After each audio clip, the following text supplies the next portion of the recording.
He's like a MacGyver, a religious MacGyver, just like picking up shit and bringing people back to life. That would be funny if he goes on a podcast run now and he's like telling a story and then at the end he goes, I gotta apologize, that story wasn't true. Every time. Every time. In fact, I didn't come here from 24-hour fitness. I told you guys I was at Jamba Juice earlier. That was a lie. I was at Juice It Up. I didn't just finish doing my leg workout. And I'm so sorry I lied to you, Papa. There is no heroin in Austin. I created a Valor monster and it's chasing me. Frankentin, Kennedy Stein. Okay. Sir Tony Sled, never met him before. This one's posted by Aggressive Ass Monkey. That's an aggressive name. Papacito acting toxic towards Rink for going on vacation with his family. I've already seen this one. I mean, it's just like him being catty again. I think it's just like documenting the sourness between the two divas here. Yeah, well, I haven't seen this yet, but do you think they're more angry at each other now because of the weird situation going on? Yeah. That's probably true. I mean, and your homie's getting sued, so. That too, that's over their head too. Apparently, according to Podcast Cringe, they showed up to serve papers at Papa's house, and I don't know if this is true though, because everything's a bit online. But apparently, Papa was like, "Yo, my bad for not being at the house. I'll meet you at a pizza place." And he met him at a pizza place to get to serve the papers. That could be. Shout out to the subscriber. But is that real? I think our audience has seen this video that I'm referencing, the Podcast Cringe. He says it at the very beginning, so I'm like, is that real? How do you know that? Because I feel like Podcast Cringe has some sort of in with the person that's suing them. Maybe. Yeah. They might be feeding him info. It's a big channel, and people like to. There's like hidden. Yeah, of course. You know who it is. Bobby Lee. Oh, you're right. Obviously. Yeah. When I listen to Podcast Cringe videos, and I did, it's for some reason the Australian accent completely takes me out. Like I start listening to it, like I'm gonna listen to this and figure this shit out. And then he's like, I didn't know a thing about Papa. I can't even do it. Or not New Zealand accent, sorry. I like lose. I'm like the video's over and I understood nothing. I haven't listened for the last 15 minutes every time. You're like, fuck, it's been 20 minutes? Oh my god, is that this guy's New Zealand? I parked outside of the house because my girl's going to feed cats for somebody, and I was like, great, time to listen to Podcast Cringe. And then she came out after she fed the cats. The video was over and I didn't hear a thing. You were 7 days ahead, dude. Yeah. Let's see here. Like, you get at a good restaurant in Austin, and it's not like, what? This food in Italy is amazing. It's good. It's at the pasta. It's good. You can find that out. Cat. How do you say that? Yeah. But this your old man had fun, right? He had fun. Did he though? It seems like a lot for him. This is like I've talked to a girl that sounds like Brendan Schaub. Like, your mom was fine though, right? The whole time you went to 4th of July? Yeah, it was cool. Was it though? Is it though? It's like, I answered your question and you're telling me that I'm wrong immediately. Yeah, it's weird. Unless he may be trying to do like a bit of some kind, like some sort of weird child joke. Yeah. But yeah, that's strange to be like, your dad enjoy it though? He probably fucking hated it because you suck. And then putting his hand in his hair while saying it too. He had fun. Did he though? It seems like a lot for him. He's 85, so what he'll do is stay inside his cabin, read, do everything he does in Utah, but then have dinner with his whole family. He can do that anywhere, huh? Probably. Everybody's talking about it. But That was a lot of money. But the kids love it. Oh, he's still mad that they went on a vacation. I see. He's like, I had to have Tim Kennedy in here. He's mad that Brian is seeing his family. What a petty thing. All Brendan Schaub talks about is visiting his family. Look at those things. What do you think about that? Tim's? Or the weird shoelaces? Everything about this. The socks. There's no socks. No socks, yeah. I mean, he's a style guy. He's bringing back whatever shoe that is. Gay shoes. Maybe Tim's, I don't know. Let's see. My daughter's kids don't know if they're in fucking Italy or fucking Chuck E. Cheese. They don't give a fuck. It's a weird thing to say about your kids. My kids they're not going to appreciate anything. They're fucking like 10 years old. They're going to know you took them to Italy. Kids want to go to Chuck E. Cheese? I don't feel like having pizza tonight. And we're not going to Italy. They don't know the difference between Chuck E. Cheese and Italy. Can you imagine your parents take you to Italy like way later in life, your parents are like, remember when we went to fucking the Coliseum and you got to see the Roman history? And they're like, oh yeah, Chuck E. Cheese, right? Or like the opposite, like, remember the mouse in the costume? Was that what Chuck E. Cheese is? Is it a mouse? Yeah. It's a big mouse, right? And they're like, oh yeah, we saw the big mouse in Rome. It's like, damn, I raised some fucking strange children. I mean, why are you bringing up that place with animatronic band playing? That's weird. Yeah, I remember that, Mom. Yeah, I remember that was in fucking Sicily, right? It's just ridiculous. It's a ridiculous thing to say. Yeah. Okay, so here we go. Podcast Cringe goes in on Bappa again, exposing Shab for who he is. This is Dicey. So the embarrassing text Brendan and Shab didn't want you to see. I think we already went through all the texts We did. in the post earlier. We already saw that one. This one's posted by Amacu5 Curie. Chin watches Podcast Cringe to keep up to date with Brendan's lawsuits. Yeah, it's basically the same video. His face. That's so good. Somebody needs to put a fucking handcuffs on his tongue, dude. He's just like, that tongue is keep you busy. It's different. Yeah, it moves So, much. yeah. Clint, puller of clips, posted this one. Callan is really keeping his distance from Shab since the move. We watched this or no? Oh shit! Thank you, James Freeman. I appreciate that. Thank you. James. No, that's a viewer record tweets right there. Gerard, coffee bean on me. Cooney, keep rocking. I think Cooney drinks coffee bean too, dude. So it'd be cool, you know. Maybe throw him some. And I'm the one that rocks, dude. You know, I'm the one that plays guitar. You shred. Yeah, and you know, Cooney likes coffee. This is gonna be a clip we already saw. I'm laughing at Terra Pizza. Reminds me of that one episode of Viva La Bam where Don Vito thinks it's like a pizza shop. I love stuff like that. And I mean, Don Vito, Brennan Schaub, that's a great comparison to those. Same brain function. Let's see. I feel like I watched this on my own time. So I could be wrong. So how far do you live from Brian Callen? You know, I have no clue where he's at. Now that's a friend. Do you understand? That is what a good friend is. No. The good friend's right here. You two are pieces of shit, okay? That's what that is right there. You don't know where Brian lives? So has Brian been on the lake with you guys? Brian hasn't been on the podcast.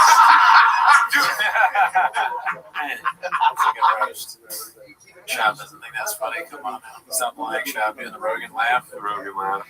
He's in fucking Italy looking at statues with dicks. Yeah, fucking right on the lake. We should get on the Here. It's so funny when Brendan tries to have some input, but he just can't speak English.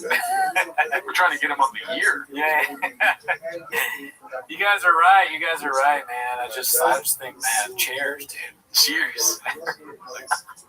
Well, cheers to that, Chris. I will say this is an impressive setup as far as like video quality goes with somebody on Zoom.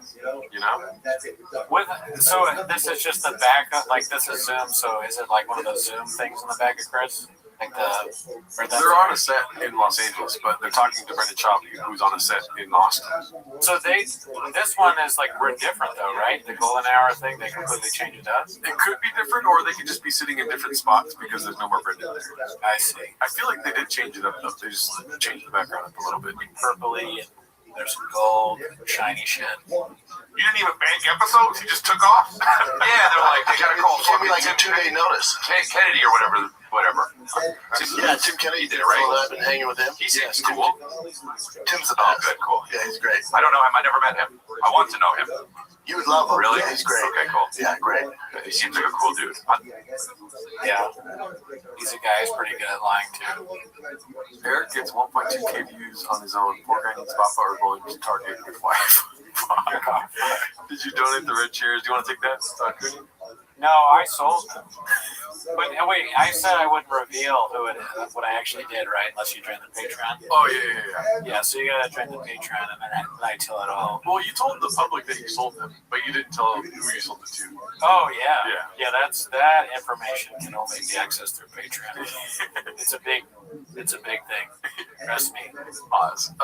This one's posted by Caterpillar Hot 7539. Coming in 2026, the faith-based fraud era. Proverbs 22:6 be chin for sure. He's gonna get into deep waters, dude, and then he's gonna come out and just be like, I remember when I was up for all those fraud cases, and I was on my knees begging Mexican not to leave, and then when she walked out the door, I looked up and I said, God help me, and then everything was solved.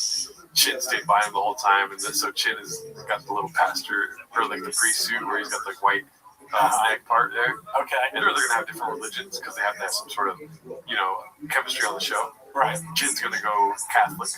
Papa's gonna go Presbyterian or Islam or something. Islam. I doubt that. But he's got violence in his DNA. I definitely can see the religious thing. I think he's probably going to be like Protestant of some kind. So I think you're right there. He'll be selling Holy Walder.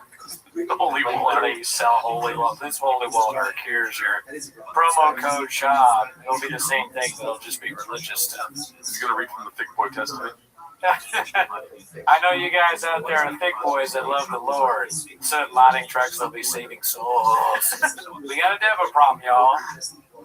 Hey, that works. We got a devil problem, y'all. That works, man. I think you're onto something here. Yeah. I know it's a post, but you went deep with it. Yeah, for sure. He's gonna. Oh, Baba going full Amish. Okay, Alan. That is interesting, dude. Who said that? Victor said it was going Amish. And you said Islam. That would be a funny post, like shop or talking about shop in every different religion. Jewish shop, Islamic shop, Baptist shop. What's the? What is the? It's too easy, dude. Jewish shop. Yeah. Boy, gay. It's so easy. That's good. Yeah. Fuck. What's the one with Buddhist shop? Confucius shop. Confucius say you're gay. Yeah. Buddhist shop, dude. He becomes fat. Scientologist. L-Ron. I was trying to think of a way to say L-Ron Bubba. Right. I was gonna say L-Ron Bubba. Well, yeah, L-Ron. Hey, Bubba. You read that Dianetics? Today only, if you leave the kind of review Brendan and Bernardo deserves for Brendan Chavez getting sued again, you will receive a one-time coupon for 50% off your entire Spectrum order. Yes, that's true. Your fucking audio, what the fuck is going on with the sound? What do we do? Oh no. Is the sound bad? Oh, is the sound back? No, let's see really quick. It's like, wow, it's not fake. It's like, no, it's good. Yeah, it sounds fine. No, it's good. Sound is Netflix is Formula One. I think we got a bad computer on our hands. Fix the audio. What do you guys mean? So you hang out with Shab and then you go see her other friend. Like, man, they got you out hanging out with Shab, and you go, man, he fucking asked me if I want to do an e-meter reading. Or like, he finds a way to. He'll do one of those religions where they have to like sell you on whatever. It's like, man, he's a Jehovah's Witness now. He's crazy. Oh my god. Seventh-day Adventist shop. I mean, just soak it in, dude. Soak that in right there, dude. Proverbs. Sharia law. Shab's house under Sharia law. The message of the cross. He would get it so wrong. He'd constantly be eating food that wasn't halal and doing things that are haram. It'd be like a joke. Other Muslims like, here he goes again. He fucking says he supports Israel. What the fuck? He'd have a fatwa against him quicker than any Muslim in the history of Islam. Dude, this is totally possible right there, dude. This the Jesus piece. Yeah, no, yeah. And this is what I think. This is the most likely scenario is Christianity, especially since he thinks he's like some sort of Americana guy Yeah. or whatever. But it would be very funny if he was something else. Or Christian. Either one is good. When he heard Rogan went like to church or whatever, he's like, Fuck. What church did he go to? Why am I not there? He's a Unitarian Universalist. That's the least likely one, I think. Alrighty, let's see here. What's this? Okay. Now I buzz my head myself. Yeah, we could tell. Posted by Bright Bread. So listen, I was keeping up with Chang's a little bit this week, and so when I saw this post, dude, I was like, "There's no way that they're just optical illusions." Yeah, that's what I thought too. And so I went to the video. I don't know why this bugged me so much. Maybe because I got hair issues. Listen to Raccoon Tweeties if you want to hear about those. Dude, it's for sure fucked up. Like the front of his hair is fucked up. When he starts turning his head, you can see. So it's real. Yeah. Yeah, I mean, in the clip, it looks horrible. Yeah. It really looks strange. He's got some weird buzz. It looks like it's like a guy who's going bald and is trying to do something to draw attention elsewhere. Yeah. But it's unfortunate. It's just like, how much of a hurry is he? He is busy. That's the reason. Yeah, he's got a lot of stuff to do. But It leaves me begging the old question: what are we doing here? I do that sometimes with my balls. What, I mean, leave some hair on it? Like by accident, and then I'll be exfoliating my balls and shit, and then be like, "What? There's a big fat patch of hair on my balls right now."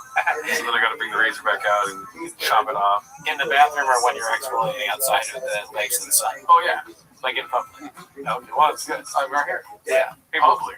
No, dude, this is private. I got a private pool right here, Oh, dude. sure, yeah, you're private pool. I got 2 balconies here, dude. Right, no one can see you shaving your balls in the sun. No. From there. Yeah. To not seem like they are. Alan. Okay, cool. I don't know what Alan's on about, dude. Let's see here. Can you guys put complete thoughts in the chat, please? Let's see. I'm not mad. I swear to God. Bappa insults a legend like Mike Tyson. I saw this earlier, dude. This is insane. Posted by Somali Gang 2025. Bappa insults a legend Mike Tyson, then cowardly shifts the blame to Brandon Marshall like a snake. Bappa lies so much he probably believes his own BS. Delusional, doesn't even cut it. Bappa's fully detached from reality. Go ahead and tell me when you want to, you know what I mean? Pause it. Okay. My bad, I have like 13 things going on in my head right No, now. you're good. It's funny that you have 13 things going on. I have like 2 at most, and I still have trouble paying attention. But you're doing fine. Let's see. And me and DC were hosting that Super Bowl show with Mike Tyson. Super Bowl. Brandon Marshall, who's a great receiver for the Broncos, it was like kept fucking with Tyson, and DC was like, "Buddy, you're poking the wrong bear. You can't fight. I don't think you can fight." He's like, "Me and Brandon would be fine, but That's not true, right? Was he saying Brandon Marshall was trying to fuck with Yeah. Tyson? Everyone has seen it's like a video on YouTube that people can Yeah. watch. I mean, it's funny that it's just a strange thing. Like, unless Cormier is doing some sort of joke bit for the show, the idea that he's like, dude, you're fucking, Mike Tyson's gonna fuck you up. Me and Brandon, we can beat the shit out of Mike Tyson. Says that. Yeah. He wouldn't say that. That's so crazy. It's clear that Brendan Schaub was annoying Mike Tyson. Yeah. It's like, I think this would be so funny to watch with the black guy that has seen the video, you know what I mean? Because it's very cultural, like laughing happening, and Brendan thinks that he's cool in the middle of that, which is hilarious. you're gonna get fucked up, dude. 100%. Mike Tyson's, and he kept like poking the bear, like making fun of him in his shoes. And like you tell Mike Tyson was like, "Fuck this, dude. We want to break." He's like, "What? Who the fuck is that?" ECU told him like, "Hey, but you don't have mine and Brendan's skill set, man. You're gonna get fucked up. Keep poking that You don't bear." speak this language. No, but You don't speak. So Daniel Cormier decided to warn Brendan that, he shouldn't poke the bear. He thinks he's talking to Brandon Marshall right there. He thinks Cormier is Brandon Marshall. And it still sent Brendan to the shadow realm. And of course, Brendan laughs it off. you better hold Mike over your neck for that 514. Y'all gotta stop doing that like that. Mike Tyson,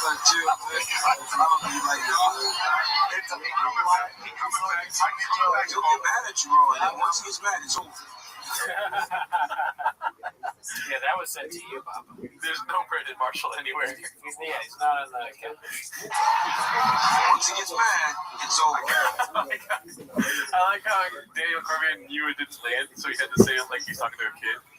once he gets mad, it's over. Yeah, well, it is exactly like that because he's on there for like the dad, you know, he's kind of like checked in, like, don't dance on the counter, you're gonna fall, you know, your mom will get mad at me. No more cookies. Where's bedtime? But that's funny because that's actually something that probably needs to be said to Sean. All right, yeah, dessert, you already had it, you're not getting another dessert. The dad is desperately trying to have 30 minutes to himself. All right, no, I mean, come on, no more video games. It's like, no, sure shot does not get rid of your drunk. Okay?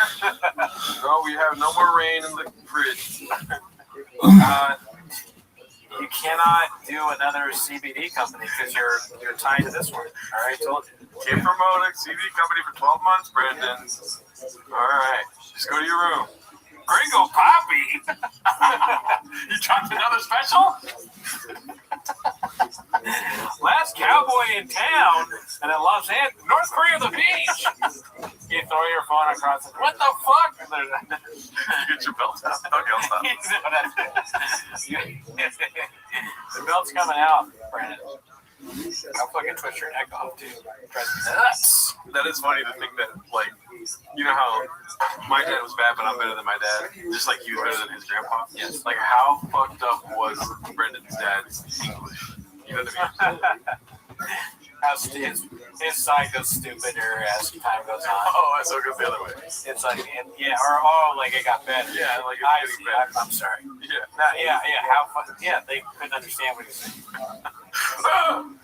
Let's see here. Very slow, man. You know what his problem is? The old man. Oh yeah, I mean, there. He was off. You could hear his voice off camera too before. But we know Daniel Cormier is talking to Shop because Shop said something about the size of his feet with the kick, and Mike learns how to kick. Yeah, and Shaw was talking. I think Brandon Marshall's not even on the couch. He's standing up practicing his boxing. Yeah. Don't want those Mike Tyson problems. Double leg figure out. I mean, he literally told Daniel Cormier that he'd perform a double leg takedown on Mike Tyson in a scenario where Mike Tyson jumps him for acting disrespectful, which is beyond delusional. Even at 50 years old, Mike still got that snap in his hips. He needs starts Brendan so fast that he'd forget all about the trub walk. I think Brendan feels inferior to the legendary Mike Tyson, UFC heavyweight champion of the world, Daniel Cormier. He'll get mad at you, bro. Once he gets mad, it's over. Once he gets mad, it's over. So normally when people sit down to do a podcast with Mike Tyson, they treat him with the utmost respect. I'm such a fucking huge fan. I can't even Thank you. I feel like a kid right now, man. That's not what former UFC fighter Brendan Schaub did. In fact, Schaub did just about the opposite. Brendan Schaub deliberately went out of his way to challenge, belittle, and disrespect Mike Tyson to his face. Mike's face is always funny. Referring to his fighting style as prison rules. That's the prison rules, Mike. That's the prison rules. Downplaying how Mike stays in shape, saying that he doesn't actually do cardio because he'd likely be out of breath from all the smoking that he does. How you got to shake like that? You got to shake like that. You got to shake like real shake. And then, stem cell is like stem cell. That's how you got to shake though? Yeah. You run a lot, Mike? Yeah, on the treadmill. I bet you up. Every time Brendan Schaub made one of these jabs, He at just Mike, wants to say something. Yeah. It's not even. I don't think he's trying to even insult. He just he wants to be interesting. Yeah. He's probably like all. I've said this before about the Rogan people. They all want to They all do stuff they've seen other people, right? They're just words, and it comes off weird because it's not. They're not original in their thought. They just want to be heard, say something.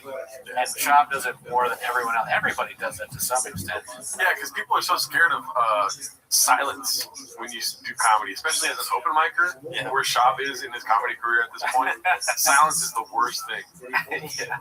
And it's a natural thing, and silence actually should be what happens on Brendan's podcast because it shouldn't be existing. There shouldn't be.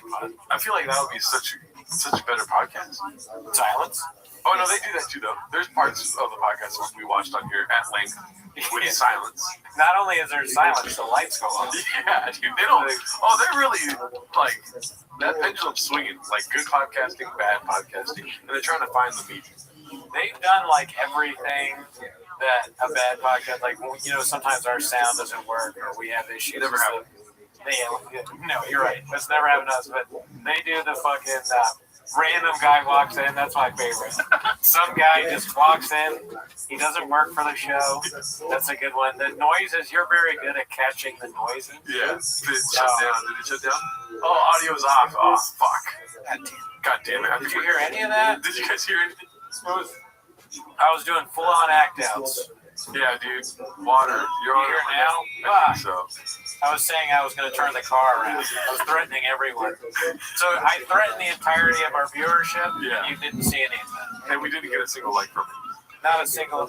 God damn it. Listen, if you've watched it live before, you know that, and I don't know if you've already heard this because I'm not sure what you didn't hear.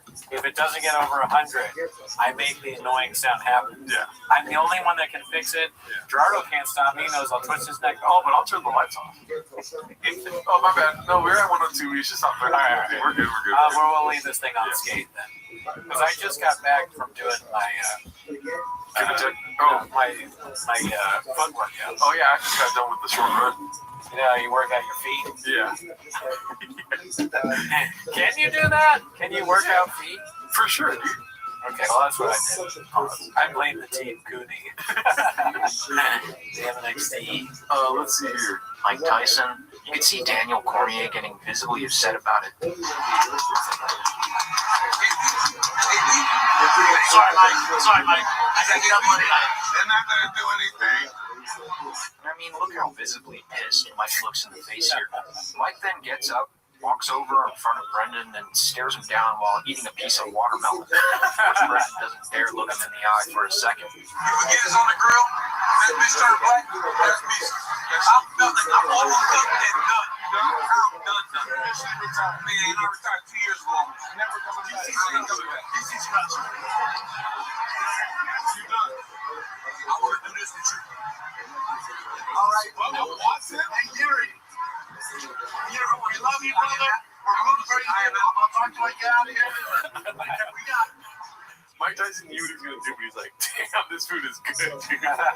He's gone for like 4 different pieces right there. Yeah, I honestly think that Tyson is just maybe intrigued by Shop to some extent. Yeah. I'm not sure how really mad he is. I think he was just hungry and he wanted to eat food. In this show, there's zero professionalism from Shop as usual. So he's like, I'm just going to go eat food. I'm not sure he's really trying to like stare him down or something. I get that. I understand. Don't kill me. Yeah. But Shab is trying to go viral by saying some wild shit to Tyson. Okay. That's what I yeah. Like, why are you saying all this stuff to Tyson? Like, you don't have to be constantly objecting to whatever's happening. And like you have some sort of fucking brain, or he does have a brain from the heavens. I've never seen one like it. You know? That he's marketing genius. He knew that. I mean, we're talking about it now. To this day. This is years later. Yeah. Years later. If he had just been like, Mike, you're the best, we'd probably still be making fun of him. Yeah. Honestly. But this is more entertaining. Mike's still pissed off at him too. Yeah. We got Bubba Wallace, NASCAR legend, and Bush coming up right now. Who the hell, John? That's the last time Brendan Schaub's ever done a podcast with Mike Tyson. What? If it's fighting, It wouldn't last over a minute. you grab his legs and It's so stupid. it's no disrespect to the great. No, but I think it's people grew up on him, be like, oh, he was the scariest man in the world. Yes, when he was 19, that guy was a monster. Still not top 5, but he was a monster.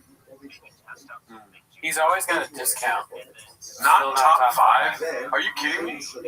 I don't know enough about boxing to know who top 5 is. Yeah. You don't know enough about boxing, but you know Mike Tyson. He's top 5. He's for sure. It wouldn't surprise me if he was. In some sort of ranking. Okay, so here's my ranking. Jerry Cooney. Okay. Celebrating. He's I not just even name a all boxer. the He's name all the white Yeah. people. They're not even boxers. Like Jeff Bezos. All right, so I mean, from what I know about boxing, Muhammad Ali is up there, right? George Foreman probably. This is so boring to do.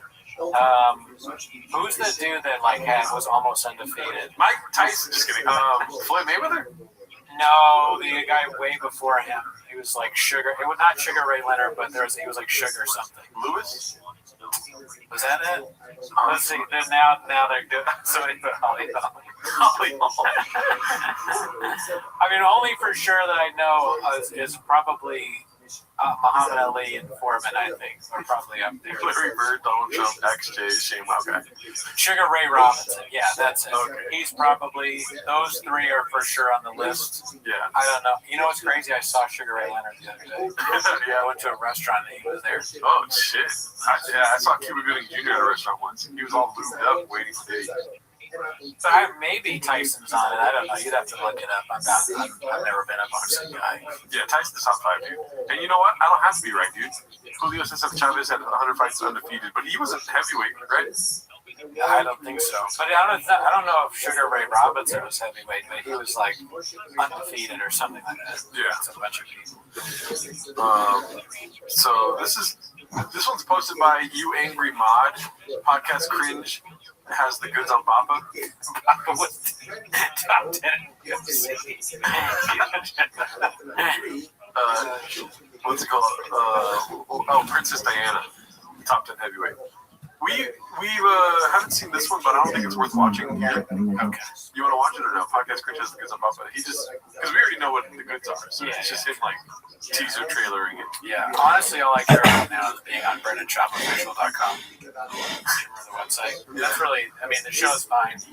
We'll keep doing it the second and fourth, but unless I get put on that website, I'm done. This is one of the best YouTubes watching the truck. Oh, there you go. It's truck dealing. That's what our show is, truck dealing. Cat's leaked courtroom text. Oh my god, did you see Brendan's hat? No, that's not real, is it? Like Cat, like the girl?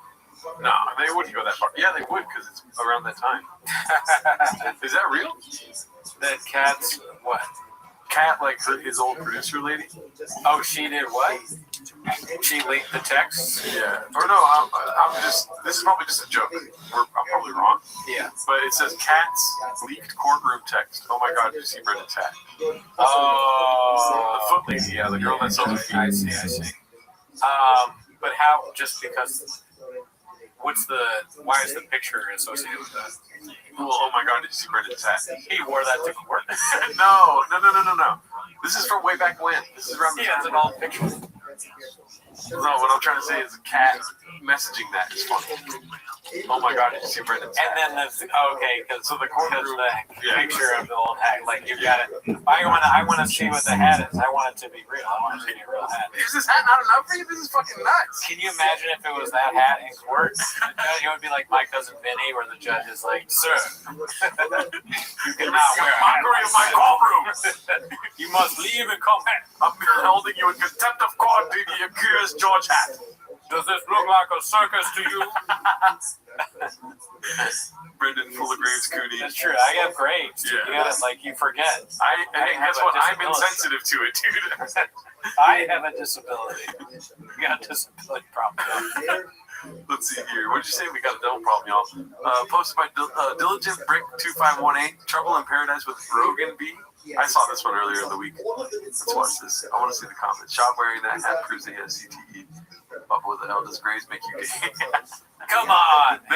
There's Reddit videos proving that that's true. Let's see. I never do cold plunges. I don't get anybody who does it unless you're a professional athlete. Oh, do you have so much inflammation from your kettlebell workouts? Yeah. Pro athletes, I get it, dude. Sure. You working out an hour a day? You think you need a cold tub? 40 minutes. It was so uncomfortable. Wow. Why wouldn't you be sore from kettlebells? Just another weight. You see shoes. Oh, let me see. You know all about the shoes, dude. The shoes, you gotta comment on these, Danny. Well, they're just the bottoms of it. But it looks like it's the whole shoe. It looks like, you know those gloves you wash dishes with? Yeah. Like the yellow gloves. Yeah. I'm trying to think of what else it looks like, though, because it absolutely looks like that. It kind of looks like soap. It looks like candle. Yes. Yeah. Yes. Yeah. That's what I was looking for. It looks like wax. Yeah. He's wearing wax shoes. I got candles on my feet. I got beat up Mike Tyson. His shoes are highly flammable. It makes me think, you know those old, salt, have you ever been to Solvang? He's got the SpongeBob 11s. I've never been to Solvang. It's like this old German town in California. It's pretty good if you like baked goods, boss. But they have these clogs that they wear in like old German shoes. They don't look like that, but that would be funny as fuck if he got those clogs. He's got the gumpy yellows. Dude pulled both hammies running a straight line talking about ice baths. Yeah, right?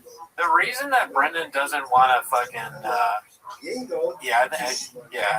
it's like Danish or something. But Brendan doesn't want those kind of shoes or to get into cold plunge because if he got in with those shoes, they yeah. So, or he'd step on the floor and they'd crack afterwards. Gerardo's Graves, great guy, never met and saw him. Let's see here. I can block him. Let's see. We already saw that one. This was posted by Ness Av. By the way, I saw the comment earlier where it said Gerardo's asking us for full thoughts in the comments while never giving us a full thought. Somebody said. Oh, no. Yeah, we're going to end the show. Let's see. How will the OG cats feel after seeing the podcast Cringe News? Just think about it. We'll be back. Yeah, I mean, that's how everyone feels about, like, every fucking time in this universe. It's always that. He pulls us back in all the time. He's a genius. This one was so funny. They thought they were Kevin Hart and The Rock. Yeah, that was a good one. Diddy Boppa. Seen it. Oh, we haven't seen this one. Oh, no. We're getting closer to the OnlyFans, guys. Posted by Financial Skin 4969. This is the only post I saw by myself. I don't ask you if you saw the links, I already know. Let's see here. This is not a sad thing. Nobody can give up on Boppa. Truck in my neighborhood. Drive fast, all gas motor company. No chance. That's crazy. Centexu posted this. Can you imagine you see that? You're in Texas. Dude, I would get out and selfie as fast as possible. Oh, yeah. I get out and selfie faster than I didn't take a picture of that guy that hit my car. Formula One, that's kind of dicey, dude. Cooney, let me borrow that brace with the devil emoji. Dude, he loves Cooney. He's beating off right now. Yeah, he's big. He wants to join the chat. Yeah. And all you gotta do is Call go me on Reddit, call me daddy. It's very easy. Let's see what we're working with here, dude. It looks like he's beating off in his fucking profile picture, dude. What the hell? Dude, why are you choking your camera out? He's got both hands on the camera, daddy. Oh, Jesus Christ. Do you think I'll still have this on by the next time we record? Yeah, I think I will. Yeah. The doctor told me to. Cooney's braces for good sessions over. The doctor told you, like, by next T-Mo's, you're going to have that on.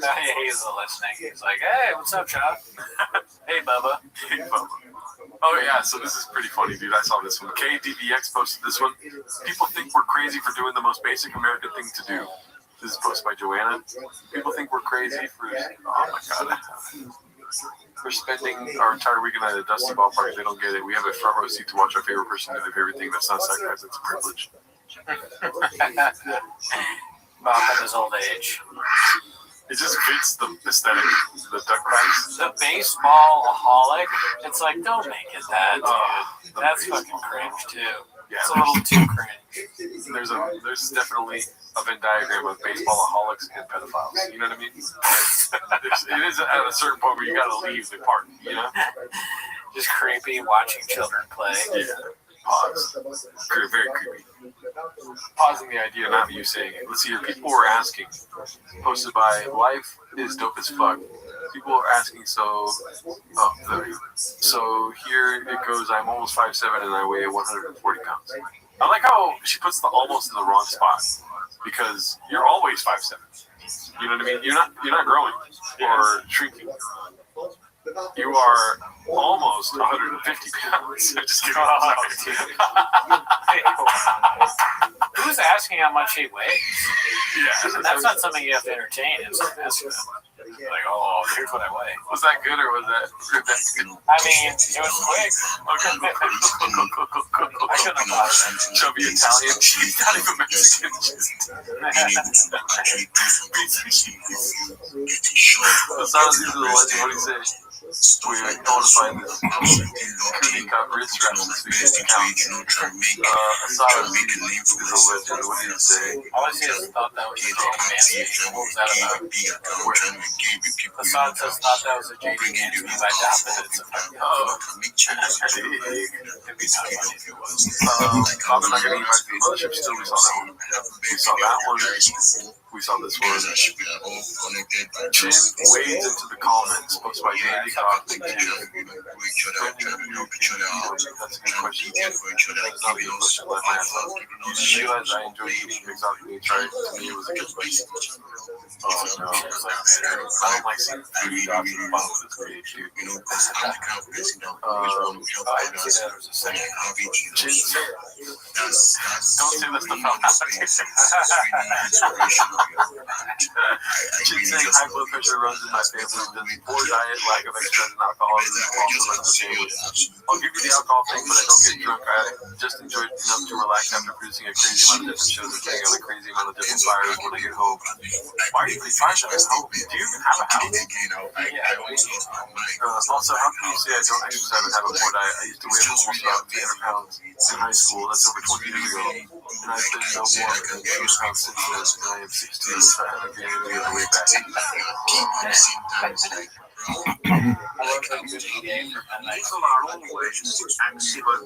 So here it goes.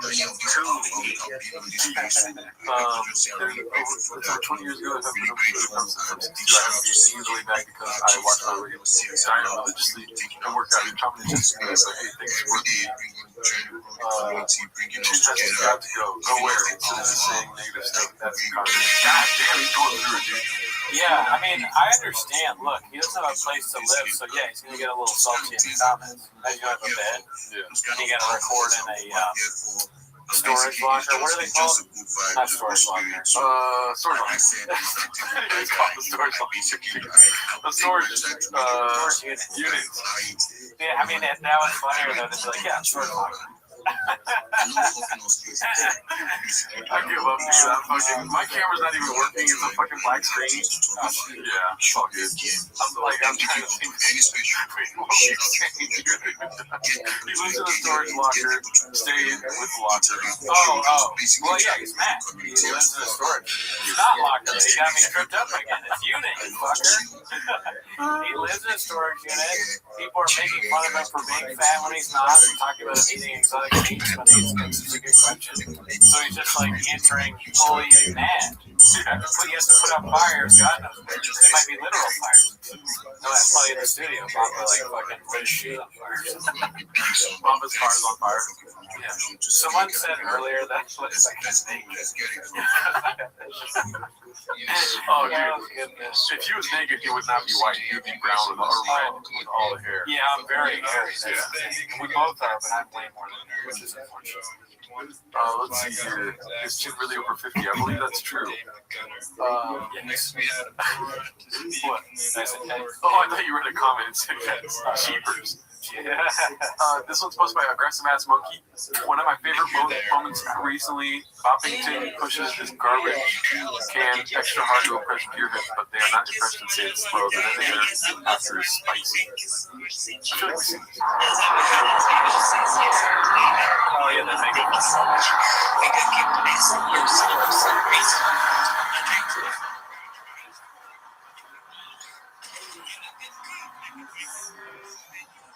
Funny, isn't it? After all those things used to be really fast shit. I mean, this is a fast Humvee.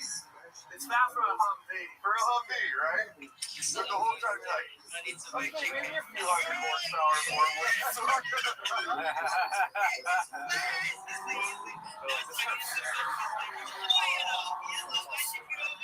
you see someone honking, like, can you go faster trying to pass? It's like a Honda Accord. Yeah. Dude, her sucks.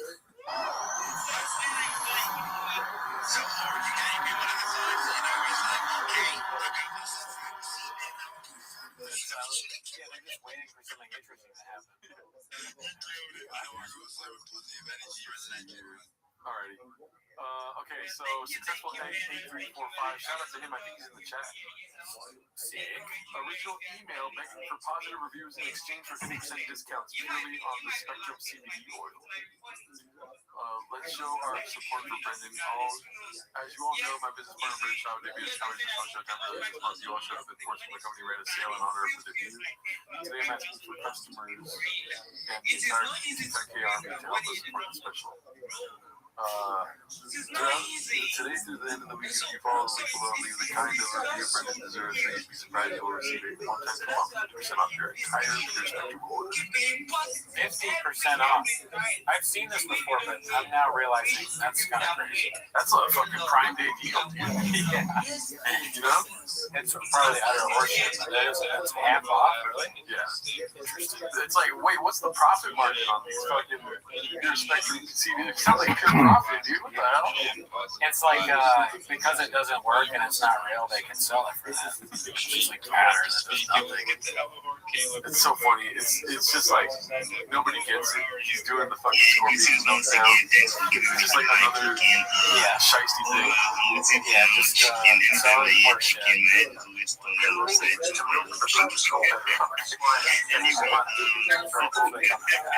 Amps the skull evil. Show what you did. You know what you just got here. That's too much. Look at that. That was white before he started smoking it. And now it's all blue. Yeah, my artist is actually not a cat, it's just skin color now.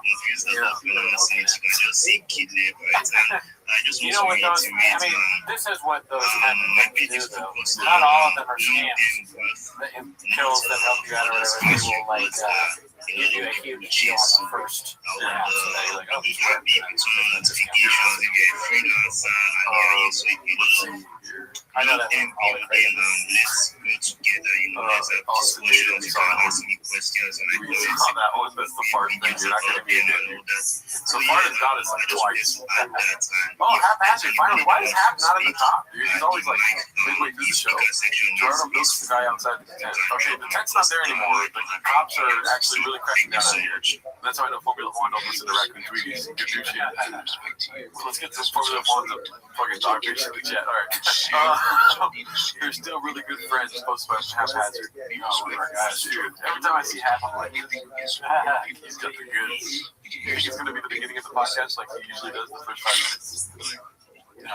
Okay. Why should I come back or no? You're right. I'm glad we're not like gamblers, dude. That would be fucking rough. Whenever you want. When the street lights turn on, dude, right to your fucking feet hurt. That's what I did as a kid. Joe, amazing. Joe, hey, you know what? Hey, we're friends, right? Would you say we're best friends, sort of? I mean, at the end of the day, how close are we? Are we close? Close, but are we friends, though? Yeah, like, I know you're kind of around my neighborhood, if that's what you're referring to. Like, if you needed to borrow $50,000, I would lend it to you, right? Yeah. And we've been through some shit. Yeah. One like this to the world. Yeah. So we're kind of stuck with each other, huh? Yeah. I'd say this is a fucking marriage. Can I get an invite to your house once? It's unbelievable. Hey, you know what? I haven't gotten who the fuck does that? Like, I haven't gotten. Oh, shit.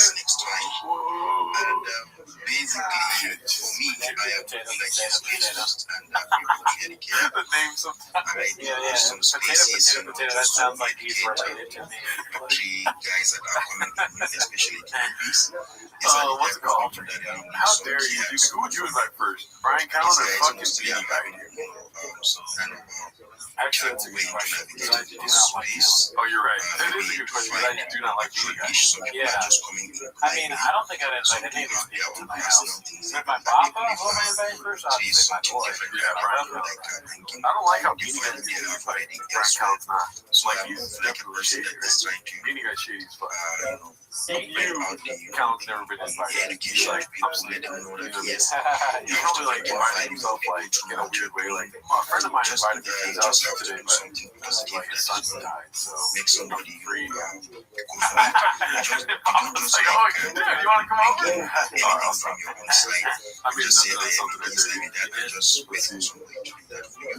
I mean, inside your house. You guys invited me, my wife, my kids. We don't want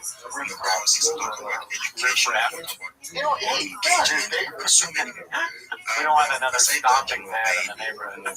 stomping pad. Stomping pad. I'm the stomping pad out here.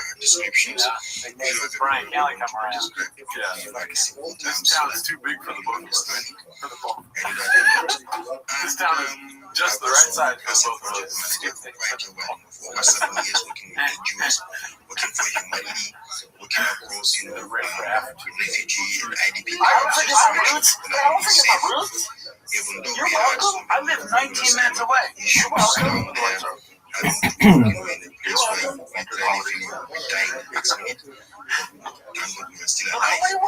Open door. You just get right on. He does the gate. We'll see if we get it's actually shocking. Don't budge in. Hey, don't budge in. I got a fucking 15-month-old and a 3.5-year-old. That's our kids are different ages. That's the problem. So what?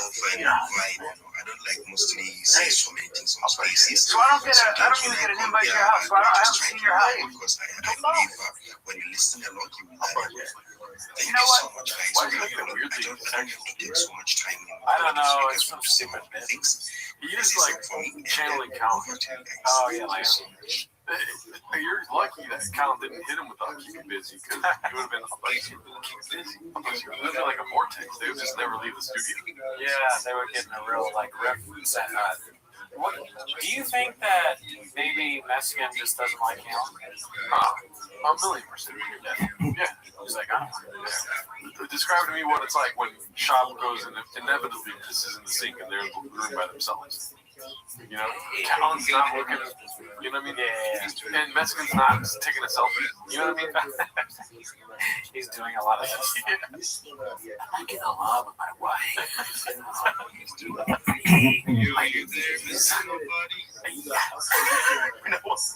But you've been here longer than me. You've never invited me to your house. To be fair. You have a standing invite, but getting you anywhere is impossible. It's tough, which I know. I would love you to be involved in some of the things I do. Now I'm gonna start going to the. If I'm cheating, I'll go get potato salad. It's a nice potato salad. So that boy's Don's potato salad. A little hole in the wall. Dude, I like a nice potato salad. Potato. Everybody likes potato salad. Not true. You don't like potato salad? I hate potato salad. It's disgusting. It's cold. But I think there was one time where we talked about it where I forgot. I forgot that it was cold. Remember there was a whole thing and I was like saying I was like, it's hot, right? And then you were like, are you okay? But then there were people in the comments that are like, no, dude, German potato salad is hot or whatever. Oh. Man, I forgot. Well, good thing because potato salad. Hot or cold? What is it? Hot or cold? I mean, it's cold, but there's a German one that's hot.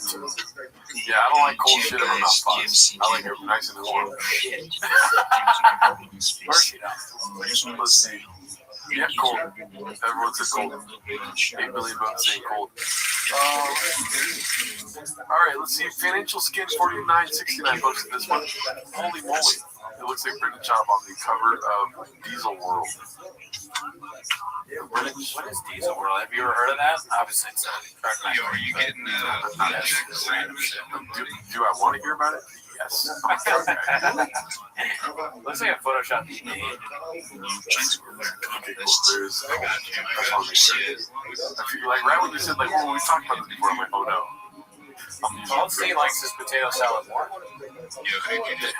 Honestly, I don't think it needs to be cold. Because a lot of times you have the potato salad at a cookout. It's not hot, which was crazy that I said at the time. But it can be, because Germans have it hot. But you have potato salad at the cookout. It's not going to be cold. Yeah, it is cold. No, it's not. It's outside. Macaroni in the fridge. Exactly, there you go. When you've taken it out of the fridge. Okay, so the only thing worse than cold, what? Room temp. That's fucking. A lot of it is room temp. Have you ever been to Philippe's? It's not cold, I don't think. If I remember correctly. But like, I stay away from all those sort of fake salads. They're not real salads. It's potato salad. They're fake. They're not real.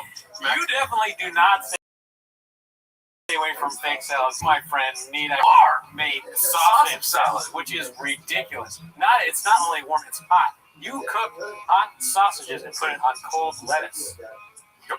This really is Callan Chubb. I really channel Callan, and you channel Chubb. Did we do it on purpose? You'll never know. Kiwi salad, yes. But it has to go straight from the fridge into my fucking gullet, dude. It's got to go from, I got 5 sausages. What am I going to do with them? Put them in salad. All right, I'll stop.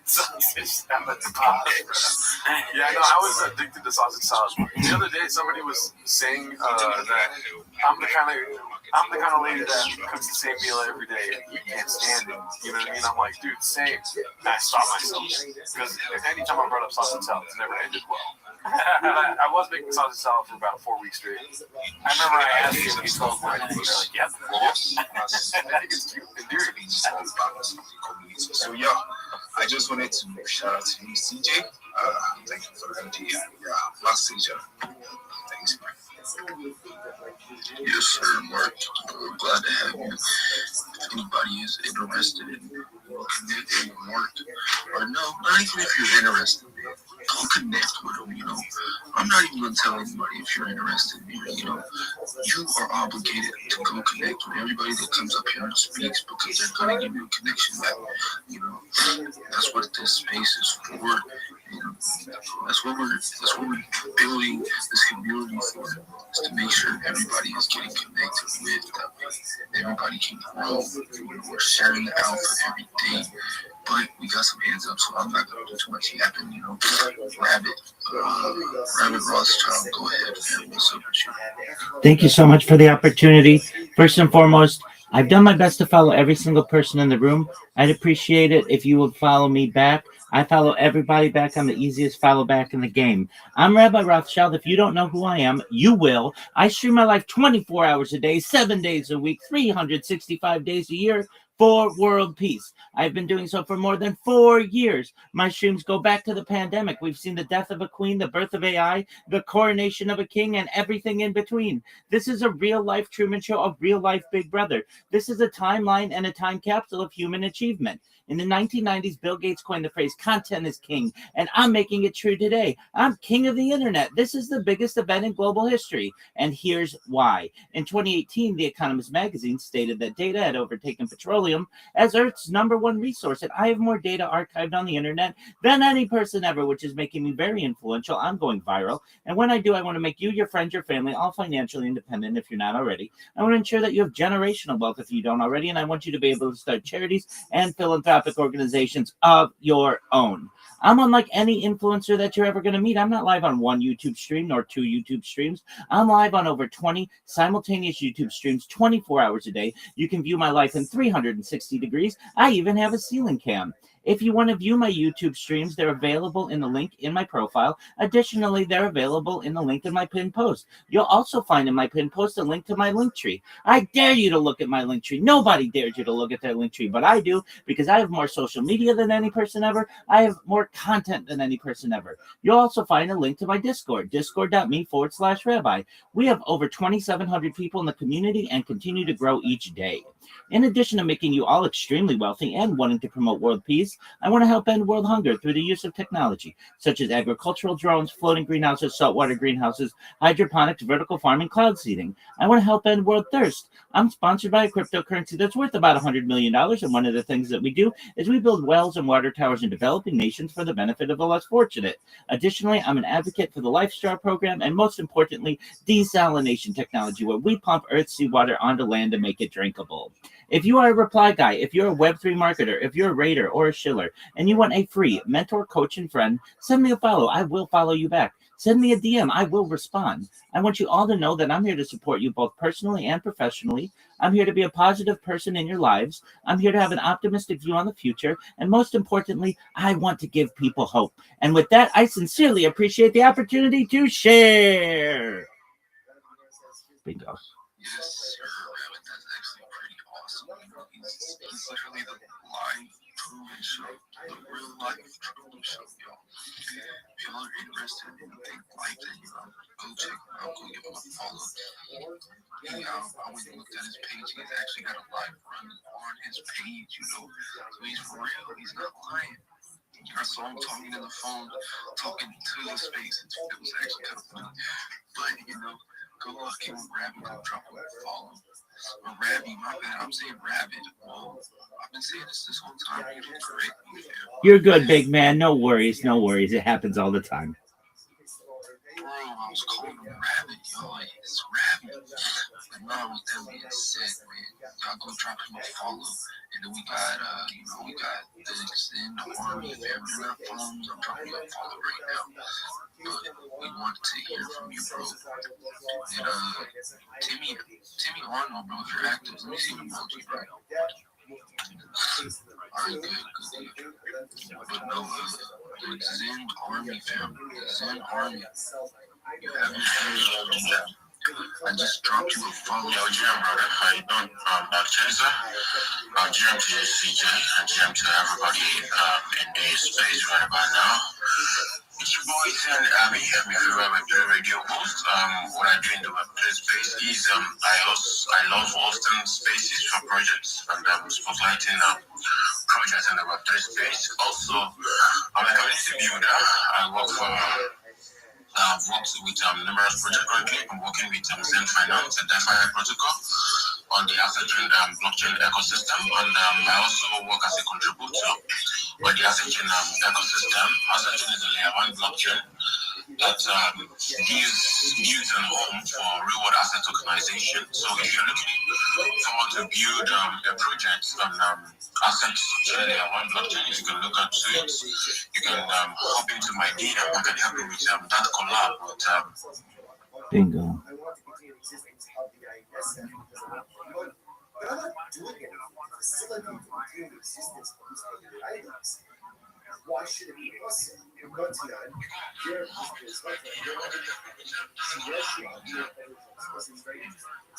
have two brothers. One converted and one they're both they're Apple brothers. One converted and one is loved. So brother Gare and brother Ahmed. So what happens? Their father died. Their Apple father died. They inherit their father. So they want to stay in the estate. In the estate is idolatry, I'm going to say primitive idols. So Gare,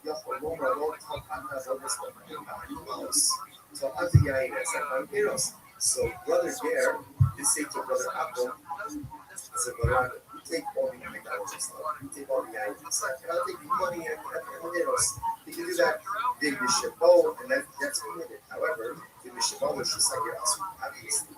All of this presupposes that Gare has not yet activated possession of the INS or items. Obviously, once that happens, there's going to be recourse, right? But there is recourse.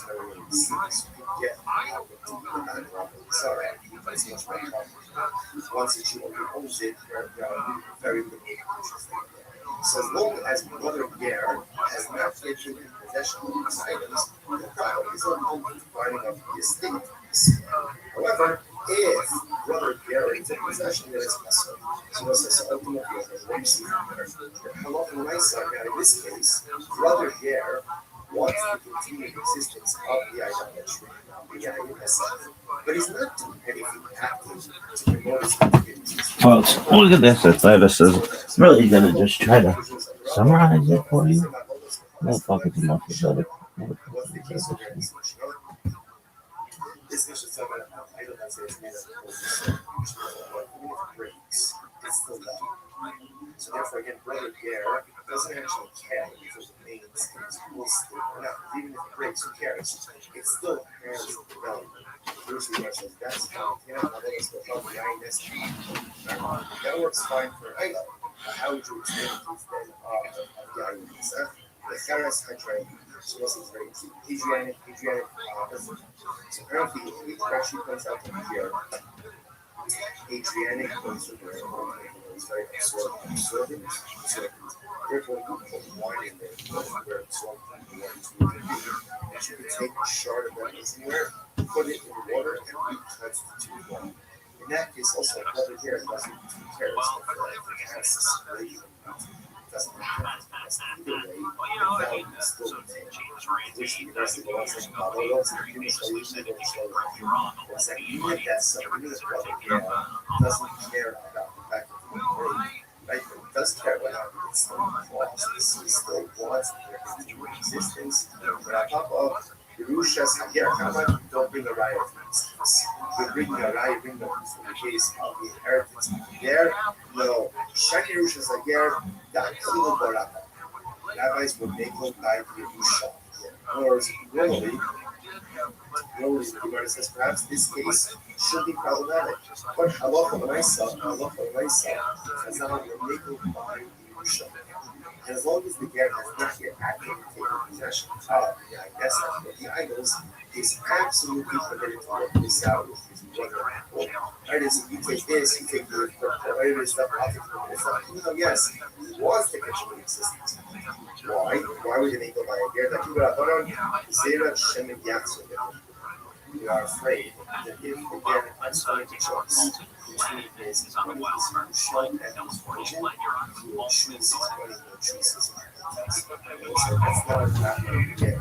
That's the reality if you can choose his before as well. For example, right? This is something called Chazal said that in certain cases of theft, the thief doesn't always have to return that which he stole. And the victim should accept that the stolen thing. Why? In order to go ahead and facilitate the thief's afraid of the thief to return everything that they it's difficult for people to engage in self-sacrifice when it comes to financial needs. And money is necessary, money is important. And as much as we say no, but as long as you have your health, it's true. As long as you have your health, then you can pay your bills. Because if you don't have money, you just easily and many people do not stand up to religious challenges. There's a choice between religion and you're afraid that there he has to choose between Allah. And ultimately, again, Yerusha, he may be tempted to choose his solution. Again, not because of it, because it's human nature.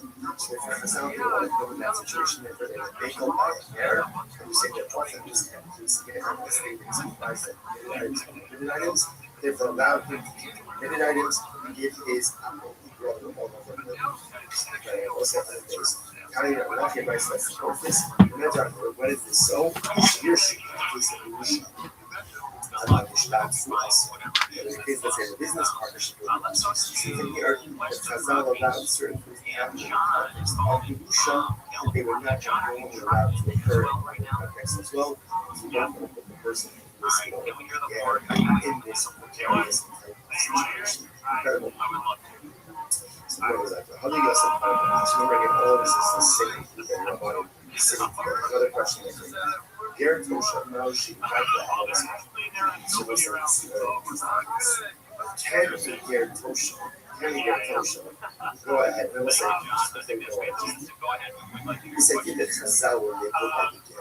Just see what this is tremendous Halacha is structured in a way to make us succeed. The Ribono Shel Olam wants us to succeed. Sometimes we want to very smooth feel of others, want to very smooth feel of others. The struggle is waiting for us to mess up. Because I'm waiting for us to mess up. So let me say, Ask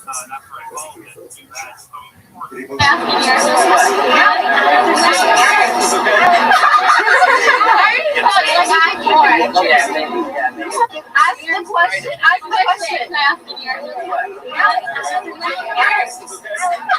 It is a cold, snowy day in Chicago, Illinois, and this is America's Game of the Week, and you're home for Super Bowl 48. Eddie always said that Happy's was a place where everybody knows your name. I'm Bobby. Emmett, Isabella, Dakota, Shaka Khan. Wait, wasn't that Cheers? I think that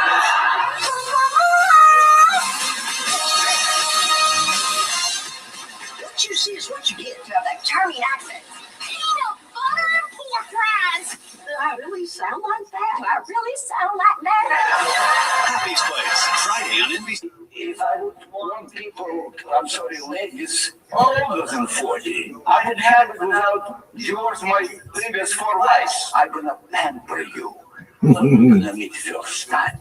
But you have to be gentle, sweet, nothing vulgar.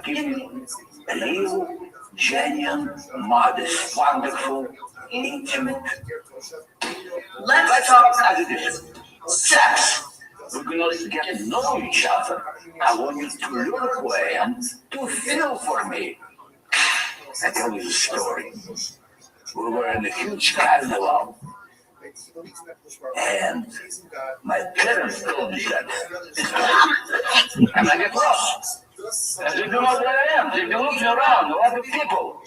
And then they saw me walking beside the beautiful, tall legs of lady with a short skirt. I was just walking like this. Where she going, I'm going. If I would want people, ladies older than 40, I would have it without yours, my previous 4 wives. I'm gonna pamper you. If I would I love this woman. So because it's not she's not a parsha of an apple. So because of that, even though Baruch Hashem, he himself doesn't worship idolatry, but he has the koach to go ahead. He gave it. If I would want people. Ask the question. Ask the question. Nothing says, well, only someone who worships it can negate it. But someone that doesn't worship idolatry can. Therefore, the Gerto Shem doesn't have the ability to negate idolatry. They say, so Damn, you're cute, girl. At first sight. I fall in love at first sight. All the time. Same. I'm looking for someone who's loving, and loyalty is really important to me. Same, I've girl. had people lie to me before. Yeah, And, those people well, suck. it just wasn't a good time. I am the type who will always remember your birthday. If You're so you're sad nice. and you don't know why, I know why. Why is I that? love to craft. because I it love smells your your feet? extensive craft closet. It can make the best birthday card for I you. love your For enthusiasm. me, a deal breaker is having a girlfriend. What about a harem? Like I can do a anything on list the of first chicks you date. slay. I like breakfast. Ditto, girl. We get breakfast. Like Belgian waffles. Unless you don't like breakfast, then And we can make our own Big Mac you watch muffins. football. I'll watch football, and I hate football. Do you remember what happened November 13th, 1993? And date you, and call you, Cool. and marry you. Ditto, We'll girl. be together. If you're still Forever. single, call me. Whether he worships it or he doesn't worship it.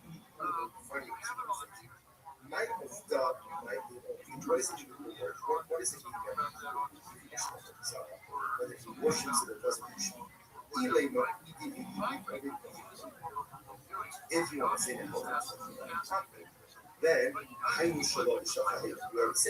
said before, has the ability to You should date me because I'm so far out of your league. You would be lucky to date me. Hi, I'm Elizabeth. Call me Beth only. What kind of man am I looking for? I really don't know. Hopefully, a good one. I have never been in love with anybody before. I don't even love my parents or any of my siblings.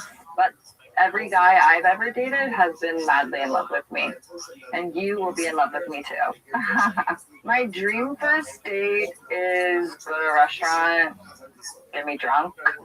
You can see if you could keep up. I do smoke cigarettes, yeah, but I don't care if you smoke cigarettes. The key to a good relationship with me is giving me space. I have a lot of pet peeves, but my biggest one is leaving wet towels on the ground. I don't believe in soulmates. I don't really think all people have souls. I like guys who are scared of me. Let's have fun.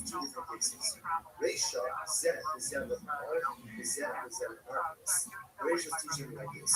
If you have 2 hours, right, and both worship alcohol, or both worship darkness, obviously, again, alcohol can negate his idol. You should date me because I'm so far up.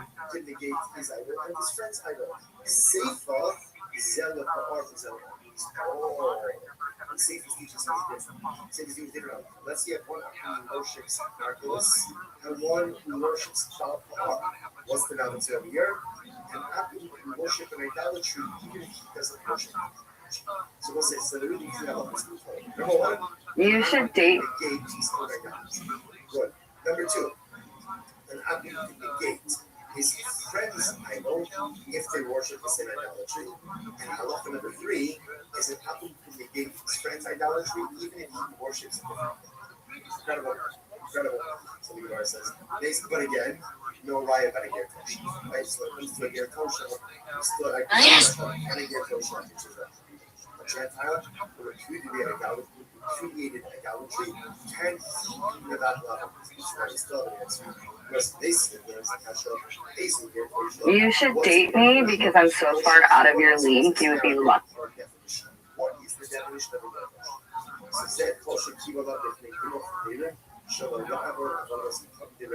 It says it's any Abu who has accepted for himself in front of three Chavim. Again, I will say,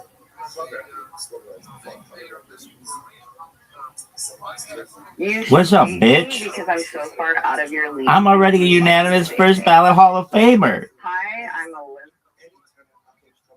Elizabeth. What's up, Elizabeth? Only. Okay, what kind of man Beth. am I looking for? I really don't know. Hopefully. Hilarious with a huge cock. I have never been in love with anybody before. I don't Same even love girl. my parents. Except I love or any of my everybody. siblings. But every guy I've ever dated has been madly in love with me. I doubt that, And but you that's will be in okay. love with me too. Maybe. You never My know. dream first date.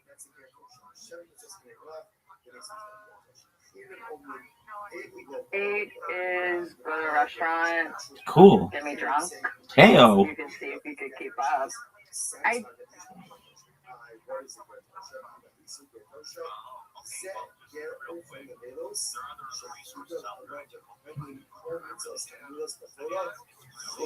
What about a piano bar?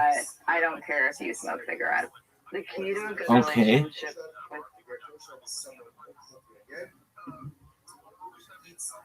8 is go to a restaurant. What about a piano Get bar? me drunk. Okay. You can see if you could keep up. Oh, no doubt, girl. I do smoke I'll drink you cigarettes, under the yeah, table. but I don't care if you smoke cigarettes. Okay. The key You like to a good Winston's? relationship with me is giving That's me what the space. Flintstones smoke. I have a lot of pet peeves,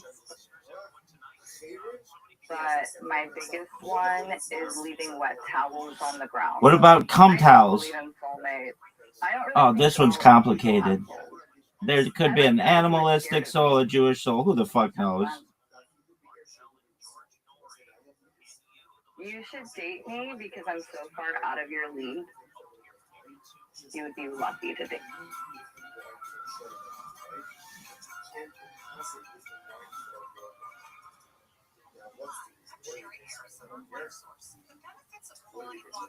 That's why LA families like source and past water system easier, essential, regular maintenance, no worry. We build, install, and stand behind every. What's up, bitch? Because I'm so far out of your league. I'm already a unanimous first ballot Hall of Famer. Hi, I'm Elizabeth.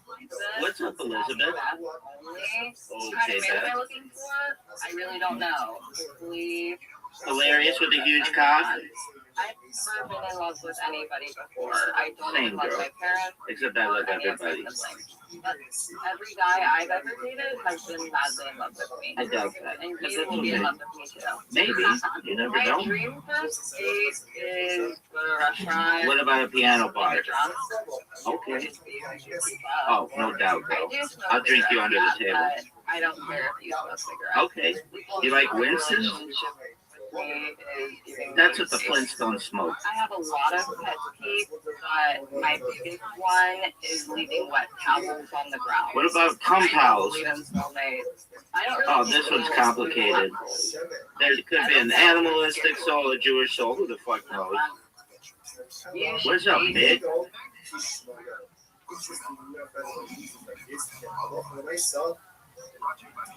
Being as such a superstar in Philly Cricket Club, fun to watch her go about her business. That's literally all you can do.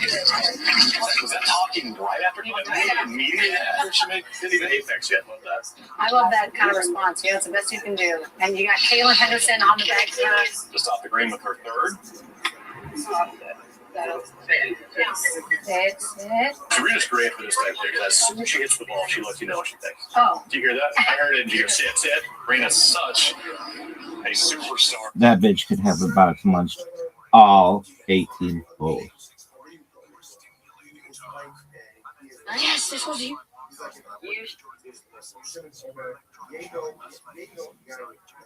You to date me.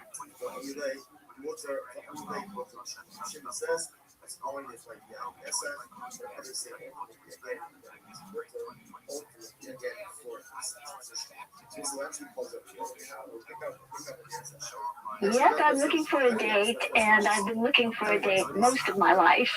The last guy didn't work out. I'm very easy to get along with, and everybody will tell you that, and my neighbors too.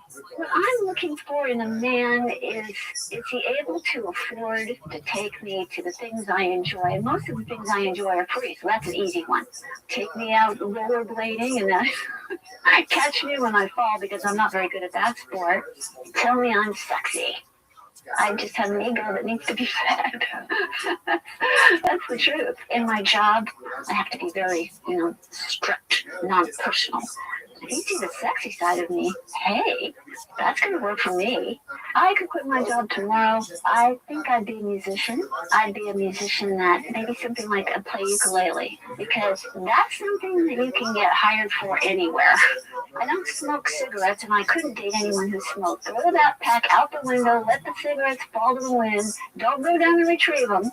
I know that's what you want to do, and then you have more options. Oh, I'd like to go to France. Je parle un peu de français. I did take French in high school, and I've been working on it since to get me in the right mood. I'm a very good kisser. And if you don't know how to kiss in French, I can show you that. Damn, bitch.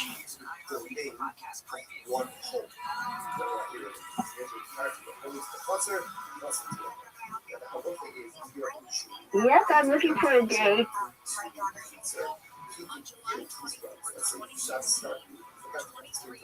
Yes, what's up, bitch?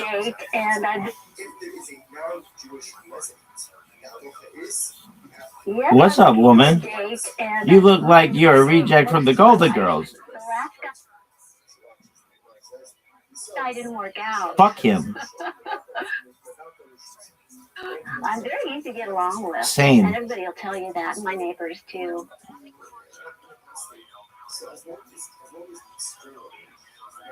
Are your neighbors single?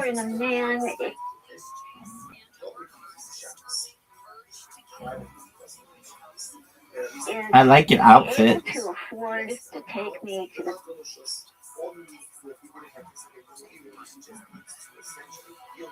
the things I enjoy. Most of the things Do you like the dollar store? Take me out rollerblading and Want to have sex in a golf cart of a golf course? The things I enjoy. Most of the things I enjoy are free, so that's an easy one. Oh, tight. Take me out rollerblading and You want to have sex in a golf cart on a golf course? Done. Tell me I'm sexy. All right, sexy. Same, baby. I eat that shit up.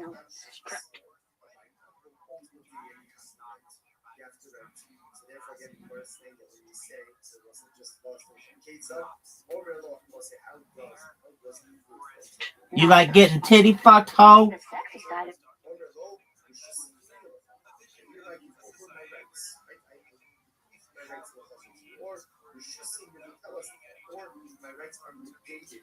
Damn, bitch, I bet you love having your ass slapped. I could quit my job.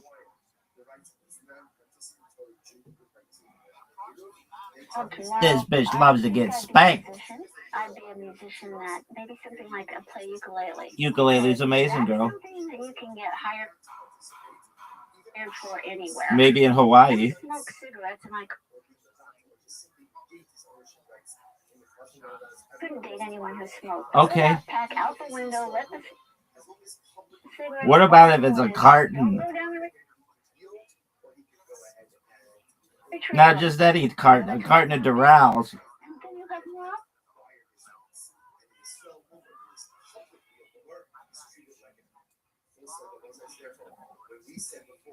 I bet your wrinkly neck loves to get choked.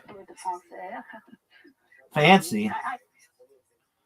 Ulu vuku she abigwa seswa.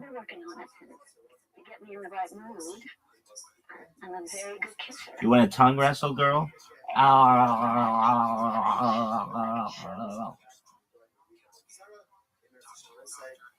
Yes, I'm looking for a date, and I've been looking for a date.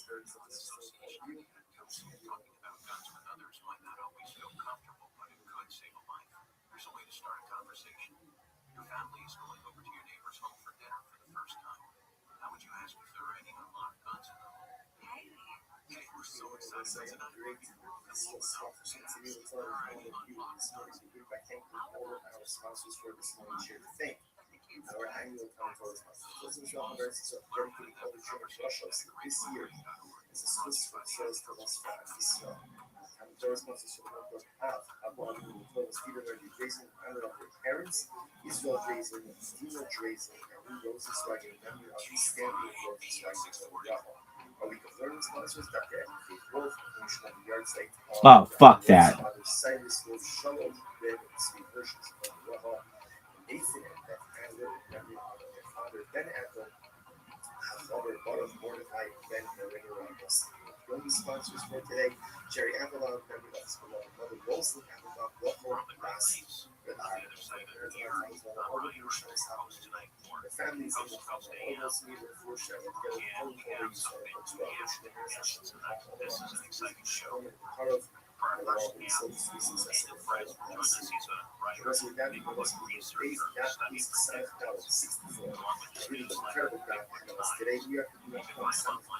And I've been looking for a date most of my life. The last guy didn't work out.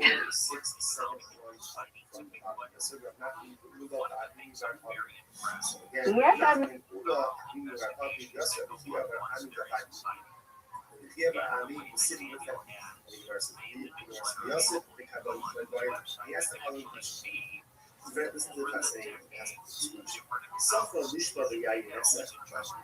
What is that? Yes, what's good, woman? And I've been looking for a date most of my life. Since the Hoover administration?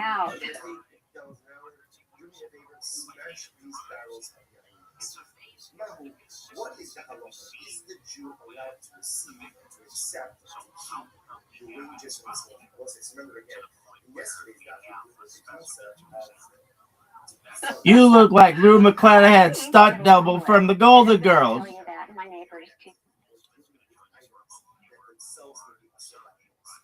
I bet your neighbors are swingers.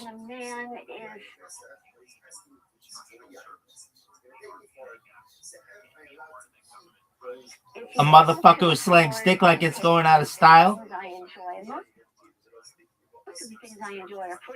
Tight, like the library. How about getting fucked in a golf cart on a golf course, girl?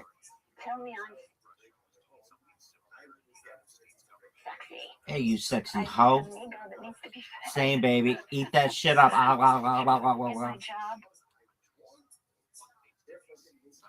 I bet that wrinkly neck loves to get choked.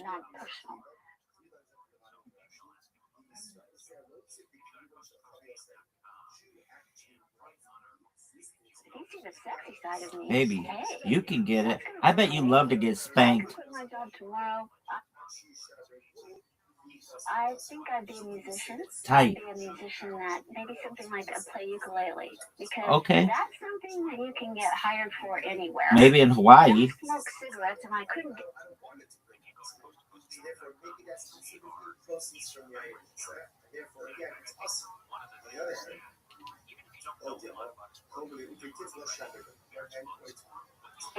What about candy cigarettes? Even if it's a carton of Durals? have more options. All right, girl. France, How about a French university, girl?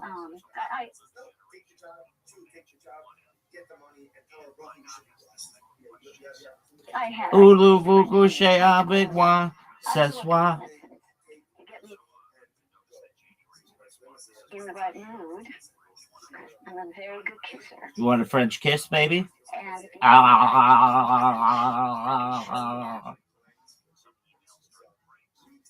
Yes, I'm looking for a date, and I've been looking for a date most of my life.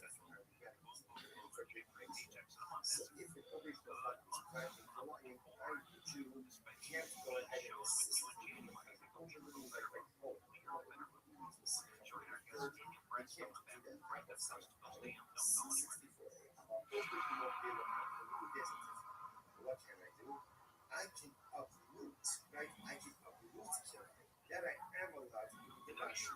אבל אומרים, להשליך על הגידול בהפלגות שביקרו שלי אקמלים שהקבוצי hires silver. To me, they got time What's good, woman? And I've been looking for a date most of my life. Since the Hoover administration? You look like Lou McClanahan's stunt double from the Golden Girls. I bet your neighbors are swingers.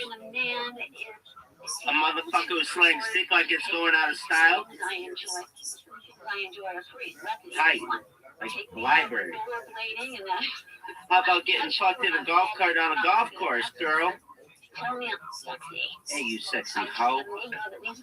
Same, baby. Eat that shit up.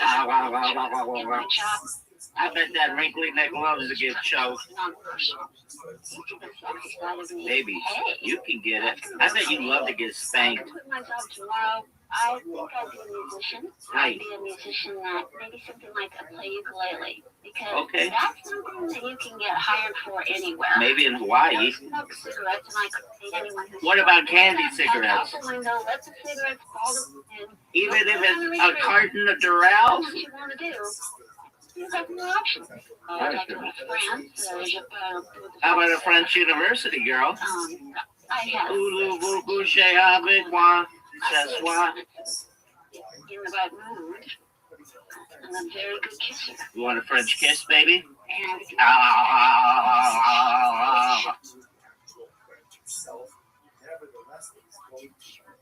Take a look right here. And the helmet, he flips the ball. He's clearly loses it. But Dobbs ends up coming in right there. But it doesn't matter. It's going to come back to the spot. Take a look right here. And the helmet, he flips the ball. He's clearly loses it. But Dobbs ends up coming in right there. But it doesn't matter. It's going to come back to the spot. Take a look right here. And the helmet, he flips.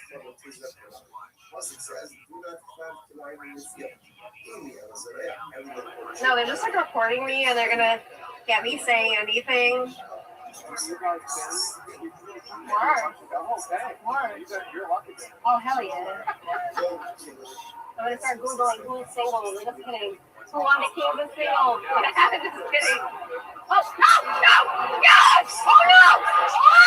Oh! Come on. Oh!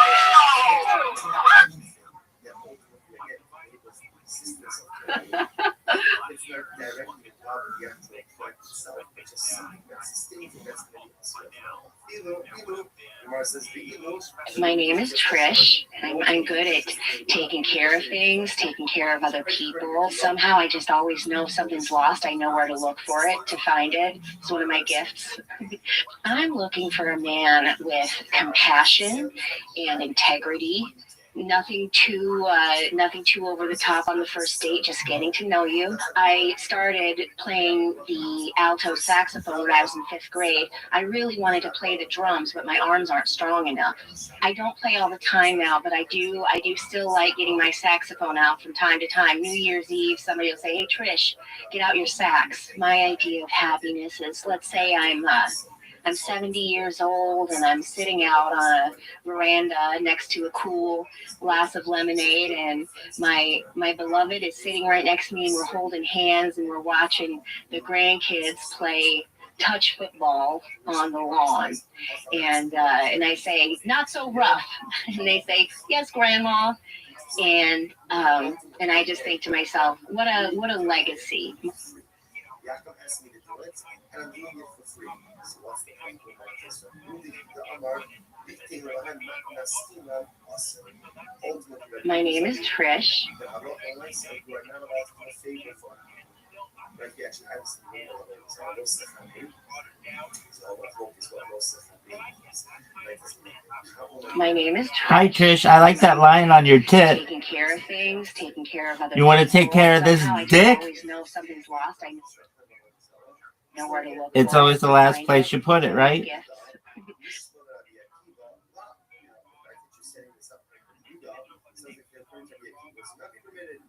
I'm looking for a man. Are you a librarian? Passion and integrity. I think you have librarian-like qualities. Nothing too over the top on the.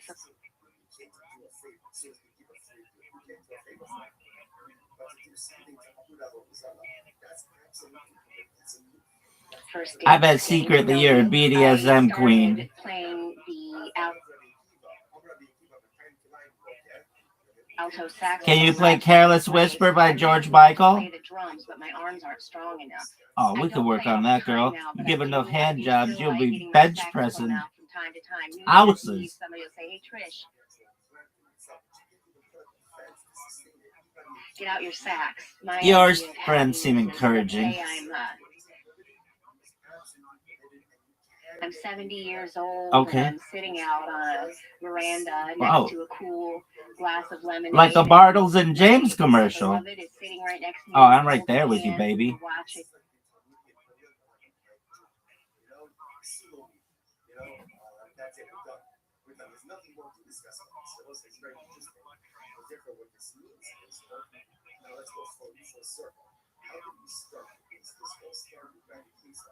And I'm going to destroy, wants to break these battles of the INS. He asks me, he wants to hire me in June to go to break his word, pay me $50 a barrel. Great, so I'm allowed to do it or not. So remember, on one hand, he said no, because therefore that means I want to continue to exist. Benefiting from a Rothschild. On the other hand, I'm just trying to hold up. But nothing said, do it and cover along. If it involves the destruction of a result, of that matter, a prohibited item, even though, yes, I do want the continued existence of the INS, so I get it. I don't want it to break on its own. I want to break it. I don't want the plan to be uprooted on its own. I want to uproot it. But nevertheless, I'm permitted to go ahead and do these activities, get paid for them, keep the proceeds of the destruction of the whole, destruction of the Zara, destruction of the ultimately is a good thing. So that says you get paid and Tavo Allah. I will say it really is such an interesting idea. Kind of a hard Western society. Really and that is important. As members of society, just the general approach to living in their society, you should take an approach to living. Yes, you know what? It's not revolution. Like in rocking chairs? What about Adirondack chairs?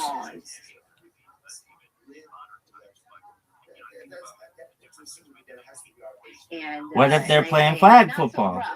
And they say, "Yes, Grandma." I kind of like this fantasy. Let's do it, girl. I think to myself, what a legacy. And then I fished you. Fuck. I'm good at taking care of things.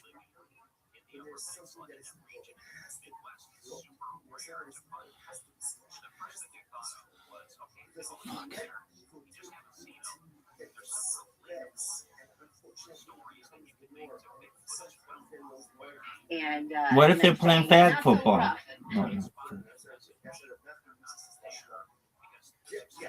What if they're playing flag football? I kind of like this fantasy. And then I fished you. I just think to myself, what a legacy. My name is Trish. I'm good at taking care of things, taking care.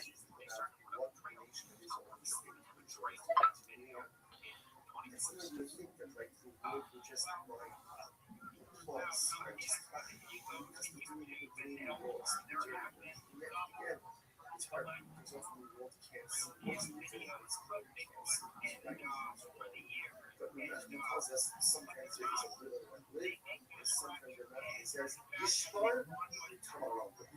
Sometimes you have to. My name is Hi, Trish. I like that line on your tit. taking care of things, taking care of other You want to take people. care of this Somehow I just dick? always know something's lost. And where to look It's for it always to the last find place it. you put it, right? Gifts. I'm looking for a man. Are you a librarian? With passion and integrity. I think you have librarian-like qualities. Nothing too over the top. I bet secretly you're a BDSM queen. Can you play Careless Whisper by George Michael? Play the drums, but my arms aren't strong enough. Oh, we can work on that, girl. Given those hand jobs, you'll be bench pressing. Time to time. Ounces. Somebody will say, hey, Trish, get out your sax. Your friends seem encouraging. Hey, I'm 70 years old, Okay. and I'm sitting out on a veranda next to a cool glass of lemonade. Like a Bartles and James commercial. I love it. It's sitting right next to me. Oh, I'm right there with you, baby. Like in rocking chairs? What about Adirondack chairs? What if they're playing flag football? Not so rough. I kind of like this fantasy. And then I fished you. And I just think to myself, what a like. My name is Trish. Hi, Trish. I like. That money is just one thing. Clips the ball. He's clearly loses it. What's good, woman? And I've been looking for a date most of my life. Since the Hoover administration? You look like Rue McClanahan's stunt double from the Golden Girls. I bet your neighbors are swingers. A motherfucker who slings stick like it's going out of style? I enjoy a free. Right, like a library. How about getting fucked in a golf cart on a golf course, girl? Tell me I'm sexy. Hey, you sexy hoe. Same, baby. Eat that shit up. I bet that wrinkly neck loves to get choked. Baby, you can get it. I bet you love to get spanked. I quit my job tomorrow. I think I'll be a musician. Hi. I'll be a musician that maybe something like I play ukulele. Because Okay. that's something that you can get hired for anywhere. Maybe in Hawaii. Smoke cigarettes and I can't date anyone who What about candy cigarettes? out the window, let the cigarettes fall to Even if it's a carton of Doral? what you want to do, you have more options. So I talked to my friend, je peux How about a French university, girl? You should What's up, date me bitch? because I'm so far out of your league. I'm already a unanimous first ballot Hall of Famer. Hi, I'm Elizabeth. What's up, Elizabeth? That's only. What kind Okay, of man am I Beth. looking for? I really don't know. Hopefully, Hilarious with a huge cock. I've never been in love with anybody before. I don't Same, even love girl. my parents Except I love or any of my everybody. siblings. But every guy I've ever dated has been madly in love with me. I doubt that. And but you that's will be in okay. love with me too. Maybe. You never My know. dream first date is for a restaurant. What about a piano bar? Just Okay. see if you could keep Oh, up. no doubt, I girl. do smoke I'll drink you under the cigarettes, table. but I don't care if you smoke cigarettes. Okay. The key You like to Winston's? relationship with me is giving. That's what the Flintstones smoke. I have a lot of pet peeves, but my biggest one is leaving wet towels on the ground. What about cum towels? Sweet and soulmate. I don't really Oh, think this one's people complicated. have souls. There could be an animalistic soul, a Jewish soul. Who the fuck knows?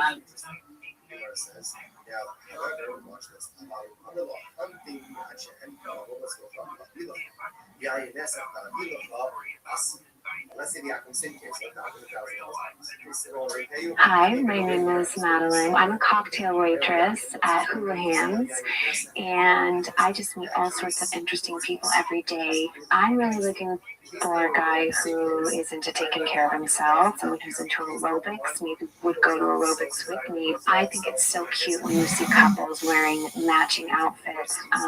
Maybe we have matching pajamas. Sometimes I like it when a guy's a little bit mean to me, because then it makes me feel like you like me.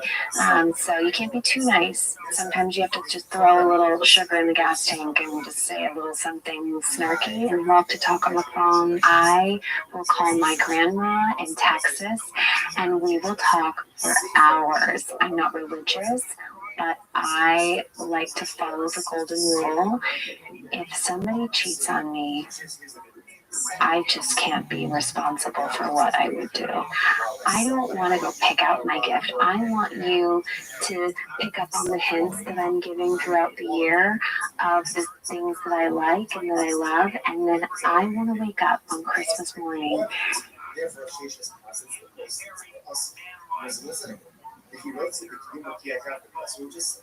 Hi, my name is Madeline.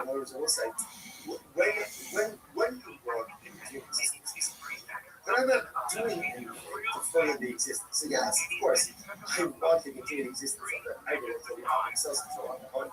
I want to continue the existence of the ISF because I want more money. But I'm not doing anything to facilitate the continued existence of these particular items. Why should it be us? But none. There is much like there are she your shot. Hi. You have two brothers. One converted. And they're both they're brothers. One converted and one is so brother Gare and brother Alco. So what happens? Their father died. Their father died. And then they inherit their father. Have I been watching the same fucking thing? I've heard about these two fucking brothers like 1,000 fucking times.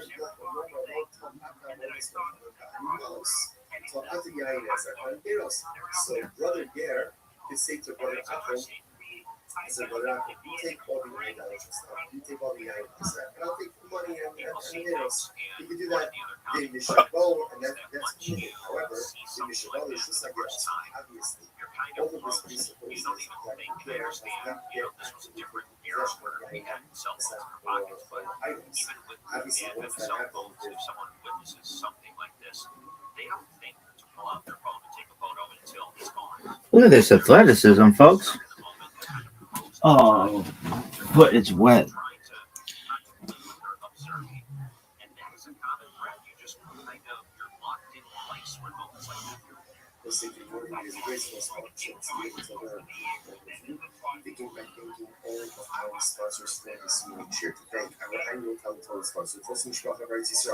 We're dedicating one show of drushes this year as a support for the service levels for all Israel.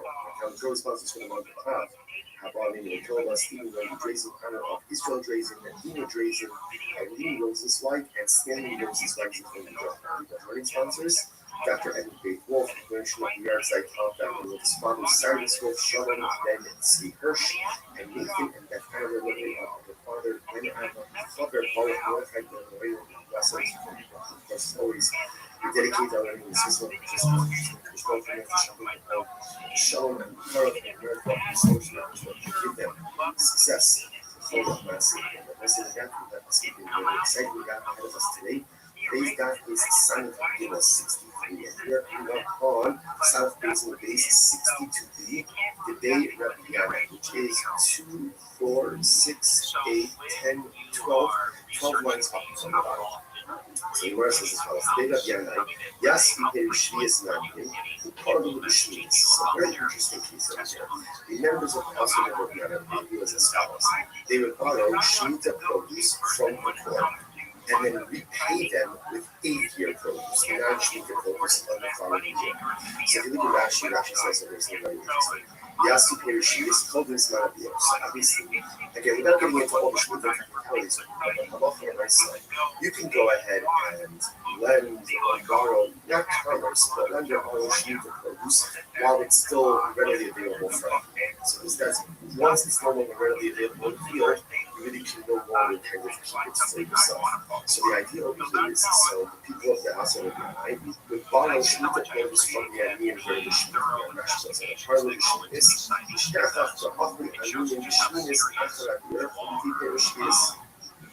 what ended up happening again is on year number 8, people of the IS house repay the annual, ultimately again with new produce, 8-year produce.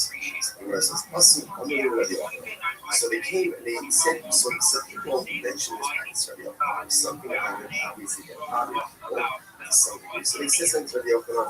Rabbi Yochanan said, yeah, we see often it's perfectly fine. It's perfectly fine. You want your neck done, you have also that. Interestingly enough, look at Rashi, you also know the Psalms 3 from the Rashi. You also know the Bible said the members of the house of the gunners are acting totally fine. Rashi says, that he shut down. לא חבו לא הכניסי חיים בעלים, רק חלו כנראים, ולא חיו קדושה שיש על הסוגיה. So yesterday, that we get into a issue of potential problems with forbidden love. Sometimes things that forbidden can on the previously forbidden. So, for example, the concern over here is means that one is transacting business which need the produce, that even the 8th-year produce should ultimately have the same condition of prohibition. Now, the ultimate set is not really a problem. Why? Because there's not a reciprocity, there's not immediacy. I should say, there's no immediate reciprocity. Because the produce is being taken and only being brought to the because there's no immediate reciprocity, therefore this does not look like you're doing commerce with shmita and produce. And therefore, no shmita and prohibition involves the 8th-year produce. That's the idea. Therefore, again, halacha l'maisa, and therefore, again, shmita sanctity was not this is still very interesting. Is connect them to Esther. And interestingly enough, a similar case would come up with Esther on his own. Esther is already a local person and he gives herself for her services. Right? But even gives her an object, that object is called Esther, so the payment go home and cannot be used for any type of sacrificial purposes. Makes sense? This is the sign of the verse. The first one, these guys are both the sign of this. Bryce says, no son of a boss. Let's say Ruben goes to Rachel. Like Ruben goes to Rachel, and ultimately again gives her right? But he doesn't have relations with her. Or Muhammad have no son, or he has relations with her, but doesn't pay her anything. What's the halacha? As well, Muhammad's payment ultimately is not very sacrificial. Obviously, it doesn't make sense to write. That's the level of Allah. He gave her, let's say he gave her a lamb, he gave her a sheep, and he didn't have relations with her, then of course it's permitted for her to have a wife. She didn't give her a Allah, so he didn't have relations with her, then ultimately again, that's a lamb is a gift. It's a gift with no restrictions on it. To which the Gemara says, we see that was the same case. But the lab alone was not the resolution for her. It didn't pay her anything. Ultimately, they paid her. He didn't pay her anything. Even though the Russell law, if he didn't pay her, it was the meaning of the statement in the place that says that the person says, which was Allah, God is going to say. This is Russell law. The answer got for Allah. If you gave her, let's say, gave her the sheep. And then only afterwards, in other words, when it takes this outside, since we was say like this, when there's something called last payment, when there's transactional payments, these are relations, right? Our relations, in other words, when there's immediacy, that's when it's necessary.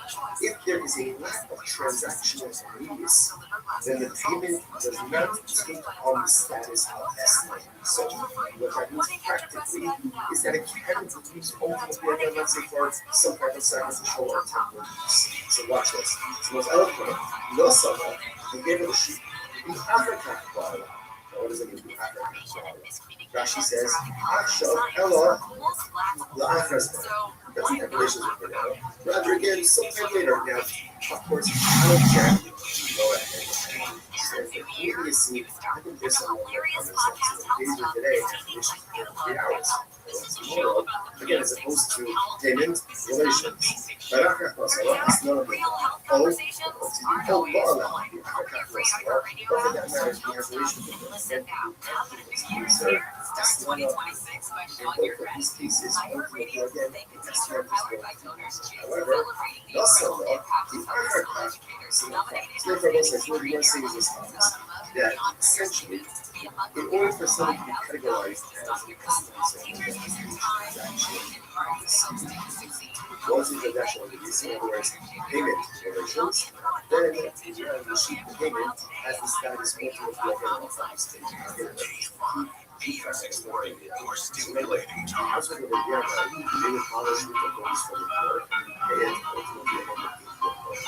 People think that they are because they felt better when they did say, oh, it's fun, it's say, no, it's fun. Why? Same idea. There's no transactional immediacy. So because of transactional immediacy, we don't view that your produce as an exchange, right?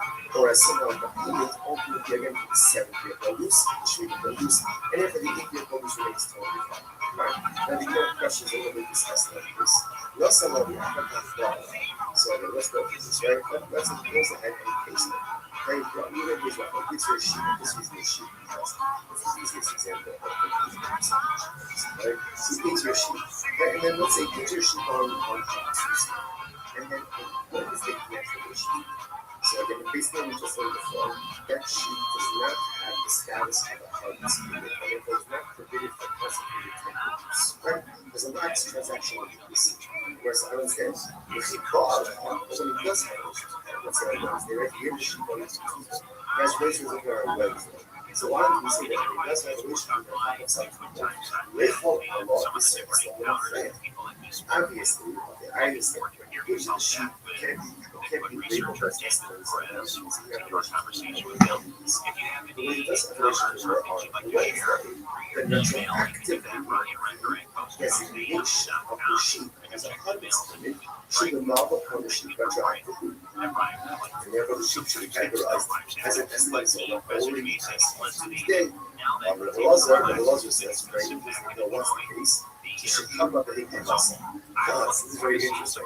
What happened? Zona, right? Zona got the sheep on Tuesday. She got the sheep on Tuesday. Now, they should didn't happen until Wednesday. So we're saying, well, when they had relations on Wednesday, retroactively, the sheep should be categorized on what's the case. She offered it up as a carbon on Tuesday. She offered up as a carbon on Tuesday. A highest harvest, highest zona. Let's say she's a zona. And she's offered up bonus. Let's say it's important to get this going. It's just one of these different things you can do. You go to postdaily.com.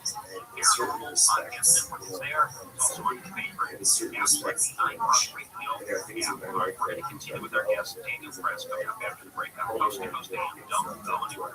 The things that I don't do well, or do poorly, or don't do at all, are Hashem. Don't take away from the things that I do well. Each case is not a righteous in some areas and more than thankful. Obviously, that's not the right goal is to have a certain level of spirituality and righteousness in all areas of life. Most of us are not there. Sometimes you feel regretful. Sometimes you feel fake because here, I'm learning Torah, but I'm doing this. I'm getting stuck on, I'm doing this. I'm messed up, and I'm doing this. Right, it is hypocritical. It is not actually but welcome to the nature of human condition. We all live in hypocrisy, we all live in contradictions. Such is the nature of this world. But it is important for us to speak for ourselves. And even though the zone is a zone, the ship also is complex. You know what? I guarantee you, those kavanas they have to be called.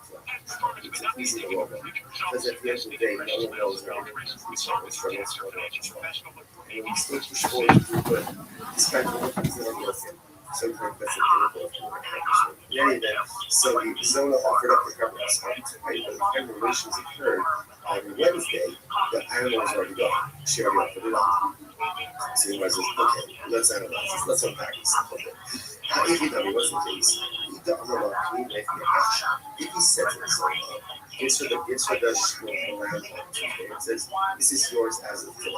Right? Acquire this as of today.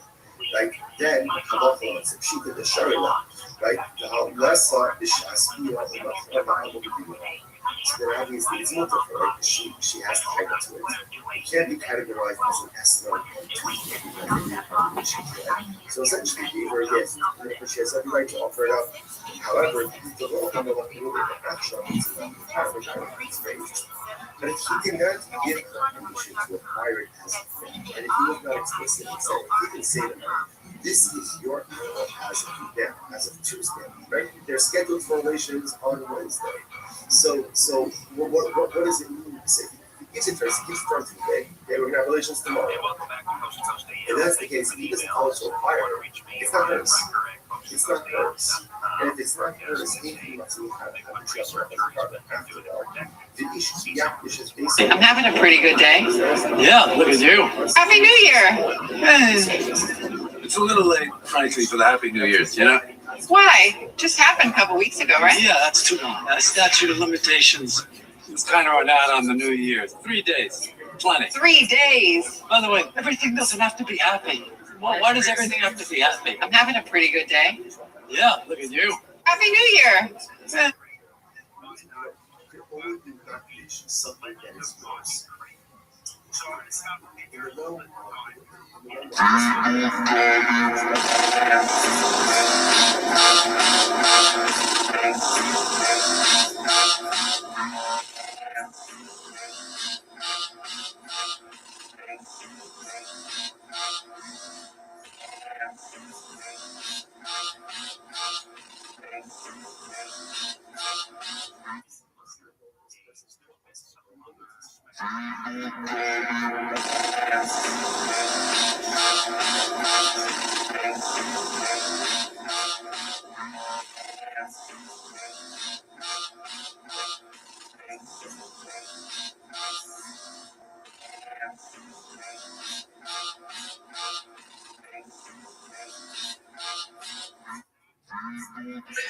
It's always great when the mascots and cheerleaders get together. Whoa! Engulfed!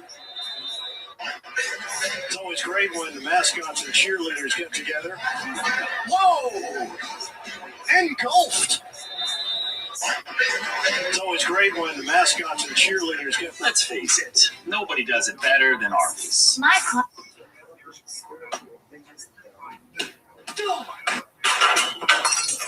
Fuck. What's the name? Tommy. My name's Dom. This is actually my friend Tommy Tough Knuckles. Yeah, whatever, dude. Yeah. What behind you is? Okay, next. He's my appraiser, so he's gonna check it out. Right ahead. What's this shit? This shit looks broken as fuck. Yeah. I don't know. That shit looks janky. You're Yeah? Yeah. Yeah. Doesn't look too good, but it's just like rust everywhere.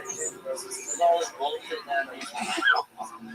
You go ahead, look at this one, dude. He told me he was an expert. You do like 400. Really? No, dude. I mean, there's a lot of issues. Yeah, dude. Get the stepping, bro. Want to test drive it? Not test drive shit, dude. Don't play time. And the way you're carrying yourself, I don't want to talk to you anymore. You're a jerk off, bro. Move at 3. Dude, get the step. What's the name? Tommy. My name's Dom. This is actually my friend Tommy Tough Knuckles. Yeah, whatever, dude. Yeah. What behind you is? Okay, next. He's my appraiser, so he's gonna check it out. Go right ahead. What's this shit? This shit looks broken as fuck. Yeah, you Welcome to season 2 going Tom Brady's Super Bowl. Tom Brady's Super Bowl helmet. Wow. This is Mike Tyson's belt. This is Vince McMahon from the World Wrestling Federation. This is Shaquille O'Neal's shoe. Oh my God. Right here, which is a serious Is shoe. that a real That's shoe? a real shoe. He took it off after a game and handed it. Oh my God. I carried it like this. Of course, the big thing is the view of New York City. Now, do you live upstairs? I live upstairs. In the penthouse? Yes. Are you going to get down to business when we leave you, or are you going to get down to politics? I get down to business and politics. You know, I'm running a business, and at the same time, I'm running for office. Whereas a politician, they only have to do the one thing, but I'm running a big business and also running for office. So as the days go by, I get more and more to my children to run and my executives. I have great executives, and that's not going to be a problem. Tom Brady, Super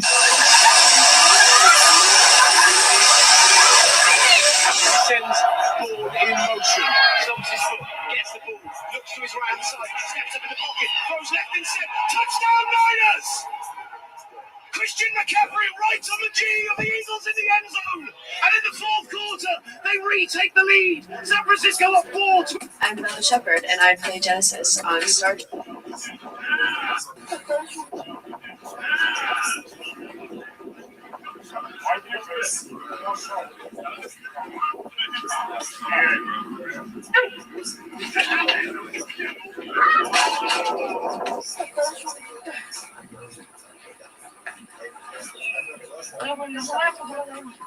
va a empezar. No, güey. No, güey. Vas a caer. Ahí, ándale. No, güey. No pasa nada. No, güey. Está sucio. No, güey. ¡Ya, güey! ¡Pinche pendejo, güey! ¡Ya! ¡Pinche vato, güey! ¡De nada, güey! ¡Pinche vato! ¡Ya, güey! ¡Ya, güey! ¡Por favor, idiota! Ah, te bañaste. ¡Pinche pendejo, idiota! ¡Pinche pendejo, güey!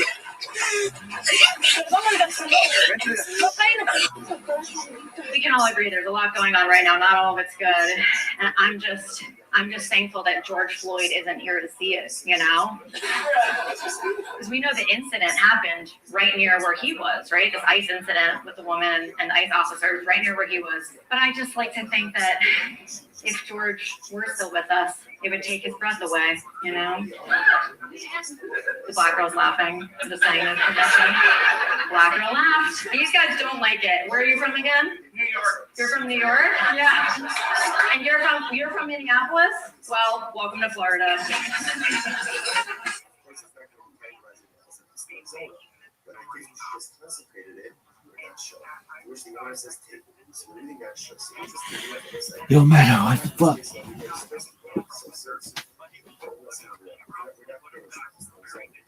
What we do understand is that in order for some categorized as payment, it must be transactional, which means payment. If that order is not followed, either payment and delayed via or via and then payment, ultimately again it is not considered to be so if he deposited an envelope with payment, yeah, it doesn't occur until later on. As soon as she has rights in that envelope, therefore she goes ahead and she opens it up. It looks like something. If she's not deficient, she consequences. So the envelope is still in existence at the end of the video. Next day, what's the status of that envelope? That's the thing. That's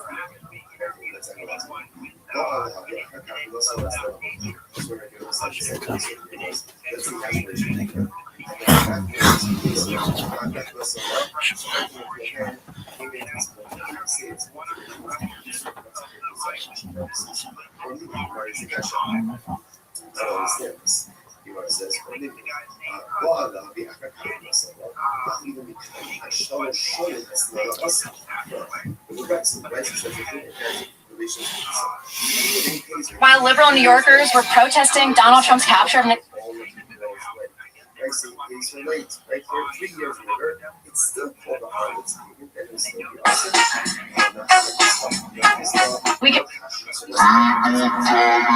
Yeah, so what you see it, and I talk about the point of the ball a lot. You see it from, well, I'll start from this angle. This is kind of like a neutral plane. This is when the point is slightly down. When you're throwing into the wind, it has to be neutral. If the point of the ball is up, any wind friction is going to push that ball up over the top. So as a quarterback, you don't really like that U throw underneath because naturally that's going to point the tip of the ball up. You like more of a C or an inverse, a reverse C. That's how you kind of control the point of the ball, and then you can kind of just snap it off as you throw it. But in these windy conditions, you can't be underneath the ball. There's too much. These events are based on a true story. Is that the same shirt you wore yesterday?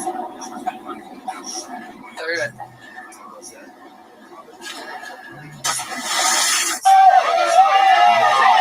Hey, Colonel, you want to roll your window down? No, why not? Why are you detaining me? I'm not detaining you, Colonel. I'm stopping you for doing 63 miles an hour in a 40-mile-an-hour zone. I need your driver's license, your insurance, and your registration. You have proof of the speed? Yes, I do. It's on my radar, ma'am. Can I see it? No, you may not. 227. Send me another unit. I also had you doing 73 further down the road. I need your license, your insurance, and your registration. I need your license, your insurance, and your registration. Can I see? In order for it to be close, what has to happen? Where it says, she thought. Shabbat tells them, she thought. Right? Remember, livestock animals require machine for taking possession, which the person is so now, well, let's go help them go to machine. Okay? So apparently it's actually interesting. Ultimately, the different machine was only written by Jews. So apparently, again, by an American Jew, they don't move the sheep for 2 o'clock. So we're talking about a solar who's not because a lot of us know it is. The old love is already Israelis, and I was talking about a Jewish harvest.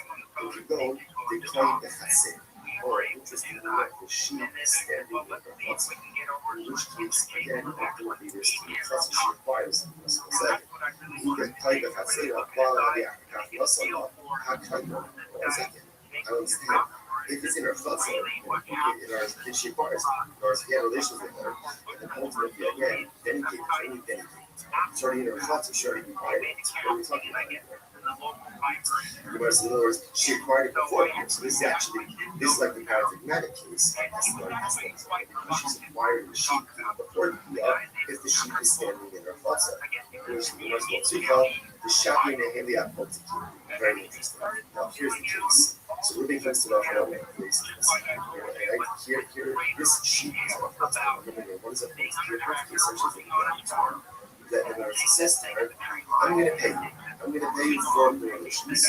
Right? If I don't pay you money, you can take this sheep. So therefore, she doesn't really acquire the sheep initially. She requires the sheep in the event that there is non-payment. The Amallah, and he says to her directly, let's say for the next 30 days, good. And if not, shock like the estimate, think this sheep ultimately again has your finding. That's a Rav some help. Again, it's interesting. All of this is really matter. Watch this. I'm going to do let's say you make employees, donkey drivers, and roads. Okay, so now he's paid. Now the way ultimately again, he's paid in the Rashi goes on over here. Rashi, big compartment on their hearts. His workers are non-Jews or they're Jews. They just want to Jews. Idolaters are only Jews. And he says to them, the whole day is going to be right? So what's the hell? The Eno Hoshesh, okay, so actually, so he goes and he says to them, I'm paying you, right? And essentially, you go use this money to go and purchase for yourself food and drink. Okay, either that for a payment or a salary, not the wages, whatever it is. He's giving them here, right? Here's money, go and drink, go and eat. So what's the reality was, the Eno Hoshesh, this, the Eno Hoshesh, he doesn't have to be worried. So you on this 63. Go to Shmishlis and go to Shmachai. So go to Shmachai. As I said, here's this interesting ones. Right? What's the concern here? The Gemara says that Halacha L'Maisa, he's giving them money. Now, because it's a humble on their parts, he has to be concerned that he's going to go on that investment. Right? Or maybe ultimately again, is this your vehicle right here? This vehicle right here? Yeah, is it yours? My car, yes. Oh, it is? Okay. Are you gay by chance? Am I what? Are you gay? No, I'm not. Because you parked in the, right there, I don't know if you saw, in the gay parking only. Oh my God, I never noticed that. You didn't see it when you pulled in? No. Yeah, because it's going to be am I going to be fined for this? I mean, unless you just tell me you're gay as I move. Because you've been parked here already, sir. Unless you just tell me and I'll just scratch you. Okay. Oh, you are gay? Okay. All right, perfect. So I'm going to have to ask you just like 3 simple questions so that I can prove that you're actually gay. Just real quick. On a scale 1 through 10, how gay are you? 1 through 10. 1? Oh, that's not gay enough. Maybe like 9. Okay, you are 9? Okay, perfect. And then second question here. Could you give me your best gay voice to prove that you're actually gay? Okay. Perfect. And the next question here is, how many men have you slept with? 7. 7 men? Holy, you're really gay then, huh? Oh, okay. That's all, sir. You're good to go. You mean to tell me that there are certain parking just for gay people? Yeah, it's part of the LGBTQ community. It's a new thing of San Francisco. Just to make sure to look out for those, all right? Hello, sir. Yeah. Is this your vehicle right here? This vehicle right here? Yeah, is it yours? My car, yeah. Oh, it is? Okay. Who blew an 18-point lead? We did. Who lost to our division rivals? We did. Who sucks at kicking? Big man is us. Who's headed to Cancun? We are. Yeah. Who blew an 18-point lead? I checked also if they were off by just a little bit. That would have been a disaster for the project. Thanks to the engineers, this did not happen. After 2.5 years of construction, there was one more piece left, called a keystone. There were thousands of people that showed up to watch this crowning event. And the gap for the keystone was too small, less than a meter. They knew this would happen, but it was still a challenge to deal with. The gap needed to be almost 2.5 meters for the keystone to fit. Part of the problem was the heat from the sun causing the stainless steel to expand. The south leg of the arch received the most sun, so they decided to spray water over the side to cool it down. And as part of the original plan, hydraulic jacks were put in place to move the legs with just enough room to fit the keystone. After a few tense moments, the keystone successfully went in and the workers were able to weld it in place. The engineers had done their job and the arch was now complete. The stabilizing truss could be removed and the arch could now support its own weight. It took the better part of a year to slowly bring the creeper derricks down, cleaning and polishing the stainless steel on the arch as they went. The arch was finished, but there was more work to do. When Eero Saarinen designed the arch, he wanted visitors to be able to get to the top, but he didn't exactly know how that was going to happen. Whatever system they used needed to be able to bring many passengers up, and it couldn't distort the outside of the arch. We want the arch's shape to be unaffected and have that smooth look all the way up the side. To make things harder, the legs get thinner as you get closer to the top. The tram had to be designed with this in mind. Many industry experts at the time were stumped by this problem. How about we build an elevator? The problem is that an elevator goes straight up and down, and we need something that curves. Okay, how about an escalator? These don't go straight up and down. You might make that work at first, but you'd need to build several of them, and that gets expensive. The main inspiration for the design actually came from the Ferris wheel. This can move people around quite well, and they're always right side up, no matter where they are around the Ferris wheel. This same idea can also be used to transport people up the sides of the arch. Dick Bowser is the engineer that came up with this solution. Instead of individual seats, the design called for enclosed cars for safety, and then put all the cars together and use cables to lift them. This tram system needed to be small enough to fit on one side of the arch leg. This leaves enough room for if they were off by just... What up, Council? My name is Chad Kroger. This is my colleague, JT. What up? We came to the city of Miami Beach with one purpose in mind, to prove that partying on a yacht boosts as much stoke as we had hypothesized. We believe deep in our cores that letting loose on a boat cures depression. In my experience, a quick gainer off a tuna tower can make you forget about inflation or automation. To conduct this experiment, we found a young man on Craigslist, Navi, who self-identifies as awkward and a bit sad. We brought him onto a yacht and hooked him up with a brew. To our surprise, his froth did not fully peak. There was one missing ingredient: hot chicks. Hot chicks are crucial to the boating experience. Not surprisingly, after we added beautiful women to the equation, he was stoked. So we would like to go one step further with our proposal. We not only ask that the city provide public yachts to the people, but also hot chicks. Or hot dudes if you are a chick. Or hot dudes if you're a dude who's into dudes. Or hot chicks if you're a chick and that's what's up. What up, Council? My name is Chad Crook.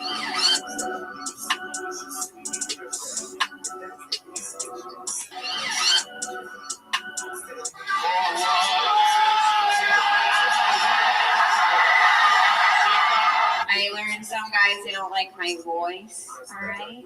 So I think Nike has said this best. Not everyone is a winner. Now, if that triggers you... And look at this technique to cut a 90-degree angle iron. He folded the string in the middle, placed it well centered, made a half turn there, right? He marked, look at this, guys. He came there with this electrode. It could be a ruler, right? He connected the ends. You're so good-looking and hot. Thank you so much. So are you. You're such a baddie. Baddies recognize baddies.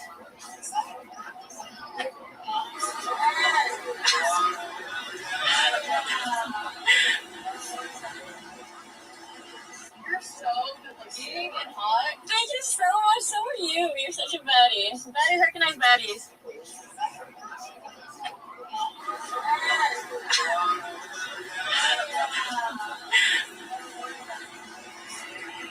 You're so good-looking.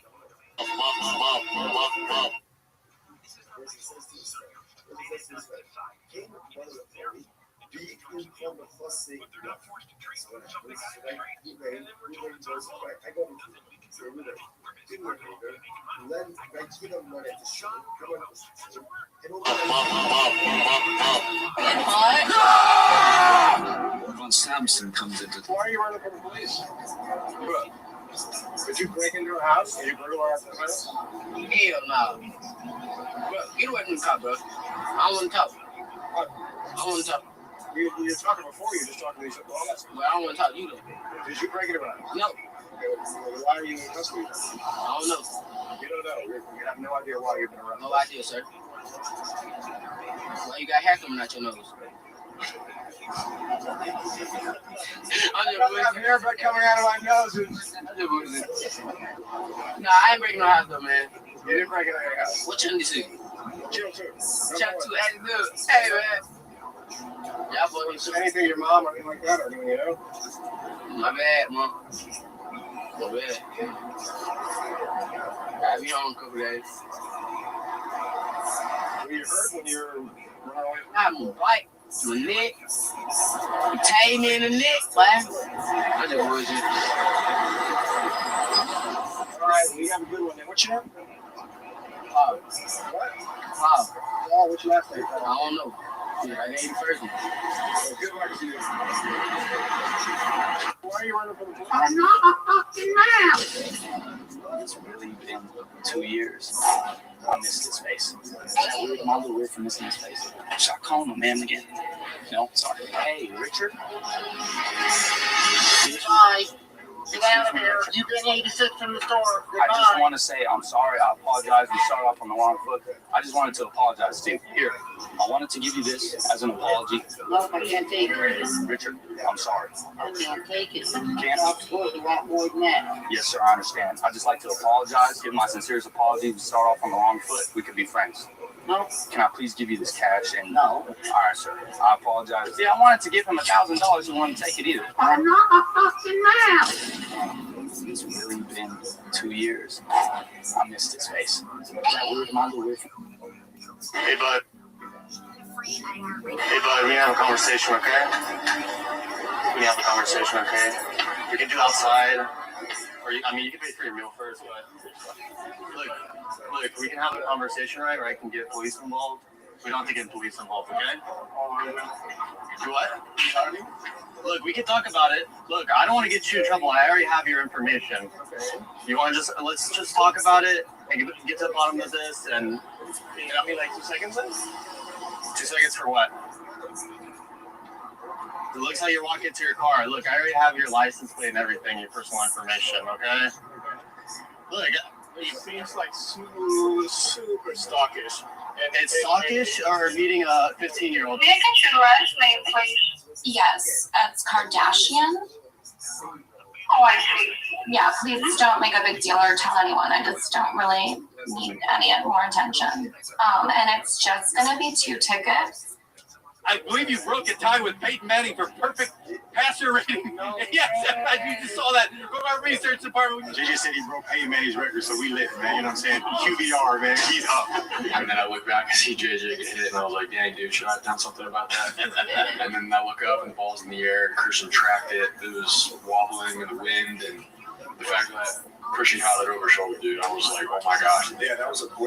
Normally, you don't think about anything during a play, but I felt like I had a lot of time to think. It was, I believe you broke a tie with Peyton Manning for perfect passer rating. Hey, turn the fucking camera off. Hey, man, you're not going to talk to me like that. What's going on? This is the wrong toes you're stepping on, buddy. Wrong toes. I'm just saying, it's his right to be upset and not to be filmed. That's all he's asking for, and that's all this is. Then he comes back up here, runs his mouth like that again, it's going to be a problem. You hear me, Edward? Oh, I hear you. All right, brother. Y'all keep moving. If you would like a ride, I can personally give you a ride. Just need a ride to the stop sign down there. Gotcha. Have fun. I'll give you a ride. That's all. That's all, Edward. That's all. That's all, buddy. I'll give you guys a ride. Hop on. Come on. Yeah, we're getting out of here. You're off at 9 o'clock. I'll be back, brother. Hey, turn the fucking camera on. Legend lives on from the Chippewa on down to the big lake they call Gitchagumi. The lake, it is said, never gives up her dead when the skies of November turn gloomy. Legend lives on from the Chippewa on down to the big lake they call Gitchagumi. The lake, it is said, never gives up her dead when the skies of... Hey, you don't come to my franchise. Ask for a water tub and get it cold. That's fucked up. You're fucking with the family business now, homeboy. Get the fuck out. Hey, you don't come to my franchise, ask for a water tub, and then get a coat. That's fucked up. You're fucking with the family business now, homeboy. Get the fuck out. Hey, you don't come to my franchise, ask for a water tub, and then get a coat. That's fucked up. Excuse me, do you speak English and whiskey? Нет, мой русский. Ну, наверное. Я нужно вас помогать. Помогать? Я нужно ваш номер. Юмор? Номер, твой номер. Я номер не даю. Потому что я черта. Excuse me. He lifts up his foot, shuffles his feet, and lost contact, and Goins had the ball on Frazier. Hidden ball trick. He lifts up his foot, shuffles his feet, and lost contact, and Goins had the ball on Frazier. Hidden ball trick. He lifts up his foot, shuffles his feet, and lost contact, and Goins had the ball on Frazier.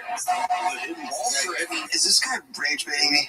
I like to imagine that Kevin Patullo spins a wheel before every play to decide whether he's going to call an inside zone, a spacing concept, or 4 birds. Don't get me wrong, the Eagles had more issues on offense than just Patullo, but this unit is so much more talented than a 49ers offense that doesn't even have George Kittle. But Kyle Shanahan got creative and worked with what he had, and seeing this less talented 49ers offense move the ball better than the Eagles unit. The ref in high school football in Pittsburgh, he needs to be in the NFL staff. 5-yard penalty, go first down. All right. Defense, number 6, 15-yard penalty, the result, first down. Okay. The extra point is good. Still first down. 10-yard penalty from the previous spot, result of the play will be a first down. I don't know if all those calls are accurate, but whenever he was describing them, I just knew he got it right. That's maybe the greatest representation of football in the history. What's up, guys? It's Fred Warren. Yo, what up? See how you living, pimp?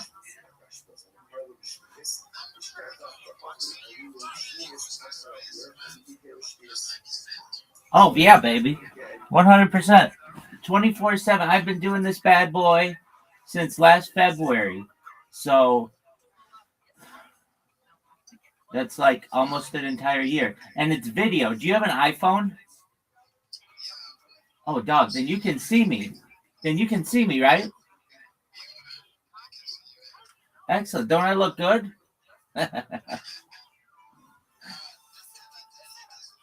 Oh, of course, baby. I'm hot.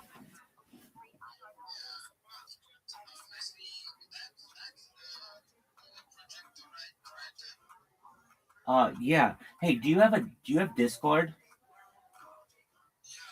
Will you please join my Discord and I can hear you a lot better and we can talk about your strategy and maybe I can help you.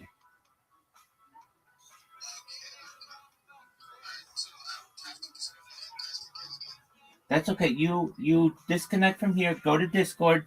The Discord's in my description, and then I'll wait for you. And if you have any trouble, come back in here and I'll help you, okay? All right, see you in a second, C. Shout out to C, everybody.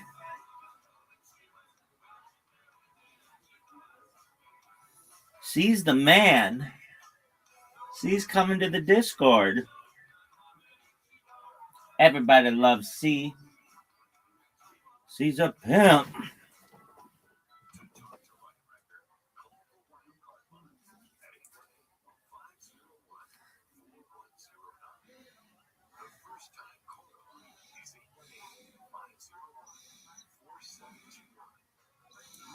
C's a space freak.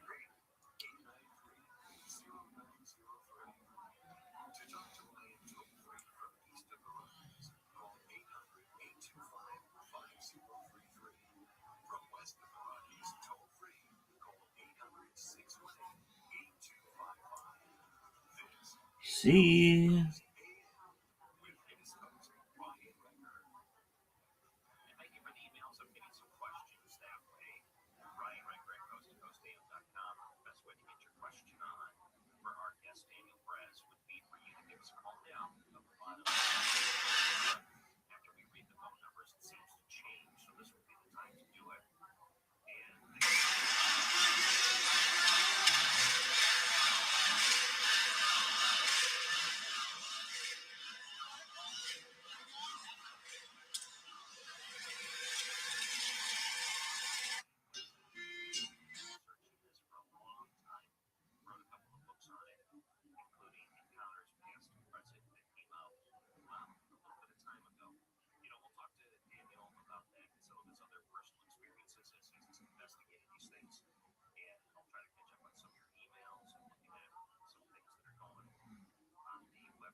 I'm happy. I wish these motherfuckers would listen to me. Yo. Digital X, how you living, pimp? Digital X, come on up. Let's talk. What's good? Shout out to Digital X. Digital X, have you joined my Discord? You need to. You can talk with me 24 hours a day there. Shout out to Digital X. You're amazing. Everybody loves you.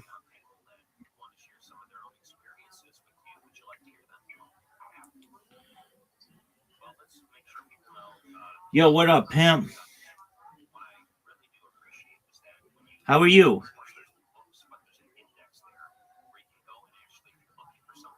How are you?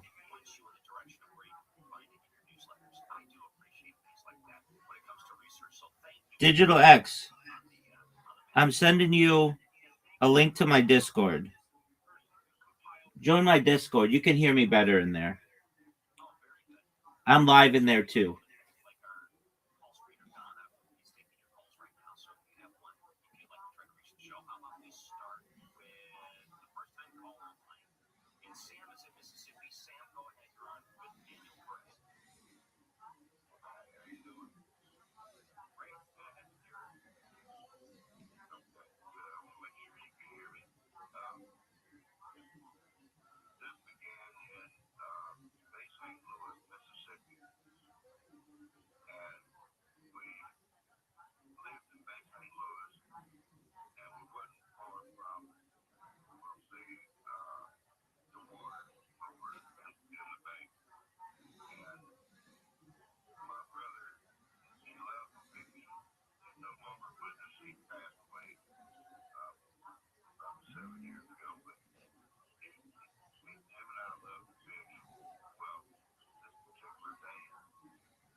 I think, thank you, Ariela. I think passion is actually driven by something, but I think since I'm just starting, it's still the passion, but yeah, it's still driven by something, which is what? The money.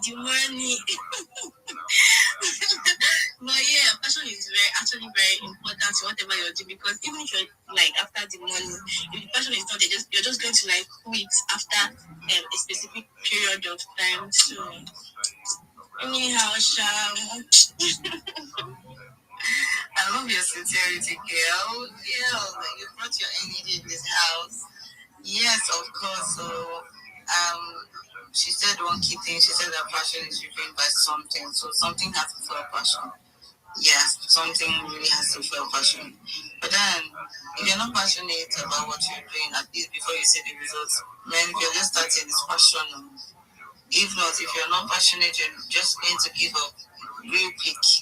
Because I'm telling you, as a newbie, it's a whole lot of things. You're trying to grow your account because people are.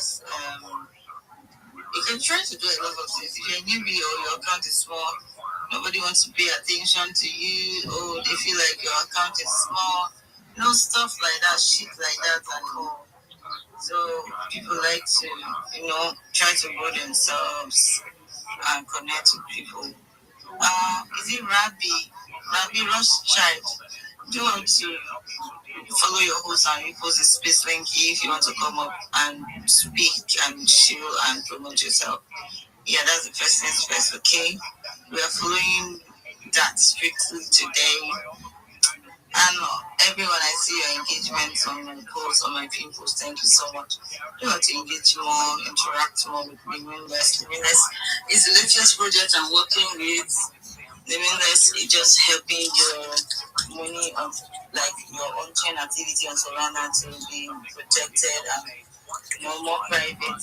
More like adding important to glass window and not just exposing yourself like in a glass house, everybody seeing whatever you're doing. If you're eating, if you're even chilling with your babe, they're seeing you, but it's Limitless, there's a darkness, like kind of blocking them, the people from outside from seeing you and everything you're doing, okay? So yes, that's what Limitless is about. I also appreciate if you can also do well to repost this post, drop a comment. Comments are really going up, guys. Thank you so much. Since it's also a trade, do it like in the individual post and maybe comment. Just read it. I made it really simple, so you should read it. Take your 2 minutes of your time. You take even 1 minute, you can understand what the project is about. If you don't understand anything,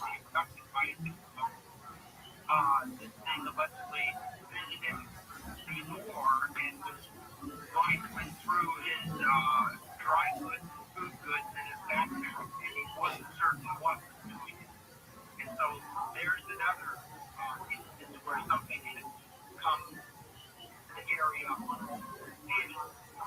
Okay, let's go west of the Rockies, and Steve is calling in from Alberta, Canada. Steve, you're on with Dan and Press. Go ahead with your comment or question. Yes, that would be me. Good evening, gentlemen. Good morning. Right, Daniel? Yep. Yeah, a couple years ago, when I finished work, I spontaneously take my dogs up to 30 kilometers, 20 miles west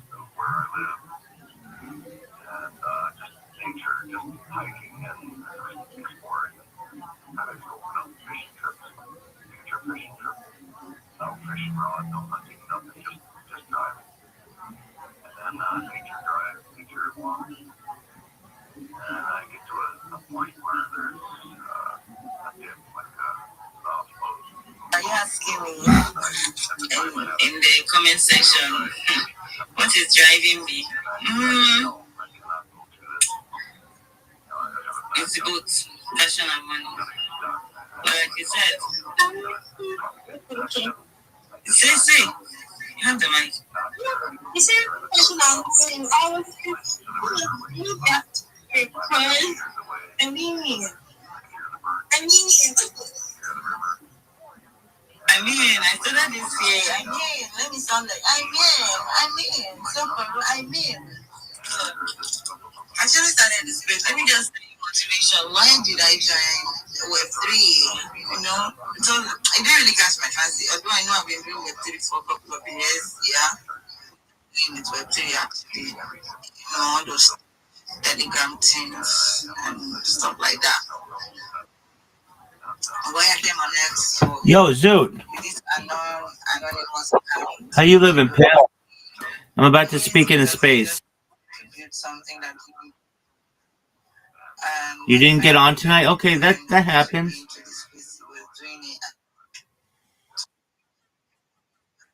I was already guys.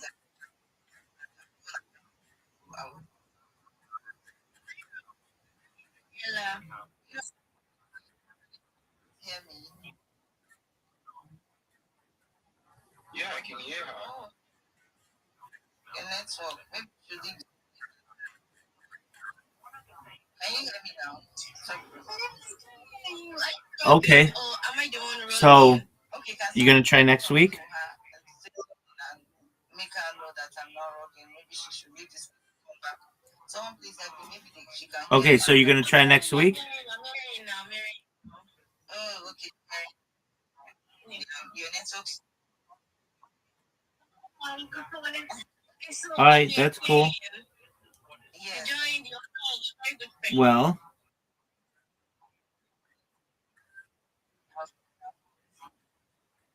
excellent. Hey, Digital X, how you living, pimp? Digital X, how are you? Digital X, I know you from X. Digital X, can you hear me, big man? What's wrong, Zoot?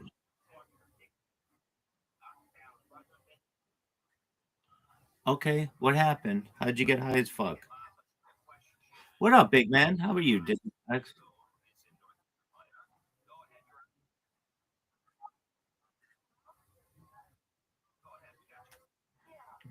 Digital X, how's your day going?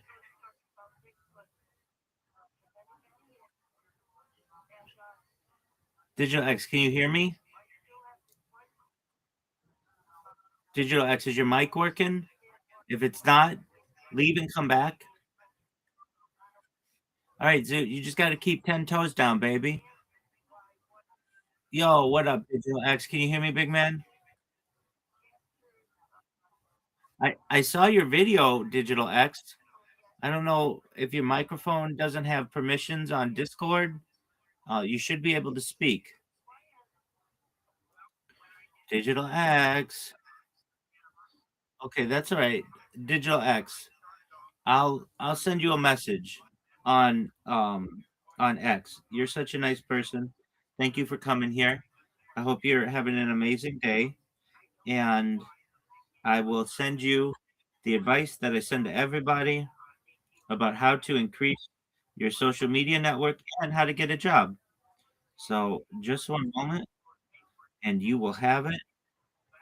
And if you have questions, you certainly can ask me anything that you want. And I know that your microphone. Oh, wait, now I can hear you. Go ahead.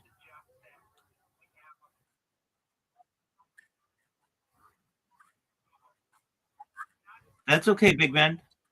No worries. I'm sending you a message on X. What I want you to do is read through it. Read it a couple times if you have to. It'll tell you everything that I advise that you do if you want to be successful. And if you have questions, just let me know, and I will answer any questions that you have. Okay, Digital X?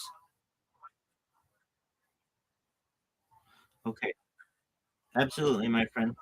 Go ahead, Zoot. What up, baby? All right, what did you think of, Big? No, you're deaf. You're deaf. That's cool. Yo, Jay Billions. Jay Billions, can you hear me, pimp? Yeah, I want to hear everything about it. Okay, what's the joke?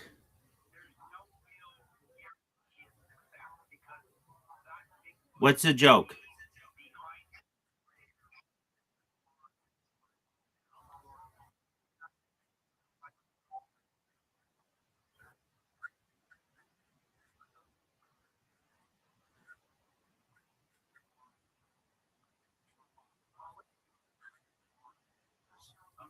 That joke is absolute dog shit. I don't get it. Explain it to me.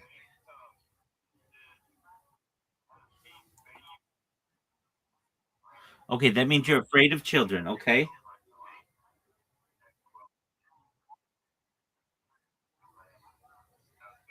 Okay, I don't get it. Why?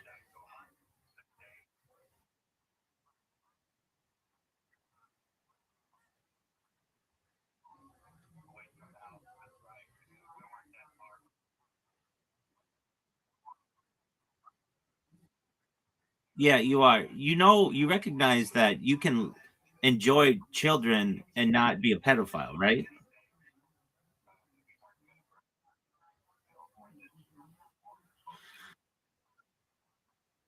Okay, I mean, no one's forcing children to be around you, fortunately.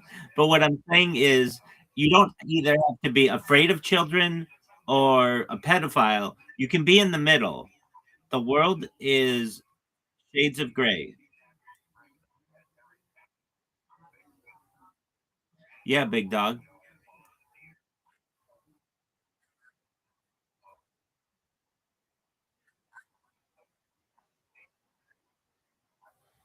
Okay, I mean, nobody. Okay, I mean, that's fine. It's not a. It's that's good. I mean, you shouldn't want to contact children as an adult. But that doesn't mean you can't be around them and be fine.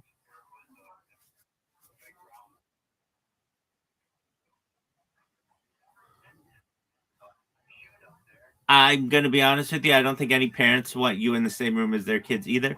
Not because of you being a danger to their children, but I don't know if you'll be the best influence on their children.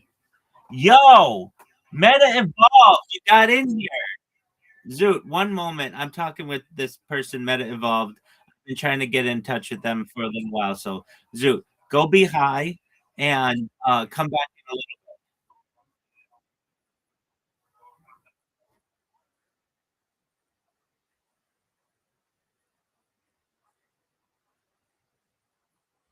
phenomenal. Meta Evolved. How is life in your neck of the woods?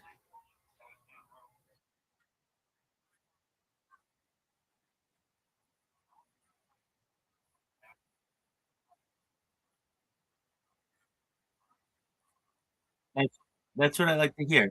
All right, so you had a like very interesting story. Tell me about your experience with Freemasons. What happened?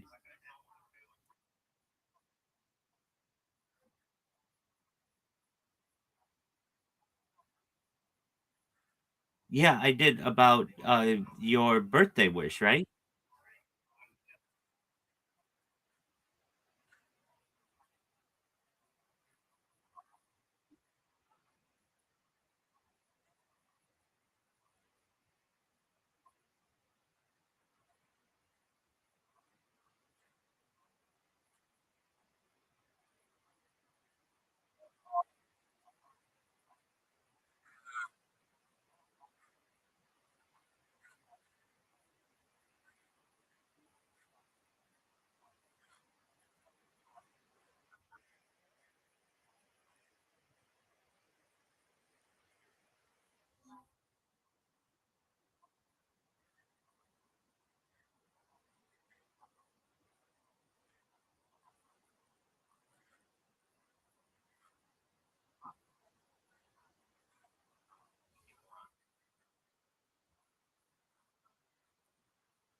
Certainly. Okay. Well, first and foremost, don't want anything bad to happen to you or your family and the people who harmed you. I don't know what their background was. They very well could be Masons, but I don't think it's good to paint with a broad brush. And I know you're not. You're open. No, no, no, no, no, no. I'm not denying that they're Freemasons. What I'm saying is they could just be bad individuals, and let's not forget that. Exactly, and I know you said you're 50-50 and you're definitely on the fence about it, and, you should know at least some of the statistics that you cited, like 50 some presidents have been Freemasons. Well, we haven't had 50 presidents, so no, no, no. Just one moment.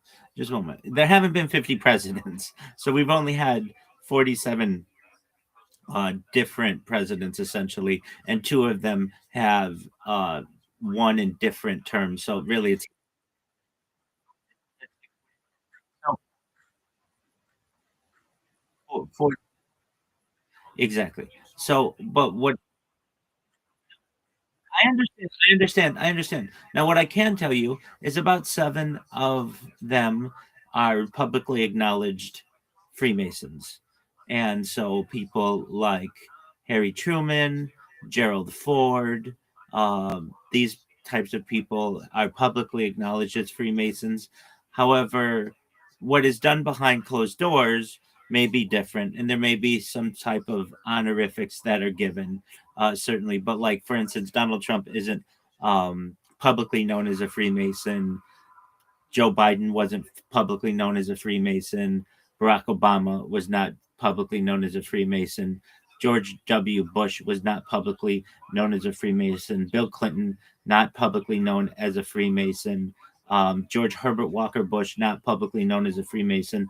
Ronald Reagan, not publicly known as a Freemason. Jimmy Carter, not publicly known as a Freemason. But before Jimmy Carter, Gerald Ford most certainly was a Freemason. So perhaps there are, I mean, certainly we've had.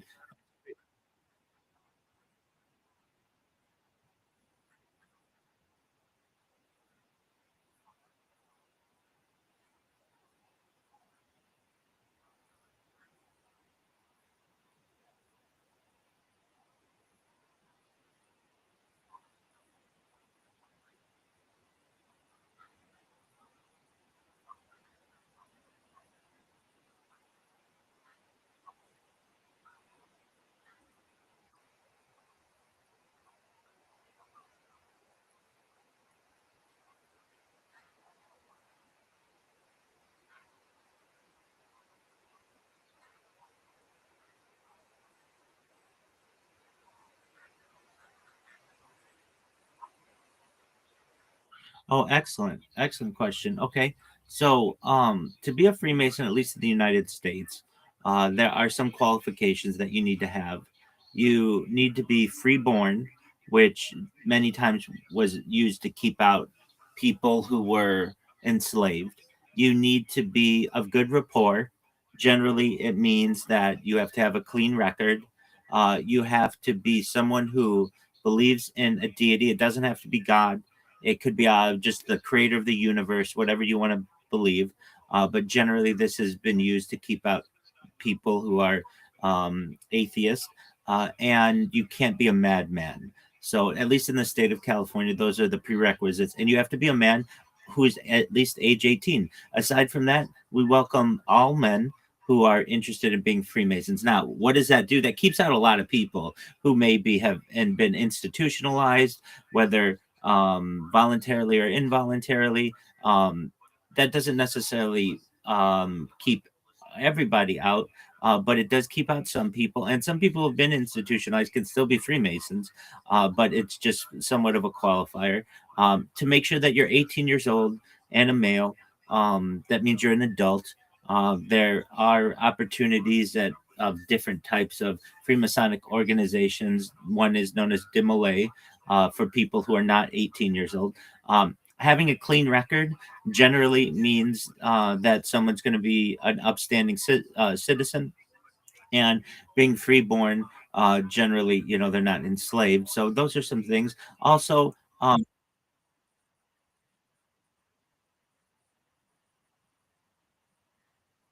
yeah, excellent question.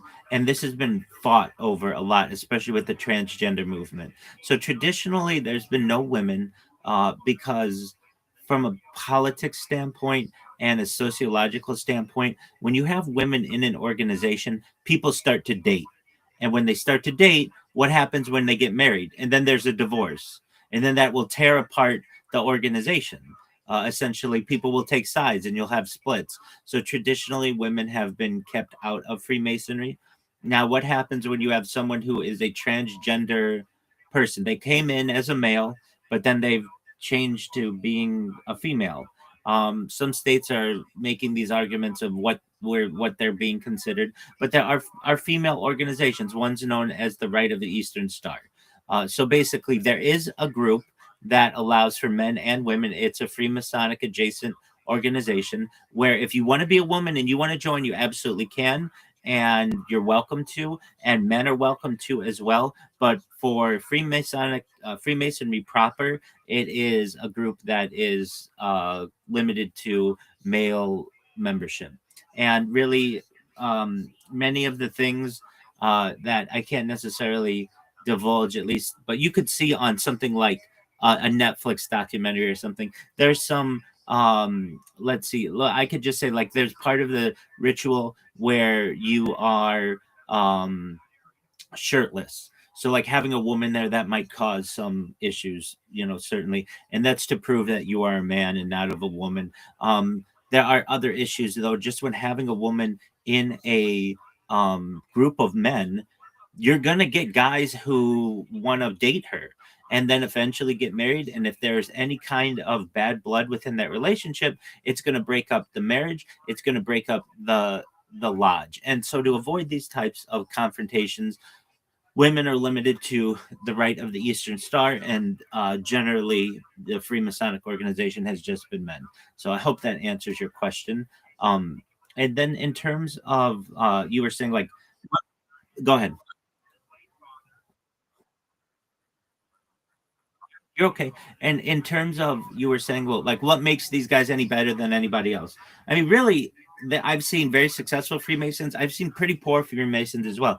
At least in the state of California, depending on your lodge, you need to have maybe $150 a year or so, depending on the size of your lodge, each year for dues. And then generally, we do a lot of charity work. So sometimes there will be like collections to help people who maybe, like, everything, a lot of things, like food drives for places, helping the homeless, helping like youth organizations go to the state finals or things like that, whatever it may be. So there's always somebody who's taking up a collection or passing a hat around. And so to be a member, I would say you have to have at least the bare minimum, but you don't necessarily have to be employed. You don't have to be educated. Um, you could be a blue collar worker.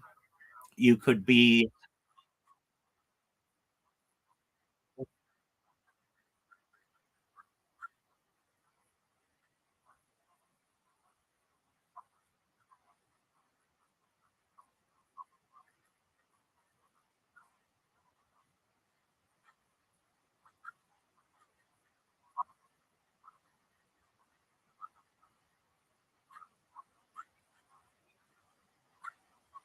yeah.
I'm in agreement with you 100%. You're always welcome, Meta. I look forward to your DMs, and thank you for sharing.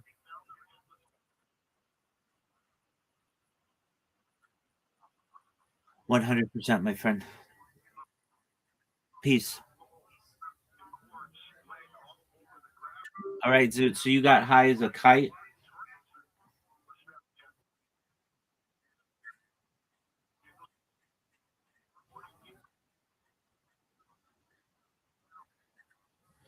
Yeah, you're fine, Zoot. I get what you're saying.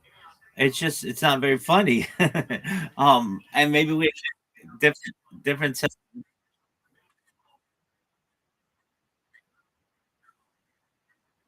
That's okay. That happens. I get those kind of jokes myself. Let's see if there's anything there. Let's see if there's anything there. So, you say that you are you have a phobia of children. By you saying that, that is that alone is outlier behavior. Basically, it's saying that you are afraid of children without reason, and then for you to say, but I said to a friend of mine that I told them this, and they said, well, why don't we try to counsel you so that you're no longer afraid of children? And then you say, no, absolutely, I don't want that, because if you do that, then I'm going to want the opposite of that, which is not what I want. Something along those lines. But like to a normal ear, it's too black and white. You either love children or you hate children. There's a very large middle ground that you can have, and that's why the joke doesn't necessarily land as well, is because most people are going to think, all right, well, then you could just have normal relationships with children as from afar. And but I get what you're saying. So with that being said, you got really high. Did you get high on a sativa or an indica or a hybrid? Okay.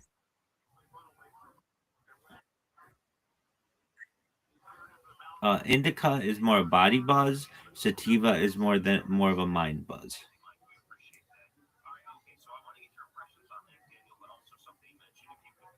Indica makes you tired, and sativa generally not as much.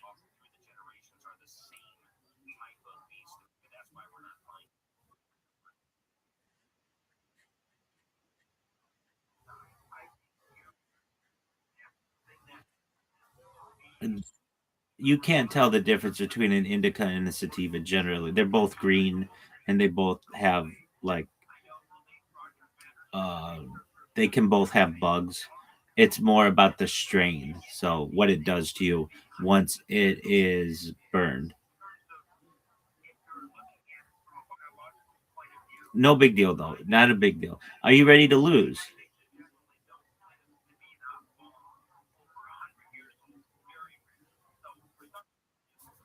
All right, Zoot. I've got a feeling that you're gonna play like one game and then you're gonna quit.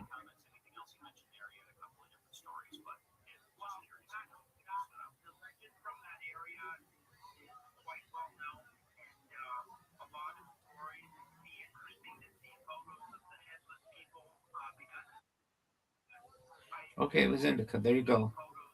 All right, big dog. Are you ready?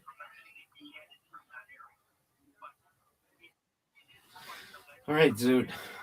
You don't know what I'm gonna send. Okay, I prefer sativa, so um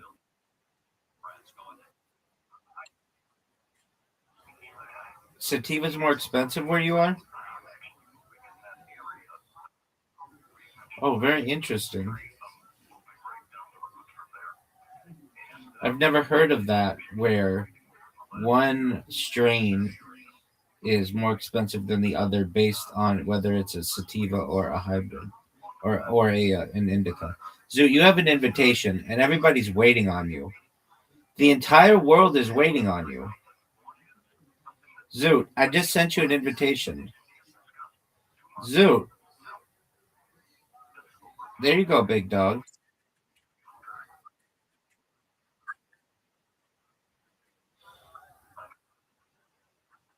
Okay.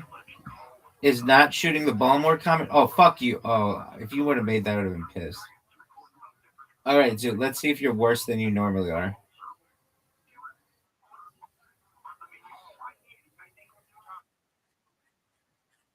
Was Chelsea there?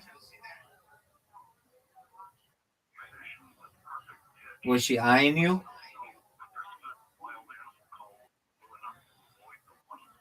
Do you think Chelsea wants to fuck? Okay.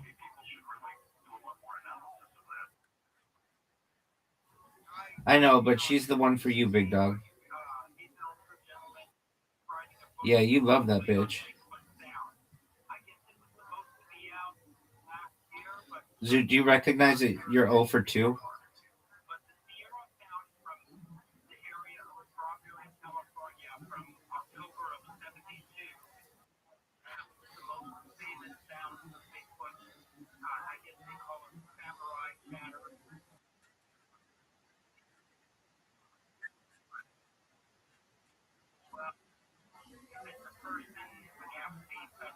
Well, what's her name?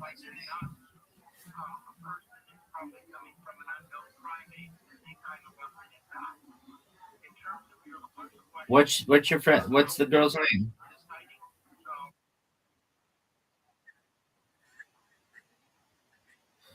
Okay, so she has like a strange name.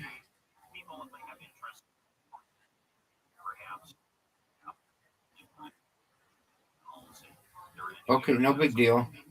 You don't have to look it up. It's not a biggie. All right. So is she hot?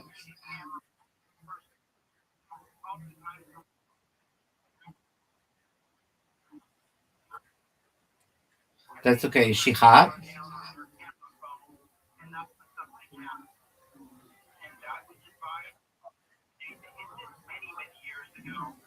Yeah, you would know the answer to this.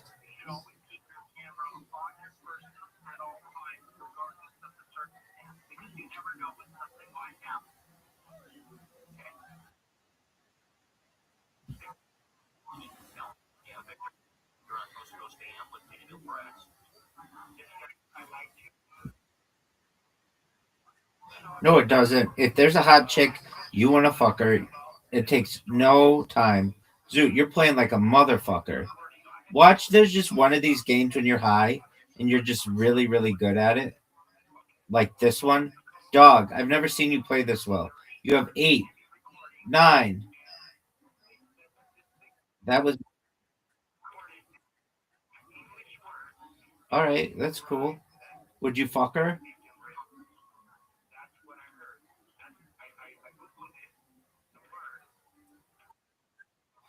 Zoot, you would fuck a hole. So,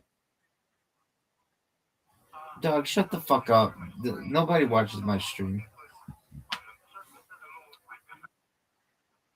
Yeah, and so what? It'll be really cool.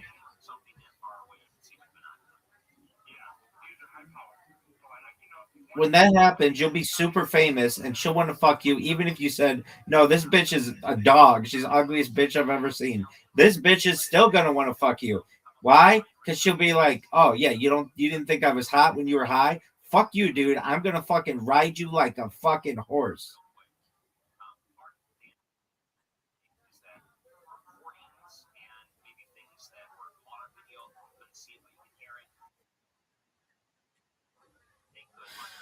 Okay.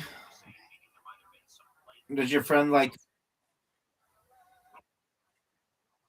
why not?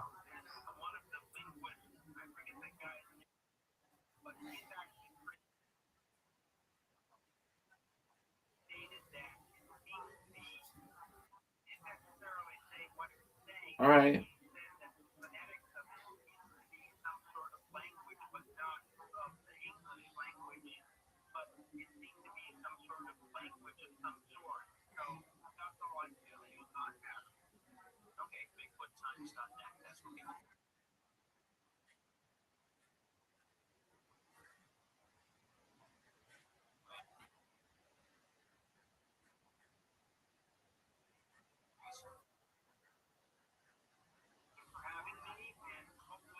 Okay.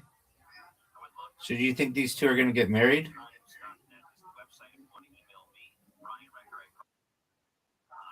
Okay.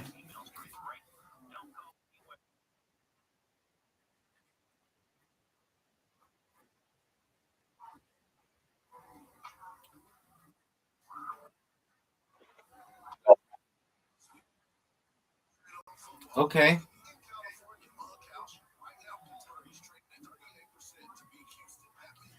So, did you see that the 49ers beat the Eagles?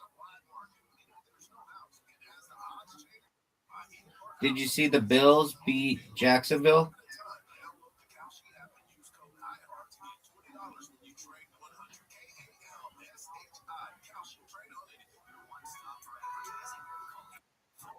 That's tight.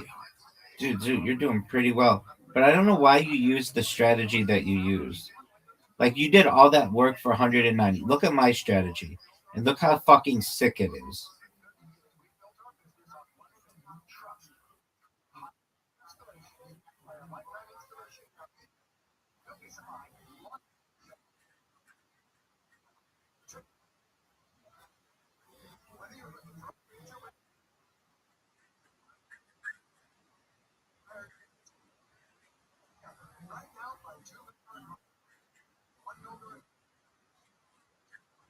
How hot is she? 0 to 10.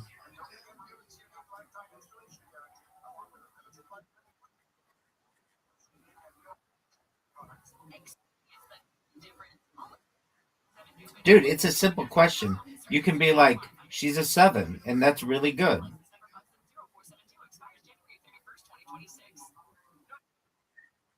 Okay, the fact that she goes up in front of people makes her hot already. So, Chelsea, if you're watching this someday, you can ride the Rabbi train. Zoot won't say that you're hot, but I'll say you're hot. Just because you've got the balls to get up in front of people. That to have that kind of confidence, that's a fucking amazing thing. Zoot, look at I just got 450 points, Pam. Do you recognize that I just got 450 points?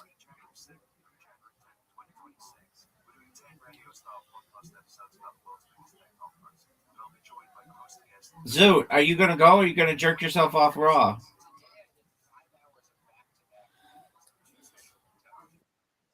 Go. Yeah, go. How the fuck did you do that? You have a ball that didn't even make it up the thing.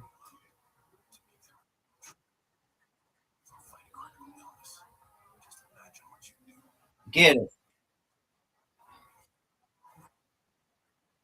Yep, I do know that. But I'm still gonna dominate because that's what I do.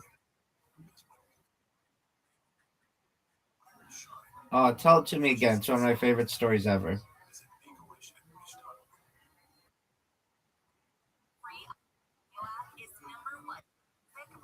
I know.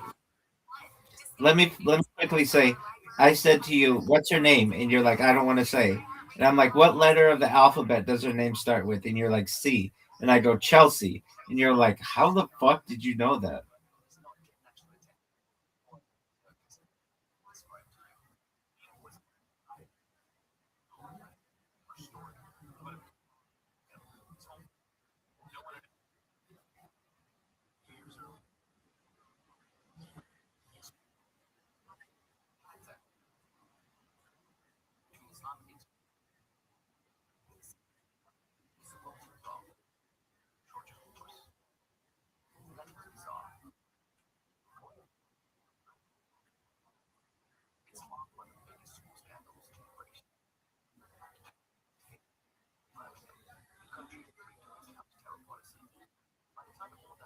And then you ate her box?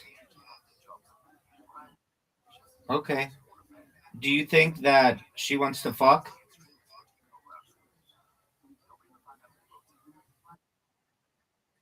All right, shout out to your friend. Are you gonna go, or are you just gonna jerk yourself off raw? Zoot, you know that's a terrible shot. You knew that was a terrible shot. Look how good a shot this is, though, Zoot. Look how good this is, son. Look at this shot, Zoot.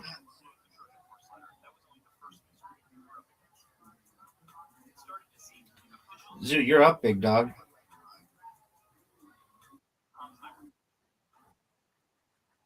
All right, you say a lot of things weird, so hit me with it.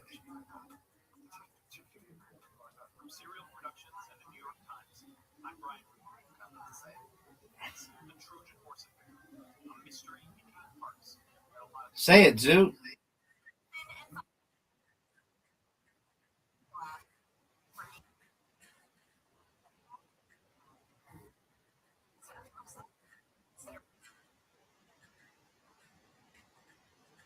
Oh yeah, I'm sure.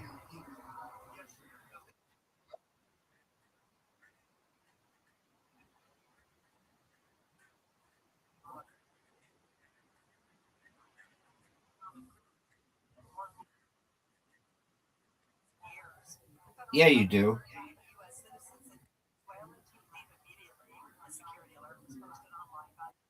Yeah, you do. What's her name?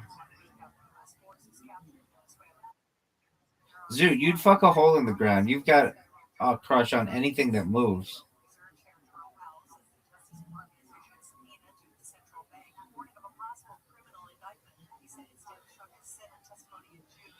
Zoot, did you know that there are people who just have sex with comedians? You know what they're called? Chuckle fuckers. Yep. They're like, oh, fuck you, Zoot. They're like chicks who go to comedy clubs who like guys who make them laugh, and then they'll just have sex with all the comedians.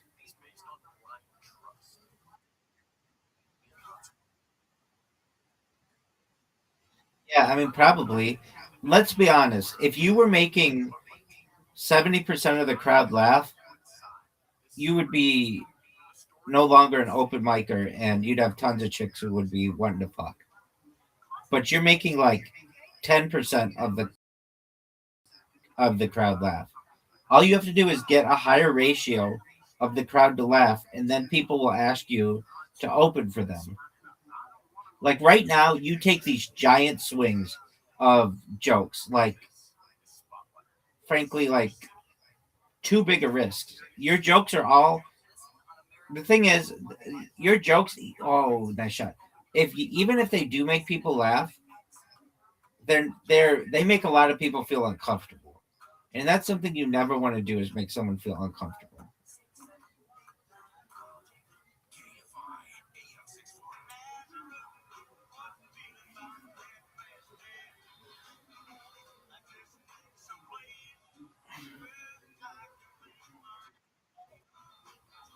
Now, some people may think your jokes are really funny, and that's cool, but a lot of people, you're going to make them feel very uncomfortable.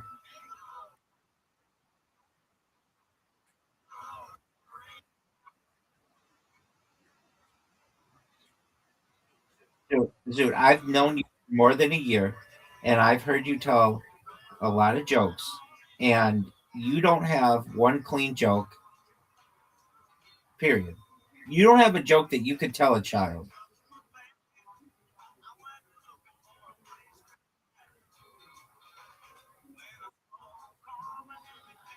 You're a comedian who does not have a joke that they could tell a child or tell an old lady or even just like a, a like a business you could tell it in a business meeting. You don't have a single joke that you can do that way.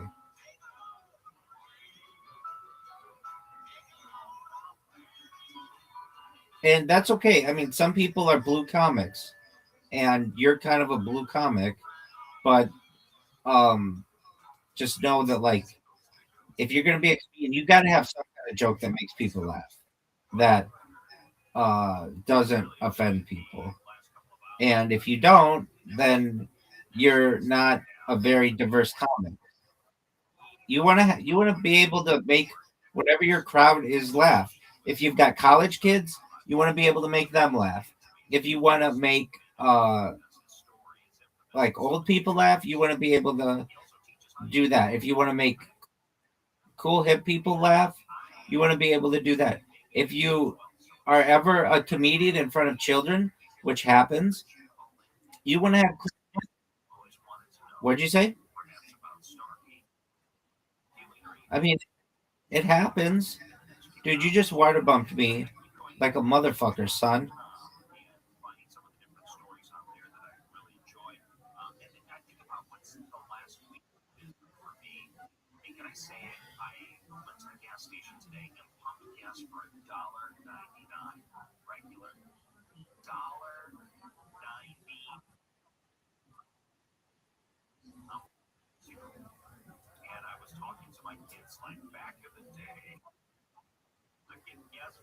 Jim Jeffries.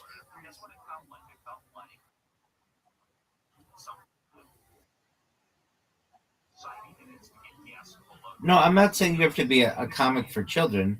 I'm saying that you just need to have at least one joke that if a kid comes up to you and asks you, "Hey," he says to you, "What do you do for a living?"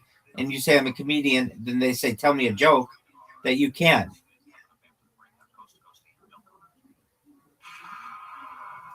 The reason why I say that, do you know who Bert Kreischer is? He sucks, and I don't think he's funny. But he was at Target once doing a live stream, and some kid comes up to him, and he's like, "Are you a YouTuber?" And he's like, "No, I'm not a YouTuber. I'm a comedian." And the kid's like, "Oh, okay. Can you tell me a joke?" And Bert Kreischer's like, "Well, I don't really have any jokes for kids." And then he says, "Well, I was once abducted by the Russian mafia," and the kid goes, "I don't get it." Like that's what you don't want to be. You want to be able to say, "Oh, okay. What is?" Or you could say, "I'm really good friends with all of the letters in the alphabet except one." And the kid says, "Okay, which is the one that you're not?" And then you say, "I don't know why." Zoot. Not that it's a hilarious joke, but it's something that makes you think. All right, dog. Zoot, you have an invitation. I didn't even tell the joke correctly. You say, "I'm really good friends with all the letters in the alphabet except one. I don't know why." It's a pun. It's funny. Zoot, you're up, son.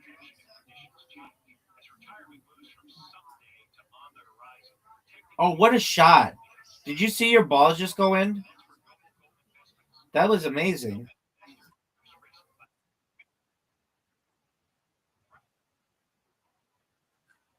No, you just put the orange one in, dog.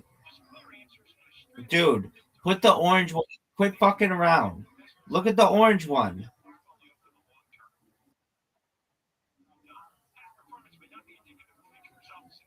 Yeah, it's an open table. It's an open table.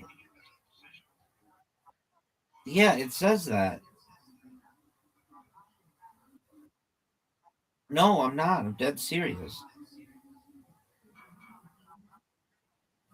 I just did.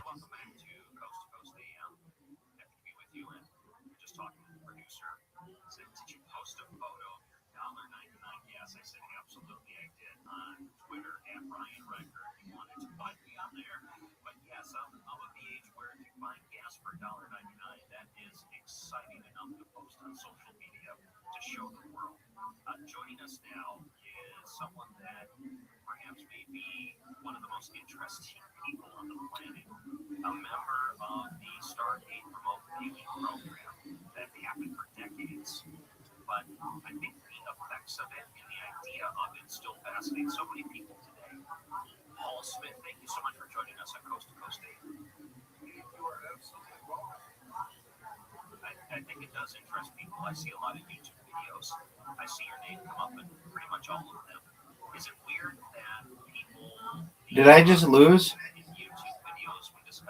Fuck. Fuck this game. Isn't that interesting?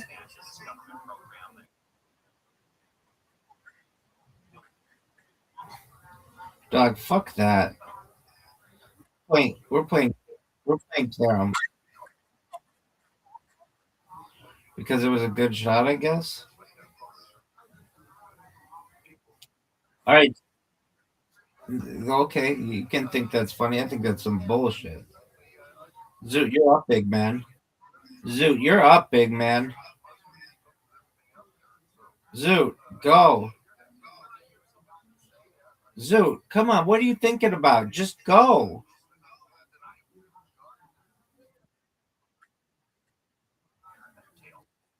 Okay. Then you can say that.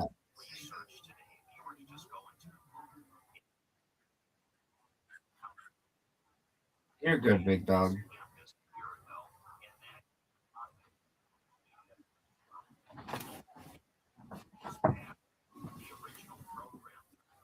Zoot.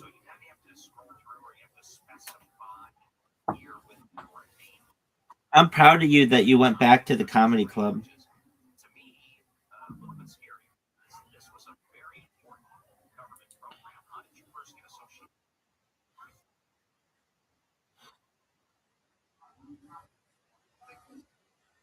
No, they're not. They know a simple.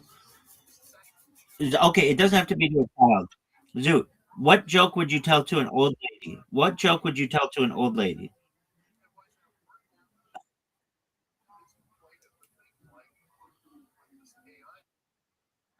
Yeah, say there was an old lady in here and she was like, "Oh, you're a comedian? Cool. Can you tell me a joke?"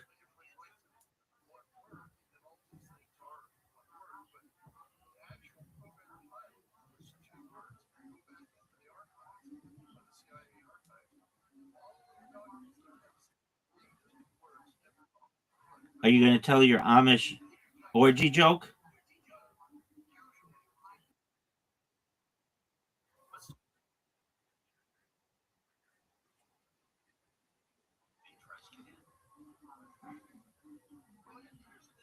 Okay, I mean, imagine there was an old lady here. You're a comedian. Your job is to make people laugh. And not everybody's going to be like a 20-something person for you to make laugh. Some people are going to be you might have a diverse audience.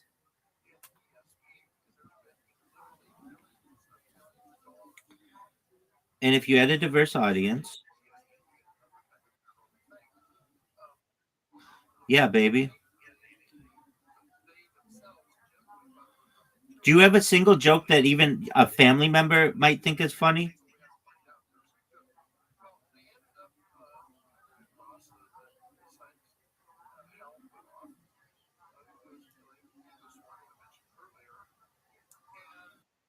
Okay, what's the joke?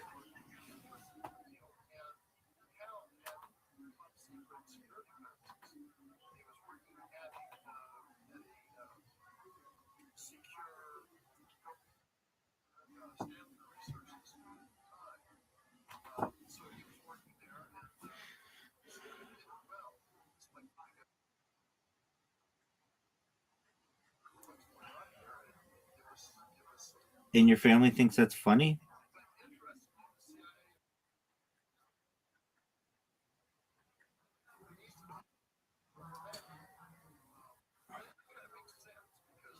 Doug, that's actually a funny joke if you say, I took an ADHD test, but there were too many questions, so I gave up, and they told me I passed. That's a funny fucking joke. Now that's a joke you could use.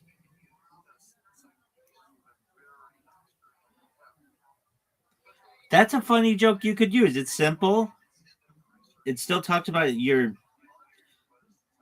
psychological bullshit. You you should use that joke, Zoot. No, you didn't. That's a new joke. No, you didn't say the joke. I gave it a new ending. I gave it a new ending that's funny. Your version of the No, it's not how do you pass an ADHD test. You just say, I took an ADHD test. There were too many questions, so I gave up, and they told me I passed.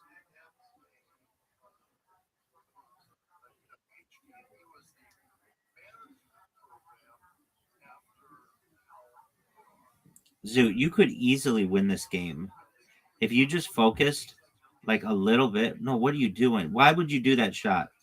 Why would you do that shot?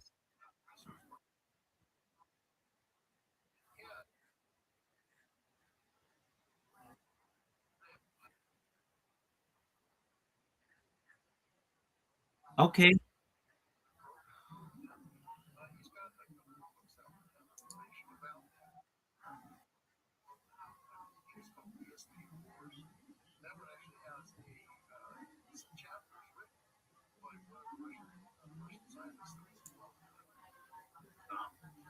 Zoot, you can win this game if you just focus a little bit. There you go. Zoot, get these two in. Shut the fuck up and get these two. Zoot, shut the fuck up and get these two in. There you go. All right. Well, you got one in. That's fine. Now get that one in. There you go. No, wrong one. Zoot, your shot selection is terrible.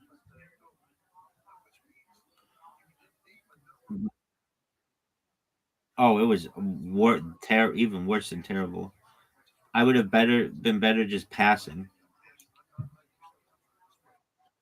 Yeah, baby.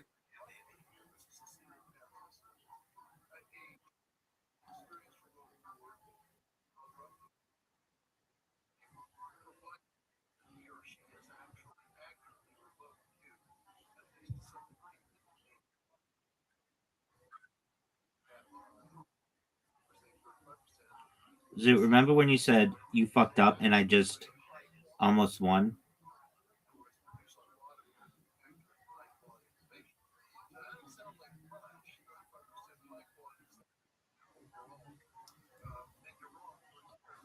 Zoot, what were you saying?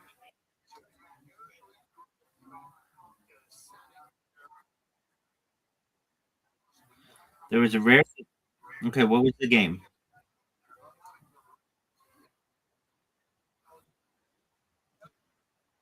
What is it?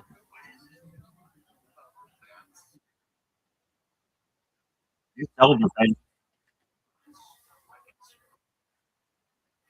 Okay, what is it? Yu-Gi-Oh! Forbidden Memories. Is it the most amazing game in global history?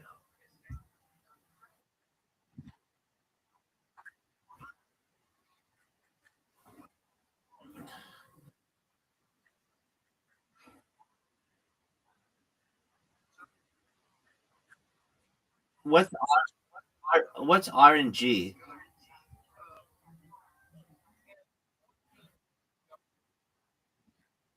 Arrangement?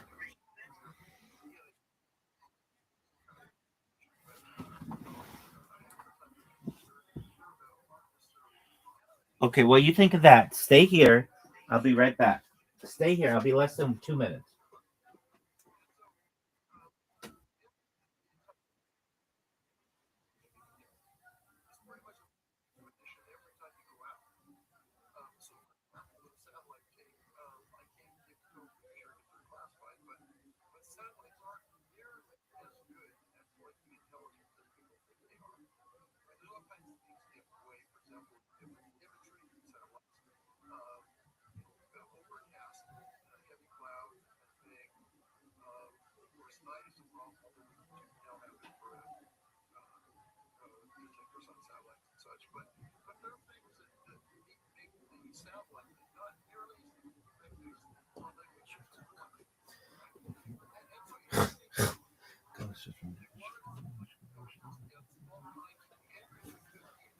Dude, I'm back.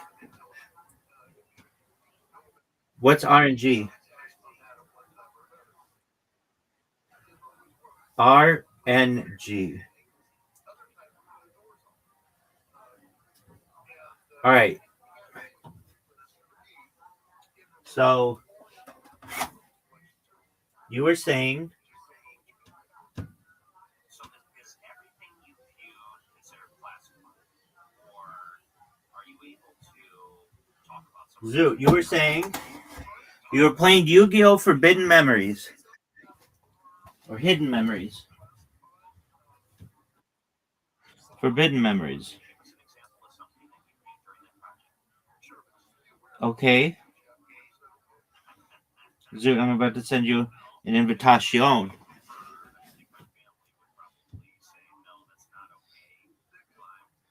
Zoo, you have an invitation, dude.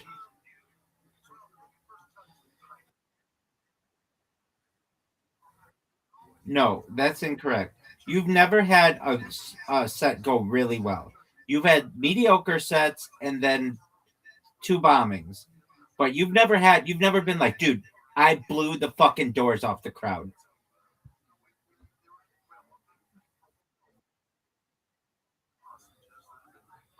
You've never killed.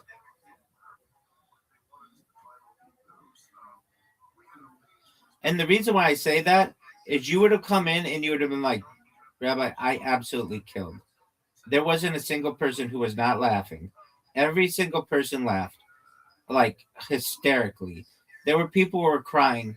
People came up to me afterward and said that was the funniest set of the night. You've never had anybody say anything close to that. So for you to be like, they've all gone well, I mean, maybe they've gone well, and you didn't have to kill, but like, I'm just saying that like you have yet to have that, and when you do, it's going to be a really great day for you, and I'm looking forward to it because you could. There's a chance if you worked on your comedy and you came up with jokes that were funny that you could do that.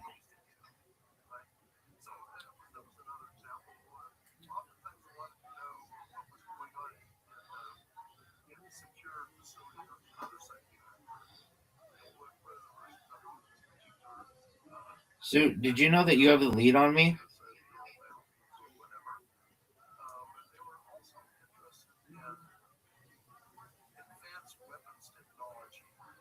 But I just regained the lead on you.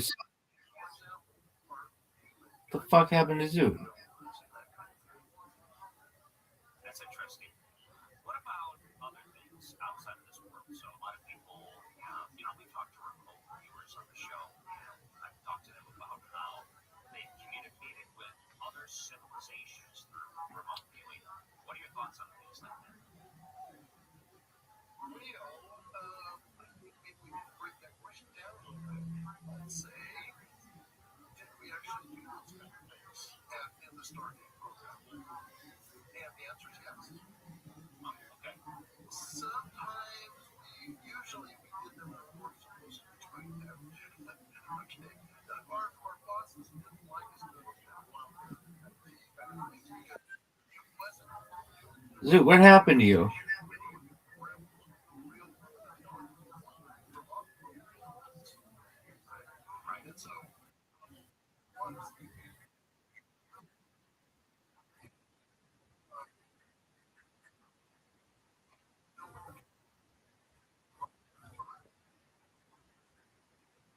Okay, well maybe you've done really well. Who knows? Okay, so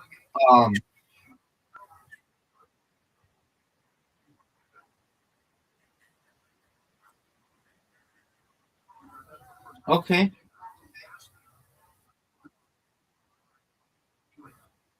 Thank you.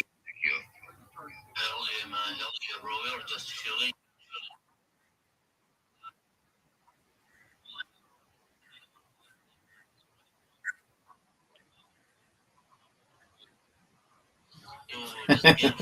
Okay. Companies to network with big people in the space.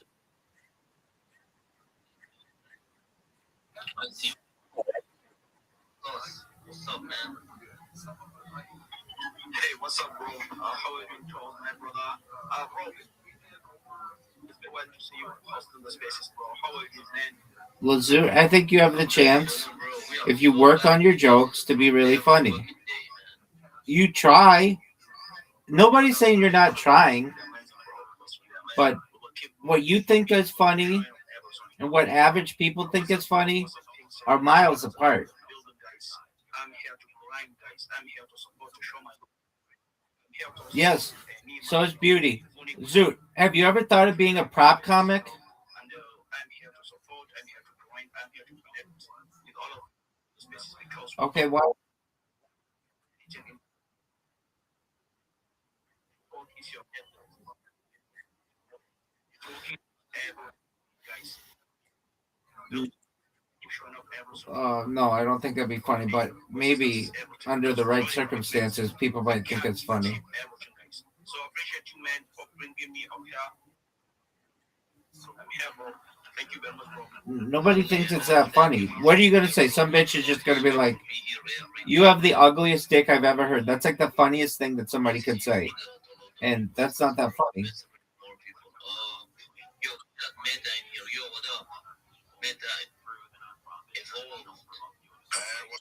How you doing, bro? Y'all amazing. I should bring him in.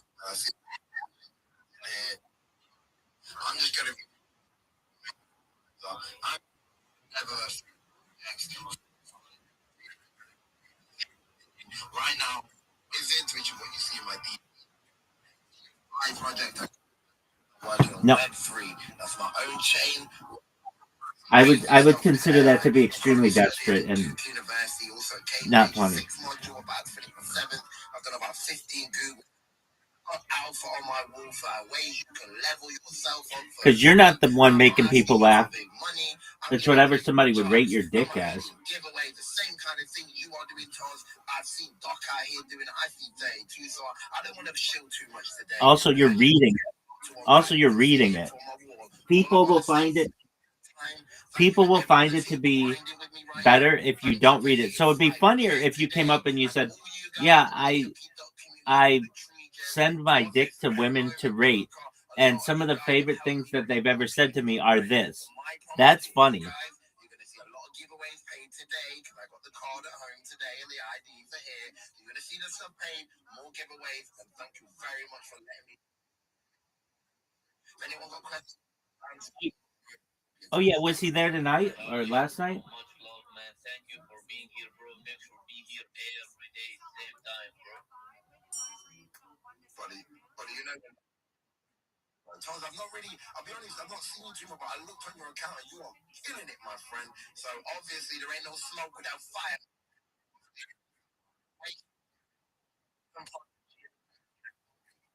One, I did memes, a couple of things. What'd you say? You know, Link Token, I was one of the C-tier leads. You know, things when it is whole market, I think, save, build, learn. Oh, don't get bags. Don't keep getting rugged every day looking for one gem anyway. I'm not gonna get back. How's that gonna work? Thank you very much, Todd. You're a Chad. I'm gonna drop you a DM. Let's link in the back end there. I'm gonna give some to your community, bro. All right. So you taking the year off from World Comedy? So legit, and so I'll send you a DM, right? Hell yeah, bro.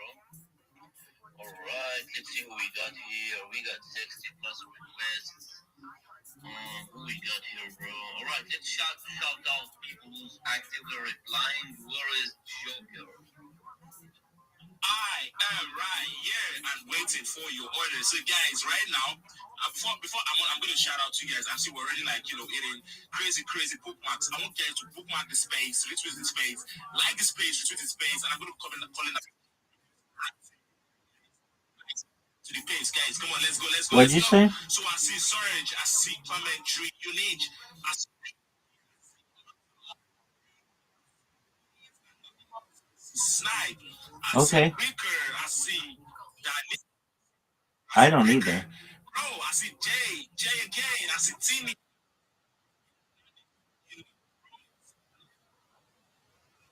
Go, guys, do not forget to join Tuz's Discord. I don't really get that. Telegram. And do not forget to sign up with his vote 777 referral link. Do not forget, bro. Most importantly, turn on this notification. Back to back. Let's go. I mean, I don't really like that word. Hell yeah, man, boys. Make sure you guys reply, tag your friends, get everyone in. We have daily spaces at the same time as right now, literally when we started this space. Every day from Monday to Thursday, 4 days a week, spaces every fucking day. Make sure you guys be here. Look the fuck in. 2026 is the fucking year, man. Alright, who we got here? I see we got Ice. Ice, how you doing, man? Hey,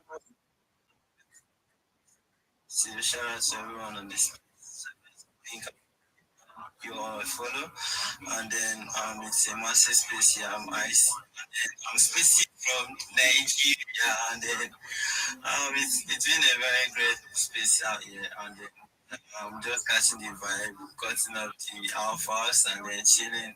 Yeah, I'm Ice, and then I'm a co-host of Pintis.org, and then I'm also a BD, I get down in this space also. So yeah, I'm really glad to be here and also to connect with you guys. Thank you. Amazing space. It was a big shout out to you, man. Hell yeah, bro. Hell yeah, man. But 1984. Like, who won the Heisman in 1982? That was for Let's get 1984. That was Doug Flutie. We're just asking Heisman questions. Okay, well, I'm the Heisman guy. I'm taking anybody in the world Heisman. What Heisman winner? That's the point where you're going to say it. What Heisman winner killed in World War II has a stadium named after him? Stop doing 1940s. No, he's in a bag right now. World War II has a stadium named after him. Now it's good. What two?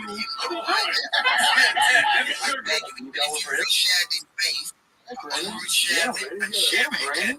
3-second 1985. Chuck Long, Iowa.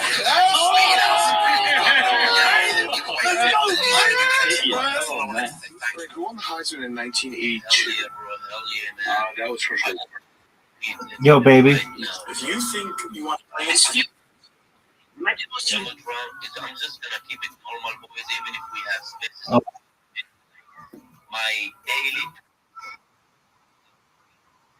is just normal. Okay.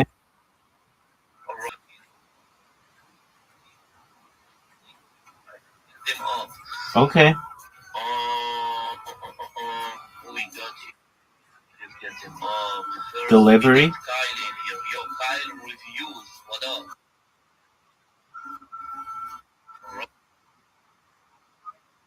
How you doing?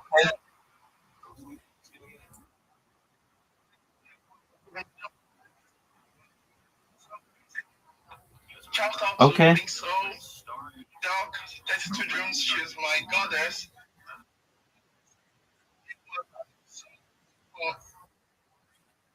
Thank you for being here, bro. Shout out to Wise, shout out. Perhaps.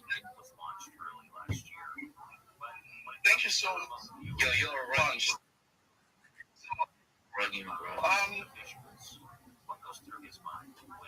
Yo, yeah, he's rugging, bro.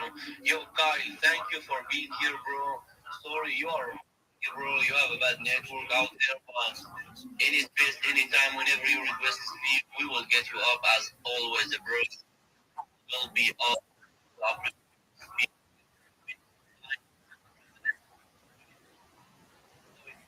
Like, drop few comments, tag your friends, tweet. I don't know about that. You are replying, bro. Make sure you are. You are active, I don't know about that. Cook, man. We got. What is good, fam? It's been I've watched every special of his except his most recent one. Happy New Year, fam. How you doing, bro? Happy New Year, bro. Chilling and chilling. Couldn't get it on like the Pirate Bay yet. 2 hours a day, bro. Same time as right now. We'll be off the fucking air. It only came out like 25 days ago. Bro, absolutely. I woke up this morning. First off, shout out to Doc, Taz, Pink Soul. I see what you guys got in here cooking. It's amazing. This morning, and I'm getting multiple messages from Rita Ellen. When I mean multiple, it's like 1, 2, 3, 10 What up, baby? And she's like, you have got to spit out your in here, bro. How was Game of Thrones possible when what? Big shout out to all of you. BS. Joker, Toss. What was that other part? Everyone was just watching Reunion, and I'm so on Pirate. Yeah. A lot of people had HBO. A lot of people had HBO and watched. Like literally big people to network with in our space 2 Yeah. days ago. We have It's like Vote 777. arguably like it used to be as big as Netflix. We had Gambino, one of the best devs in the Bonk platform, bro. The Bonk Launchpad. We had the Blackwell. It just doesn't have that many. Well, like because people went to Netflix really. Having these people almost every day, bro. Home box office. They had like Game of Thrones, The Sopranos, Sex and the City. Like I love those days when you wake up to just straight, No, that was AMC. They did not have Breaking Bad. Bro, is this like I see it's a chill and chill. Can I say a few words or where you guys at? Bro, I appreciate that. Thank you so much. Guys, my name is Kenny. In the community, we're built on 3 different pillars. All right. One, we believe your community shows up. If they're growing, if they're vibing with you, that they should be. 2, we believe in massive collaboration. They had 2 really big shows. They had Mad Men and they had Breaking Bad. Oh, and they had The Walking Dead. They had 3 big shows. 3, we believe in giving back. We want to give back through charity. We got better than what we found. What stock plummeted? It is our community, but also our perpetual reward. No, that's different. That's that AMC is like for theaters in the United States. There's also a channel that's unrelated to that theater chain that does that is owned by like Paramount or something like that. Like they're different. They're different. That's a good question. So what I'm saying to you is there's AMC, which used to stand for, still does, but whatever, it's American Movie Classics. They used to just show old movies, and then they changed to that from that to be like Mad Men and Breaking Bad and Walking Dead. And then there's AMC, the theater chain, which is like totally unrelated. They're not the same. The television channel, yes, and the movie theaters, yes. You can use these coins for charity donations, for in-Discord items like emojis and different roles. But they're different. You can actually use this Yuck coin to trade it in for Ethereum itself. So we are building something extremely special, community first. What's that, Zoo? Fox? So if you're not locked in with the Yucky Ducks, I urge you see what we're building. It is okay, what are they? 2026, and I am so excited for what we have in store, and also just so many projects. That's it, and you guys can check out some of our PFPs that get an idea. Check out mine. Check out Rita Ella. You guys will see a bunch of other people around here, and bro, we're just cooking right now, fam, and I feel blessed to be here and grateful that you have this space and you allow me to speak, bro. Hell yeah, bro. You are welcome every day, same time, bro. We're gonna look in 2026, bro. I swear I will never miss this space, bro. I will be hosting spaces every day. That's it, bro. We are so back, man. Who we got here? We got 60, 70 plus requests. We got Dante up. Let's see, bro. Let's see, man. Just recycling through some people. Everybody else who's in here, make sure you go down there and drop. You got 1,000 people in here right now, and only 1,000 comments. I don't think that means everybody dropped one. So make sure you go down there and drop a comment. Tag some friends. We're gonna bring you all up on stage. Don't you want to see you on one of the biggest stages on X right now? Get it moving, guys. Got to participate. Don't just show up. Participate. I know we all say showing up is the biggest step. Doing the first step is the biggest step. So tag the people, and we'll rotate on through. I see we brought Stu up. What's happening, Stu? Yo, what's up? Hey, shout out to Utahs for back-to-back glorious stages. This is awesome. And shout out to my boy Doc on the co-host and my man Pixel. You guys are having a glorious, glorious space this morning. I see so many legends in the house. 32 Dreams, BMs, Joker, Joker. Haven't seen you in forever. My brother Rita, Ella, and Yucky Ducks. And some of the legends in the crowd, man. I'm hyped for what you got going on. Man, this is awesome.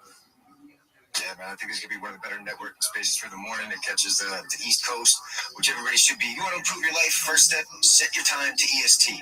I don't care if you're from here, not from here. This is where most of the commerce happens. We started in 4 hours. But yeah, man, this is going to be the morning show of X, I think. Toes put some good shit together. He's got some good sponsors coming in, and you're going to get to network, man. We bring everybody up. Everybody gets to say what's up. I do encourage you to follow the hosts, the co-hosts, all the speakers we bring up, and just pay attention to what's being heard, or what's being said. Give me the opportunity to hear it all. What else we got up here, brother? My focus right now is on account growth right now, while I just sit back and learn from a lot of the experienced people here in Web3. So it is important that you guys do listen to what these guys are saying. Like, hey, tag 2 to 3 friends with the purple pill, repost, because like that's To get to the other side? I'm interested in growing X, and now I am where I am because I have listened to a lot of these people who are showing up every day. So just take the time to listen to these legends. Yeah, 100%. Like, we're not telling you because we need your engagement. Plenty of engagement, attention anyway. This is how you grow your account. Because think about it. If we get like 100 replies to us a day and you want us to see you got to do more. You got a little fucking stage. Make sure you're following this stage and see what everybody's doing throughout the day. If you want to get I don't get it. Do a step above. Don't copy. It's participate, man. This is 2025 was the year of building. I watched part of it. What's the big thing about it? If you pay attention, because you got some real leaders out here. Speaking fact. Okay.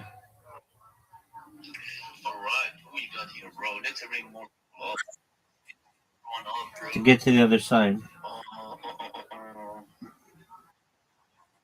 Nkoma can hear. Yo, how you doing, Nkoma? Hey, a lot of you. I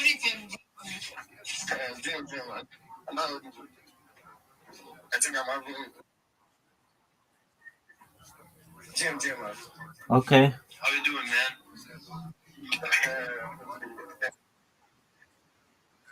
Thank you, Doc. Okay. So my name is Efton. I'm just here to share the project I've been with. So yeah. We are just vibing, chilling. We are back to daily spaces, bro. Every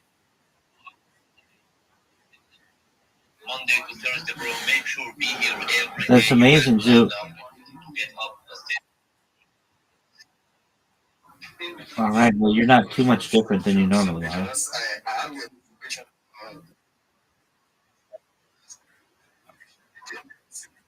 I shout out to you, Yogi Ducks.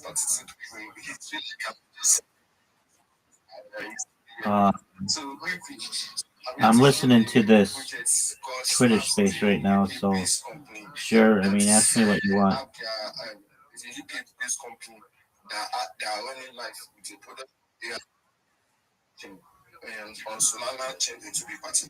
So right now, this snaps is the AI. So about this. No, what happened there? Yeah, currently What happened there? CS at Lagos.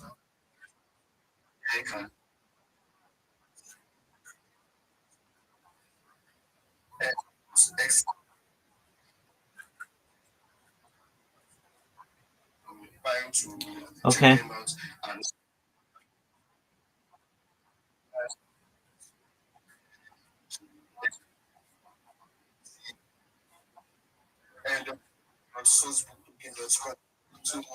Okay.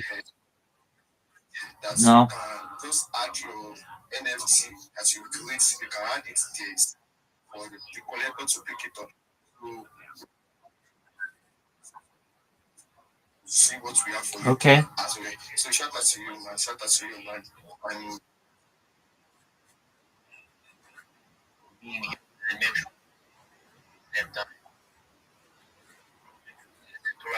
Okay. Make sure you guys follow co-hosts, follow hosts, follow everyone, bro. If they don't follow you back, just unfollow them, bro. Who gives a shit? Let's get more people up. How you doing? I'm doing amazing. I was actually just looking at my followers and trying to get back to people. I'm doing amazing. What about you? We're just chilling. I'm just being locked in the trenches, being trading, being traveling, just being chilling, living my life. Nice. Have you seen my new content? My new art that I dropped? Let me see. I'm gonna check that very, very soon. You will be here today, so we'll Yo, big dog. things every day.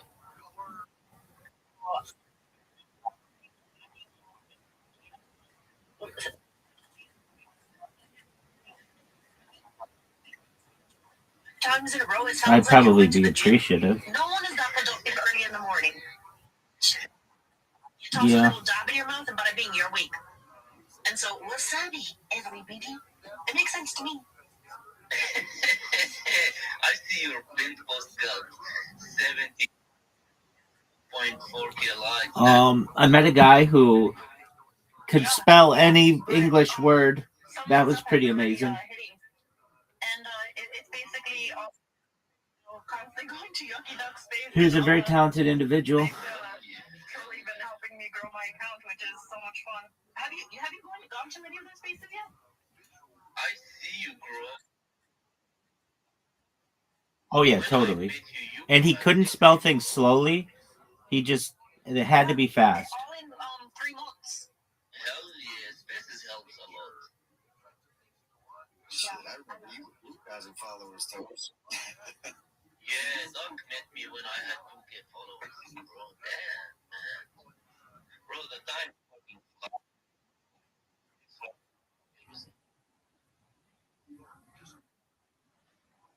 Yeah, you guys have to look right, man.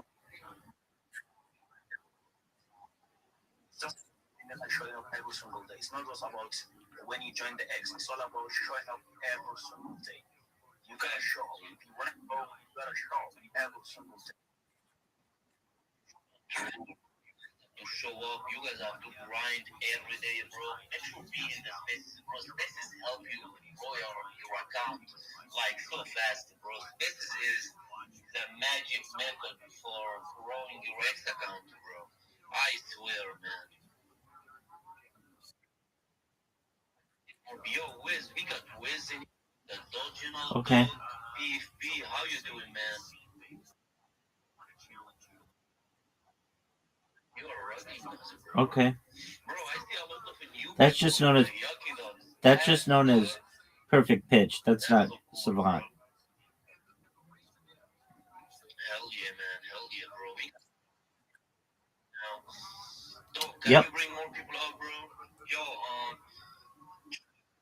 Yo, Joker, shut Someone up. with perfect People who's pitch replying, has bro. some type of, savant syndrome is different, but they're very talented. Okay. Let's go. I was just quite away from my phone. I was trying to, grind and still be on here at the same time. Because guys, today we are gonna bro, we are 1,000 comments, bro. I wanna go to way over 3K. Yeah, that's how we do it. So I'm gonna be shouting out the most active reply, guys. I see Meta guy, you were cooking, bro. I see Dev Chukuka. I see Chukuka. I see Prison. I see Dev again. I see Jack the Fool. I see Link. I see Andrew. I see Hunter. I see Isaac. I see Peter. I see Vags, bro. I see X3 Bass. I see Livix. I see Prison. I see Jazz. I see Whitney. I see Straw Hat Stew. And I see Jeff B with Scorpio TGN. So this, come on, guys, you want your name to be called out by your favorite hype man, of course, JOKR. All you have to do is retweet the space, like the space, and comment. Don't comment like crazily, so it doesn't get, spam and all that shit. All you have to do is comment twice, so it's safe for you. Comment twice, and do not forget, most importantly, follow us and turn on his notice. Like, bro, that is very, very important. Like, turn on the notice for us, dog, Pink Soul, and all the speakers on here. Like, everybody that come up, follow them, give them a follow. Let's cook, let's grow. You guys gonna be like us. You know, this is how you start. This is how you grow. Bro, he's the alpha of 2026. He's cooking, bro. Let's fucking go. Facts, bro, facts, man. Boys, I'm going ahead right now and picking the first winner of today's giveaway. By the way, I just posted a $500 giveaway 2 hours ago. The winners will be paid on our Thursday live space. We will have Soul Steak TV with us in the space, and we will be paying 10 winners $50 each, bro. Every week I will make sure January money, bro, as always. 16th. That's all, bro. I'm going ahead right now and paying the first winner. Let's announce the first pick. January 17th. Rostrom 53244. January He's 15th. active every day. I just sent him a message. He's so happy. Congrats, bro. X is X. Stage, put him on the stage. I don't even have buttons anymore. Yeah, your ex, bro. Your ex is always bugging, man. Do you have big plans? You're just gonna masturbate and let the cum dry on your chest? All right. Well, how is that any different than any other day that you have? Mr. CJ, I see Mr. CJ in here, bro. Bro, we got tons of people up, man. All right, we're gonna bring more people up right now.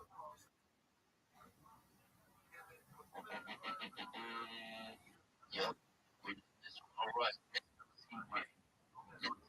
Mr. CJ. Yo, Mr. CJ, how you doing, man? Us, man. He's not Robert CJ. Oh, his name is sorry, man. I didn't even know. Yo, how you doing, bro? What's up, guys, man? Shout out to everyone. Got nothing to say, just to say hi. What are we doing for 2026? I haven't made any money this year, so I'm a bit. Bro, you will make money, bro. Just log in and trust me, you will make money, bro. I just dropped you a follow, man.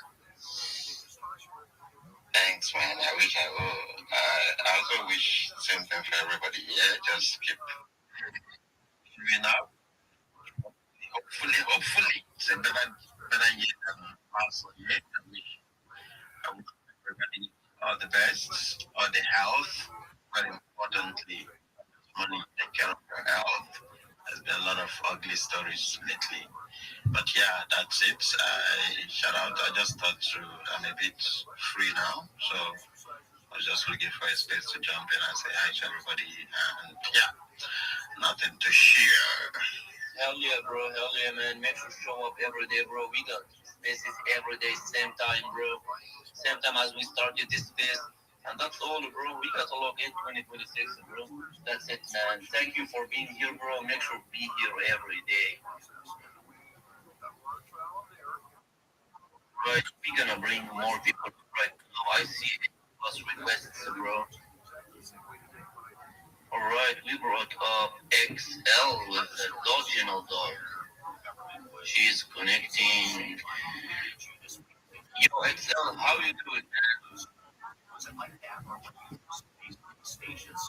Don't brag us, bro. Yo, XL Meta X, what's up? Yo, what's up? Hi, man. How'd you fuck up, Zoo? I'm good. Guess you're back. I'm just back now because since like last year, you like not been having your space. So I'm glad that you're back. GM guys, Pink Soul, Dog, 3D, Beta, Astro, Wise, Joe, DMS in the building. What's up, CJ? I'm just glad that you're back now. What's up? How are you doing? How are you guys? Bro, I'm doing great. Hope you're doing well as well. I'm doing good, BMS. I'm doing good. So shout out to each and everyone here. We're here to chill, connect, and Don't forget, we're here to make money. We're here to make money. This 2026 is going to be lit. I can see the market is like retrenching back a little bit. So last year was like really fucked up, man. But this year, by the grace of God, we're all going to make tons and tons of money, guys. Let's lock in, guys. Thank you very much, Charles. Hell yeah, bro. Thank you for being here, man. I'm just looking at the white whale chart. It hit 201 mil market cap, bro, and it's down to 138, and now it's up to 149. Bro, this coin, the white whale coin, is getting the trenches back, bro, and that's so good. That's so good for the market, bro. Alright, let's get more people up, bro. Let's get more people up, man. We need everyone up, bro. Alright, I see Phantom, I see El Tiger. Boys, people who requested to speak, trust me, I will bring all of you up to the stage, bro. One by one, bro. Take it easy, boys. Yo, El Tiger, how you doing, man? Easy Vegas, what's up, bro? And we are getting rugged again. Alright. Who we brought up? Yo, Phantom, how you doing, bro? Yo, what is good, everybody? What's up, Toes? What's up, dog? What's up, Big Toe? I see you, Yoshi. I see everybody. How you guys doing? Hope you're having a great day. What's up? I'm so happy to be here. I just be here, chilling. Just came here to support you guys. Hope you have a great time. Hope you have a great day. W guys, W Joker, W Yossi Ducks, 32 Dreamy Wise, and have a great day, guys. I just came here to chill anyways. Hell yeah, man. Yeah, bro. Yo, you guys hear me, right? Yeah, we can hear you. Hell yeah, bro. I just paid the first winner. Let's go. Shout out to the first winner. Congrats. Hell yeah, man. Let's get the first winner up, bro. Right. He did not request to speak. Oh, no, he's here. Yep, he's here. Alright, for those who don't know, boys, I got a $500 giveaway. I literally posted it like 1 or 2 hours ago. Go to my X account, reply, drop your reply, and just repost it, bro. We will have that Soulstake TV. It's a new streaming platform on Solana. I think we will have them in our Thursday space, and the 10 winners will be paid live space on Thursday. So make sure you guys have my notifications on and don't miss our spaces, bro. I will host daily spaces every day from Monday to Thursday, same time as right now.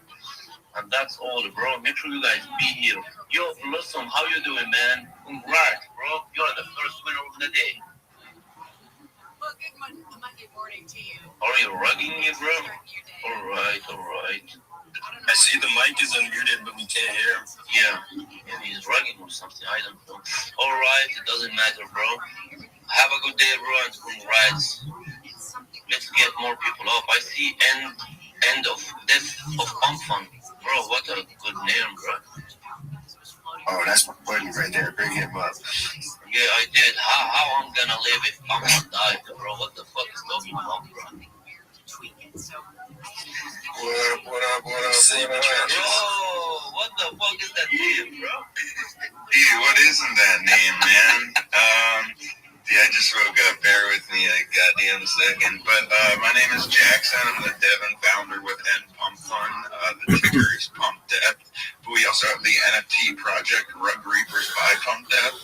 So yeah, you can tell from the name, right? Not too happy with Pumpfun when I made the token, but hear me out on this a little bit, right? I think on paper, the platform really could have been used for good, right? Like technology-wise, highlighting projects, making it easy to launch a token. But I feel like it's fucked up the culture of Web3 where no one wants to really invest in real projects anymore. I mean, that's not completely true, but there's a culture shift where everyone just wants to bind on a green candle.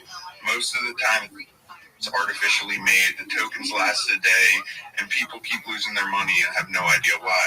So I kind of got fed up seeing projects with real potential just rug out right away. So I decided to start this, and the way we've been doing it is really focusing on organic growth by being out here, getting to know people, connecting with people, trying to bring like-minded people together. It's a slower process, but a lot more stable and steady to make sure our community gets the best entry possible, and the people who like what we're building, are all solid holders. And what we're building, we have the coin flip game in the Telegram group. We have the NFT collection where once we mint out more, we're going to introduce some staking rewards so you can earn the token. You can actually buy the NFTs with our token for cheaper.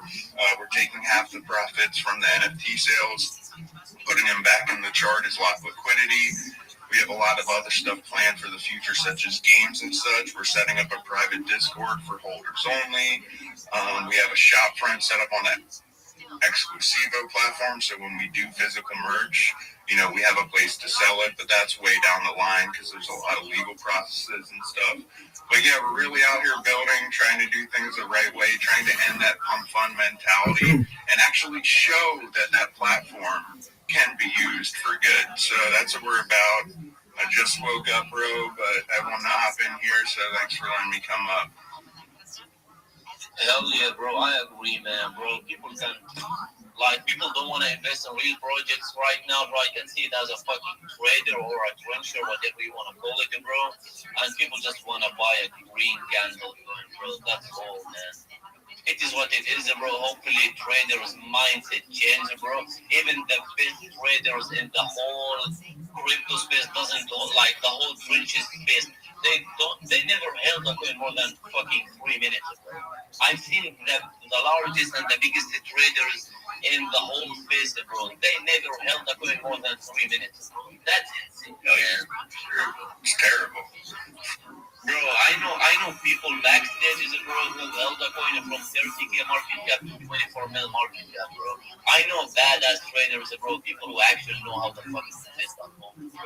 Exactly, bro. That's how you make some big fucking money. Yeah, literally, bro. I know people who is up literally right now in coins, bro, 1.5 or 1.8 mil, and they're still holding it, bro, in the trenches, bro. Bro, did you guys see that Rim trader who, it's not actually a trader, he's just a fucking holder, like he's a trencher, but he doesn't daily trade. He bought the white whale at 24.3K market cap, and he is still holding. He is worth over $1 US dollars, man.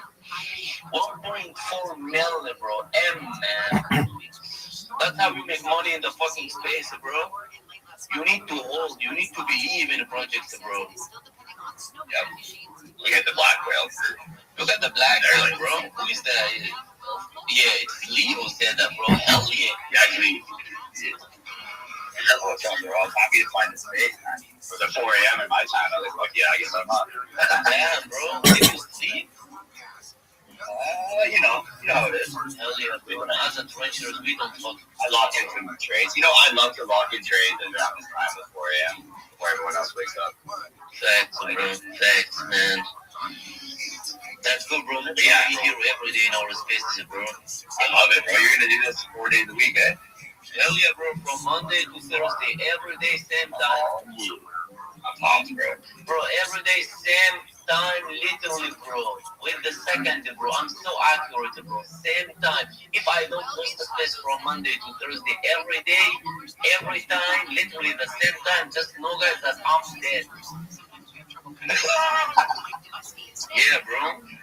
Yeah, bro. We've been locked the fuck in for fucking 5-6 years, bro. Right now, I have the time to host this, bro. Thank God. I love it. I've been locked in since September full time. Hell yeah, man. Hell yeah, bro. We want to bring more people up, bro. We got recovery coin in here. How you doing, man? Good morning, everyone. How's it going? What's up, Thomas? How you doing, bro? We're just chilling, man. Doing good, man. Getting ready for work. I saw. Looks like this is going to be my new space between 7 and 9 o'clock, Doc. I'm going to be coming here every morning now. Facts. Yeah, bro, it's definitely gonna be the morning space. This will be the best networking you've ever had. And everybody, I highly recommend you keep engaging down there. Don't just comment, let's go, and hi. Go see who else is engaging down there. We're bringing up founders and developers and people who could be looking for employees, could be looking for work, could be doing giveaways on the page. Just make sure you're paying attention down there. And this is where you're going to avoid all that crypto Twitter attack shit you're hearing. Crypto Twitter's not under attack. LFG all over the timeline is under attack. So if you're going to talk in these spaces. Help build the presence of your community. This is your community. Look around you. All these people in here, that's your community. So pay attention to them. And I don't know what I'm saying. Back to you, Toes. Hell yeah, bro. Hell yeah, man. Yeah, recovery. Metro be here every fucking day, bro. Same time from Monday to Thursday, bro. We gonna chill and bring people off. By the way, guys, we had Gambino, one of the biggest devs in the Bonk launch pad, bro. He deved the coins like multiple coins who went up to 10, 20, 30 million market cap, bro. You guys need to hear from these people, bro. If you guys are traders, you guys need to hear from these people how did they make it, bro. You're talking about 7 to 8 figures people, bro. You're talking about fucking millionaires, bro. So bringing millionaires and good ass people in the space to my spaces, bro, that's huge for you guys, even for me, bro. You guys learn from me, I learn from you. We all learn from each other, bro. That's all, man. And we got X-Range Trader. How you doing, man?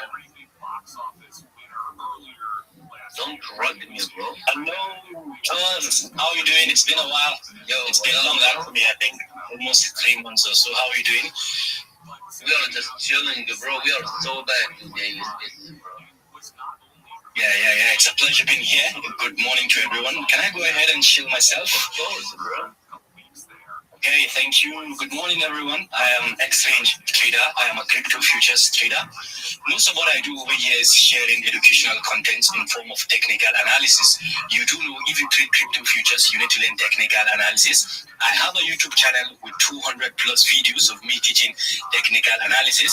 If you check my X timeline, you're going to see a pinned post. I'm working on a course currently. It's a YouTube course. The name of the course is 2026 Crypto Futures Smart Money Series.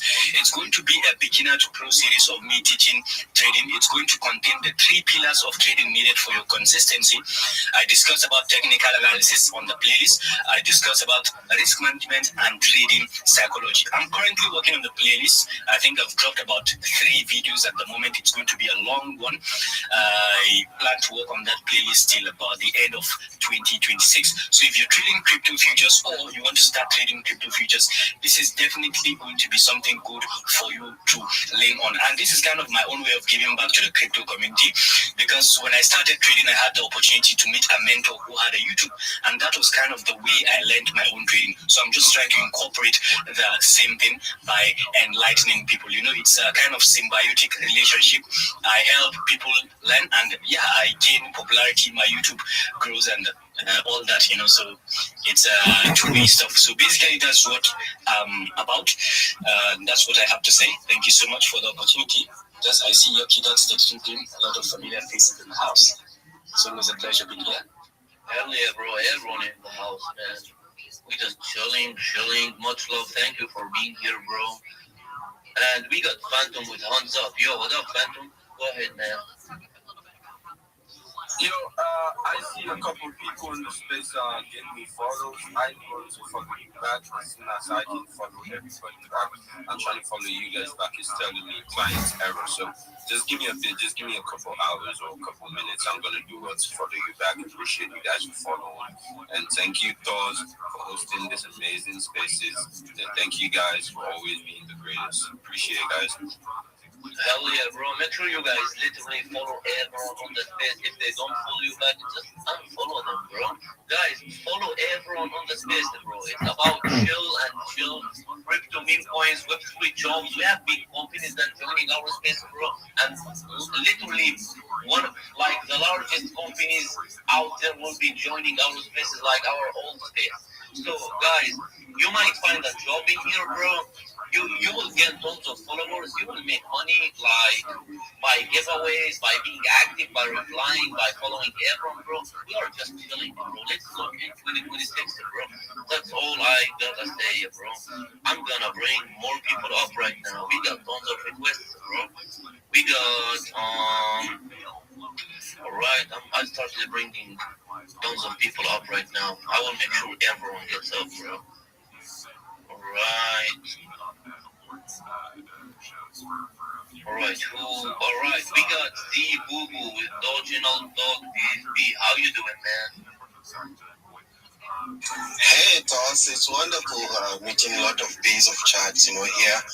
Absolutely, I was overwhelmed to see, the likes of dogs, Yucky Dogs, PMs, Attitude Dreamy, Joker, Fan. I cannot mention all of you guys, but I am absolutely locked in with most of you guys here. Well, I am Zibobo. I'm a space host. I also host my spaces, mostly educational spaces that are targeting Web3 newbies that are mostly into this ecosystem, but I find it hard to navigate towards their success. And I'm also locked in with Equidox, which is also a project that guys really need to tap in. We are really mostly in Discord, waddling around. And also, there's lots of spaces that's going on. So thank you so much, guys, for having me. It's more of like me trying Yo, it's the biggest pimp of all time.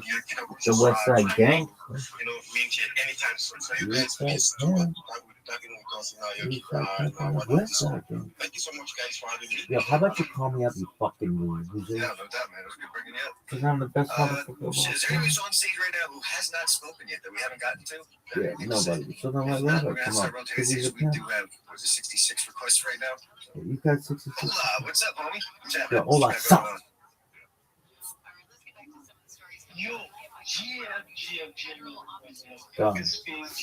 Smell my balls. Cause it's not like so.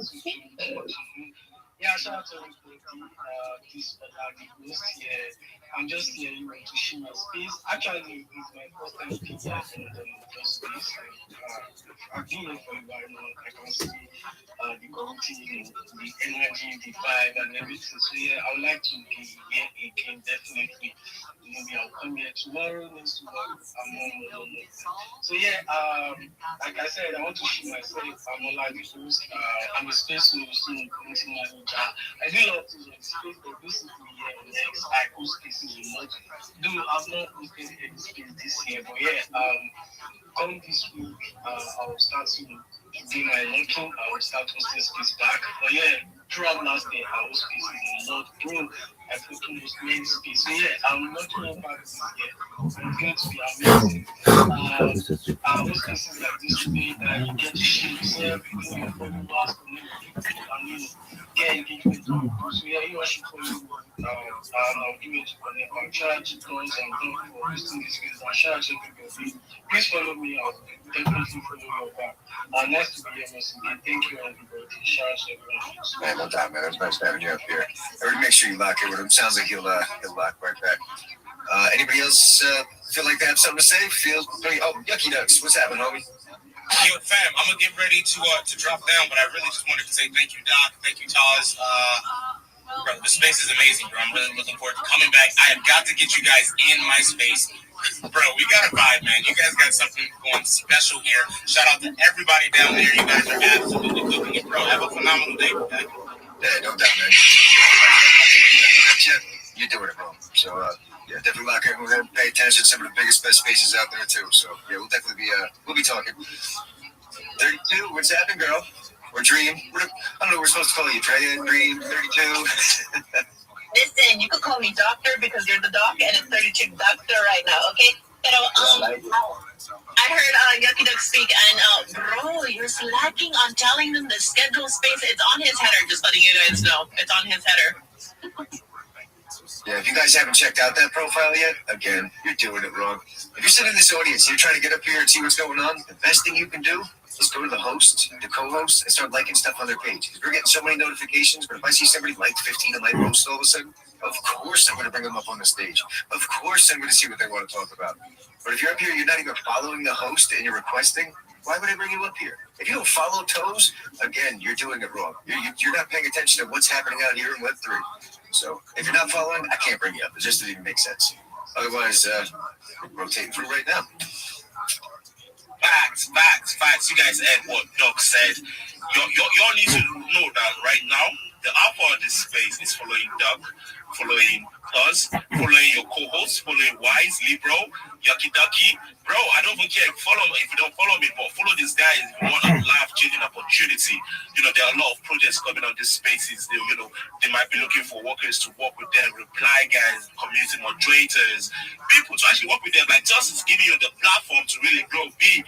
So without further ado, I'm going to be calling out the names of the persons that have been active, replying to the comments of the space. So right now, you're going to hear your name. Get ready. I'm going to be calling out the names right now. So I see Belly. Is that Belly? Oh, I see Belly. I see Iren. I see Peter. I see Mad Yusuf. I see Not 3X. I see Oski the King. I see Nodex. I see Alexis. I see Peter. I see Peter again. Oh, Peter is grinding, bro. I see Hunter up with 3. I see City Lion. I see Michael. I see Cuz. I see Peter. And I see Scorpio, the TGI guys. You see those names? Give them a follow because they are fucking active, bro. Let's do it, motherfuckers. Hell yeah, bro. Hell yeah, man. Alright, so I just got BM by Pink Soul. And she wanna drop for you. She already dropped the 250 giveaways. I just pinned it on the tweet, boys. On the state, I mean. So we got 500 bucks me, and another 100 bucks me, and another 250 bucks like from Pink Soul. So we got almost 900 bucks giveaways dropped on this fucking space, bro. Every day it will be like that. Click on it, turn Pink Soul notifications on, and just interact with her, bro. She's so big in the space, bro. She got 120,000 followers, bro. 118K. So interact with her, bro. And let's log the fuck in, man. We got tons of fucking requests, bro. We're gonna bring everyone up. Alright, let's start bringing more people up. Yo, Lee, when are you going to sleep, bro? Yo, what's up, bro? No sleeping, bro. I can't get, I gotta find the floor of the black whale. I think I'm just gonna ape it and go back to bed. Hell yeah, bro. We can feel good, yo. Hell yeah, bro. Alright, we brought on Philly. We got Philly Trolls. How you doing, Philly? Yo, GM Tours. I'm doing how about yourself? How you doing, bro? Yeah, I'm doing great. How about you? We are just chilling, vibing, talking, looking in the fucking ends when it comes to things, bro. That's all, man. Yeah, man, that's definitely the right energy. This is the third and yeah, man, I do see you all the time. So I just need to pop in. Also, it feels good to see a lot of base chats in here. I can see Dreamy, W, what's up, Doc? I see BMs. It's another beat that's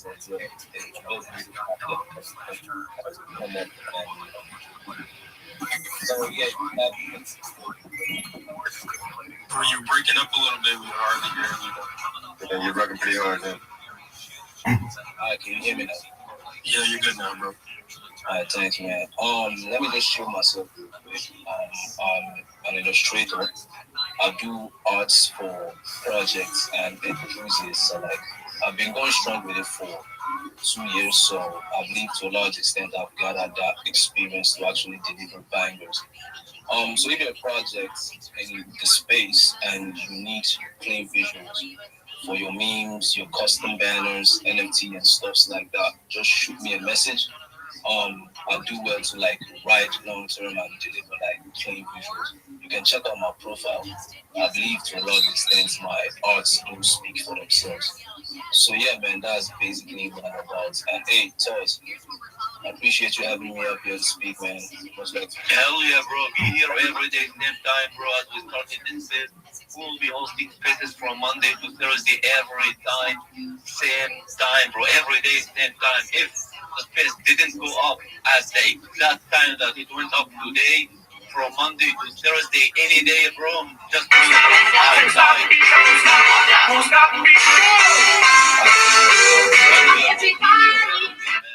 Let's bring more people up. We got online here, bro. Ola, how you doing, man?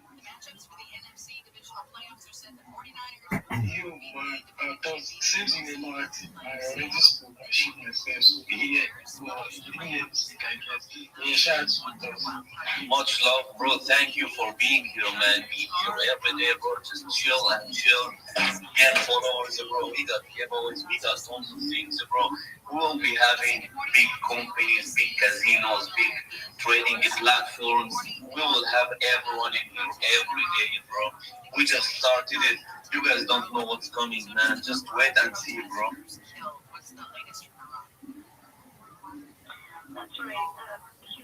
Yeah, I was gonna say this is the first space, man. We just got this thing started, but I'm still trying to bring people up in the room.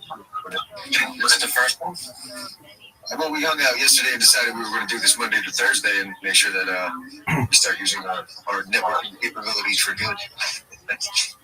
I'm down, brother. Every morning. What time do y'all start? 7 a.m.?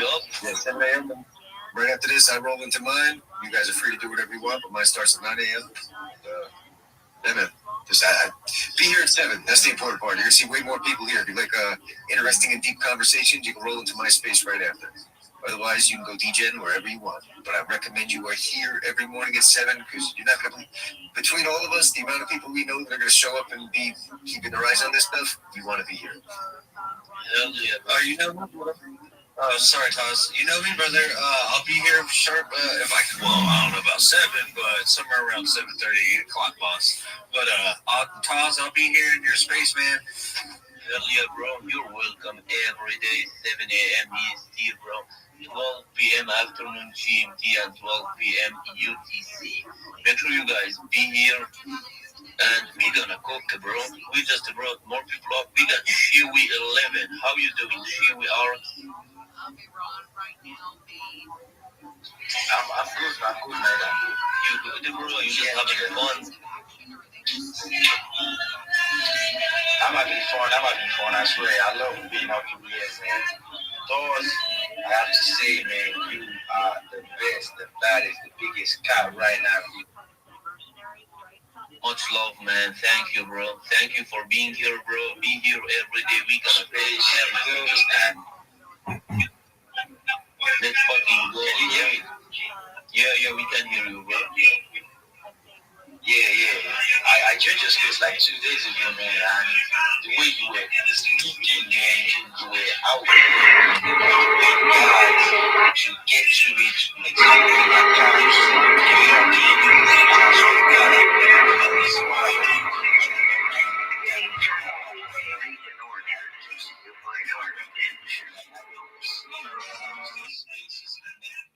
I've been following Wise. I see Wise up there. I see 32 Dreams. I see BM's a Joker.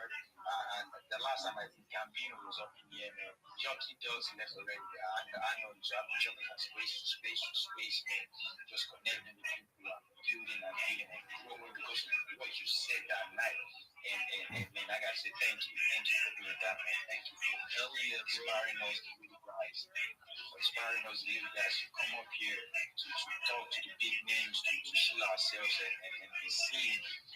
That's amazing, man. Thank you to everybody for showing up to these spaces. Thank you to Todd for hosting, the co-host. I say big thank you to you guys. Thank you to everybody. Joker, I see you, my brother. I see you, my brother. Thank you to everyone. I just want to share myself a little bit. Someone was copying just now, another artist just like myself. I do art as well, digital art. I do contemporary art as well. I do everything art. I do sculpting. I do expressionism, I do still whatever it is, as long as it's arts, man, I'm doing it. So I'm hoping this space kind of linked up, kind of get, something going for myself like that. And so, yeah, that's about everything, man. Thank you for letting me up here. And Taz, I shot you a DM. I know you're really busy. I know you have a lot on your plate, but I'm just trying to get at you about something. So yeah, thank you. That's about it. We don't need too much tonight. Hell yeah, bro. I got you, man. Be here every day, bro. It's all about grinding, connecting, networking, and just looking in 2026, bro. Thank you for being here, man. And we got Lazy Boss. What's up, man? Hey, what is happening? How is everybody this morning? We're just chilling, bro. What about you, man? Same, sipping on the coffee, getting the day going. Seen your Alpha Space a little while ago and was getting invites and was like, well, damn, let me come check this out. I didn't realize we had this going on right now. Hell yeah, bro. We're just chilling, bro. Yeah, I didn't come up to chill too much right now, just to show some love to the space and say what's up to all the alpha, the Egan, the legends, speakers, listeners. Just honored to be here and showing the love and support to everyone. Hell yeah, bro. Thank you for being here, bro. Be here every fucking day, set time, bro. 7 a.m. EST, your time, bro. Definitely, I'm locked in, bro. Hell yeah, bro. Hell yeah, man. All right, we got Ample Protocol. How you doing, Ample? GM guys, finally I've been given the chance to finally speak. That's literally what patience is all about. You know, stay patient, stay consistent, time is gonna come. Yeah, I want to give a shout out for Toz, Doc, and every other top chat in here. Seeing a lot of familiar faces. People who are always showing up every single day. 32 Dreamy, BMs, Joker, Lazy, every other guy, Wise, Team Wise Project. Need people who are always, showing up every day, putting in the work, staying consistent. Yeah, that's what this space is all about. Appreciate the opportunity. At Ample, we treat IP as real world assets, and we are focused on the tokenization, distribution, and monetization of intellectual property. And we have our project launched on Base Chain, and we had our TGE in April, and we have been pushing since then, helping creators and the transmedia, studios, filmmakers, paint artists bring their project on chain and become the Web3 extension of this Web2 businesses, helping them to, stream better, sell, the digital assets, distribute the physical merch, literally making IP DeFi assets. Um, we have over 30 plus launch partners ready to launch, and we are building the infrastructure and our usable meta app that these creators can interact with. We're trying to revolutionize what traditional IP market looks like, which is usually slow and hard to monetize globally. So Ample is trying to modernize that and make it move faster, more open, and more digital, like how every other IP asset moves. So we have our Metaverse Genesis, where creators can meet their NFTs and showcase their NFTs as well.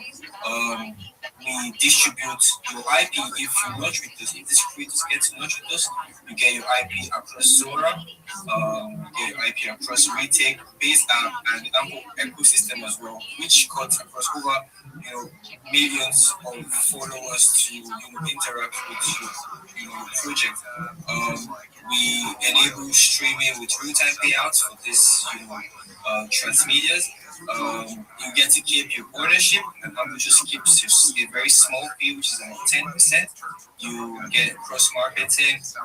You get your token rewards because now our token is which is really great. I mean, I don't want to say too much, spend too much time because this is my first time on the space this year. If you got more technical questions, give us a follow. Follow our Telegram and Discord channel is active, and the founder is active as well to answer some tough questions. Down to talk. Drop a comment on our pin post. We'll follow you back as well. Thank you to us for this opportunity. I'm gonna make sure I keep showing up. I'm gonna make sure we keep supporting this community, this ecosystem, and we keep putting it together. Hell yeah, bro. Thank you for being here, man. Every day, same time, bro. Be here, show up, grind, kill yourself. You will get followers. We are hosting giveaways. We are connecting a network with big ass companies and trenchers, traders, trading platforms, casinos, whatever you want, bro. We will have the largest people on X to join my spaces, bro. I promise you that. And speaking of which, one of my buddies just hit me up, said he'd like to give away a mutant bull bear on behalf of Soul on Chain. I don't know if you see Obi in requests. He's not there yet, but he just wants to get one out for a crowd and just let you know you got Soul on Chain support too. Hell yeah. OBG on Chain. He should be wearing a mutant bull bear down there. I don't see him. Or maybe Sherry. Well, tell him to request, bro. We got Coco in here. How you doing, Coco? Good morning, fam. Let me come up here and have the stage. Taz, Elon will only let me follow one person a day, man. And so I'm not following you, bro, but I'm about to go unfollow somebody that I don't know, and I'm about to give you a follow in a minute. That's important, everybody. In case you don't know, follow your host, your co-host. Doc, everybody, good morning, man. Thanks for having me up, dude. I'm not here to show anything. I'm here to tell you guys a little bit about what I'm doing, if that's okay. Right now, as everybody knows, I'm a graffiti artist. I paint murals. I paint whatever the fuck I can. I tattoo. I do a lot of stuff, but I've been out here at Web3 for 2 years. I'm not a digital creator. I am part of a team. My girl Cannon Chick is my designer. Right now, bro, we are painting the biggest motherfucking crypto mural in the world. We are setting a Guinness Book of World Record. We're setting a Guinness Book of World Records for this. We have over 120 projects on the wall. It's 140 feet long, 3,400 square feet. And we're showcasing all of you guys. We're showcasing your projects, your NFTs, your coins, your artwork on our wall in a really cool way. Check out my timeline, check out Cannon Chick, and get a sneak peek of some of the panels that are going on this mural, dude. It's really cool. I'm very excited about it. And but fact is, if you guys don't see yourself up there or your project or your NFT, hit up Cannon Chick, man. This is free. It's not going to cost you nothing. All you have to do is be real. Be a real project. Be a real community. And you'll get your ass up on that wall. We are setting a Guinness Book of World Records. We're going to immortalize everyone here in Web3. And I'm excited, dude. 6 years ago this week, I was in prison doing life without parole, man. They changed the law in 2019, and they knocked on my door, and they released me January 5th, 2020. And my 6-year anniversary just passed out of prison. And I spent 25 years there, bro, under pressure, under a lot of things, man. The fact of the moment is, it's a system that I survived. It's not one that I glorify. Context matters, but growth matters even more. I don't come out here sharing my story every single day just for the fun of it. I do it because the truth matters, and what I want to showcase out here to you guys is they tried to give me the death penalty. I was in solitary for 11 and a half years. Let me tell you something, man. The most important thing I want people out here to see is that, this stuff comes from under pressure. And the fact of the matter is, this goes to show you what you can create whenever you take that pressure and you turn it into discipline and you turn it into something good. Okay? I mean, literally, I was sitting in a cell doing life, not even thinking about coming out here. And now I've been in Web3. I've painted some of the biggest murals in my city. I've painted thousands of graffiti projects out here for crypto people. My whole art studio is full of NFTs that I paint every single day, and I surround myself with them because I love art, man, and I love the colors. They get me going. But it literally, Web3 right here, you guys, all my followers, everybody that I rock with for the last 2 years have given me the strength, the courage, and the energy And now I'm setting a fucking Guinness Book of World Records, bro. From the damn cell block to the blockchain to the Guinness Book. I mean, I can't even believe it. And like I said, I'm not here selling anything, man. I just like to come and tell everybody what I got going. I got one other thing. I'm gonna make it quick, man. There's a kid in my family. It's my best friend, Lady's son. He's 13 years old. They call him Cage Side Kid. Now, if anybody knows anything about me, you know I have 3 black belts. I train every day. As a matter of fact, today I'm going to Rufus Sport Gym in Milwaukee, Wisconsin to train with Anthony Pettis, the fucking champ, who used to be the champ. And I'm so excited, man. A kid in my family, all of us are fighters. One of our best friends in the family, he's a father of my daughter's sister, was put some hillbilly shit, I guess, but he had been struggling with drugs and alcohol. This guy is a potential UFC candidate. He is a good fighter. But he rolled his car. He's been drinking. He went into a house. He almost died. And now he's got to spend 90 days in jail. Well, the kid in my family that I've been raising and teaching karate for the last 5 years, he's 13 years old, man. And 2 days ago, he came and told me that he's autistic, okay? He came and told me, he said, you know what? He said, I made up my mind about something. I said, what? He said, I'm going to start an X page. I'm going to start a Twitter handle. He said, I'm going to call myself Cage Side Kid. He said, and I'm going to post MMA content and every day until our buddy Dusty gets out of jail. He said, when Dusty gets out, I'm going to show him what I've been doing for the last 90 days. And I'm going to tell him he needs to come home with us, get back in the gym, and be sober. And just for me to hear this coming from this kid's mouth that I've been raising, like I never dreamed that he would come to Twitter or do anything. And the fact that he made this page so passionately, man, to try to help people stay sober, fighters, people that I love, one of my best friends, like it inspires me, dude. And it tells me, man, that everything I've been doing has been the right thing here for the last few years. And it gives me the resounding knowledge that, bro, I can't slip up. These fucking kids are looking to me. I can't be out here drinking and drugging and stuff. I have to be in these gyms every day, painting on the wall, going hard because they're watching me, bro. And look at the product of this, man. I can't believe it. If anybody sees Cage Side Kid X, man, give him a follow. He has a noble cause. He's my best friend's son. I'm just saying, man, this community's out here, bro. You know, you can follow coins, you can chase this, that, dollars, wherever you want, all over the world. You're probably going to chase it down into a rug if you're running too fast after it. I can tell you that right now. But communities out here is where it's at, bro. And dude, thank you guys for always giving me the stage and let me tell you what I'm doing. I just can't believe it. Like, I can't even believe it, you know? No, that's awesome. I appreciate you shouting out that kid, too, because that's big, too, where people are showing up for their people and making things happen. Because just like you said, man, coins aren't forever. Community is. When these coins run, and most of them do, the people are still there. So make sure you make connections. Tap in with the real ones. And Coco's definitely legit. And I looked into that Cage kid, man. That's cool, man. I like hearing shit like that. I did bring a couple more people up. We only got about 20 minutes left, so I want to hit up Dev Kid. What's happening, buddy? What you got going on today? GM, man. What's up? I've been coding, as always, you know. And you? Hell yeah. Well, we've been trying to introduce all the people who are actually building in Web3, get them up here, let them network. So why don't you tell them what you're doing, man? Tell them about your project. This kid's actually, 15? And he's putting in more work than half these pretend KOLs out here who have their 100x shills for you. This guy's got a little thing going on. So give him a little chill. You got a minute. Come on, baby. Let's go. We need these kids out here. Come on, man. Tell us what you got, my dude. So recently I built an NFT collection of like 111. So if you buy one, you can get access to a Discord bot that can help you make a Discord server for your community. Let's say you want to create a meme coin Discord server. I'm just gonna select an option to it. I'm just gonna make a Discord server, like fully with the rules and like every shit in the server. You know, that's what I've been working on. Let's say like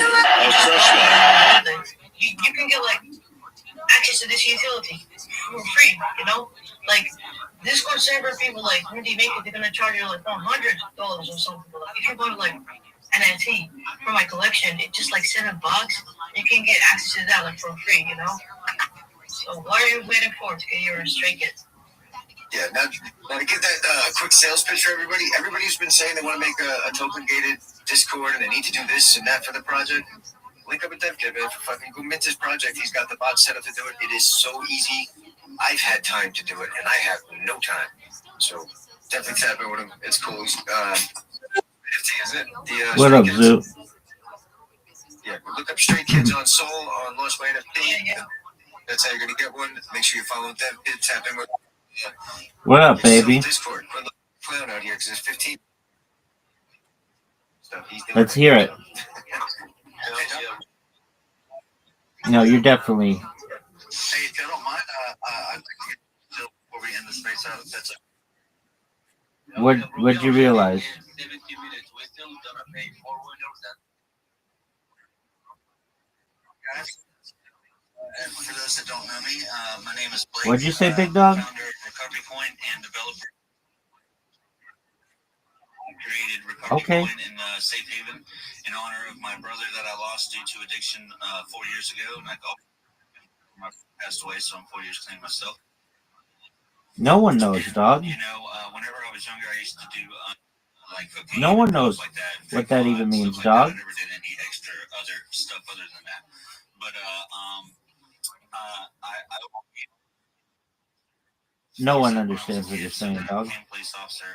I mean, I kind of get it. Successful business doing construction my whole life, and now I'm in college for my criminal justice degree. I graduate in May. And then I come on here and I've been for the past year building Recovery Point, Safe Haven. Back to PTSD. Okay. Are you sure? Everybody is affected by drugs. Are you sure? Directly or indirectly. So I wanted to bring a social connection closer to people. To Okay, I like your story. You can go on there and create content by live streaming. You can earn rewards, earn recovery on the social platform as well. When you sign up, you can create your profile ad. You can even have an animated profile. You can upload 3 songs just like you used to be able to do on MySpace. There's cool background imagery, transparent tabs. Everything's user-friendly pretty much. And this is one way of being able to get back. So actually create content on there. Also, as you on TikTok being recovery and so content giving back to the community. That's cool. I made it easy for people with like. I like your story. Or something, or if you're out in your everyday life on your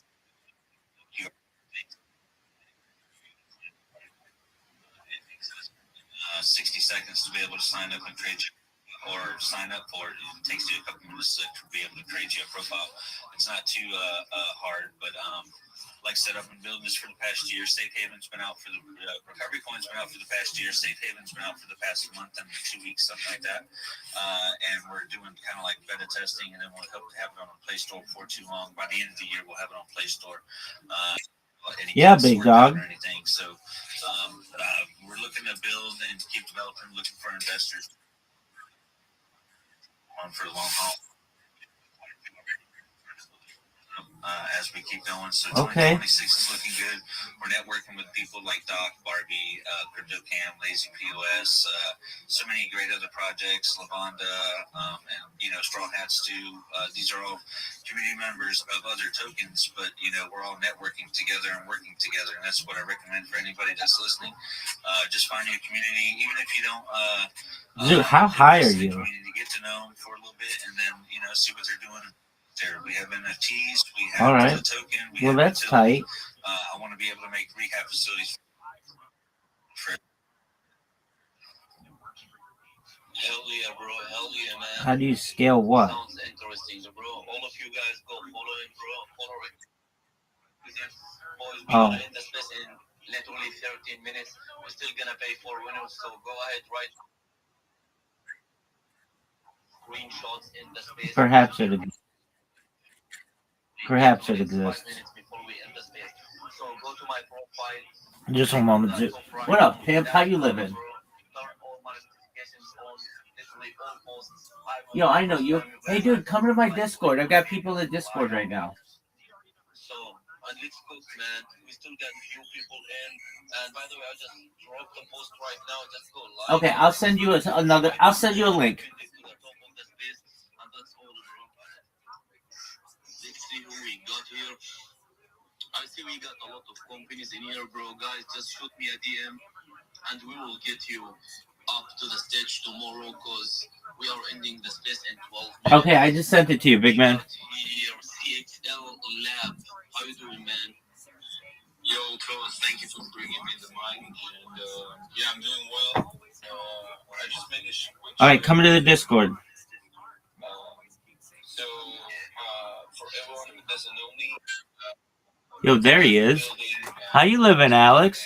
stocks learning app. So it's like a learn to trade app for. I see you in there. And it's not like a game or a course. So you basically start. Yo, dog. What's good, son? Deeper levels, which goes with market. Excellent. All right. So each level.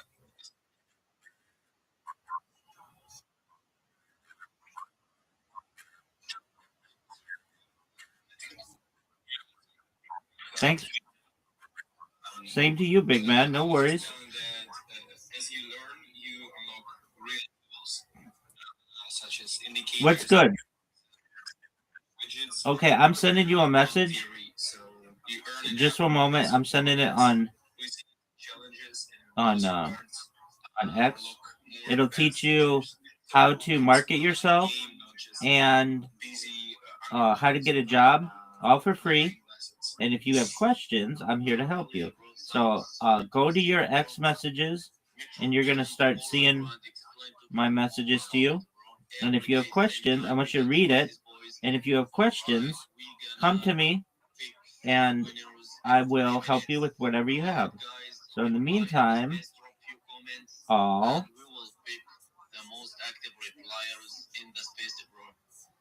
read the messages that I just sent you. How you doing, man? Good morning, good afternoon, guys. Can you hear me now? Yeah, bro. All right, so for those who don't know me, my name is Andras Shimali. I am the founder of Cyberphone Technology. I started to create a project 4 years ago when pandemic hit, and I already had a business before, a publishing business, but because of pandemic it failed. So I thought about what I could do, and I basically implemented and wrote all of my books, softwares, and everything else in digital world, and made an amazing NFT collection which is going to launch in February, Cyberphone. And basically this is a digital library for books, music, and software, and everything will be available for those who hold the token. We also created a legal framework where the people are going to receive a commercial license of our NFTs, which they can use. But if they decide to license back those usage rights, they are going to get access to all of 25% of the revenue we make from digital sales. Everything that's what we are going to do in the future, including selling the books online in Amazon, Barnes and Nobles, licensing software, Yo, baby. cut from all of the revenue we generate. So that's it. Basically, I need to find winners. So I'm not going to talk about it. Visit our page or come to Discord, join a lot of information. We have a lot of we are making and so That's like nothing. So just please visit our site, and then you will find out. Is like nothing. You can drive in the United States on that. Thank you for being here, bro. Interact with them. We are paying winners in 3 minutes. Yeah, that's what I'm saying. You can drive in the United States on that. All right. Who we got here?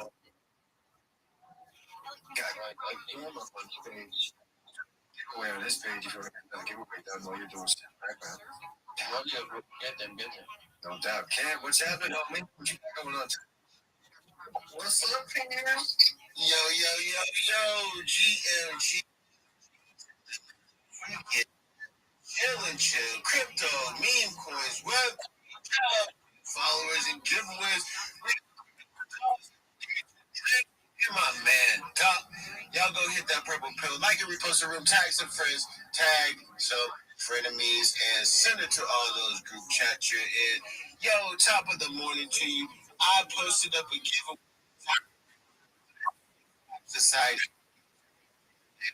Yeah, that's not a lot, dog. If you're a builder, if you're an entrepreneur, come vibe with us at Vibe Society. We're turning things into reality, people. We're doing IRL things. We're making real products out here.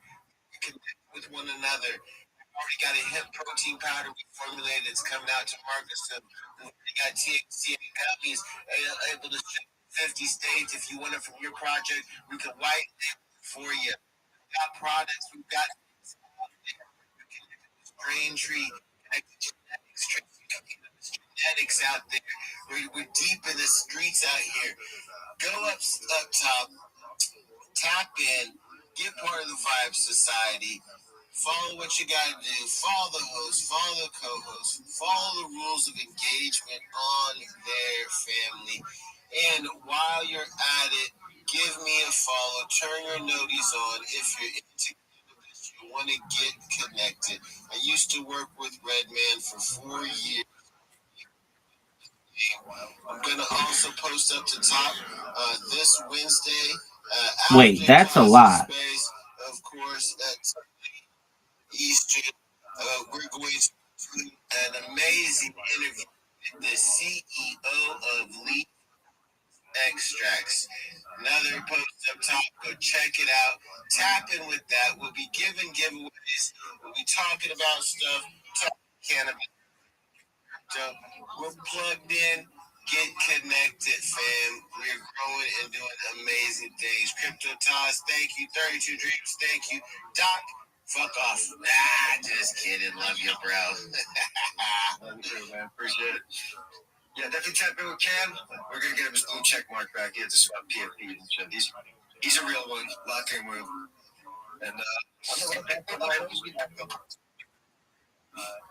Okay. What's told you, we gotta pick names. You got it done already? What's happening? Am I supposed to be? Yeah, I already picked. Yeah, I figured you were talking about. I'm DMing him right now. Good. Man, everybody, make sure you are here every morning.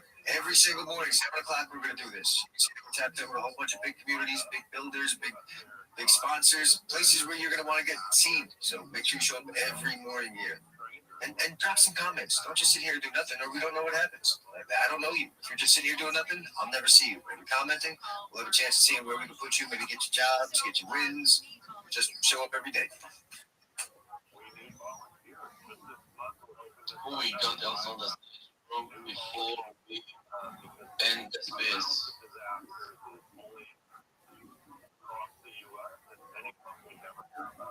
Yo, can you guys hear me? Yes. Yeah. Yo, Joker. What is Joker, bro? Yeah, Joker is working as a bro. Alright, boys, I'm paying winners right now. After this, we'll be dropping a video announcing the winners guys live. We will every single Are you sure? 24/7, bro. I got a $5 giveaway that will be in our Thursday space. Make sure you guys go ahead to my profile. I literally posted 2 hours ago. Just interact with that giveaway. You're 100% sure of that? I'm busy paying winners right now, and that was announced. Winners is 532484. We got L111 NAL. We got D-Dart. We got Snipe, RJA, and we got Cough Butter. This is today's 5 winners, boys. Guys, make sure you have my notifications on. And make sure you show up every day, same time. We got space will be cooking literally every day. 7 a.m. EST, 12 p.m. afternoon GMT, and 12 p.m. afternoon UTC. Make sure you guys be here. And we'll have big companies in here, big casinos, big trading platforms. We will have big devs in the trenches big traders in the group. Just be here every day, boys.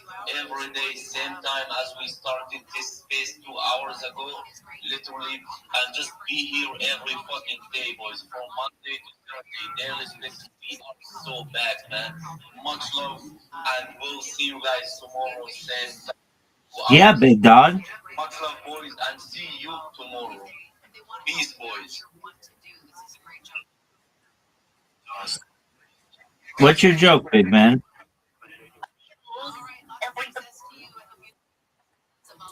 What's your joke?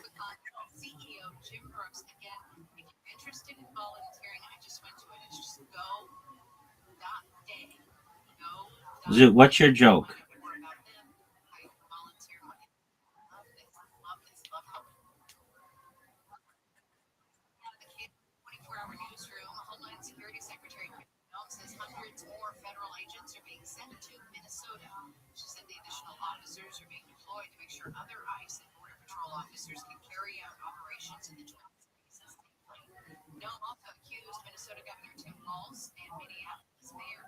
Zoot, are you speaking English?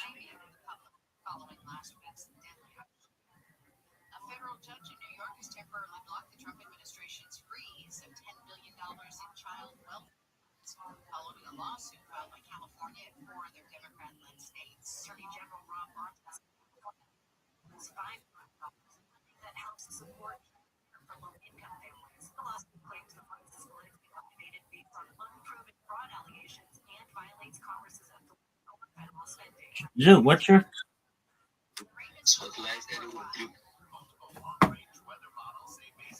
Zoot, you think of your joke. I'll be right back. I'll be back in less than 2 minutes, and I want to hear this joke.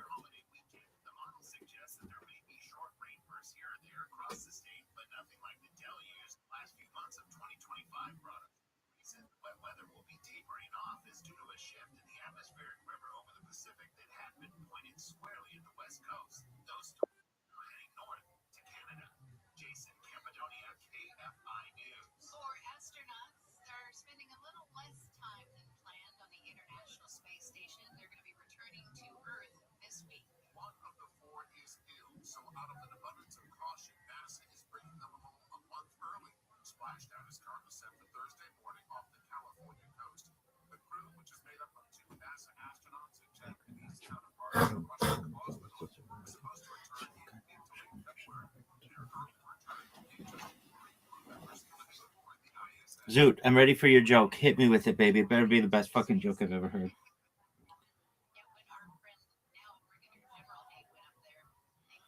Zoot. Let's hear your joke, big man.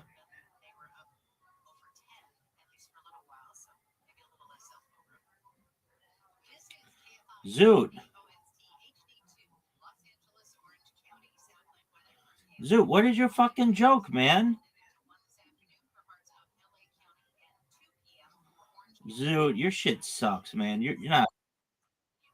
Okay, what's your joke?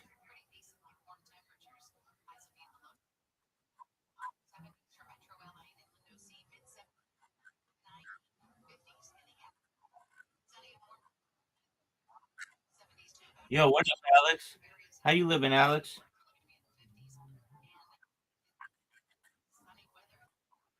Okay. Very well. Did you see the message I sent you, Alex? Does that make sense? All right. Excellent. 100%. If you have questions, let me know. I'll help.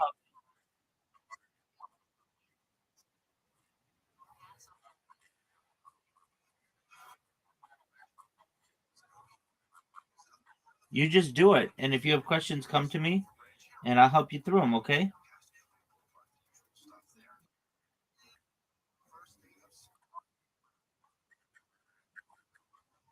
Okay, ask me your questions.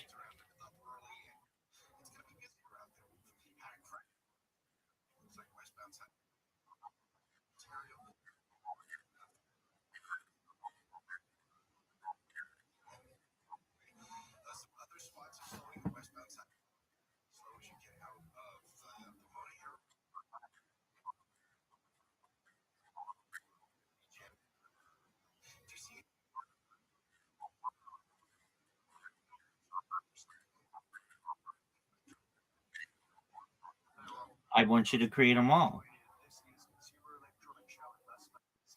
You should create all of them. There are 30 of them there. They're free.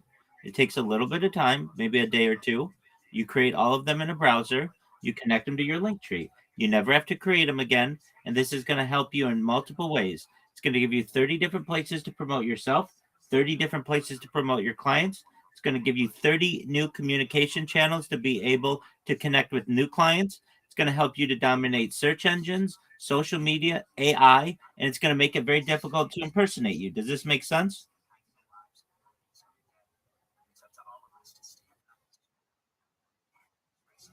Excellent. Well, that's what you. Okay, go ahead.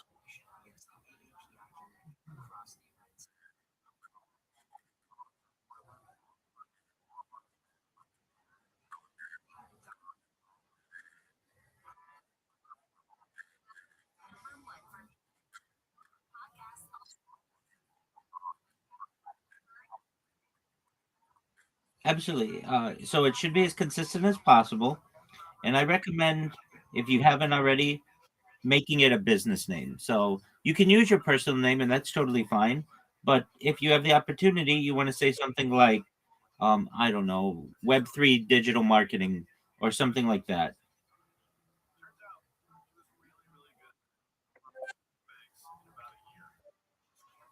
Make sense?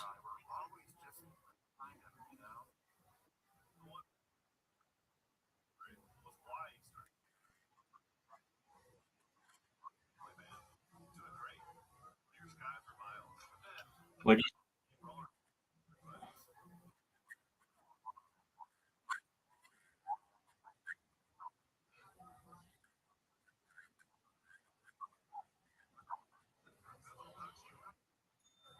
What are you saying?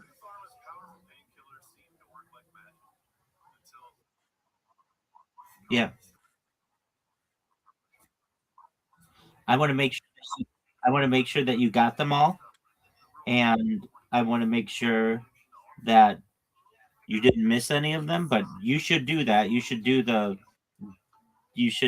necessary to make sure that you have them all there. But I'll look them over, and if any of them are missing, I'm going to tell you you need to add the other ones.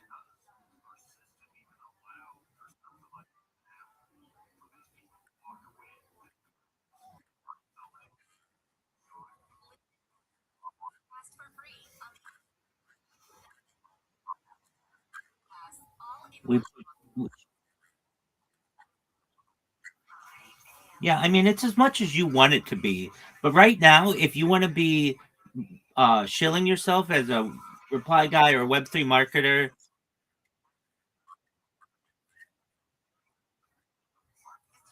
okay, well, improve it if you can.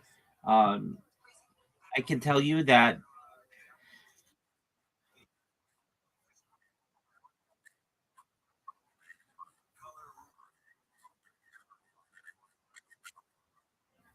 yeah, it's your end. It's not my end.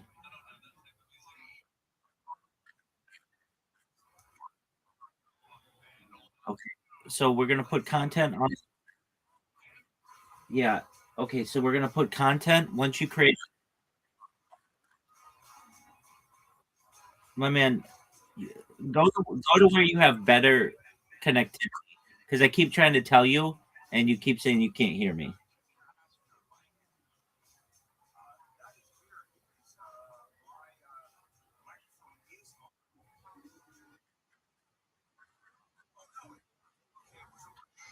Okay. Can you hear me?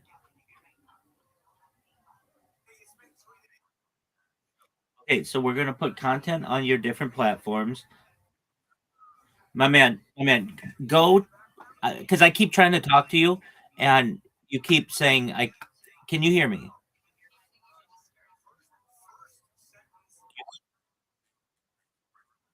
It's okay. Okay, we're gonna do this one more time, and if it doesn't work, then just go to where you have better service, and then I will help you. Okay, so we're gonna put content on your different accounts, generally like AI generated videos.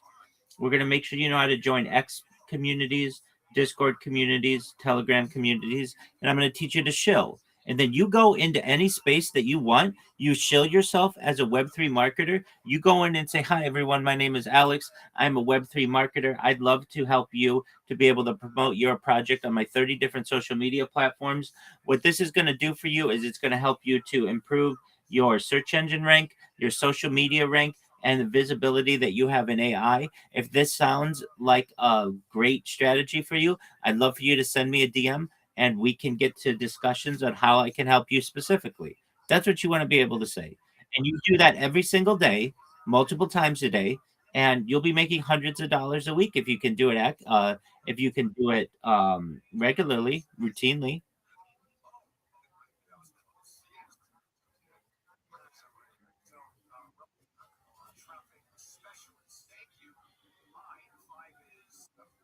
Jammed up today, and you're going to be delayed an hour and a half. If I just become a traffic specialist, yeah. Okay. Does one get certified as a traffic specialist? Sure. Okay. Fair enough. I had a great time this weekend listening to Christy Young and that horrible story about the women at the pool being killed by that ice agent. And obviously very controversial. And she talked about professional agitators who were there. I'm thinking, what is a professional agitator? Are you paid by whom? And a professional, are you certified? Do you go to Cal State University and get an agitation? Asks the guy who's a professional agitator. It's true. Okay. Yes. All right. So Will is back, and is here on the and Coco.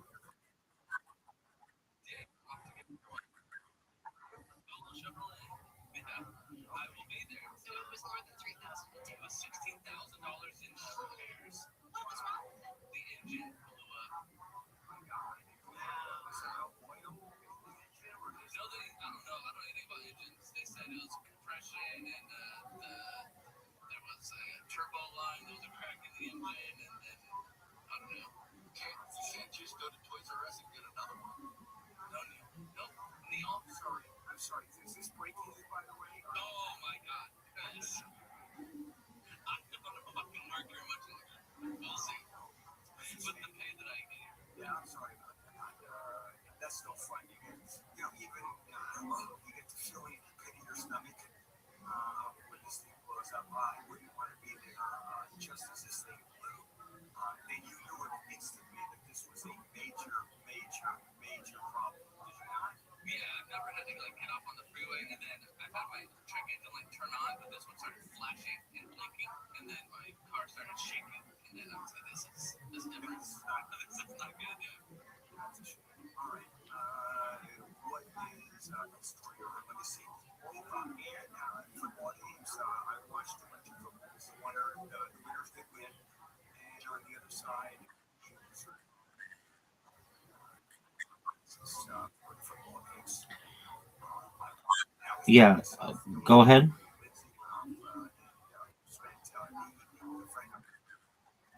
I couch potato.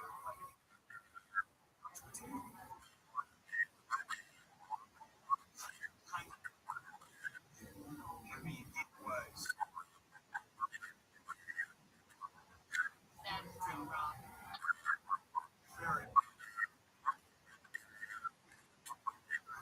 Go ahead.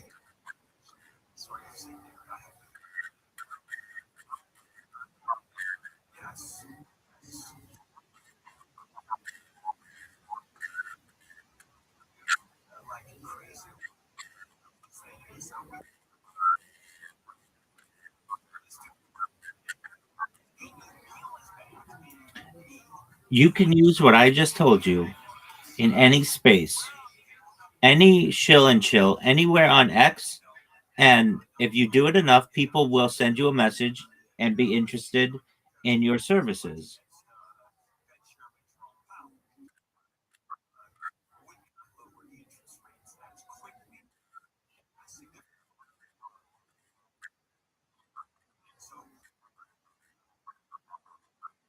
No, it's all on you. You keep it all.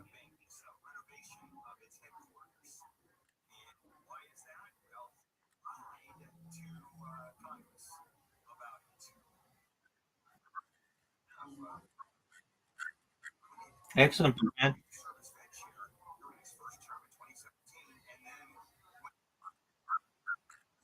You're welcome, my friend.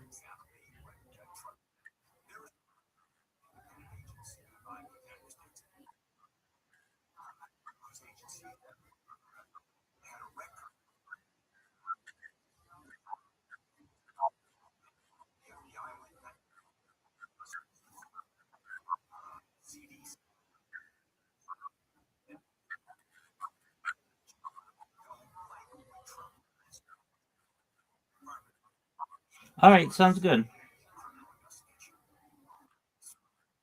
You're welcome. Take care.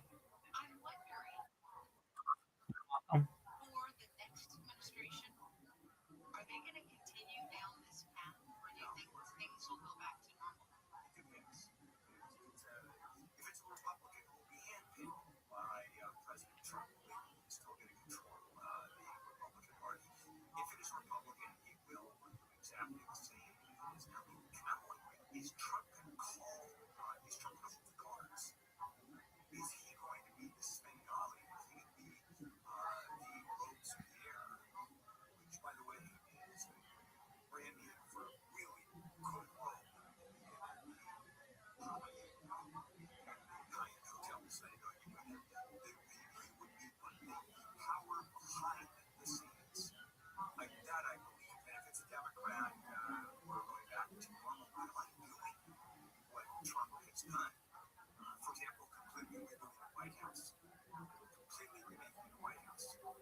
Let's make a deal.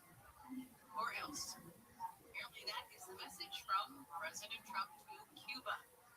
He posted on social media there will be no more oil or money going to Cuba, zero. And then he went on to say, I strongly suggest they make a deal before it's too late. He said no more Venezuelan oil is going to Cuba, and Cuba relies heavily on Venezuela. Yeah, I wonder how much how many drugs is on year number 8. Repay the ultimately again with nuclear focus. So they came and they said so people mentioned this practice something is the bank for people. So they said something to another group said, yeah, this thing often it's perfectly fine. It's perfectly fine. And why you connect them, so I would say that interestingly enough, look at Rashi, you also know the stars, two of the Rashi's. You also know there, what everyone said, the members of the House of Yanites are actually totally fine. Rashi says, the key thing that you shut down, low, how you run up to him, low is really fair, and we got a room, love, how we bring you, and we'll highlight the Isha Shrees on us over again. We saw yesterday that we get into an issue of attention of comments. So sometimes that forbidden identity release the beginning. So for example, the concern over here is things like one is translate the focus, that even your 8th year focus shows that we have achieved the same issue with prohibition. But the other one said it's not really a problem. Why? Because there's not a reciprocity, there's not immediacy. Or I should say, there's no immediate reciprocity. Because the focus is being taken out of and only being called for year 8, because there's no immediate reciprocity, therefore this does not look like you're doing commerce with shoot the focus. And therefore no shoot the prohibition falls upon the 8th year focus. That's the ideal thing. Therefore, again, I for myself, and therefore, again, shoot the same to be the not the hell of a money. This is the very interesting. Is connect them to S level.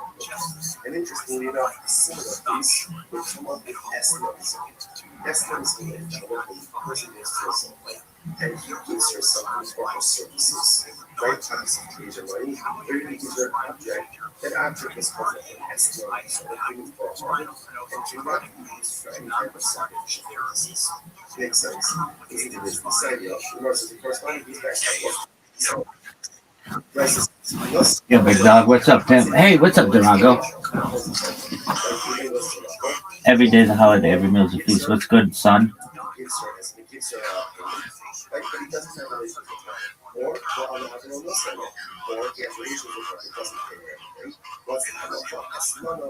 Absolutely. Just enjoying life. How was your weekend? Excellent. I don't see any. I don't see any shilling spills.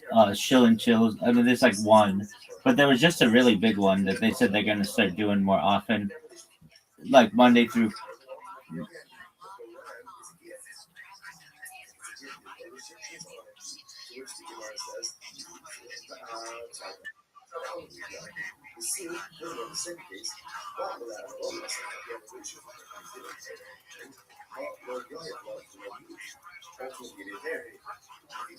Hold on, hold on. You did send me that mess. That you sent me an invite, and I came and I spoke in it, and it was giant.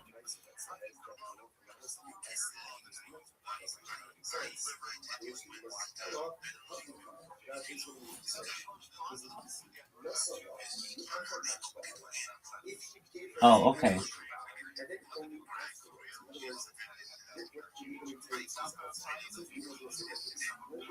Oh well, I really appreciate that you sent it to me. I got it as soon as I saw it, and I came in, so I appreciated that.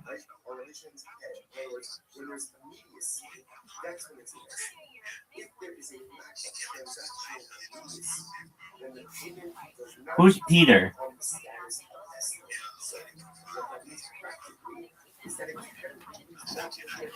Yes, sir. I'm looking. Oh, Peter Schiff came in?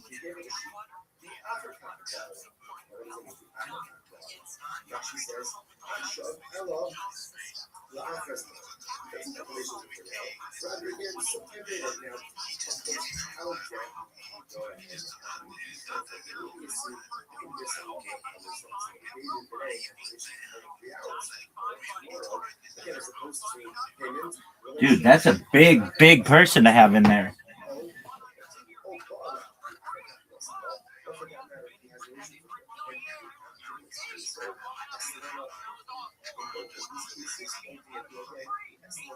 Dude, high five to you, man. That's great. That's a big get. Okay.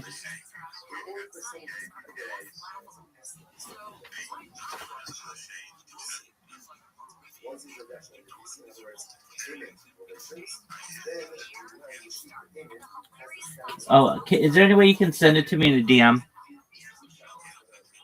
To the account you always send it to.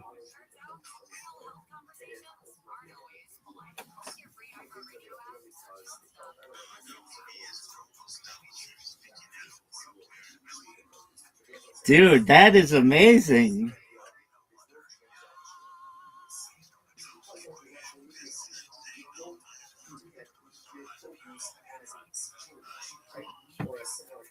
Well, I feel badly that I missed them, but I'll get him. Don't you worry. That is huge for you, though. Look at you, man. You're moving up in the world, Drago.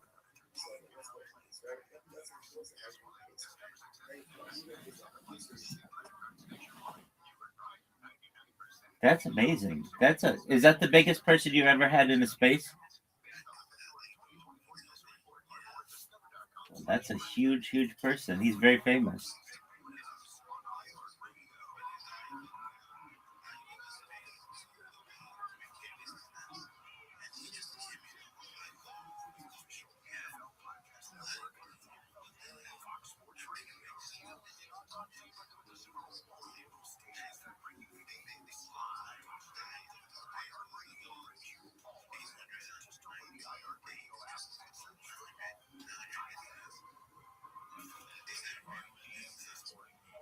That's incredible. Good on you, man. That's a new high score for you. Well, that's phenomenal. Do you have big plans for your week?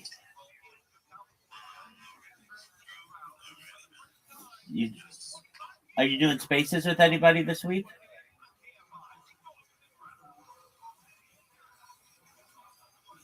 Are you doing spaces with anybody this week?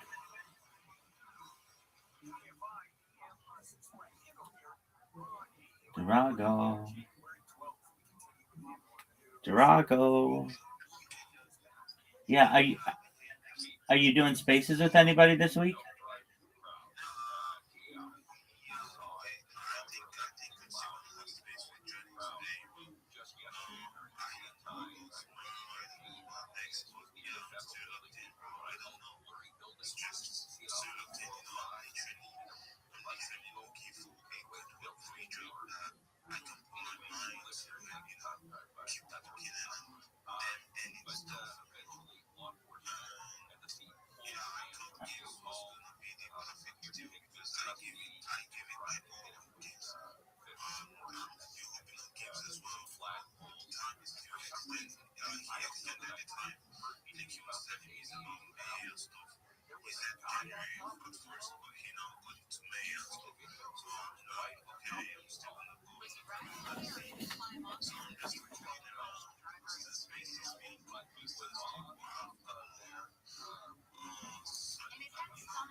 Okay.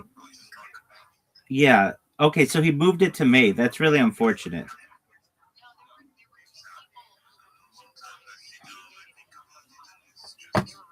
Yeah. Okay.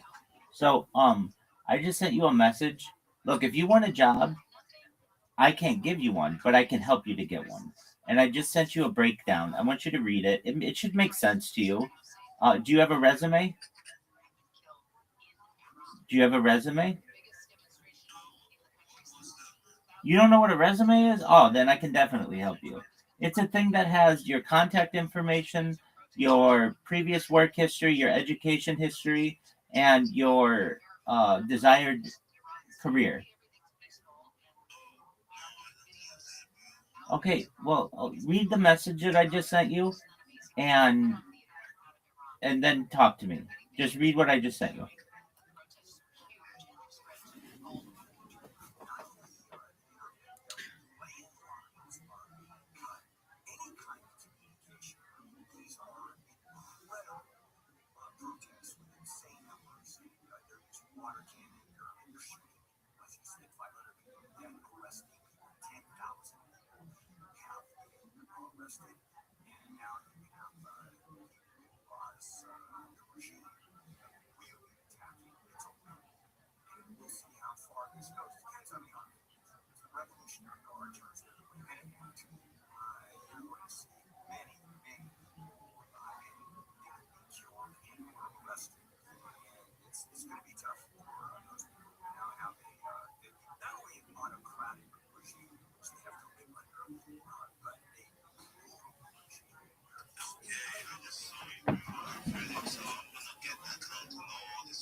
There you go.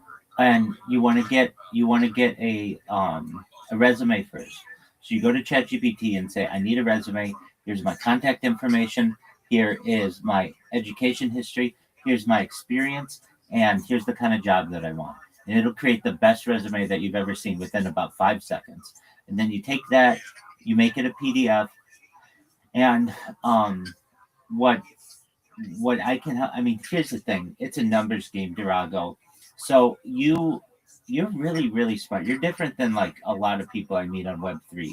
And you just need the opportunity. You're willing to work and you're willing to be consistent.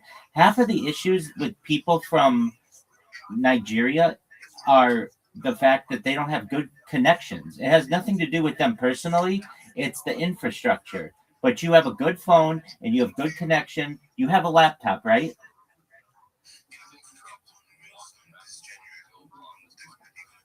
Excellent. Well, so you're going to have access to that, and but that's okay. The right job will send you a computer, so that's not a big deal. But here's what you're going to do. You're going to create your resume, just like I said.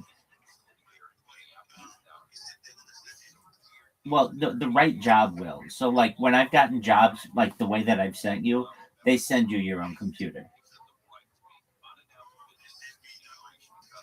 Yeah, but I'm not saying every job will do that. I'm saying the better jobs, they will send you your own computer. Right, but don't think that you shouldn't have your own computer first because you can't put your personal files on their computer. That's all for work and stuff. But what I am saying to you is that many of these contracts, they want you to have good equipment, and especially the bigger companies, they'll send you your own computer. But what you're going to want to do is you create your resume with your contact information, your employment history, your education history, and your desired employment. And yours would be something like a community manager, social media marketer. You're really a Web3 guru. You're a Forex trader. That's really a big one you could do. And so and then you have your your resume that's optimized for that. Then what you do is you create those different accounts on those different platforms. Now you have to understand that it is a marathon, it's not a sprint. And what do I mean by that? It means that you're going to want to keep applying because you're going to get rejected not just tens of times, not just hundreds of times, but perhaps even thousands of times. But if you do it enough, and the thing is, it's pretty easy to apply on them. You just have to hit one button, and many of them you apply to. I recommended people applying for at least 100 jobs a day on each platform. And if you do that for a month, you'll have people who want to interview you, and you'll have people who maybe make you an offer. And so I'm willing to help you with that and guide you through that and give you some of the tips and tricks. And so what you do is you create your resume. Then what you do is you create the different accounts on like you already have a LinkedIn, right? Okay. Do you have a headshot on your LinkedIn?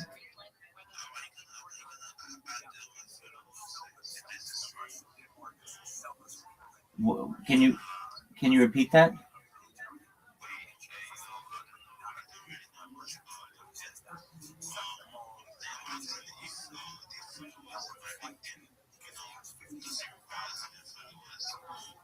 No, it doesn't. It's best to. So what you want to do is follow maybe 10 people a day, and they'll follow you. Maybe five of them will follow you back. And over the course of 20 days or so, you'll get over 100 followers. And once you have that many connections, then you look legitimate.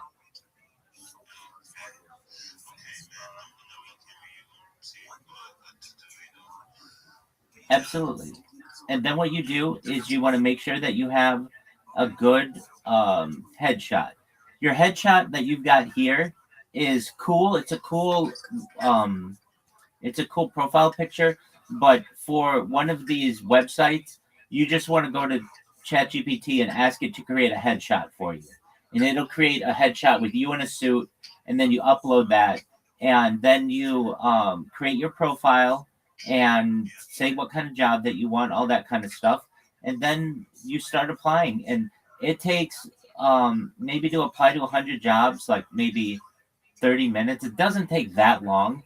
And then there are about three or four different platforms on which you could apply to maybe 100 jobs a day.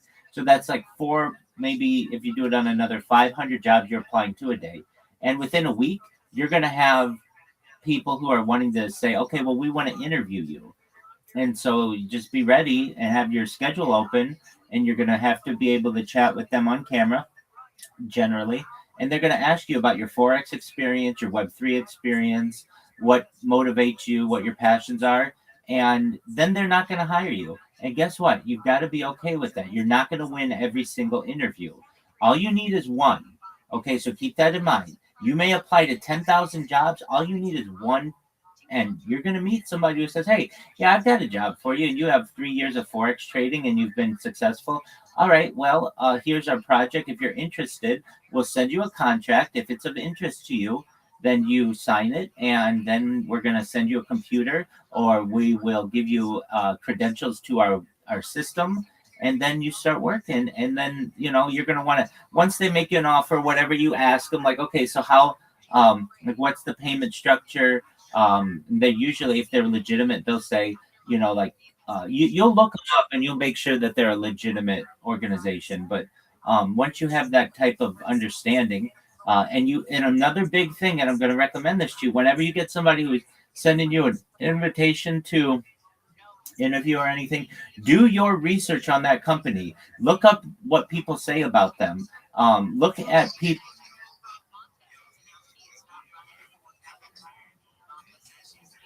Okay, absolutely, Durago.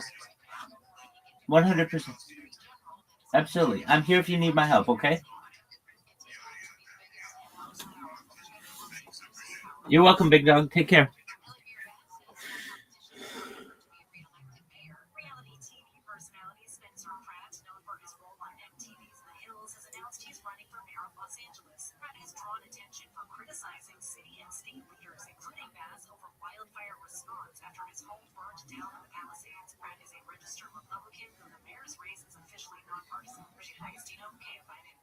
The American Meteor Society has confirmed a bright flash of light in the night sky over the weekend wasn't a fireball, not a rocket launch or a satellite. A fireball is a meteor brighter than any star or planet, which could enter the atmosphere and, in some cases, produce meteorite.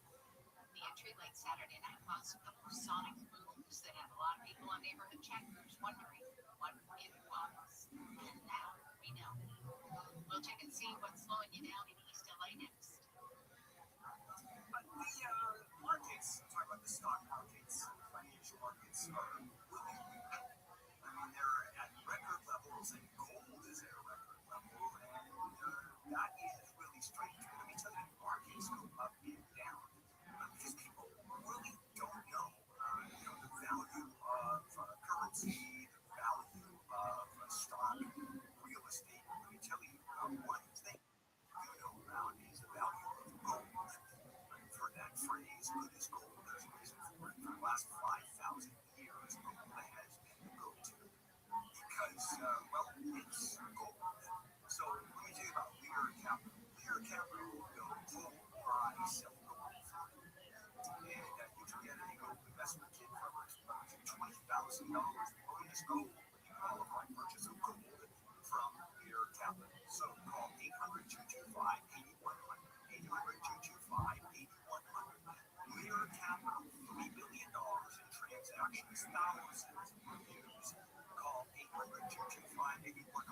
Lear Capital, that's Lear Capital.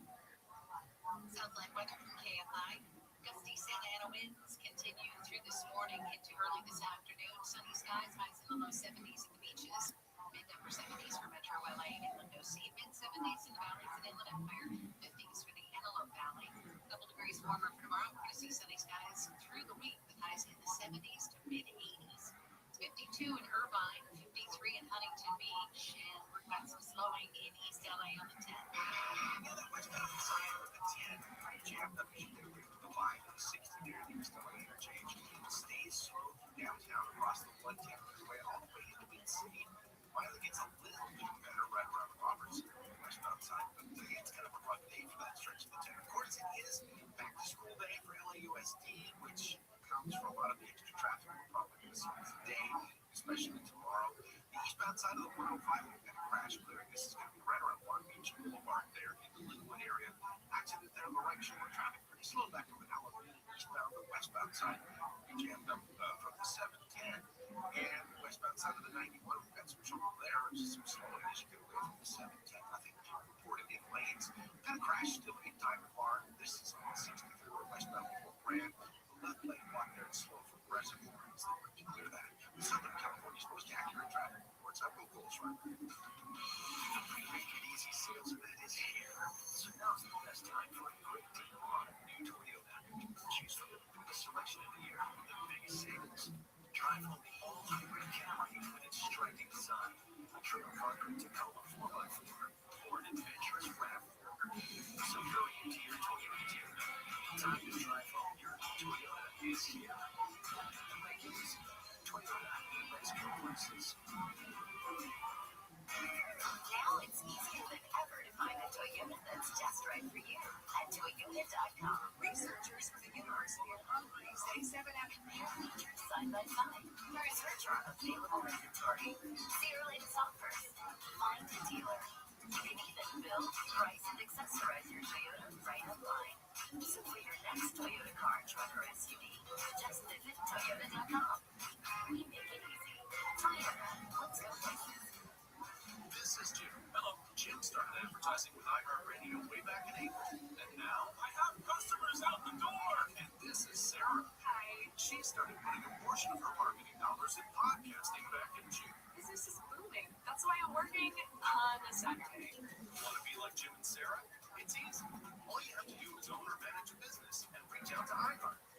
started today at 844-844-iHeart or iHeartAdvertising.com. Hey, it's Deborah Mark. I know that everyone is afraid of the IRS, including me, but you don't have to face them alone. My friends at Legal Tax Defense have been helping people like you for more than 15 years. Whether you owe $5,000 or $5 million, Legal Tax Defense can help. They'll fight to stop levies, liens, wage garnishments, even help file back tax returns. Call Legal Tax Defense right now for a free no-risk consultation at 800-649-0664. That's 800-649-0664. Or go to LegalTaxDefense.com. The once-a-year sale and clearance is here. Upgrade today. Mattress First quality selection, top brands. Let their sleep experts find the perfect bed to help transform your nights. They make sleep easy. I feel incredible because I go West So get your sheet, and then let's say get your sheet on Tuesday, and then let's fix the explanation. So again, the baseball we just wrote that sheet is not having status on the policy, and it was not committed for us. فكرة مقام شركة الشام بالمجلة كتبان وهني يكتفون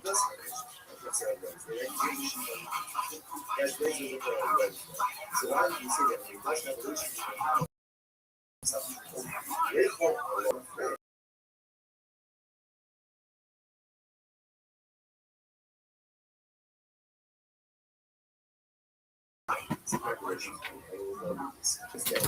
then retroactively the designation of the sheet as a finance payment should develop upon the sheet retroactively. فكرة مقام شركة الشام بالمجلة كتبان وهني يكتفون Tuesday, the Lazar says very interesting. Well, what's the case? You should come up and take the house. That's very interesting. What happened?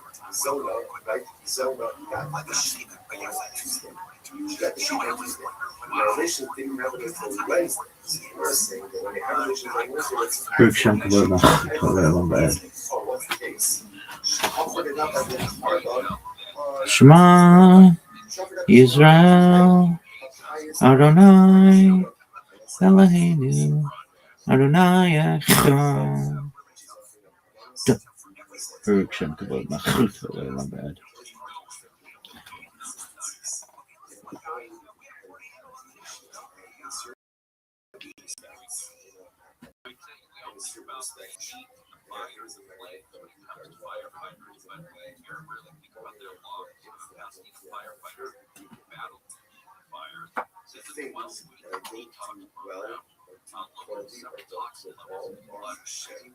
Don't take away from things that help firefighters that are righteous in some areas and more wildfires left. Obviously, that's not toxic, right?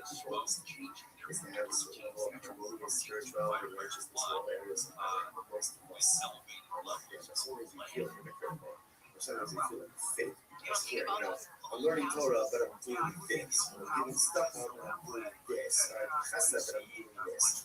Right? It is hypocritical. It's more contradictory, but we're all going to the nature of human position. We all look at hypocrisy. We all look at contradictions. Such is the nature across the whole and even though the zone is a zone, those kavanas, they have to accept because at the end of the day, no one knows that we still push forward to do good, despite the things that are broken. Sometimes that's a pinnacle of in any event, so the zona offered up the coverings. Okay, the relations occurred on Wednesday. The animals are done. She already offered it up. So you guys just, okay, let's analyze it. Let's unpack this. If you tell me what's the case, he said to the zona, gives her the shul around on Tuesday and says, this is yours as of today. Right? The pride is as of today. Right? Then, she put the shutter up. Right? Let's stop this as so then obviously it's more than right. She has title to it. Can't be categorized as an S1 So essentially, gave her a gift, and she has every right to offer it up. However, the law of the giving an actual to but if he did not give them permission to acquire it as a gift, right? If he was not explicit and said, he can say to her, this is your animal as of now, as of Tuesday, right? They're scheduled for relations on Wednesday. So what is it he needs to say? Gives it to her, keeps it on today, yeah, we have relations tomorrow. If that's the case, if he doesn't want to acquire it, it's not hers. It's not hers. And if it's not hers, if he wants to account as a shove it up in the car after the issue based on conditional notice says the person will consecrate his home. So this is talking about What's up, sluts? I guess today's day 17. Is that correct? Consecrate, whether it's consecrate, whether it's up, is something that you own. In other words, so if she doesn't own it on Tuesday, you have to shove it up in the car. It's not way Or today day 18. Maybe I got the numbers wrong.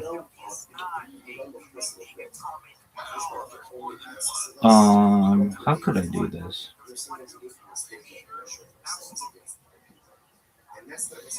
How are we going to do it? Well, I can tell you this. It's 310 days, 17 hours, 14 minutes, and 40 seconds until Grand Theft Auto launches.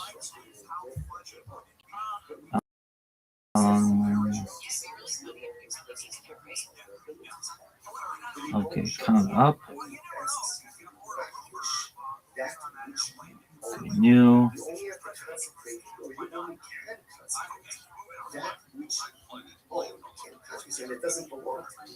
I feel like I got the number wrong.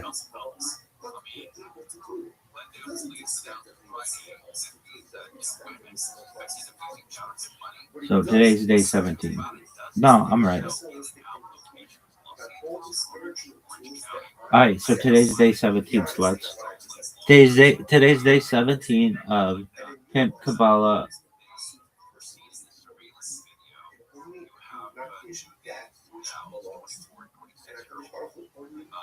Chronicles. And what are we learning? I don't know. I actually want to learn about. Fuck, we have to have it. Has to be something Kabbalah. I don't want to do it that long today. I always say that, and then like 3 hours later. But all right, let's just look up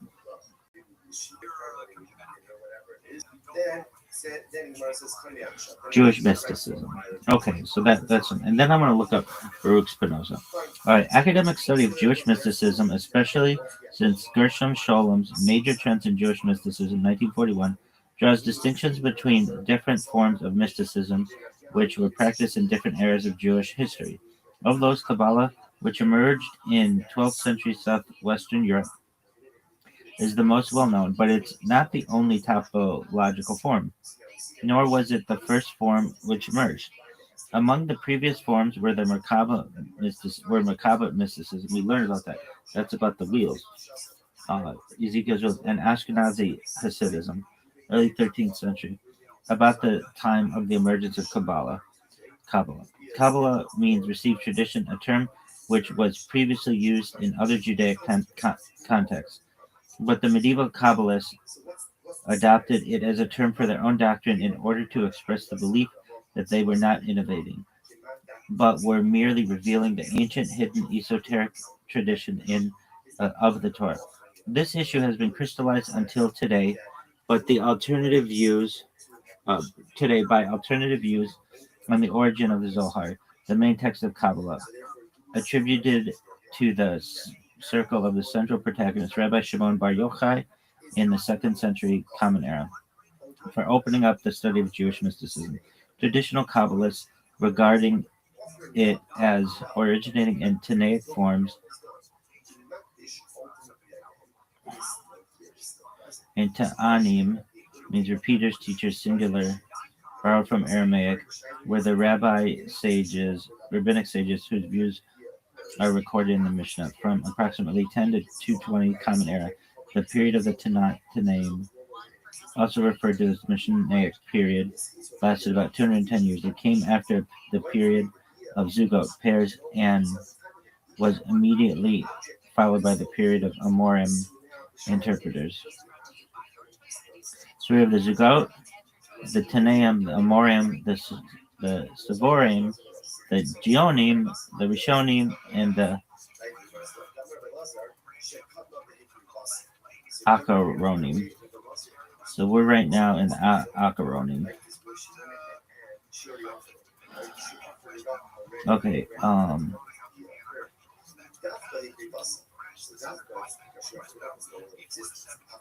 the root Tana is the Aramaic equivalent of the Hebrew root Shana, which also is the Semitic root found in the word Mishnah. Shana means to repeat what one is taught and is used to mean to learn.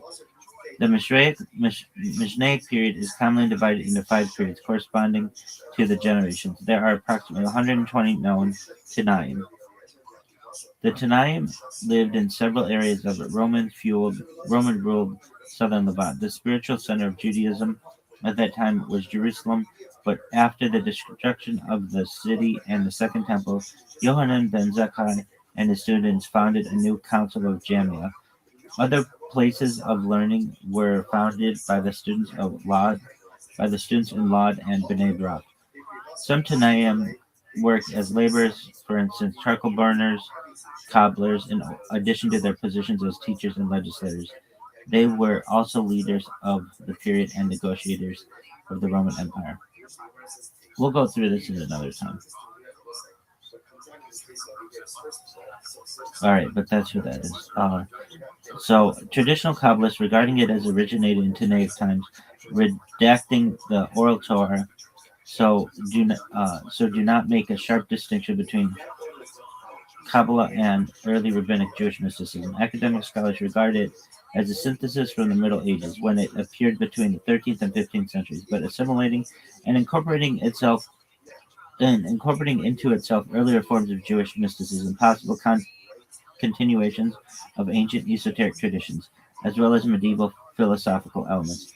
The theosophical aspect of Kabbalah itself developed through the 2 historical forms: medieval classic Zohar Kabbalah, 1175 to 1492 to 1570, and Lurianic Kabbalah, 1569 today, which assimilated medieval Kabbalah into its wider system and became the basis for modern Jewish Kabbalah. After Luria, 2 new mystical forms popularized Kabbalah in Judaism: Antinomian heretical Sabbatean movement, 1666 to 18th century, and Hasidic Judaism, 1734 to today. In contemporary Judaism, the only main forms of Jewish mysticism which are practiced are esoteric Lurianic Kabbalah and its later commentaries.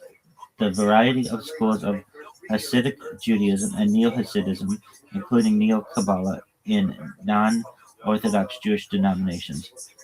2 non-Jewish syncretic traditions also popularized Judaic Kabbalah through their incorporation as part of the Western esoteric culture of the Renaissance onwards. The theological, other kind of Kabbalah, not even Kabbalah, which is something different, around 15th to the 18th centuries, which adapted Judaic Kabbalists, the Extian Kabbalah, which adopted Kabbalistic doctrine into Extian belief and is its diverging occultist offshoot, the Hermetic Kabbalah, 19th century to today, which became the main element in esoteric and magical societies and teachings. We kind of want to learn about that. As separate traditions of the movement of development outside Judaism, drawing from syncretically adapting and different in nature and aims from Judaic mysticism, they are not listed on this page. So, early Israelite traditional origins, 2nd millennium to 800 BCE, before the Common Era. So this is the Hebrew patriarchs and matriarchs covenant over the pieces, Jacob's ladder, Jacob's wrestling with the angel, Moshe Rabbeinu, burning bush, theophany at Sinai, and then the Y, and then the A, and then the H, and then the W, and then the I, and the S, and the M. Early Israelite monarchic and cult prophets Elijah's ascension. Then prophetic Judaism, 800 to 5th century before the Common Era. Prophetic meditation, divine encounter, heavenly host, throne of Hashem, visions, mystical elements in the literary prophetic books of the Bible, from the kingdoms of Israel and Judah to the Babylonian captivity and return to Zion. This is Isaiah, Ezekiel, Zechariah. Apocalyptic Judaism, beginning 5th century before the Common Era, 300 to 100 before the Common Era, continuing to the 1st century of the Common Era. Mystical and apocalyptic speculation, heavenly angelology, and eschatology. In Second Temple Jerusalem, under foreign rule and oppression, after the social institution era of prophecy closed. Daniel, First Enoch, biblical apocrypha, pseudepigrapha, pseudo pseudepigrapha. Mystical elements in Second Temple period. That's around 200 before the Common Era to 100 after the Common Era. Mystical, esoteric, and pious elements among the diverse Jewish sects in the religious syncretism of the Second Temple period. Judea and diaspora. Second Temple Judaism, Hasidians, Essenes, Therapeutae, Hellenistic Judaism, Jewish Gnosticism, Philo's Platonic philosophy, influence on early Extian Jewish and early Extian mysticism. Early rabbinic mysticism and mystical elements in classical rabbinic literature. This is around 1 to 200 of the Common Era, influence of the 5th century Common Era. References in exoteric Talmud and Midrash and Tanaic early rabbinic mystical circles, Messe, Merkaba. That, of course, is Merkaba mysticism. That's chariot, Merkaba's chariot. Work of the chariot exegesis and ascent Masa Bereshit. Work of creation. So Masa Merkaba is chariot work and Bereshit Masa is work of creation. So it'd be work of chariot, Masa Merkaba, work of chariot, and Masa Bereshit, work of creation. Exegesis, wide contributing mystical elements in Agada, rabbinic theology, and narratives. Yohanan ben Zakkai and his disciples, Rabbi Akiva, Shimon bar Yochai, traditional pseudepigraphical attribution of later Kabbalist Zohar, mystical Agadot, dog. This is so long. Oh, I thought this picture was going to be easy.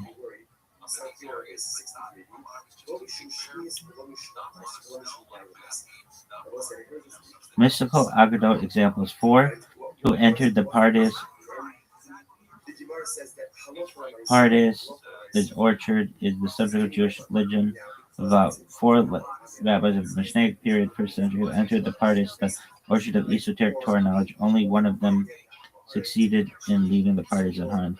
The basic story goes as follows: 4 entered the orchard: Ben Azai, Ben Zoma, Acher, Elisha ben Abuya, and Rabbi Akiva. One looked and died, one looked and was harmed, one looked and cut down the trees, and one went up in peace and went down in peace. That's from Tosefta Hagiga. Okay, so oven of Akanai and voice of Hashem. Torah, black fire on white fire. God looked in Torah to create world. Shekinah accompanied Israel in exile. The Mashiach at the gates of Rome. How about that one? That's an interesting one. Hey, I'm in the middle of something right now, so I can't talk right now. Apologies. The Mashiach at the gates of Rome is a traditional story, mashal, and parable in Jewish tradition in the Talmudic tractate Sanhedrin 98a. I actually want to read this. Okay, Rabbi Joshua ben Levi, who lived in the first half of the 3rd century while meditating near the tomb of Rabbi Shimon bar Yochai, was visited by the prophet Elijah. When will the Mashiach comes? Asked Joshua. Ask him, replied the prophet. The Mashiach is at the gates of Rome, sitting among the poor, the sick and wretched. Like them, he changes the bindings of his wounds but does so one wound at a time in order to be ready at a moment's notice. Then Joshua went to Rome and met Mashiach and greeted him, saying, "Peace upon thee, master and teacher." And the Mashiach replied, "Peace upon thee, O son of Levi." Joshua then asked, "Why will you be coming? When will you be coming?" And was told, "Today." Joshua went back to Elijah and was asked what Mashiach said. "Peace upon thee, O son of Levi." Joshua replied, and Elijah told him that meant that he and his father would have a place in the world to come.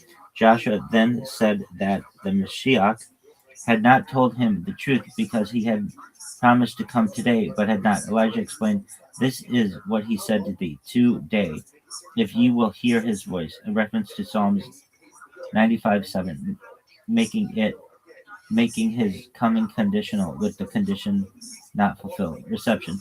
Medieval Jews saw this story as possibly anti-Roman, and Rashi interpreted Rome as meaning not the physical city, but a part of paradise overlooking Rome. This neutralized and spiritualized the story and reconciled it with legends of Mashiach being carried alive to paradise. Later, Maharsha went further and suggested that Rome wasn't mentioned at all, as Deromi should be read Deromi, southern, referring to the Mashiach being found in the southern part of the paradise. In the early 16th century, the Kabbalist Abraham ben Eliezer Halevi suggested that the Rome in the story was a small town in Galilee with the same name, and a bit later Moshe Alsich put the Messiah in paradise overlooking this town. Concerned about being seen as anti-Roman also led to translations of the Talmud replacing the word Rome in the story to the city Karta. The sources are Midrash, Tehumah 9:1, Leviticus Rabbah 19, Pesikta 36a. All right.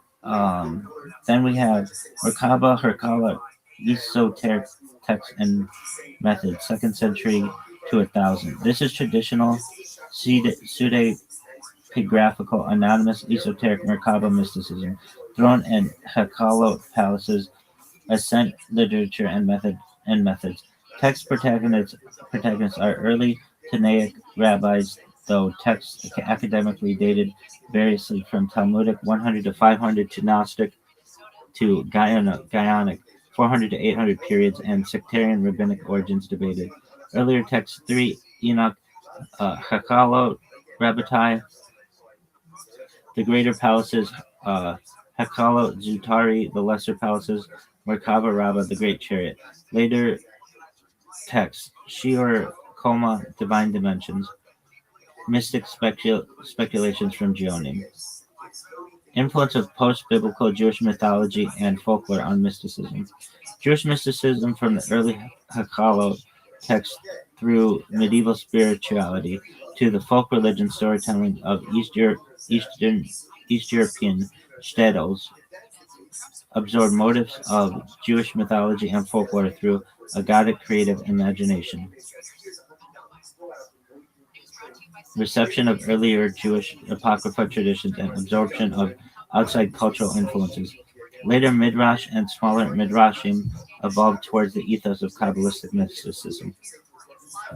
This is Lilith, Theli, Estries, Ziz, Kefitza, Haderic, Evil Eye, Divyuk, superstition, and Judaism. Then there's practical Kabbalah, white magic. This is early Common Era to early modernity. Elite Jewish use of white magic directs spiritual practices to influence the material realm or to gain spiritual ascent by mystics, colloquially called practical Kabbalah, drawing from syncretically collected traditions of the Talmudic period to early modernity, distinguished from Kabbalistic theurgy, influencing solely the supernal realm of inner divine attributes from natural magic, interpretations of Kabbalah, and from popular folk magic. Magical elements in Merkaba mysticism, Hakala literature, a sense use of Sefer Yetzirah for magic, Sefer Raziel HaMalach Golem, amulets, Joseph della Reina, 1400s attempt to hasten the Messiah, 16th to 19th century European Bolshevik. Then there's Proto-Kabbalistic 200 to 600, Masai Bereshit creation speculation text describes 10 spirot, though without their significance to later Kabbalah, received rationalist interpretations before becoming a source text for Kabbalah. Sefer Yetzirah, Book of Formation. Mystical elements in medieval Jewish philosophy and culture, 11th through 13th centuries. Mystical elements in the thought of medieval rationalist and anti-rationalist Jewish philosophical theologians. Solomon ibn Gabriel, Jewish Neoplatonism. Israeli ben Solomon, Jewish Neoplatonism. Abraham ibn Ezra, Jewish Neoplatonism. Judah Halevi, anti-rationalism. Moses Maimonides, Neoplatized Aristotelianism. Mystical elements in the efflorescence of poetry in Moorish, Spanish, Jewish culture, and Extian Spain. Jewish Sufi piety, 11th to 15th centuries. Jewish mystical piety influenced by Islamic Sufism, systemic meditative experiential practices. Baya ibn Paguda, 11th century to Shavuot, Levavot, duties of the heart, Abraham Maimonides, and the Jewish Sufis of Old Cairo, 13th to 15th century. Early Kabbalah, 1174 to 200 to 1200. Emergence of mystical, mythic, theosophical, theurgic Kabbalah among the Hakmei province in southern France, Aquitania. The Behir, first regarded in academia as the first Kabbalistic work, incorporates an earlier source text. Sefer HaBehir, Book of Brightness. Abraham ben David of Posgires, the Ravad, critic of Maimonides, Isaac the Blind, Iyun and Unique Cherub, mystical circles of unknown provenance. Chasidei Ashkenaz, around 1150 to 1250. Mystical, ethical piety, and speculative theology theory in Ashkenaz, Germany. Shaped by Merkaba, Hakalo texts, practical Kabbalah, magical elements, mystical reinterpretation of early medieval Jewish philosophy, Rhineland Crusader persecution, and German monastic values, established a supreme value for devotional selflessness in Judaism. This is Samuel of Speyer, Judah of Regensburg, Sefer Hasidim, Book of the Pious, Eliezer of Worms. Then medieval Kabbalah development, 1200 to 1492, Common Era. Alternative philosophical and mythological interpretations of theosophical Kabbalah, Neoplatonic quasi-philosophical hierarchy, and Jewish Gnostic mythology, interest in sexual, theuric, and demonic dualism motives, centered in Spain's Kabbalistic Golden Age. Early 13th century Gerona Neoplatonic school, Ezriel of Gerona, Nachmanides, Ramban, Torah commentary, 13th century Castile Gnostic school, treaties of the left emanation, the Zohar in Spain from circa 1286, Zohar literature, Book of Splendor, late 1200s to 1400s, Castile's Gnostic culmination, canonized as Kabbalah's central poetic visionary scripture, later strata, Reaya,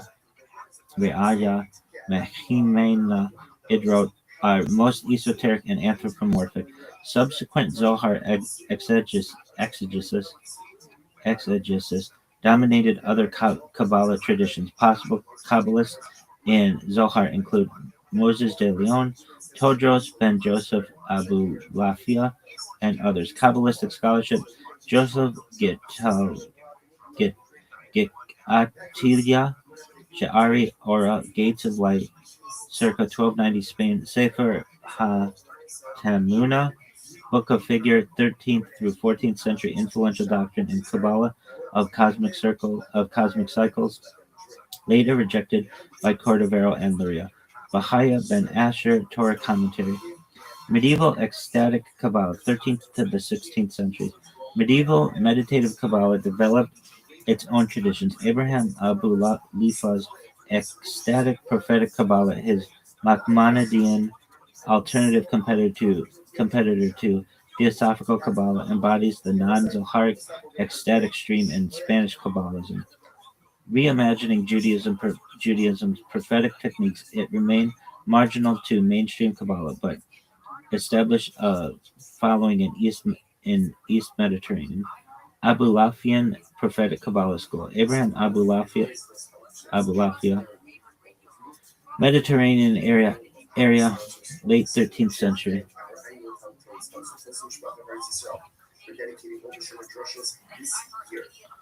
Judah Abotani, Jerusalem, 15th to 16th century. Other meditative methods: Isaac of Akko, 14th century.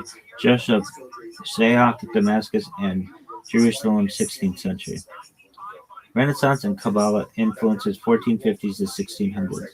Influence on the European Renaissance, crystallizing philosophical and magical interpretations of Judaic Kabbalah and fusions of philosophy and Kabbalah in late medieval, early modern Jewish philosophy. Italian Jews' historical openness to general culture, Florence center of Renaissance humanism, perennial philosophy influences on Jewish philosophy, Yohanan Alamano, culmination of natural magic interpretations of Kabbalah, interpreting Judaism, drawing down divine influx to the material world, influence on 16th century systemizations of Kabbalah and later Hasidism, influence on Pico della Mirandola, Christian Kabbalah and Western esotericism. Platonist influenced fusions of Kabbalah with Jewish philosophy. Abraham Cohen de Herrera, early 1600s, other mystical elements in early modern Jewish philosophy. Judah Leon Abravanel, Leon Hebreo, Portuguese, Italian, early 1500s, dialogues of love, Platonism. Post 1492 and Sabat Kabbalah, 16th century. Transition to esoteric medieval Kabbalism and Kabbalah as a national and messianic doctrine after the 1492 expulsion from Spain exile, Judaic Renaissance of the P word. Joseph Teatazak, Salonika, Solomon Molcho, Jewish Messiah, Clement Meyer ibn Gabbai, 16th century early systematizer. The two definitive systematizations of Kabbalah in later 1500s spot Galilee. One, quasi-rational Moses Cordovero Ramak, Partis Rimonim Cordoverian systematization of medieval Kabbalah until 1570. Two, supra-rational Isaac Luria, the Ari, new post-medieval Lurianic systematization, taught 1570 to 1572. Other Kabbalists of the spot, mystical and scholarly Renaissance. Joseph Caro, central legalist and mystic diarist. Shlomo Alkabetz, Hayim Vital, main Lurianic compiler, and other writings. Svat, meditative Kabbalah, vital. Sha'ari, Kedusha, gates of holiness. Luria, Yehudim method. Maharal's mystical theology, 16th century. Medieval Kabbalah expressed in non-Kabbalistic philosophical theology. Judah Loyal, Maharal, Prague. Early Lurianic and post-medieval Kabbalism, 16th to mid-18th centuries. Esoteric Lurianism, the second of Kabbalah's two systems of theosophy after medieval Cordoverian, incorporating dynamic myth of exile and redemption of divinity taught by Isaac Luria, 1570 to 1572. Other post-medieval popularizing ethical Kabbalah based itself on the more exoteric system of Moses Cordovero.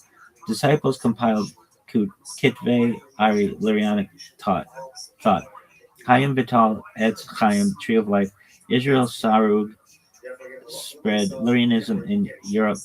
Lurianic exegesis and meditative methods dominated other post-medieval Kabbalah trends, popularizing Kabbalistic Musar and homiletic literature. 1550s to 1750s. Moses Cordovero, Tomer Deborah, Palm Tree of Deborah. Eliyahu de Vidas, Reshit Chokmah, Beginning of Wisdom. Kav Ha-Yashar, Isaiah Horowitz, Shelah, Shnei Lukot HaBrit, Tables of the Covenant, Central Europe. Kabbalistic Renewal and Scholarship. Abraham Atzulai, Chaim Ibn Attar, or Hayim Torah Commentary. Moshe Chaim Luzzatto, Ramchal, Italian early 18th century mystical messianic circle, now public dissemination and revelation of Kabbalah, Joseph Ergas. Sabbatean movement, 1665 to around the 19th century.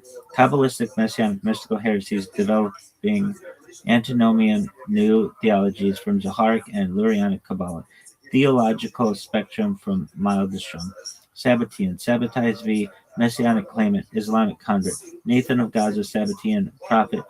Moderate crypto and radical antinomian factions. Emden, Ivor Schultz controversy and rabbinic excommunication of Sabbateans. Frankism, Joseph Frank, messianic claimant, pseudo Christian convert, late 18th century nihilism. Early and formative Hasidic Judaism, 1730s to 1850s. Eastern European mystical revival movement, popularizing and psychologizing Kabbalah through pantheism and the Zodic mystic leader. Neutralized messianic dang expressed in Sabbateanism. Pre-Hasidic origins. Baal Shem, Eastern Europe, Practica Kabbalist. Zadikim Nistarim mythology. Early Hasidism. Israel ben Eliezer Baal Shem Tov, the best founder of Hasidism. Dov Ber of Metzerich, the Maggid, systematizer and architect of Hasidism. Jacob Joseph of Polon, Levi Yitzhak of Berdichev. Main Hasidic schools of thought. Mystics after 1850s shown later. Mainstream Hasidic Zadikism, Elimelech of Lizerhensk, Noam Imelech, Pleasantness of Imelech, Yaakov Yitzhak of Leuven, the Koza, Chabad Intellectual Hasidism, Russia, Shneur Zalman of Ladi, Tanya Lukatai, Amarim, Collected Words, Theorist of Hasidism, Aaron of Staroselye. Breslov, Imaginative Hasidism, Ukraine, Nachman of Breslov, Lukutai Moharan, Collected Teaching, Nathan of Breslov. Peshicha Kotsk, Introspective Hasidism, Poland, mystical offshoot from Mordecai Yosef Leiner of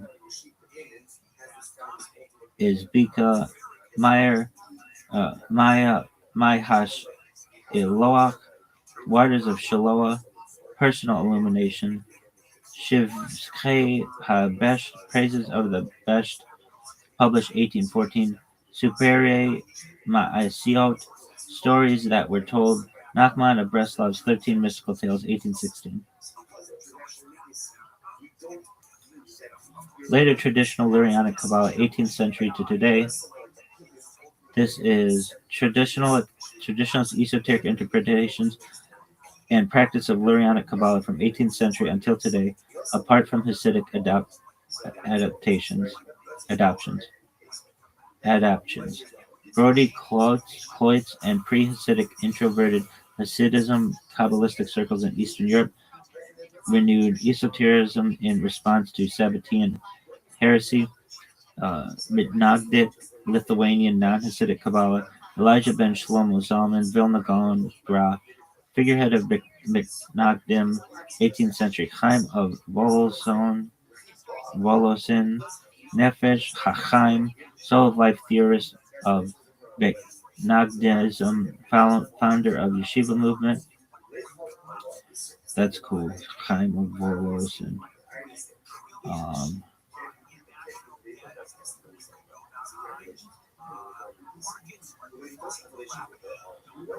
Shlomo Elishiv, influence on Hasidism on the Lithuanian Musar ethics and Eliyahu Dessler, Mizrahi Sephardi Oriental Kabbalah, Shalom Sharabi, 18th century from Yemen and Beit El Synagogue, Jerusalem, introverted esotericism, response to Sabbateanism, Lurianic exposition and elite meditation circle, Chaim Yosef David Azulai Hida, 18th century. Yosef Chaim Ben Ish Chai, 19th century. Chacham Baghdad, Abu Zaria,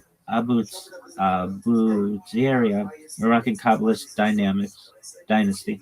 Mordechai Sherabai, Yitzhak Kaduri, 20th century Ashkenazi European Kabbalah, apart from Hasidic thought. Sha'ar Hashemayim Yeshiva, Jerusalem. Yehuda Ashlag, 20th century Israel. Hasulam, the latter Lurianic Zohar.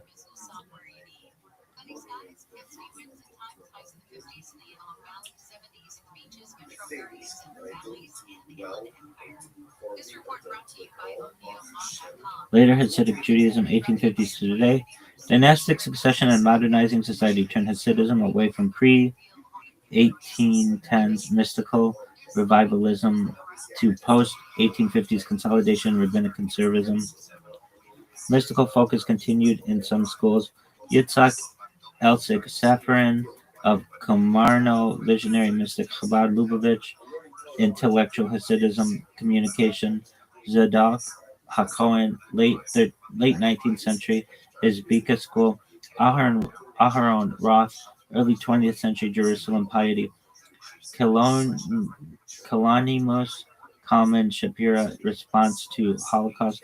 Menachem Mendel Schneerson, Lubavitch, Rebbe Hasidic outreach and 1990s Messianism. Breslov contemporary mystical revivalism. Synthesis of Haskalah, political ideologies, and secular culture with mystical elements, 1800s to 1950s.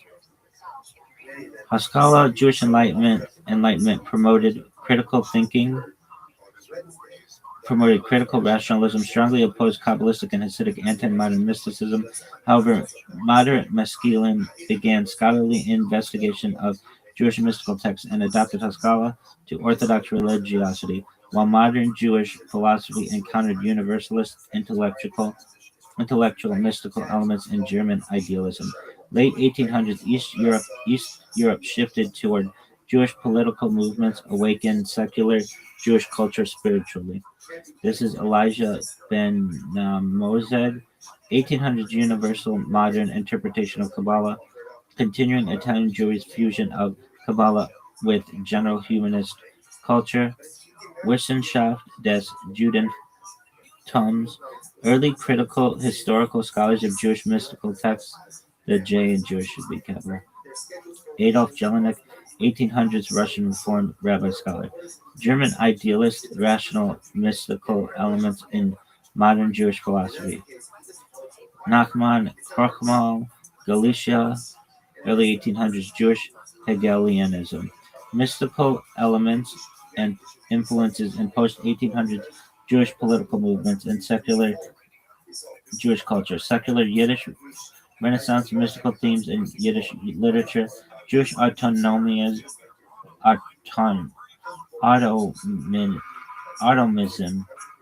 Jewish automism, cultural folkism, and Jewish folklorists. Cultural Zionism, national revival, secular spirituality. Chaim Nachman Ba'alik, Israel's national poet, and mystical influences on secular Hebrew literature. Fusions of Kabbalah and Hasidism and Jewish anarchism. Neo-Hasidism and Neo-Kabbalah, 1900 to today. Modernist and non-Orthodox Jewish denominations adopted spiritual teaching and Kabbalistic and Hasidic theology and mysticism to modern critical thought and interpretations. Early 20th century Martin Buber, from existential neo-Hasidism to dialogical encounter. Hillel Zeitlin, philosophical neo-Hasidism. Eric Newman, Jungian interpretation of Hasidic Kabbalah and depth psychology. Post-war and contemporary. Abraham Joshua Heschel, neo-traditional Haggadah Judaism. Zalman Schachter Shalomi, Jewish renewal. Arthur Green, Reconstructionist academic and mystical theologian. Lawrence Kushner, Reformed Neo-Kabbalah. Gershon Winkler, Shamanic Judaism. Influence on modern and postmodern Jewish philosophy. Jewish existentialism. subjective experience of divine relationship, postmodern Jewish philosophy, narratives, independent scholarship, Sanford Drubb, The New Kabbalah, Zevi Slavin, Seekers of Unity. Zionist and monastic, Zionist and monistic mystical thought of Ralph Cook, 1910s to today. Innovative teachings and influence of Abraham Isaac Cook, pre-state chief rabbi of Mandate of the P Word, and poetic mystic, harmonistic unity of religion and secularism, halakha and agada, activism and quietism developed from Kabbalistic, Hasidic, and philosophic and secular Hasidic philosophic and secular thought. Abraham Isaac Cook, neo-Hasidic monistic poet, mysticism beyond Kabbalah and philosophy. At Shalta de Gula, religious Zionism, Ralph Cook's partial influence on modern Orthodox Judaism. Academic study of Jewish mysticism, 1920s today.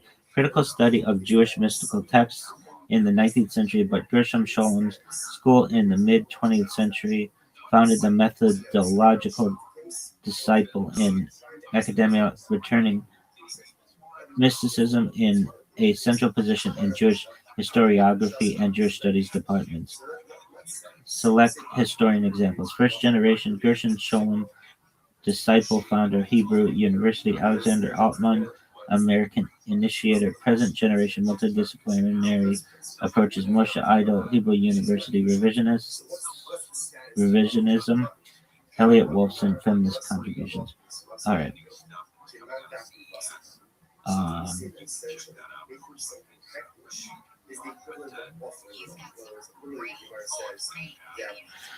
Okay.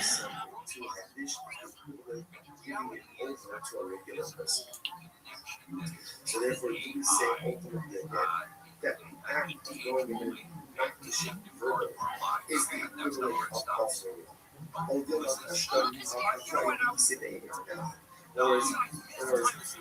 right, now what?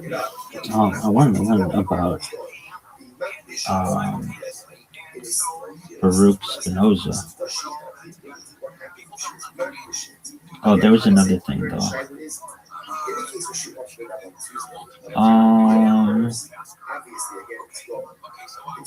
Like the two kinds of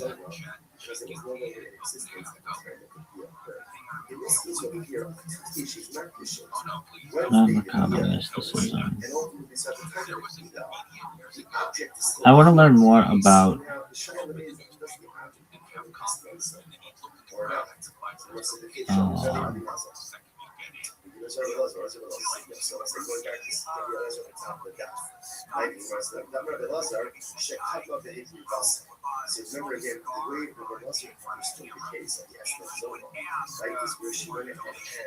not just Ashkenazi Hasidism. Come on, you little bitch. Jewish mysticism. There was something we were reading. Historical forms.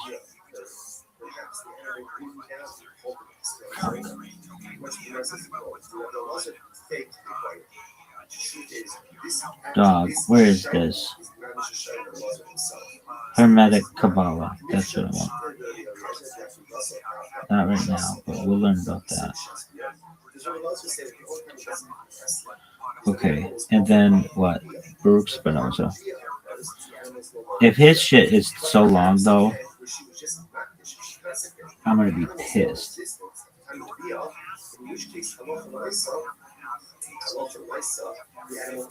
Yeah, his shit looks really long. Dude, his shit's too long. Nope. Nope.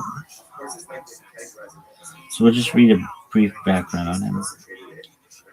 Baruch de Spinoza, November 1632, 24th of November 1632 to 21 February 1677, also known as under his Latinized pen name Benedictus de Spinoza, was a philosopher of Portuguese Jewish origin who was born and lived in the Dutch Republic, a forerunner of the Age of Enlightenment. Spinoza significantly influenced modern biblical criticism, 17th century rationalism, and Dutch intellectual culture, establishing himself was one of the most important and radical philosophers of the early modern period, influenced by Stoicism, Thomas Hobbes, René Descartes, Ibn Tufayl, and heterodox Axions. Spinoza was a leading philosopher during the Dutch Golden Age. Um, Dude, how long is this? It's too long. It's way too long. This shit is really long. We'll read about him later.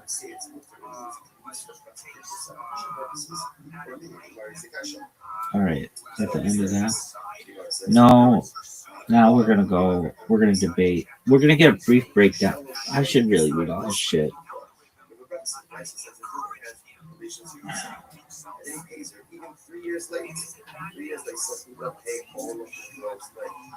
Maybe there's like, see, here's the thing. If I read it really quickly, I won't pay attention to it. Yo, dog, can you give me a breakdown of Baruch Spinoza's religious stuff? Like his religious philosophy or his theology or whatever? Yeah, sure. Spinoza's religious thought is weird, radical, and way ahead of its time. I'll break it down without academic fluff, but still precise. Who Spinoza was? Quick context. Baruch Benedict Spinoza, 1632 to 1677, was a Jewish philosopher in Amsterdam who got excommunicated by the Jewish community for his worldviews. Ex-Jews didn't like him either. A lot of people straight up called him an atheist, though that's not quite right. His big religious ideas show up mainly in ethics, theological, political treatises. God equals nature, the core idea. This is the Spinoza move. God is not a personal being. God is nature itself. He uses phrases like Deus sive natura, God or nature. What that means. God isn't a dude with thoughts, emotions, or plans. God doesn't intervene in history. God doesn't answer prayers. God doesn't give commandments. Instead, God is total reality, a single infinite substance. Everything that exists is a mode of God. Natural laws are divine laws. So a tree is an expression of God. Your mind is an expression of God. Gravity is an expression of God. This is pantheism, or sometimes pantheism, but pantheism is the usual label. No personal providence or miracles. Spinoza straight up nukes traditional theology here. Providence, God does not guide events towards moral ends. Things happen by necessity, not divine intention. There is no God's plan in the normal sense. Miracles are impossible. They would violate God's own nature and natural law. Biblical miracles are either misunderstood natural events, metaphors, political tools to control people. So religion shouldn't be about supernatural suspension of nature. It should be about understanding nature. Scripture is not divine revelation. This is why he got kicked out. Spinoza says the Bible is human, not divine, written by different authors with different agendas, full contradictions, shaped by historical and political context. But he's not dismissive of Scripture entirely. He thinks the Bible's purpose is moral instruction, not philosophy or science, teaching simple ethical rules to ordinary people. So Bible is not a metaphysics textbook. Bible is not a science book. Bible is moral political guide for social order. Religion versus philosophy. Keep them separate. Spinoza draws a hard line. Philosophy seeks truth, uses reason, aims at understanding reality, God/nature. Religion seeks obedience and moral behavior, uses stories, symbols, and commands, aims at social harmony. The separation is key to his defense of freedom of thought, freedom of speech, secular government. The state should protect people's freedom to philosophize, not enforce theology. What piety actually means for Spinoza. Since God isn't personal, religion changes shape. True piety is understanding nature through reason, accepting necessity, stop raging against reality, acting ethically toward others. The core religious virtue, love of God, equals intellectual understanding of nature. This leads to his famous idea, intellectual love of God. When you understand how reality works, when you see yourself as part of the whole, when you stop fighting necessity, that understanding produces peace, joy, freedom from fear, especially fear of death. This is basically religious enlightenment without superstition. Sin, evil, and moral law. Spinoza redefines these completely. Sin is ignorance, evil is misunderstanding what's good for us, good that increases our power to exist and act, bad what diminishes it. There's no cosmic moral scoreboard, no divine punishment, no hell. Ethics is about flourishing, not obedience. Why people call him an atheist and why that's not quite right. He rejects a personal God, rejects miracles, rejects revelation, rejects divine law. So people said that's atheism, but Spinoza absolutely believes in God, just not that God is. His God is infinite necessity, eternal, the ground of all being. So he's better described as a pantheist, naturalistic theist, or God obsessed heretic. Why Spinoza still matters religiously. Spinoza influences Einstein. I believe in Spinoza's God.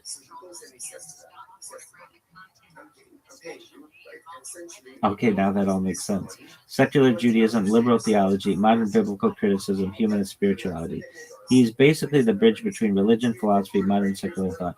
One sentence summary Spinoza replaces a supernatural command giving God with impersonal, rational, infinite reality and turns religion from obedience and fear into understanding and freedom.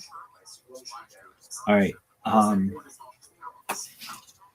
right.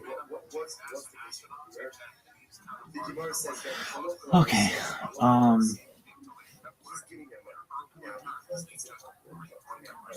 How would the Rebbe, the Lubavitcher Rebbe, deal with like a clear argument? Like pretend the Rebbe was here, and we had all of the evidence that the Zohar was contrived and is not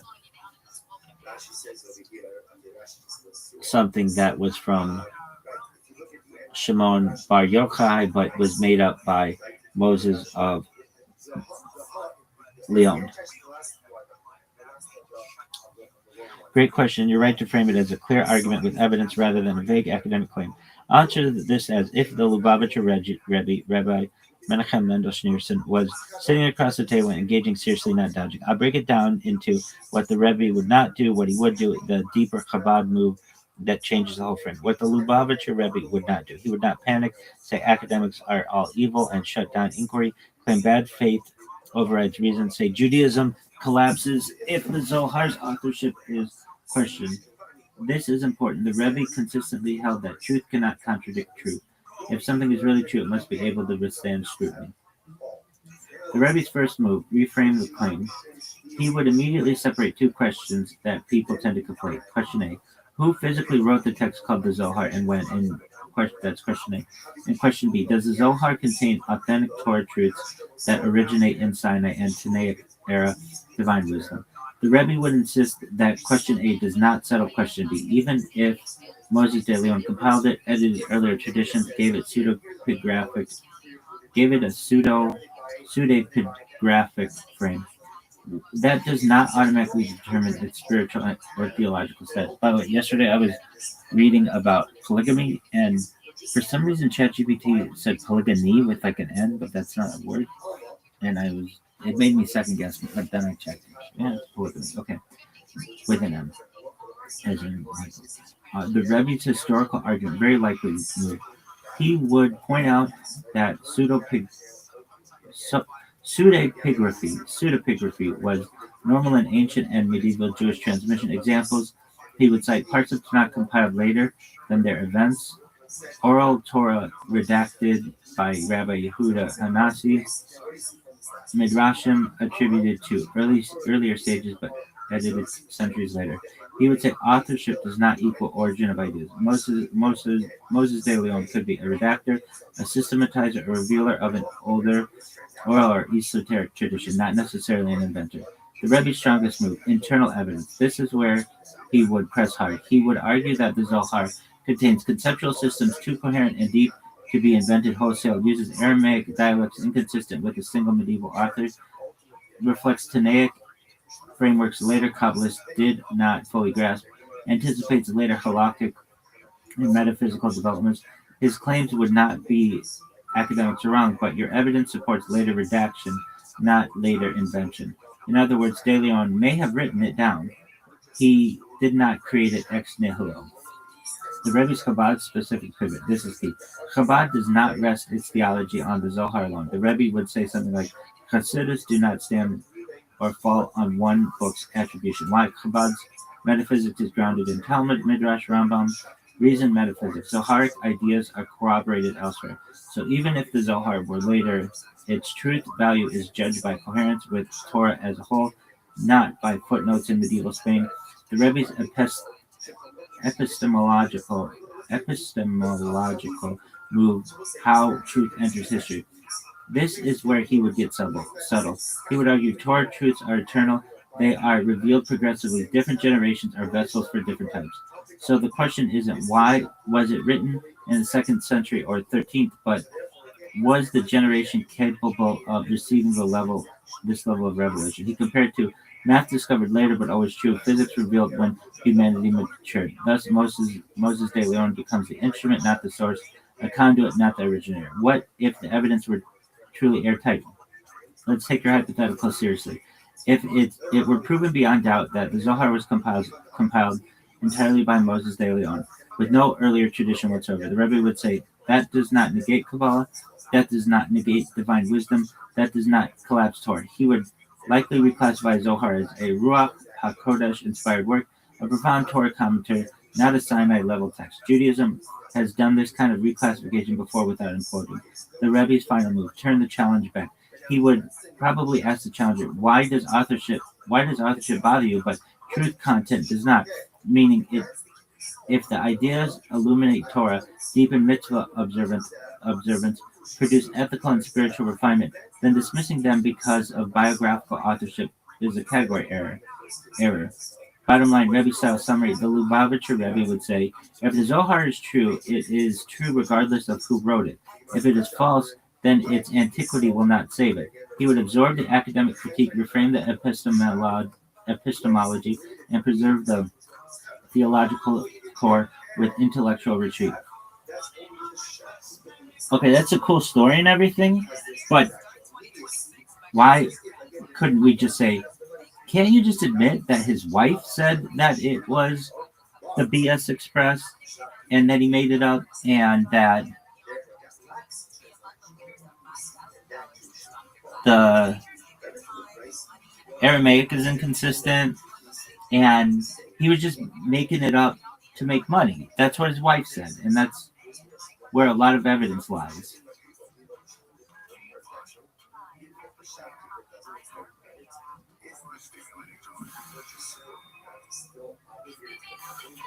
Yeah, that's exactly the right pressure point, and you're not being unfair. That's basically saying, why not just admit that the most straightforward explanation is the obvious one? Moses de Leon wrote it. His wife said he made it up. The Aramaic is inconsistent, and he was selling manuscripts for money. Why keep dancing? So let me answer cleanly and honestly in the way the Lubavitcher Rebbe would, not the way an apologist trying to win would. First, the Rebbe would accept the facts. This is important. He would not deny that Moses de Leon sold Zohar manuscripts. His wife testified that her husband composed it. The Aramaic is uneven. There are historical anachronisms. The academic consensus leans toward medieval composition. He would say, fine, accept all of that. So the disagreement is not over the data. Second, he would say the wife's testimony is not decisive, not because women don't count or anything gross like that, but because historical testimony is weighed, not absolutized. Here's the Rebbe-style argument. The testimonies come secondhand, reported by Isaac of Acre after De Leon's death in a polemical context. Even if accurate, it establishes that he wrote it, not how he understood what he was doing. Meaning, I composed it does not mean I invented the ideas. A person can sincerely believe what they are transmitting, ancient material while reshaping it. The Rebbe would say people often describe redaction as authorship. Third, the money argument doesn't do the work you think it does. This is where he would be very sharp. He would say, being paid for Torah does not prove fabrication. Historically, scribes were paid, teachers were supported, manuscripts were commodities. The leap from he sold it to he invented the metaphysics cynically is psychological speculation, not proof. The Rebbe would insist motive does not equal falsity, greed does not equal intellectual emptiness, corruption does not equal truth. Plenty of people monetize things they believe deeply. And fourth, the Aramaic inconsistent cuts both ways. Here's a subtle move. Yes, the Aramaic is inconsistent, sometimes fake Babylonian, sometimes Spanish influence. Academics say that proves forgery. The Rebbe would say it proves composite transmission, meaning multiple strata, oral material rendered unevenly, different stylistic registers. Is that proof of antiquity? No. But it undermines certainty that this was a single conscious literary hoax. Fifth, the Rebbe's core refusal.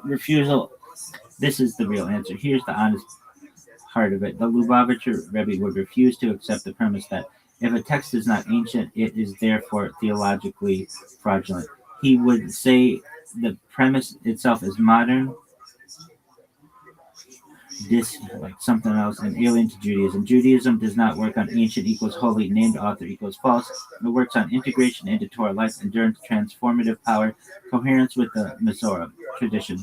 So even if Moses de Leon authored it, marketed it, styled it pseudepigraphically, that wouldn't settle its religious status. Sixth, why he would say yeah, it's BS.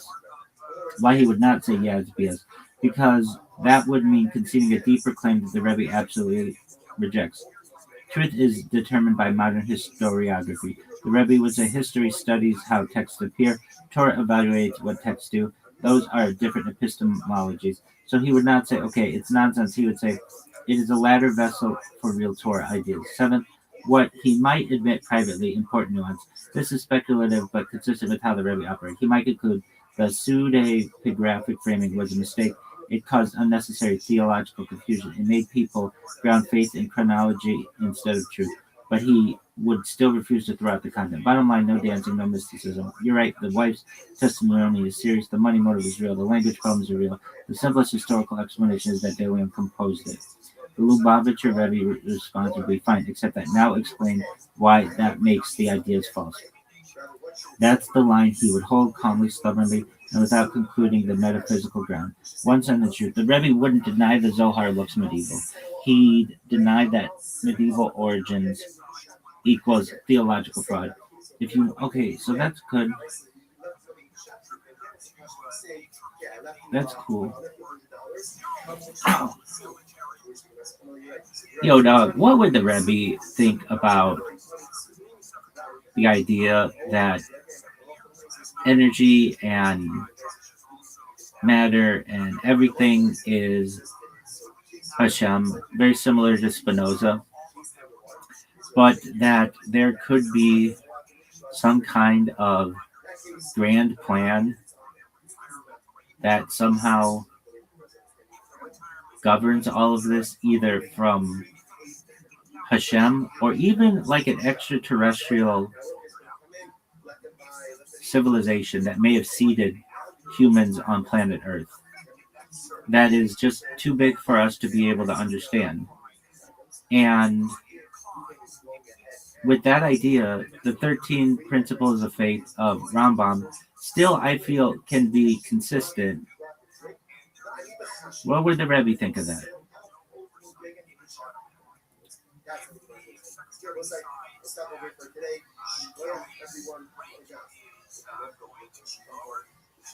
All right, this is actually a very serious theology question, just phrased Brooklyn style. It thinks I call it Brooklyn style. It's the highest company. You give me AI. And you're not crazy for seeing the alignment. And you're not wild for seeing the alignment. I'll answer you straight. The Lubavitcher Rebbe would partly agree with you, partly push back, and then radically reframe the whole thing. Let's go piece by piece. Energy, matter, everything is Hashem. On this point, the Rebbe would say yes, but stronger than Spinoza. Chabad teaches something very close on the surface to Spinoza, but with a crucial difference. Chabad view, everything exists is continuously created and sustained by Hashem. Existence itself is divine energy and contraction. If Hashem stopped willing reality for one instant, it would vanish. This is called Havaya Mahava Tamid, consecration. Ein Od Milvado. There is nothing besides him. So matter is equal to divine energy, laws of nature, divine will, in a stable pattern. Reality, Hashem expressed, not separate. That part, you're basically channeling Tanya chapters 2 through 4. Where the Rebbe breaks from Spinoza. This is huge. Spinoza says God equals nature, necessity, no intention. The Rebbe says nature is chosen, not necessary. Meaning Hashem is not trapped by nature. Laws exist because he wills them. He could do otherwise, even if he usually doesn't. This preserves divine will, purpose, meaning, responsibility. So the Rebbe would say, you're right that everything is Hashem, but wrong if you think Hashem is the only system. I don't know about that one. Some kind of grand plan governing all this. Here the Rebbe would say absolutely yes, and this is where Rambam stays intact. Chabad is not theistic or randomist. The Rebbe would insist there is a plan, tachlis, It is moral, not just mechanical. It unfolds through nature, history, and mitzvot. But, and this matters, the plan is not fully intelligible to us. He would quote, Makos vatai lo makos vertichem. My thoughts are not your thoughts. So your instinct, too big for us to understand, is fully kosher. The extraterrestrial seeding idea. Here's a Rebbe would draw a firm line, but not in the way you might expect. Would he accept extraterrestrial life? Yes, he explicitly stated there is no Torah problem with intelligent life elsewhere. Would he accept aliens as intermediate causes? Possibly, as instruments like nuclear angels forces evolution. Would he accept aliens as ultimate authors of humanity? No, and this is non-negotiable. Why? Because this would violate Rambam's 13 principles, especially God as first cause. God is not contingent. God is the ultimate source of existence and love. Hold on, I'm not saying that. The Rebbe would say even if aliens seeded life, they themselves exist only because Hashem wills it. I agree with that. So aliens could be tools, messengers, mechanisms, but never independent players replaced for divine purpose. I agree with that. Okay, how Rambam still works in your mind. You're actually onto something important here. Rambam's principles do not require a bearded man in the sky, constant miracles, anthropomorphic intervention. They require one ultimate non-physical necessary being who grounds existence, who grounds morality, who grounds Torah. So the Rebbe would say you can expand the universe as big as you want. Rambam's God just got bigger. Your model only breaks Rambam if God becomes unnecessary, or morality becomes accidental, or Torah becomes merely cultural. As long as Hashem remains ontologically primary, you're still inside the tent. Where the Rebbe would challenge you, he'd likely say something like, "Why are you so eager to explain the purpose away from Hashem and into mechanisms?" Not angrily, philosophically. He would argue mystery doesn't weaken faith. Reducing Hashem to an impersonal system does. Meaning comes from will, not just structure. So he'd push you to ask, is this model deepening responsibly? Does this model deepening responsibility or dissolving it? Final Rebbe style synthesis. If I had to put the Rebbe's response in one paragraph, yes, everything that exists is divine energy. Yes, reality operates through consistent laws. Yes, the universe may be vast beyond imagination, but no, Hashem is not reducible to nature, necessity, or advanced beings. He chooses wills and gives purpose. The more expansive your cosmology becomes, the more room there is for Hashem, not less. Bottom line answer, the Rebbe would say your intuition is close, very close, but he insists on preserving divine will, purpose, and moral demand. Spinoza flattens God into reality. Chabad says reality is speech, not the speaker. All right, well, let's just get down to brass tacks and you just give me the answer. Give me a religion where Spinoza and the Rebbe and Rambam all would agree. Great, got it. Brass tacks, no dancing. There's no existing historically complete religion where Spinoza, Lubavitch, and Rambam would all fully agree. Anyone telling you otherwise is selling harmony that isn't real. But there's a very narrow overlap zone where all three do line up. The overlap is as close as you're going to get to a shared religion. Here it is. The maximal common ground, the real answer. One absolute, non-physical, infinite reality. All three agree on this. I agree with that. There's one ultimate reality. It is not a body. It is not limited. It is not ground of all existence. Cool. Spinoza's substance, Rambam, necessary, existent, Rebbe, Ein Sof. Different language, same metaphysical claim. Nature operates through intelligible law. All three agree the universe is lawful, ordered, rational. Chaos is ignorance, not reality. Understanding reality is a form of worship.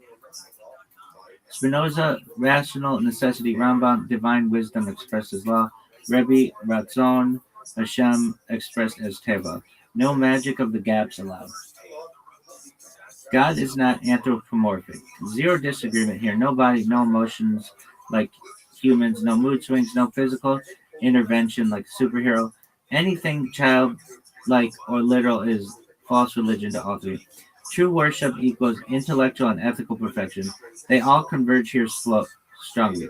Knowing reality properly, living ethically, reducing superstition, increasing clarity and virtue. Spinoza, intellectual love of God. Rambam, Yediat Hashem, leading to virtue. Rebbe, Da'at Elokut, transforming Midot. Religion is about becoming aligned with truth and not pleasing a cosmic ego.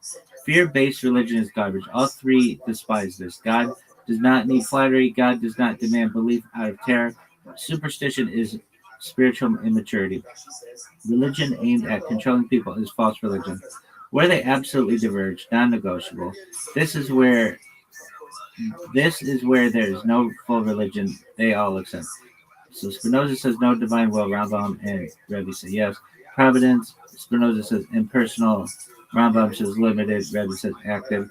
Revelation, human. Uh, Rambam says Sinai. Rabbi says Sinai.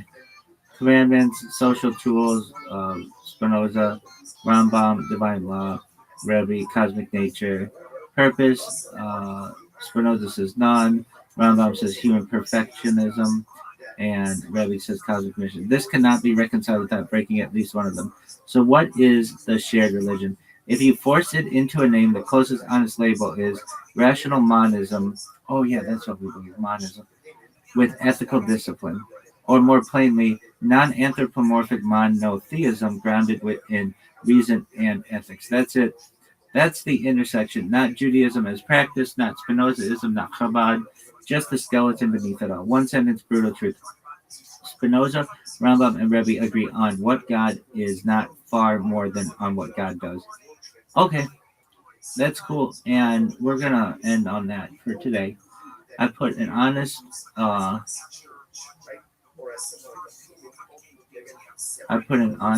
days, whatever, discussion into this. Anything that you want to say? These are like, if you ever watch the Jerry Springer show where he has his like little minute at the end after all this shit goes down. Did you ever watch that show? Perhaps, probably, I've never heard of it. But anyway,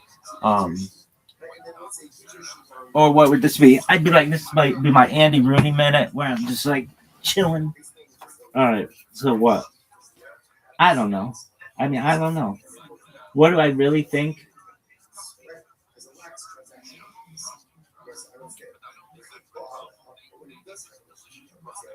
That it's all science and any kind of. I think we could be seated here and in terms of ethics and things like that, that's all subjective.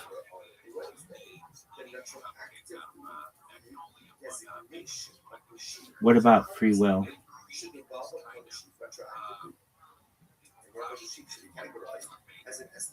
We can do what we want, but that doesn't necessarily mean that it wasn't like predestined. I don't know. I don't want to talk about it anymore. Really? It's whatever.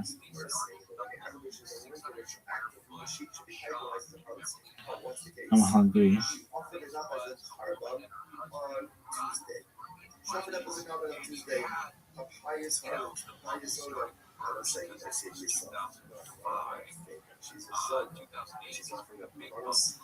I wonder if there's something that reads Wikipedia to you. Because I'd be fine reading the like we could get through this shit faster.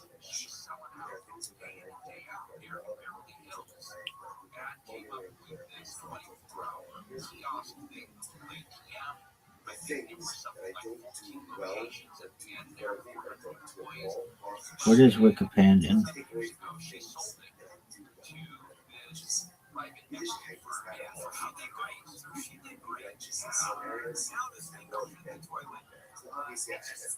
Dog, I just wanted to read it. Audio for Wikipedia. I already have this.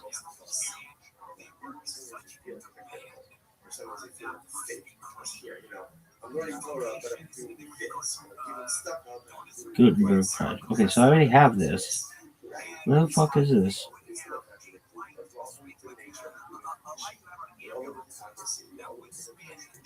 I already have this?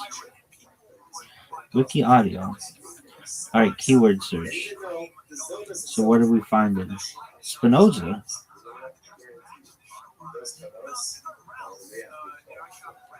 Read it.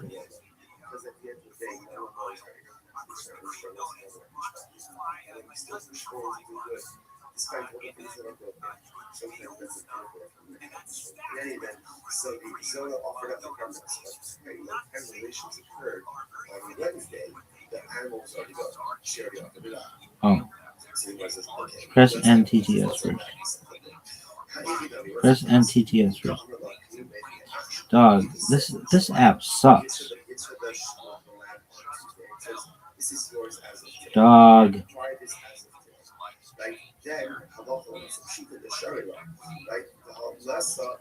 The fact that Wikipedia does not have this, dude, this app sucks.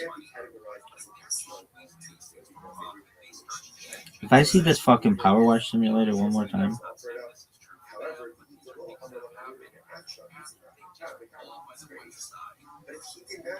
Dude, when did I download this? Oh, there it is. Along with Gutenberg. Okay, stop this.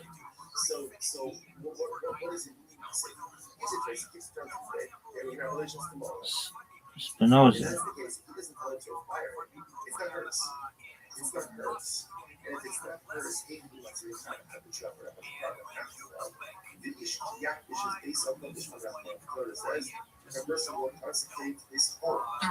D. Spinoza. November.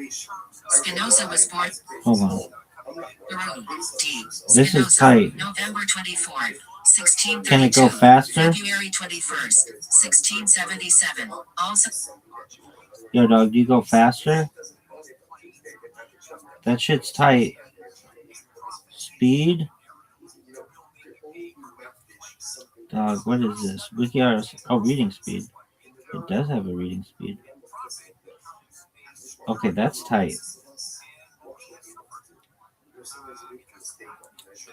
Alright, I'd be okay with this.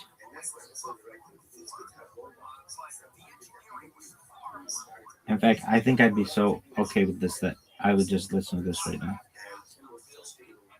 D. Spinoza, November 24th, 1632, February 21st, 1677, also known under his Latinized pen name Benedictus de Spinoza, was a philosopher of Portuguese Jewish origin, who was born and lived in the Dutch Republic, a forerunner of the Age of Enlightenment. Spinoza significantly influenced modern biblical criticism, 17th century rationalism, and Dutch intellectual culture, establishing himself as one of the most important and radical philosophers of the early modern period. Influenced by Stoicism, Thomas Hobbes, René Descartes, Ibn Tufayl, and heterodox Christians, Spinoza was a leading philosopher of the Dutch Golden Age. I mean, that's cool. That's really cool and all, but can it be faster?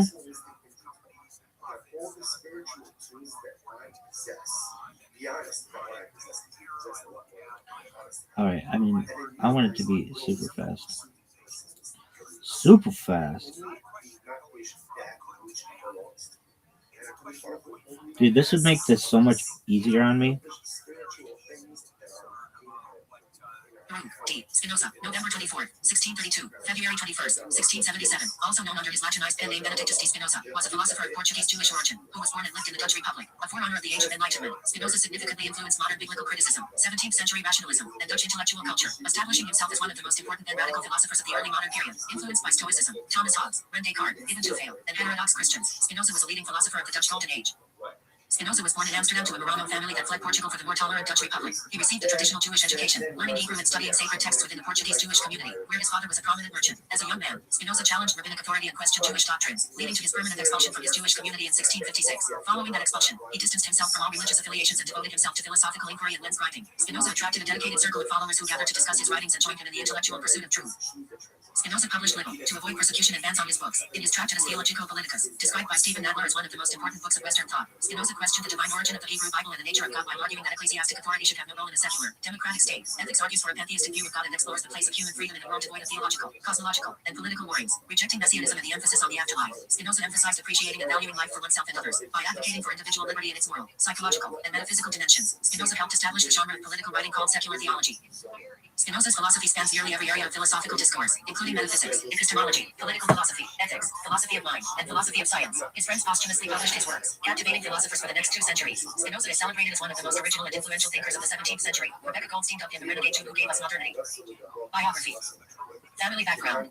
Spinoza's ancestors, adherents of crypto-Judaism, faced persecution during the Portuguese Inquisition, enduring torture and public displays of humiliation. In 1597, his maternal grandfather's family left Vidigalir Vermont and lived outwardly as new Christians, eventually transferring to Holland for an unknown reason. His maternal ancestors were a leading Porto commercial family, and his maternal grandfather was a foremost merchant who drifted between Judaism and Christianity. Spinoza was raised by his grandmother from ages 6 to 9 and probably learned much about his family history from her.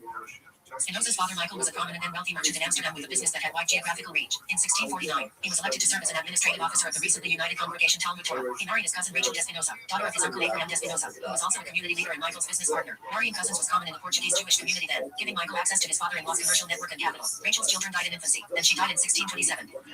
After the death of Rachel, Michael married Hannah Deborah, with whom he had 5 children. His second wife brought a dowry to the marriage that was absorbed into Michael's business capital instead of being set aside for her children, which may have caused a grudge between Spinoza and his father. The family lived on the artificial island on the south side of the river Amstel, known as the Weaver, at the 5th house along the Hagraj Canal. The Jewish quarter was not formally divided. The family lived close to the Bet Yaakov synagogue, and nearby were Christians, including the artist Rembrandt. Miriam was their first child, followed by Isaac, who was expected to take over as head of the family and the commercial enterprise, but died in 1649.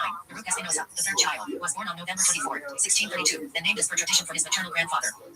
Spinoza's younger brother Gabriel was born in 1634, followed by another sister Rebecca. Miriam married Samuel de Caceres but died shortly after childbirth. According to Jewish practice, Samuel had to marry his former sister-in-law Rebecca. Following his brother's death, Spinoza's place as head of the family and its business meant scholarly ambitions were pushed aside. Spinoza's mother, Hannah Deborah, died when Spinoza was 6 years old. Michael's third wife, Esther, raised Spinoza from age 9. She lacked formal Jewish knowledge due to growing up a new Christian and only spoke Portuguese at home. The marriage was childless. Spinoza's sister Rebecca, brother Gabriel, and nephew eventually migrated to Caralho, and the remaining family joined them after Spinoza's death. Uriel de Costa's early influence. Through his mother, Spinoza was related to the philosopher Uriel de Costa, who stirred controversy in Amsterdam's Portuguese Jewish community. De Costa questioned traditional Christian and Jewish beliefs, asserting that, for example, their origins were based on human inventions instead of God's revelation. His clashes with the religious establishment led to his excommunication twice by rabbinic authorities, who imposed humiliation and social exclusion. In 1639, as part of an agreement to be readmitted, de Costa had to prostrate himself for worshippers to step over him. He died in 1640, reportedly committing suicide. During his childhood, Spinoza was likely unaware of his family connection with Uriel de Costa. Still, as a teenager, he certainly heard discussions about him. Stephen Nadler explains that, although de Costa died when Spinoza was 8, his idea shaped Spinoza's intellectual development. Amsterdam's Jewish communities long remembered and discussed de Costa's skepticism about organized religion, denial of the soul's immortality, and the idea that Moses didn't write the Torah, influencing Spinoza's intellectual journey. School days and the family business. Spinoza attended the Talmud Torah school adjoining the Bet Yaakov synagogue, a few doors down from his home, headed by the senior Rabbi Saul Levi Mortera. Instructed in Spanish, the language of learning and literature, students in the elementary school learned to read the prayer book and the Torah in Hebrew, translate the weekly section into Spanish, and study Rashi's commentary. Spinoza's name does not appear on the registry after age 14, and he likely never studied with rabbis such as Manasseh ben Israel and Mortera. Spinoza possibly went to work around 14 and almost certainly was needed in his father's business after his brother died in 1649. During the First Anglo-Dutch War, much of the Spinoza firm's ships and cargo were captured by English ships, severely affecting the firm's financial viability. The firm was saddled with debt by the war's end in 1654 due to its merchant voyages being intercepted by the English, leading to its decline. Spinoza's father died in 1654, making him the head of the family, responsible for organizing and leading the Jewish mourning rituals, and in a business partnership with his brother of their inherited firm. As Spinoza's father had poor health for some years before his death, he was significantly involved in the business, putting his intellectual curiosity on hold. Until 1656, he continued financially supporting the synagogue and attending services in compliance with synagogue conventions and practice. By 1655, the family's wealth had evaporated and the business effectively ended. In March 1656, Spinoza went to the city authorities for protection against debts in the Portuguese Jewish community. To free himself from the responsibility of paying debts owed by his late father, Spinoza appealed to the city to declare him an orphan. Since he was a legal minor, not understanding his father's indebtedness would remove the obligation to repay his debts and retrospectively renounce his inheritance. Though he was released of all debts and legally in the right, his reputation as a merchant was permanently damaged in addition to violating a synagogue regulation that business matters are to be arbitrated within the community. Expulsion from the Jewish community. Amsterdam was tolerant of religious diversity so long as it was practiced discreetly. The community was concerned with protecting its reputation and not associating with Spinoza lest his controversial views provide the basis for possible persecution or expulsion. Spinoza did not openly break with Jewish authorities until his father died in 1654 when he became public and defiant, resulting from lengthy and stressful religious, financial, and legal clashes involving his business and synagogue, such as when Spinoza violated synagogue regulations by going to city authorities rather than resolving his disputes within the community to free himself from paying his father's debt.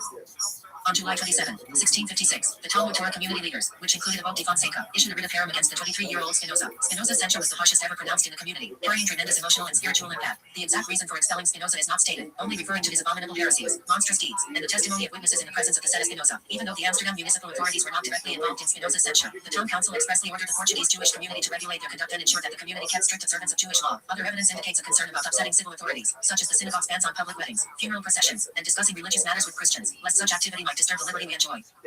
Before the expulsion, Spinoza had not published anything or written a treatise. Stephen Nadler states that if Spinoza was voicing his criticism of Judaism that later appeared through his philosophical works, such as Part 1 of Ethics, then there can be no wonder that he was severely punished. Unlike most censures issued by the Amsterdam congregation, it was never rescinded since the censure did not lead to repentance. After the censure, Spinoza may have written an apologia in Spanish defending his views, but it is now lost. Spinoza's expulsion did not lead him to convert to Christianity or belong to a confessional religion or sect from 1656 to 1661. Spinoza found lodgings elsewhere in Amsterdam and Leiden, supporting himself with teaching by learning lens grinding and constructing microscopes and telescopes. Spinoza did not maintain a sense of Jewish identity. He argued that without adherence to Jewish law, the Jewish people lacked a sustaining source of difference and identity, rendering the notion of a secular Jew incoherent.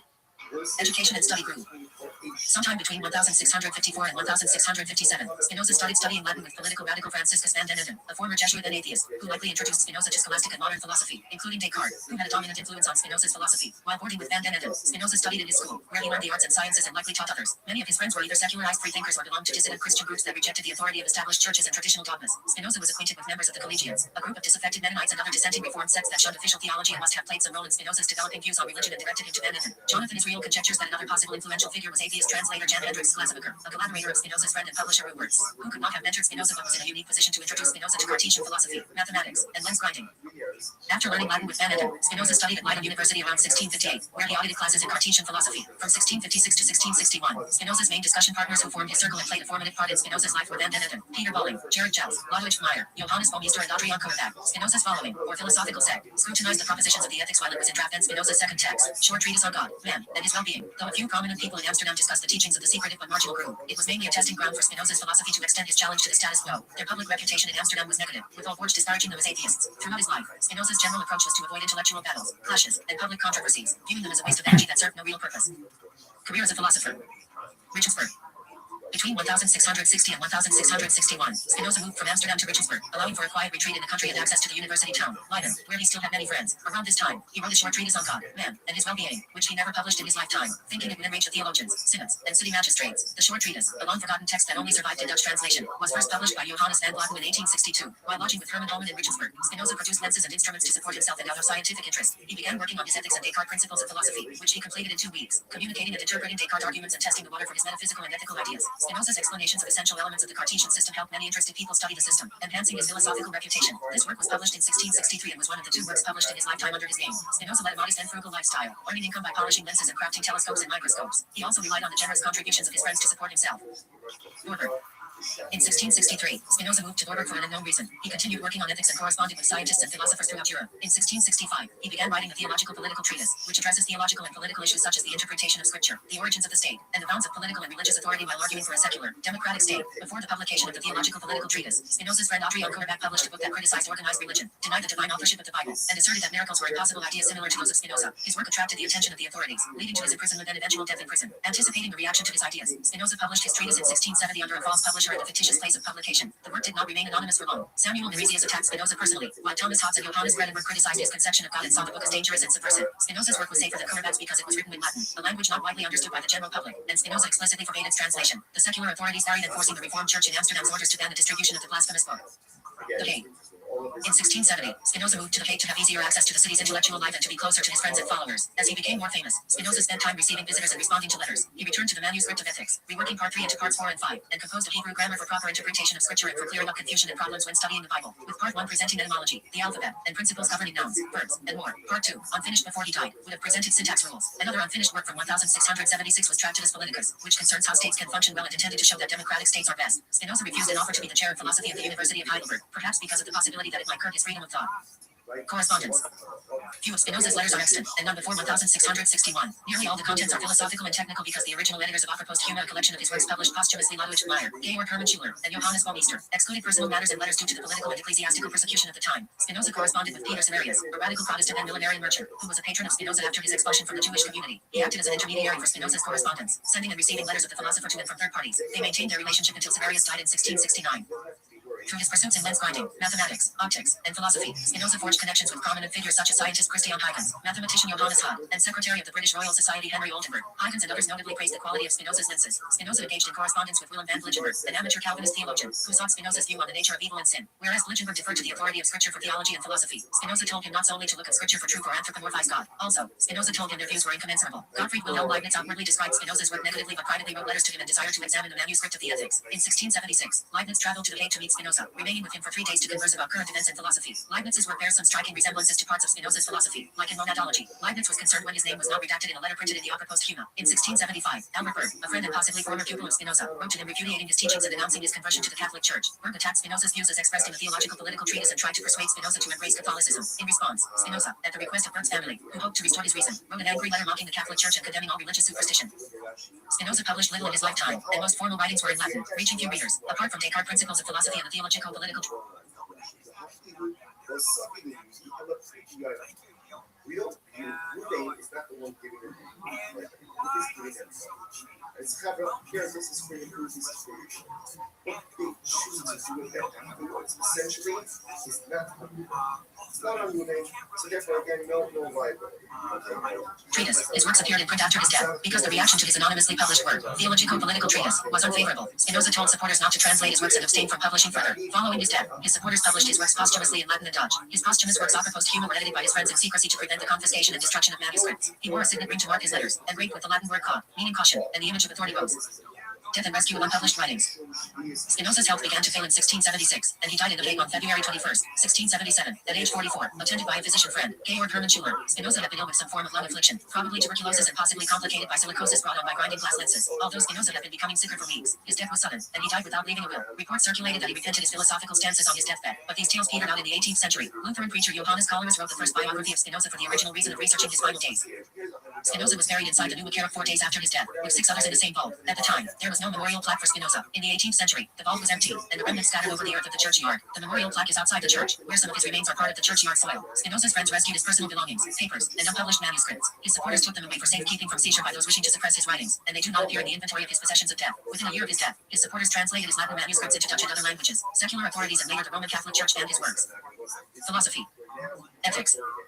Spinoza considered the ethics his chief project and philosophical legacy. The work has been associated with that of Leibniz and René Descartes as part of the rationalist school of thought, which includes the assumption that ideas correspond to reality perfectly, in the same way that mathematics is supposed to be an exact representation of the world. The Ethics, a superbly printed masterwork, contains many unresolved obscurities and is written with a forbidding mathematical structure modeled on Euclid's geometry. The writings of René Descartes have been described as Spinoza's starting point. Spinoza's first publication was his 1663 geometric exposition of proofs using Euclid's model with definitions and axioms of Descartes' principles of philosophy. Following Descartes, Spinoza aimed to understand truth through logical deductions from clear and distinct ideas, a process which always begins from the self-evident truths of axioms. However, his actual project does not end there. From his first work to his last, there runs a thread of attending to the highest good, which also is the highest truth, and thereby achieving a state of peace and harmony, either metaphysically or politically. In this light, the principles of philosophy might be viewed as an exercise in geometric method and philosophy, paving the way for numerous concepts and conclusions that would define his philosophy. See Cogita Metaphysica. Metaphysics. Spinoza's metaphysics consists of one thing, substance, and its modifications, modes. Early in the Ethics, Spinoza argues that only one substance is absolutely infinite, self-caused, and eternal. He calls this substance God, or nature. He takes these two terms to be synonymous. In Latin, the phrase he uses is Deus sive natura. For Spinoza, the whole of the natural universe consists of one substance, God, or, what is the same, nature, and its modifications, modes. It cannot be overemphasized how the rest of Spinoza's philosophy, his philosophy of mind, his epistemology, his psychology, his moral philosophy, his political philosophy, and his philosophy of religion flows more or less directly from the metaphysical underpinnings in part 1 of the Ethics. Substance, attributes, and modes. Spinoza sets forth a vision of being, illuminated by his awareness of God. They may seem strange at first sight. To the question what is, he replies, substance, its attributes, and modes. Karl Jaspers. Following Maimonides, Spinoza defines substance as that which is in itself and is conceived through itself, meaning that it can be understood without any reference to anything external. Being conceptually independent also means that the same thing is ontologically independent, depending on nothing else for its existence and being the cause of itself. Kaus Hasui. A mode is something which cannot exist independently but rather must do so as part of something else on which it depends, including properties, for example color, relations, such as size, and individual things. Modes can be further divided into finite and infinite ones, with the latter being evident in every finite mode. He gives examples of motion and rest. The traditional understanding of an attribute in philosophy is similar to Spinoza's modes, though he uses that word differently. To him, an attribute is that which the intellect perceives as constituting the essence of substance, and there are possibly an infinite number of them. It is the essential nature that is attributed to reality by intellect. Spinoza defined God as a substance consisting of infinite attributes, each of which expresses eternal and infinite essence, and since no cause or reason can prevent such a being from existing, it must exist. This is a form of the ontological argument, which is claimed to prove the existence of God, but Spinoza went further in stating that it showed that only God exists. Accordingly, he stated that whatever is in God, and nothing can exist or be conceived without God. This means that God is identical with the universe, an idea which he encapsulated in the phrase Deus sive natura, God or nature, which some have interpreted as atheism or pantheism. God can be known by humans through either the attribute of extension or the attribute of thought, though there are many more such attributes. Thought and extension represent giving complete accounts of the world in mental or physical terms. To this end, he says that the mind and the body are one and the same thing, which is conceived now under the attribute of thought, now under the attribute of extension. After stating his proof for God's existence, Spinoza addresses who God is. Spinoza believed that God is the sum of the natural and physical laws of the universe and certainly not an individual entity or creator. Spinoza attempts to prove that God is just the substance of the universe by first stating that substances do not share attributes or essences and then demonstrating that God is a substance with an infinite number of attributes. Thus, the attributes possessed by any other substances must also be possessed by God. Therefore, God is just the sum of all the substances of the universe. God is the only substance in the universe, and everything is a part of God. This view was described by Charles Hartshorne as classical pantheism. Spinoza argues that things could not have been produced by God in any other way or in any other order than is the case. Therefore, concepts such as freedom and chance have little meaning. This picture of Spinoza's determinism is illuminated in Ethics. The infant believes that it is by free will that it seeks the breast. The angry boy believes that by free will he wishes vengeance. The timid man thinks it is with free will he seeks flight. The drunkard believes that by a free command of his mind he speaks the things which when sober he wishes he had left unsaid. All believe that they speak by a free command of the mind. Whilst, in truth, they have no power to restrain the impulse which they have to speak. In his letter to G.H. Schuler, letter 58, he wrote, men are conscious of their desire and unaware of the causes by which are determined. He also held that knowledge of true causes of passive emotion can transform it into an active emotion, thus anticipating one of the key ideas of Sigmund Freud's psychoanalysis. According to Erich Schließer, Spinoza was skeptical regarding the possibility of knowledge of nature and as a consequence not with scientists such as Galileo and Huygens. Causality. Although the principle of sufficient reason is commonly associated with Gottfried Leibniz, Spinoza deploys it in a more systematic manner. In Spinoza's philosophical framework, questions concerning why a particular phenomenon exists are always answerable, and these answers are provided in terms of the relevant cause. Spinoza's approach involves first providing an account of a phenomenon, such as goodness or consciousness, to explain it, and then further explaining the phenomenon in terms of itself. For instance, he might argue that consciousness is the degree of power of the mental state. Spinoza has also been described as an Epicurean materialist, specifically in reference to his opposition to Cartesian mind-body dualism. This view was held by Epicureans before him, as they believed that atoms with their probabilistic packs were the only substance that existed fundamentally. Spinoza, however, deviated significantly from Epicureans by adhering to strict determinism, much like the Stoics before him, in contrast to the Epicurean belief in the probabilistic path of atoms, which is more in line with contemporary thought on quantum mechanics. The emotions. One thing which seems, on the surface, to distinguish Spinoza's view of the emotions from both Descartes and Hume's pictures of them is that he takes the emotions to be cognitive in some important respect. Jonathan Bennett claims that Spinoza mainly saw emotions as caused by cognitions. He did not say this clearly enough and sometimes lost sight of it entirely. Spinoza provides several demonstrations which purport to show truths about how human emotions were. The picture presented is, according to Bennett, unflattering, colored as it is by universal egoism. Ethical philosophy. Spinoza's notion of blessedness figures centrally in his ethical philosophy. Spinoza writes that blessedness, or salvation or freedom, consists, namely, in a constant and eternal love of God, or in God's love for man. Philosopher Jonathan Bennett interprets this as Spinoza wanting blessedness to stand for the most elevated and desirable state one could possibly be in. Understanding what is meant by most elevated and desirable state requires understanding Spinoza's notion of conatus, striving, but not necessarily with any teleological baggage, and that perfection refers not to moral value, but to completeness. Given that individuals are identified as mere modifications of the infinite substance, it follows that no individual can ever be fully complete, i.e., perfect, or blessed. Absolute perfection is, in Spinoza's thought, reserved solely for substance. Nevertheless, modes can attain a lesser form of blessedness, namely, that of pure understanding of oneself as one really is, i.e., as a definite modification of substance in a certain set of relationships with everything else in the universe. That this is what Spinoza has in mind can be seen at the end of the Ethics, in E5P24 and E5P25, where Spinoza makes two final key moves, unifying the metaphysical, epistemological, and ethical propositions he has developed over the course of the work. In E5P24, he links the understanding of particular things to the understanding of God, or substance. In E5P25, the conatus of the mind is linked to the third kind of knowledge, intuition. From here, it is a short step to the connection of blessedness with the immorte intellectualis, intellectual love of God. Tractatus Theologico-Politicus. As the Second Anglo-Dutch War raged and Spinoza grew confident in the near completion of his ethical system, he shifted his intellectual focus from writing the ethics to the urgent complexities of society, religion, war, and politics. The Tractatus Theologico-Politicus, TTP, theologico-political treatise explains the lessons of ancient Israelite history, the moral core of Jesus' teachings, and the purpose of God's commandments, all tailored to current Dutch politics. It relies on biblical commentary, interpretation, history, philology, philosophy, legal analysis, and more to make its points. The work was published in 1670 and immediately caused an uproar across Europe. While ethics is written for a narrow audience that the masses would not understand, the TTP audience includes theologians such as teachers on university faculties and religious leaders. Tractatus Politicus. The unfinished treatise Tractatus Politicus, TP, political treatise in Latin expounds Spinoza's ideas about forms of government. Spinoza maintained conventional views regarding women's societal role. In his political treatise, he concludes tersely on the final page that women were naturally subordinate to men, a condition he attributed to inherent differences rather than societal structures, dismissing institutional explanations for their subordination. Biographer Jonathan I. Israel remarked that his views on women were universal for the time. Pantheism.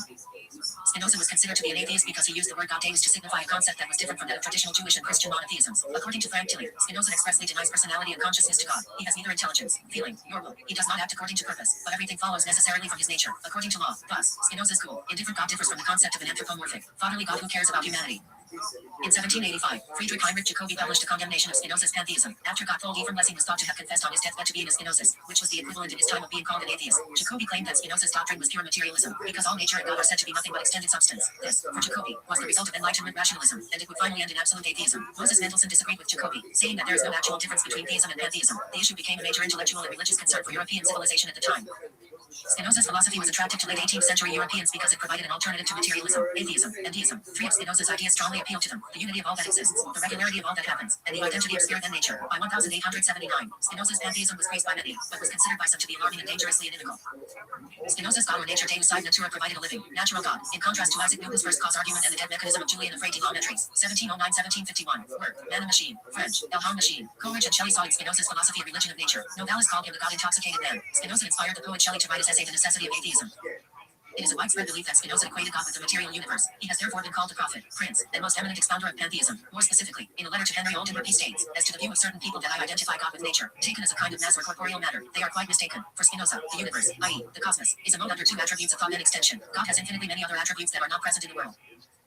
According to German philosopher Karl Jaspers, 1883-1969, when Spinoza wrote Deus sine natura, God or nature, Spinoza meant God was natura naturans, lit, nature naturing, i.e., nature doing what nature does, not natura naturata, lit, nature nature, i.e., nature already created. Jaspers believed that Spinoza, in his philosophical system, did not mean to say that God and nature are interchangeable terms, but rather that God's transcendence was attested by his infinitely many attributes, and that two attributes known by humans, namely thought and extension, signify God's immanence. Even God under the attributes of thought and extension cannot be identified strictly with our world. That world is, of course, divisible. It has parts, but Spinoza said, no attribute of a substance can be truly conceived, from which it follows that the substance can be divided, meaning that one cannot conceive an attribute in a way that leads to the division of the substance. He also said, a substance which is absolutely infinite is indivisible. Ethics, Part 1, Propositions 12 and 13. Following this logic, our world should be considered as among under two attributes of thought and extension. Therefore, according to Jaspers, the pantheist formula 1 and all would apply to Spinoza only if the one preserves its transcendence and the all were not interpreted as the totality of finite things. Marshall Carroll, 1891-1976, suggested the term panentheism, rather than pantheism, to describe Spinoza's view of the relation between God and the world. The world is not God, but in a strong sense, in God. Not only do finite things have God as their cause, they cannot be conceived without God. However, American panentheist philosopher Charles Hartshorne, 1897-2000, insisted on the term classical pantheism to describe Spinoza's view. According to the Stanford Encyclopedia of Philosophy, Spinoza's God is an infinite intellect. Ethics 2 page 11c, all-knowing, 2 page 3, and capable of loving both himself and us, insofar as we are part of his perfection, 5 page 35c, and suppose the mark of a personal being is that it is one towards which we can entertain personal attitudes. In that case, we should note that Spinoza also recommends a more intellectualist aim, the intellectual love of God, as the supreme good for man, 5 page 33. However, the matter is complex. Spinoza's God does not have free will, 1 page 32c1. He does not have purposes or intentions, 1 appendix, and Spinoza insists that neither intellect nor will pertain to the nature of God, 1 page 17's1. Moreover, while we may love God, we need to remember that God is not a being who could ever love us back. He who loves God cannot strive that God should love him in return, says Spinoza, 5 page 19. Stephen Nadler suggests that settling the question of Spinoza's atheism or pantheism depends on an analysis of attitudes. If pantheism is associated with religiosity, then Spinoza is not a pantheist, since Spinoza believes that the proper stance to take towards God is not one of reverence or religious awe, but instead one of objective study and reason, since taking the religious stance would leave one open to the possibility of error and superstition. Other philosophical connections. Many authors have discussed similarities between Spinoza's philosophy and Eastern philosophical traditions. A few decades after the philosopher's death, Pierre Bayle, in his famous Historical and Critical Dictionary, 1697, pointed out a link between Spinoza's alleged atheism with the theology of a Chinese sect, supposedly called Fokaido, of which he had learned thanks to the testimonies of the Jesuit missions in Eastern Asia. A century later, Kant also established a parallel between the philosophy of Spinoza and the thinking of Laozi, a monstrous system in his words, grouping both under the name of pantheists, criticizing what he described as mystical tendencies in them. In 1863, Elisha ben Amazek purported to establish that the main source of Spinoza's ontology is Kabbalah. The most recent research in the field seems to vindicate that claim. The 19th century German Sanskritist Theodor Goltz Kerr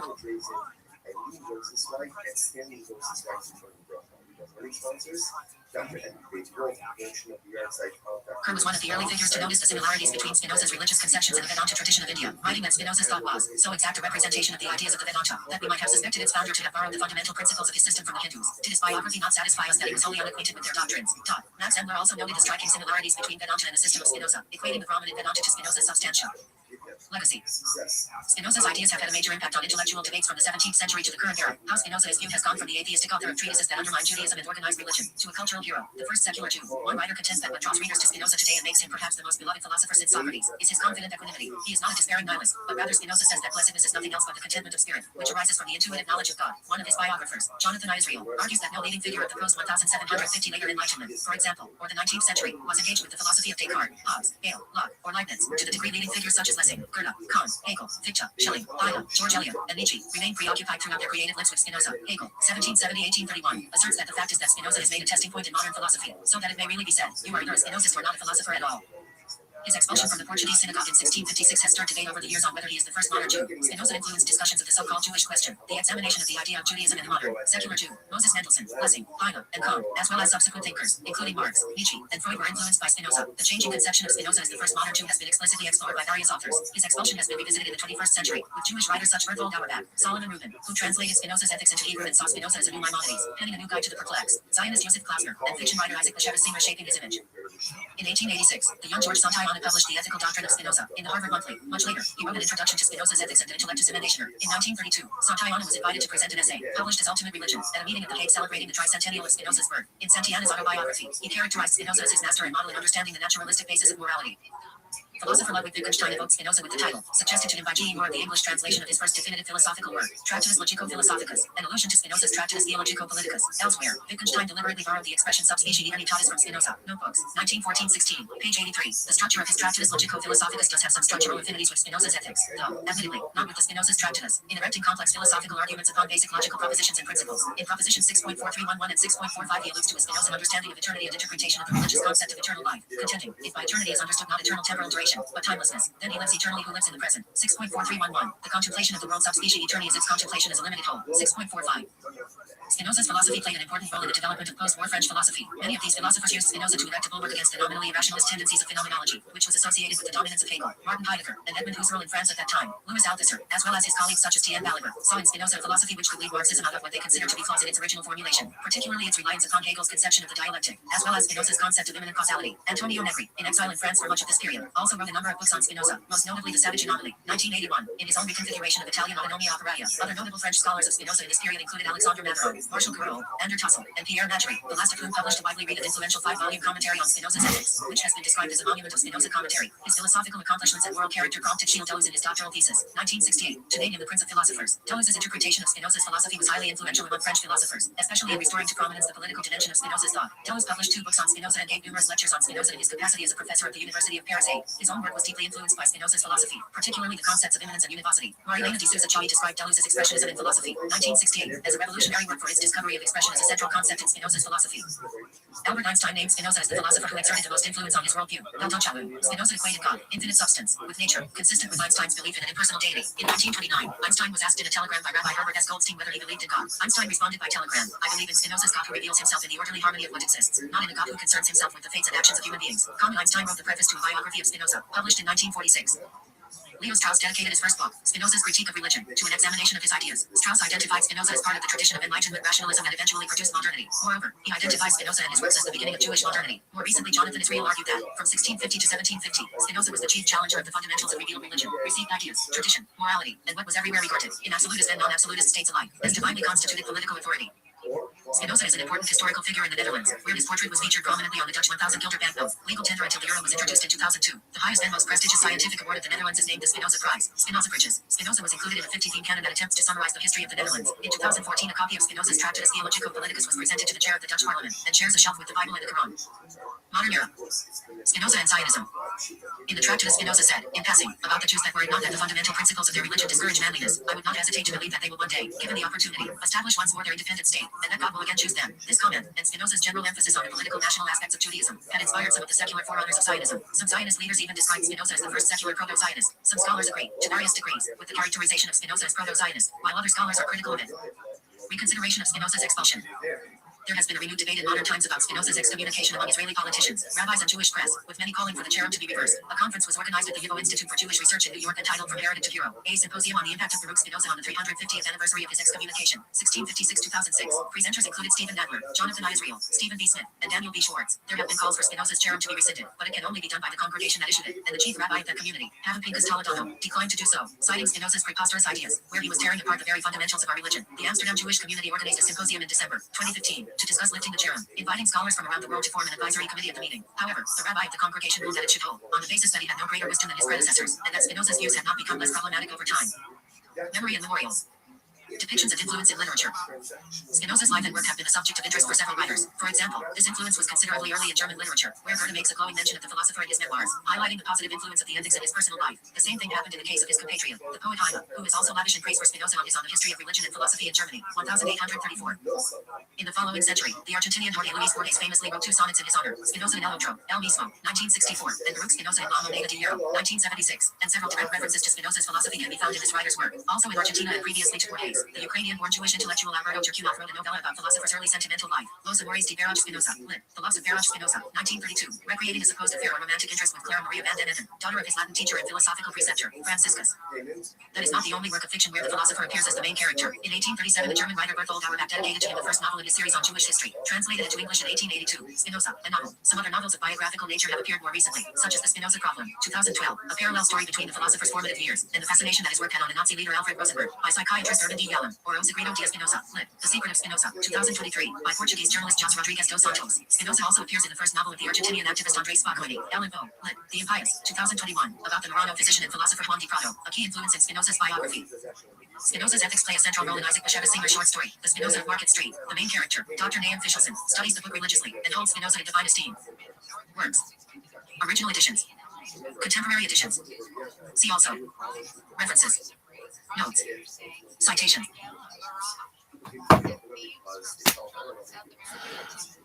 What a great app. Oh, you're fired. Go fuck yourself.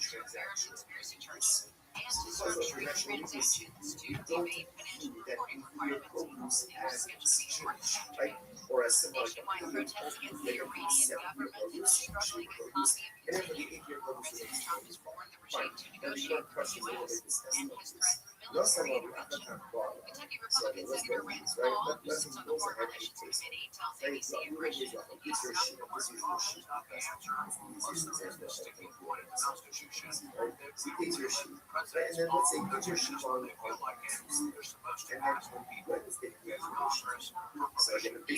human rights activist news agency says more than 400 people have been killed during the demonstrations and that more than 10,000 have been arrested. The mob says it will dissolve its government in Gaza once the Palestinian Leadership Committee takes over, part of the U.S. program peace plan for the region. It's not clear when that might happen. A so-called Board of Peace, led by President Trump, is set to oversee the committee. Its members have fans taking on Okay, you are welcome. You are welcome.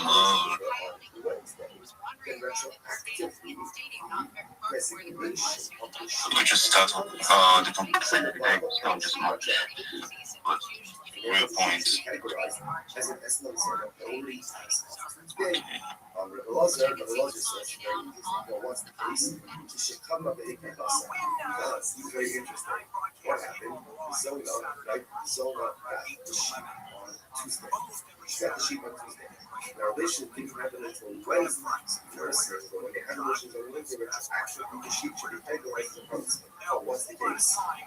Okay.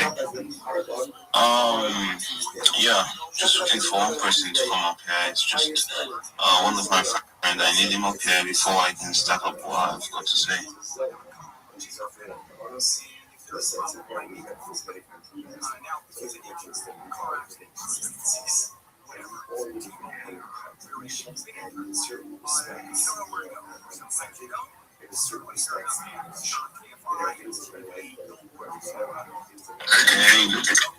Yeah, I can hear you.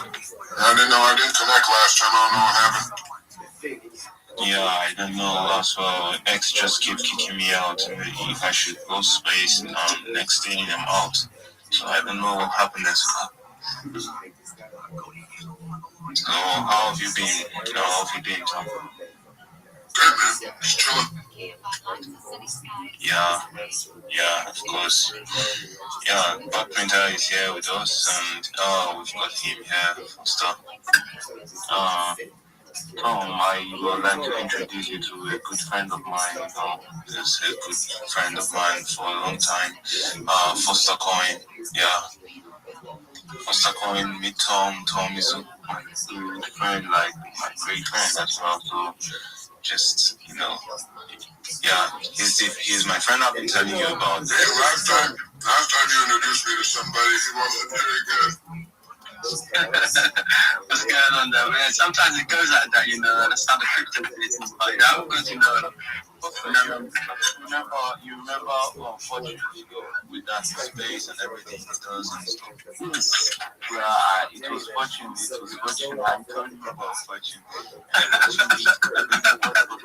I told you about Fortune anyway, and it's not like his Fortune has his way on how he posts. And it's very, and it's very passive. How about that? Maybe I'm a foster child. Yeah, you said it right. Very fortunate, and sometimes it's not in there. Sometimes the fortune isn't in my favor, and that's just how it is. Sometimes, Where are you, Manchester? I'm in London. Where are you? Close enough. I'm in Michigan. Oh, you're far away, man. Michigan, I'm honest with you, man. I can be there in a few minutes. You know what I mean? My boy's out there too. You know Malik? I don't. He's one of them film directors out there that's in the game, any concerns. I know a few film directors, man. I met a few down in South Beach just randomly. They're everywhere, man. Well, tell me about yourself, then. Give me a bit of things about yourself, Mr. Wines. Been in crypto since 2018. I have a charity. I feed the homeless. I'm also a professional poker player. Professional everything. Salesman, real estate agent. Crypto trader. Even though I don't really like to tell people if I do win or not, because it's nobody's business. You know what I mean?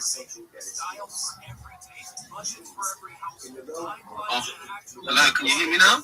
Can you hear me now?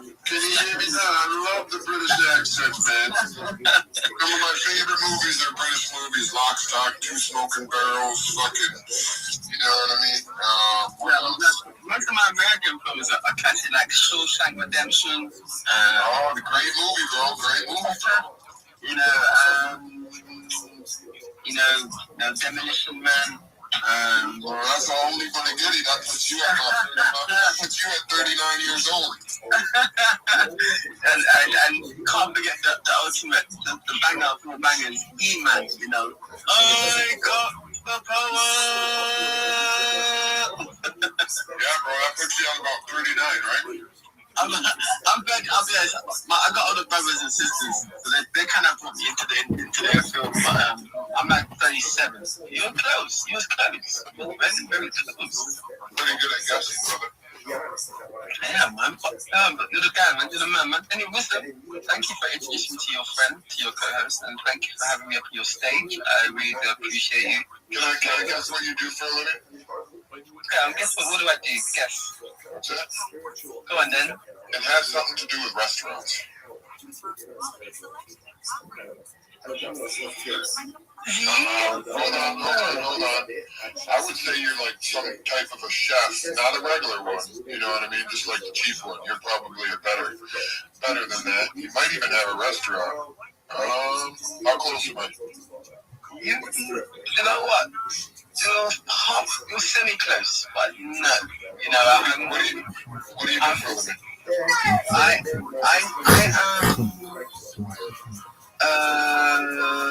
Managing director of a music record. But you must love food. There's something about food in your life, man. You connect you to food. Did you used to be a chef?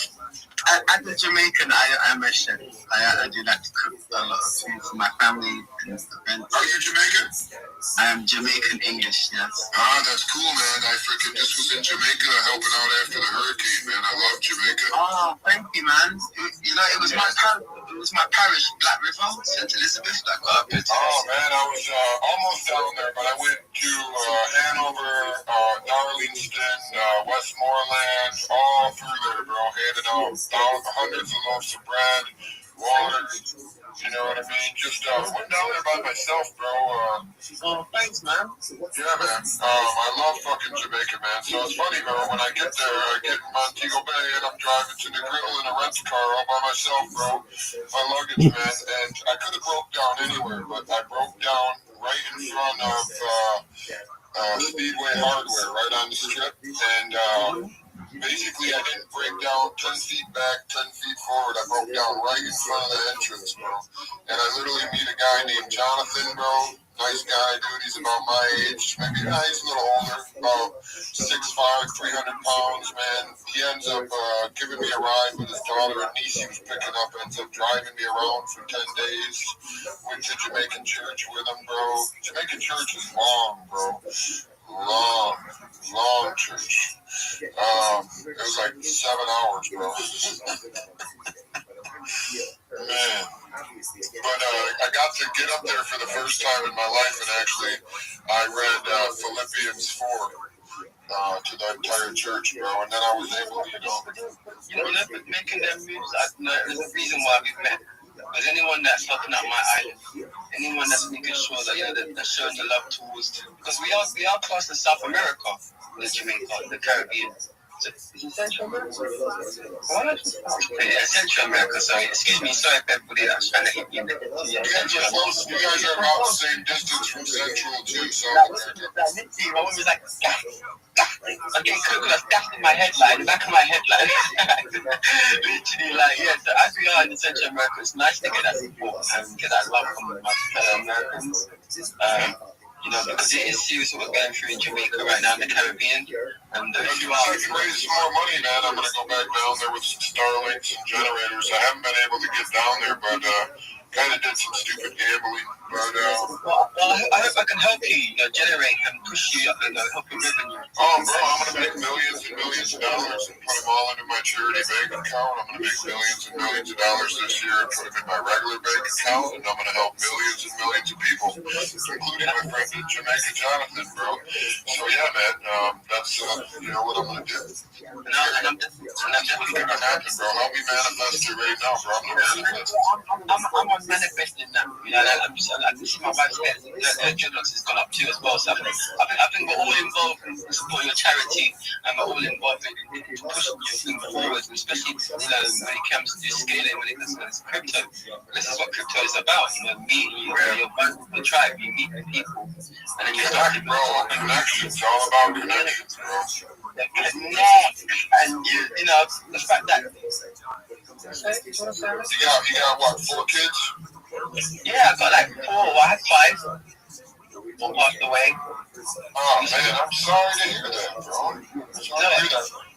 No, I had. It's been a rough year last year. 2 passed away. My wife's first son, and then we had a miscarriage. Early, just before the end of the year. So it's been your wife's first son. How old was he? How old was your wife's first son? He was 24 years of age. It's sad, man. What happened? July the 4th, he committed suicide. That's sad, man. That's sad. My daughter was just checked in. She's 11, talking about committing suicide, bro. Man. Wow. Yeah, bro. Yeah, listen, I have a quick word with my wife, because obviously it's her son. Hi. Hello, how are you?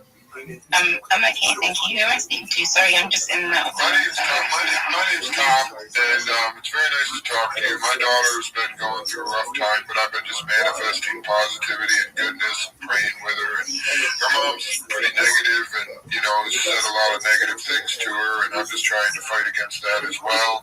She drinks too much, and I've been with her mom since my daughter was 3 months old, but yeah, man, it's just been, I've been up all night, haven't been able to sleep good, but I'm reversing all of that. But my daughter's only 11, talking about suicide. It's horrible, man. My friend's daughter at 13 killed herself. I'm so sorry to hear that. I'm sorry about your son, because that's horrible.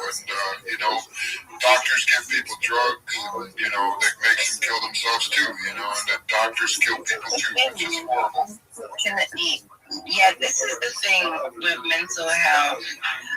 Unfortunately, we live in a world where medicine is quite allopathic and doesn't talk about the root of issues.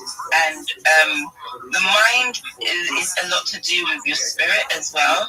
That's why, like in Chinese medicine, in TCM, your Shen means mind.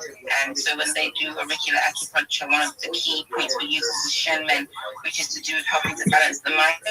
And Western medicine doesn't really look at the fact that a lot of mental health issues, they're not mental, there's a lot of spiritual aspects in it as well.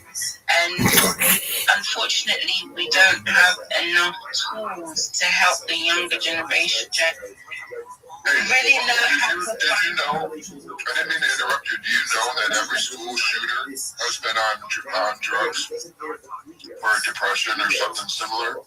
Not only that, but in America, I'm a naturopath doctor, but not a licensed doctor, but I help people with naturopath medicine, and I try to help heal people naturally. But not just that, but the mind, psychology is, one of the only things that, like you said, isn't focused on helping with the root cause of what's causing your problem. Like there's a TED talk about a guy who has done thousands and thousands of brain scans, to try to get to the root causes of these problems. He had a nephew that had anger issues really bad, and they found, when they actually scanned him, they found a little tumor pushing against the part of your mind that makes you angry. So they removed it. He's had a normal life ever since. And like you said, it's just, absolutely like Chinese medicine. My girlfriend's Chinese, and they've had medicine, you know, for some of the longest periods of time than anybody. So I get acupuncture done sometimes. I believe in massage. I believe in manifestation. Yeah. Manifestation, your mind over matter. Are you Jamaican as well? Yeah, my heritage is from Jamaica as well, yeah. Yeah, Born here. My family from Jamaica, so I'm just like first generation born here. So yeah, I would class myself as Jamaican because differently you can't take me all disease. So it's just like that. I love Jamaica. I love Jamaica. I got to go to some of the coolest places when I went there too. If you check out my TikTok, it's called One World Nourishment, all one word. Okay, one world nourishment. Yeah, One World Nourishment, all letters, all connected. And then you'll be able to see me in my little journey since I've been feeding people. I've fed over 3,000 people since I was depressed about almost 5 months ago now. Maybe, about 5 months ago now. I was really depressed. And, I always told myself that I would live for God and, be reborn in God and Yahuwah and just focus on helping other people and forget about myself if I ever got that depressed. So that's what I've done. And to be honest, that's been the best thing I've ever done.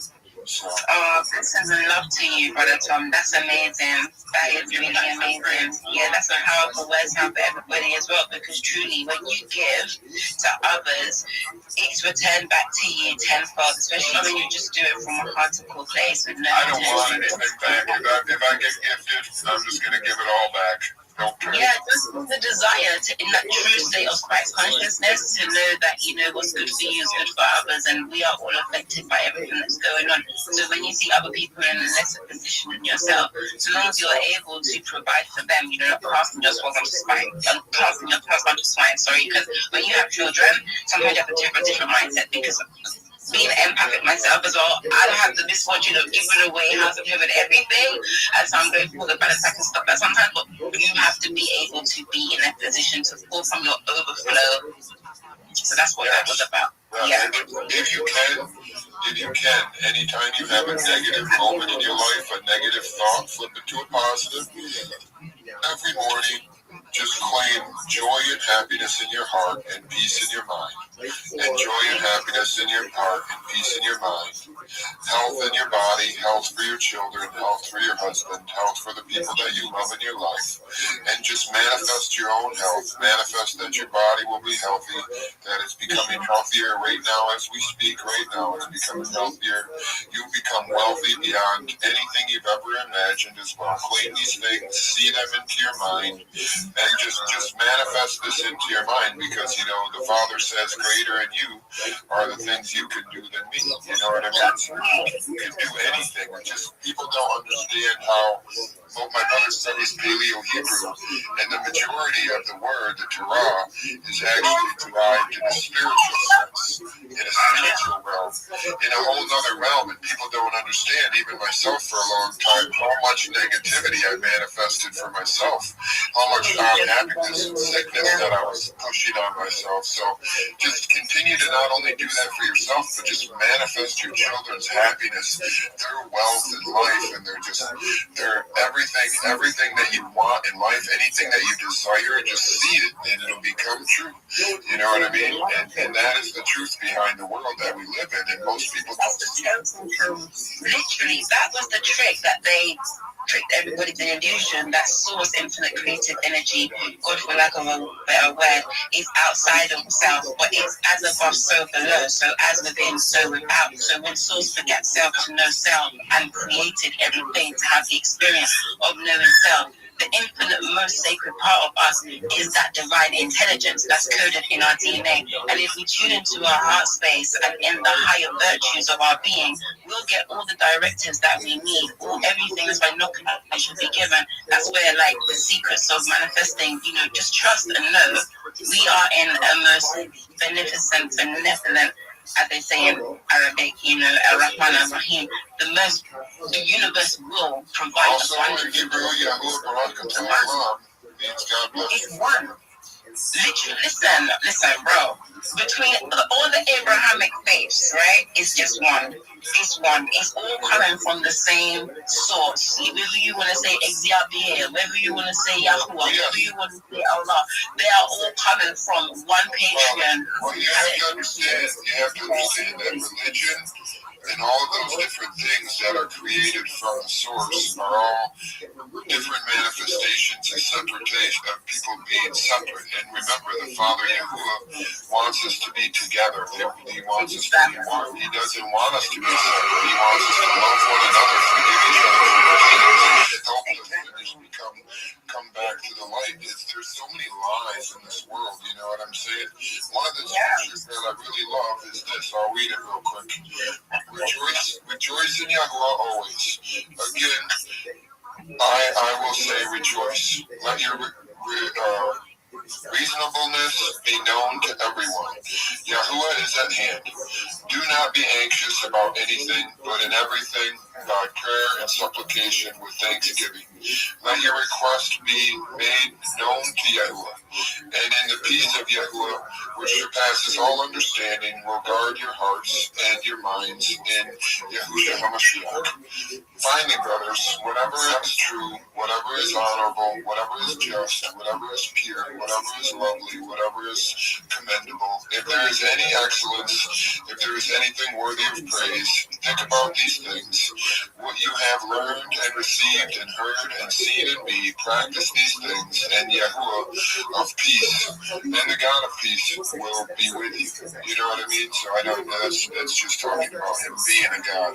But you know, my brother studies Paleo Hebrew all the way back to the original pictographic language. You know, the nail and everything. Like, I don't really understand it personally, but you know, I mean, and he tries to teach me a lot of different things, but I mean, most people don't understand that. What you understand, and then the parties come so close to understanding, you know. So, I mean, even I don't understand, you know, just but a little bit of it. But I tell you this much: the Father will reveal what He wants you to see, and the Father will reveal what you need to know. And you know, even through your loss, you know, the Father told me a long time ago, because I've lost a lot of people I love in my life, is that greater is it to not have to suffer the evils of this world and to be with Him.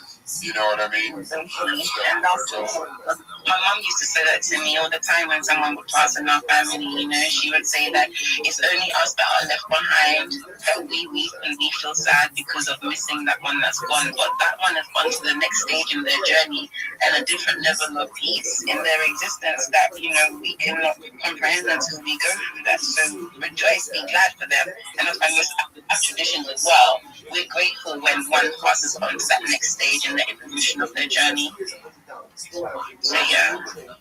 You know what you're saying about the Paleo Hebrew, right? Being a pictorial language? Because I actually have a book, I'm just going to draw it down for my shelf right now. It's called Secrets of the Exodus, yeah? And it's written by two brothers who are actually born in, they're Jewish, to use that word, but Lele Mesod and Roger Sabah. And it's a book called Secrets of the Exodus, and it's the Egyptian origins of the Hebrew people. So these two people being brought up in the Jewish tradition with information that hadn't really been given to mainstream, with their education and their scholarly endeavors, they put together this really good book, and I've had it for quite some time. I could just say the copyright, when was it first published? 2002, and then 2020, 2004. So they've gone through and they've broken down a lot of the information that has been hidden with regards to the language and shown with pictorial references, you know, Hebrew and Paleo being called the light language and like the language of fire. A lot of that pictorial referencing, you can see where the imagery is very, very similar to the hieroglyphics that are still carved in the walls of Egypt. So, yeah. You gotta be careful. You gotta be careful who you listen to, who you understand, and what you think. And everything, there is only one correct person in this world, and it's not a person. It is Yahuwah, God Himself. And He is the only one that is right. He is the only one that can show you your path. He is the only one who can guide you. A pastor once told me, if you just tell somebody just one thing that you're just not sure about, and it can lead them down to the path of destruction, Father Yahuwah says, you should tie a millstone around your neck and throw yourself in a sea, rather than have me find you. Or something. I forget the exact words of the scripture, but you have to be very careful what you say to people. So the only thing I tell people is that God has a name. It's not God.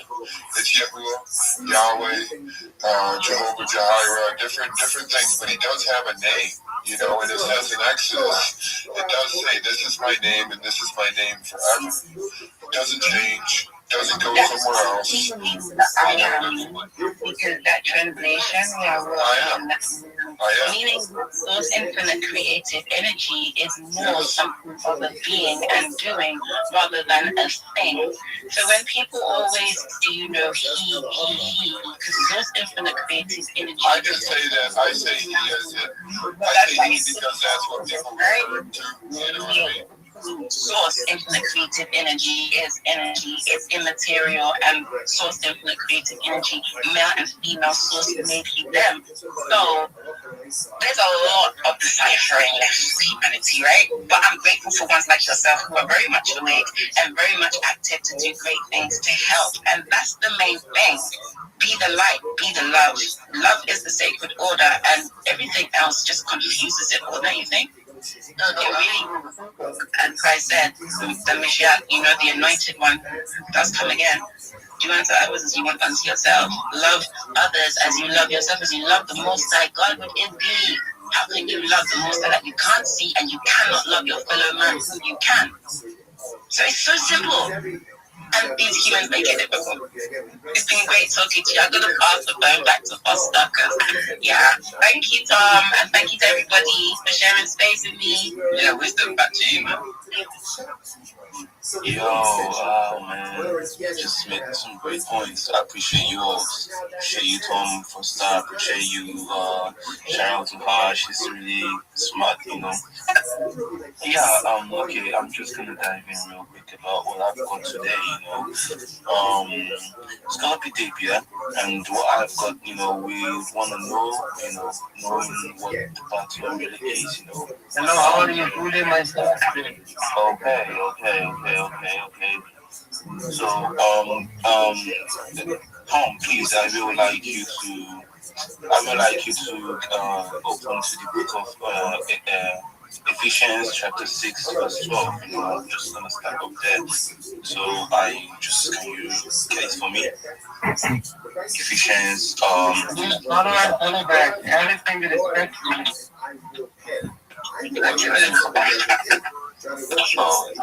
Go down, bro. Okay. Tom, Ephesians chapter 6, verse 12. Be there. Tom, are you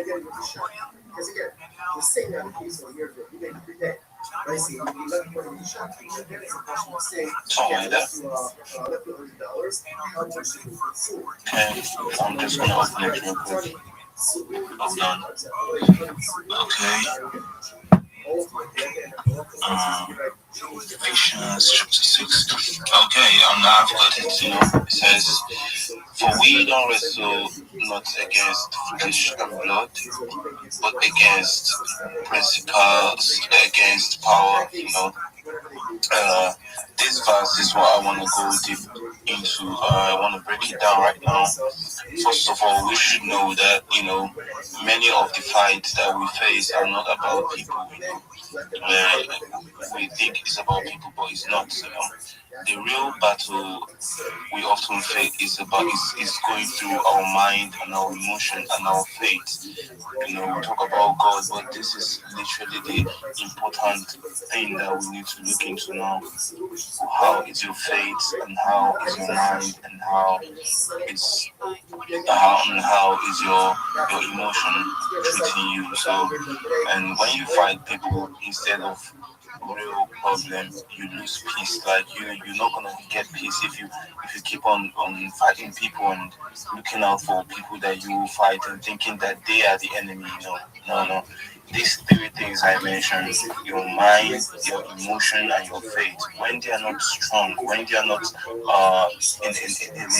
in a good time, it's gonna pull down your peace. Like you have no peace. So okay, let me give this illustration.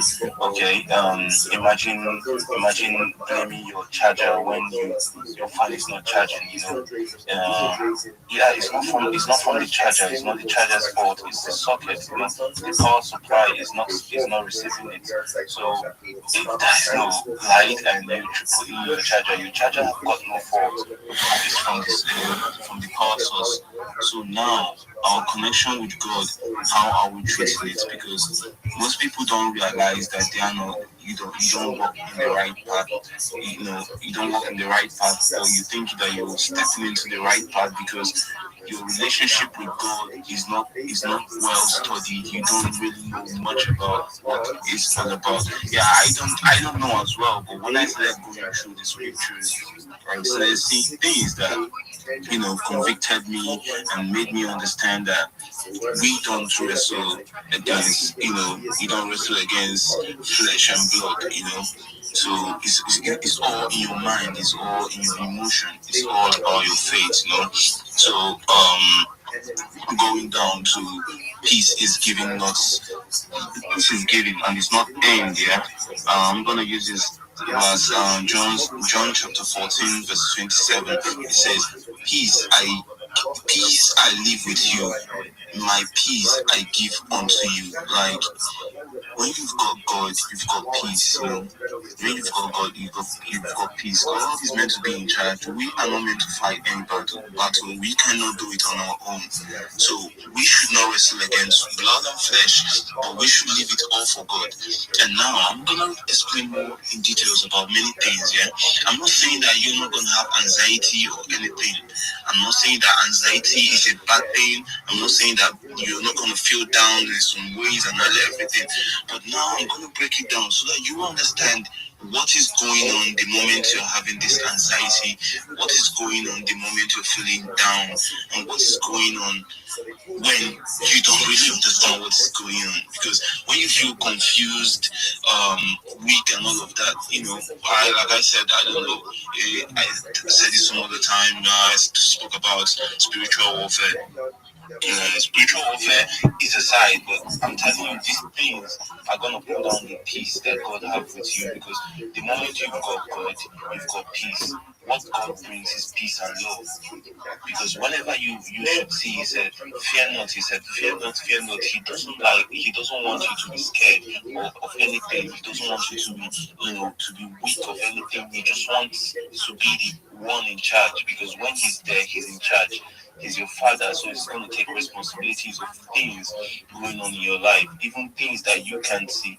He's literally doing it for you. So now, what I want to break down is that anxiety tells you that, most we should know that it says in the book of Philippians chapter 4 from verse 6 to 7, it says, be anxious for nothing, and the peace of God shall guide your heart and mind. Said, like, it's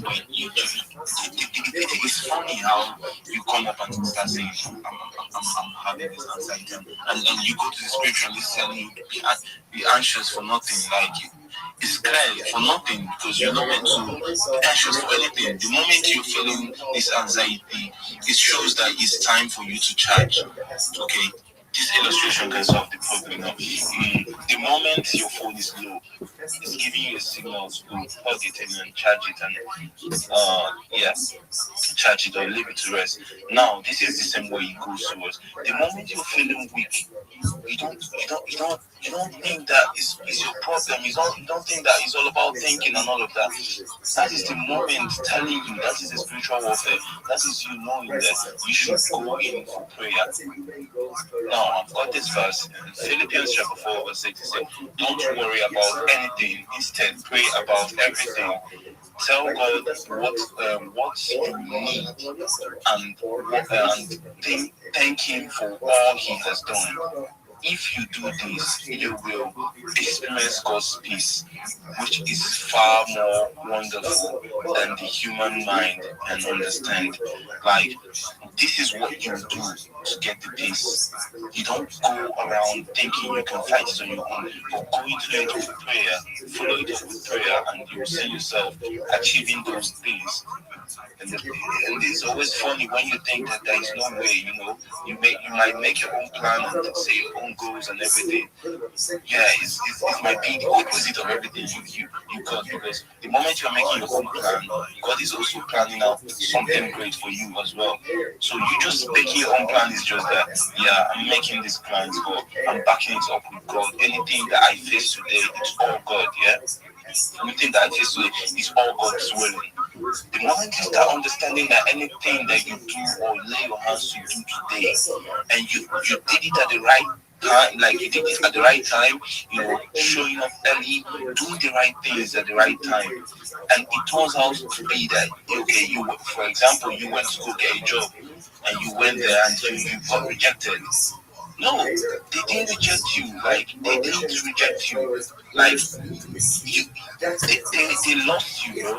Because the moment you start looking down on yourself that I'm not worth it, no, that moment you're inviting negative force, and those negative forces gonna pull you down. And that's when you think, that's the moment you're working on your mind. You're working on your mind, now your emotions start taking over, and your mind start shaping out dirty emotions, and you start feeling down and stuff. That's you, Rabbi. But when you understand that this is happening, and I can be with this alone, you just take it all to God and tell God, yeah, it's all for you. He brought us to this world. He brought us to the. No, I was in a meeting with 3 people, and now they said, some people think it's all about the peace and everything. No, one thing that scares me the most whenever I talk about God and everything is that we should be aware that the fact that we are living for God.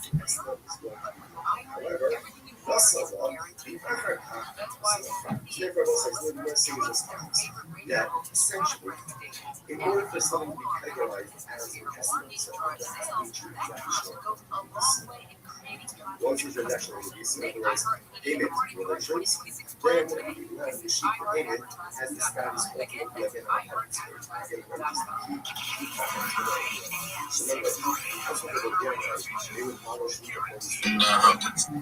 before this, for instance, you make your content about some on your X page, we see that it's quite on consistency base, and then from there on, then we will definitely forward you to attach you up on our own account, right?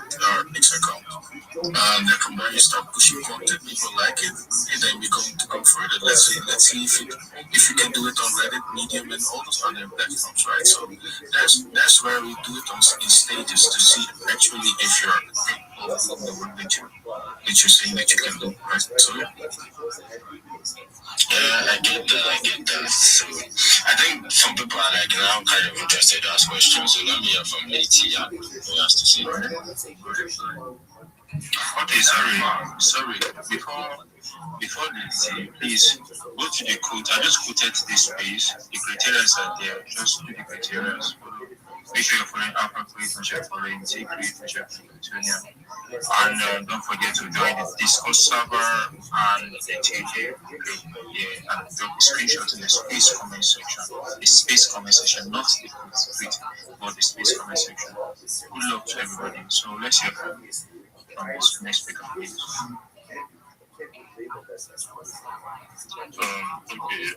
Should be I am right. Yeah, who's talking? Sorry. It's next week. Okay, go ahead. Okay. I just checked something like this that's been over my relatives trying to make it something like that, where people are verified by their constitution. Now, they should think that until Wednesday. We're saying that when they have issues on the internet, actually the sheep should be categorized as funds. But what's the case? She offered it up as a carbon on Tuesday. She offered it up as a carbon on Tuesday. We are fully carried along on the latest updates. So let me do well to pin up.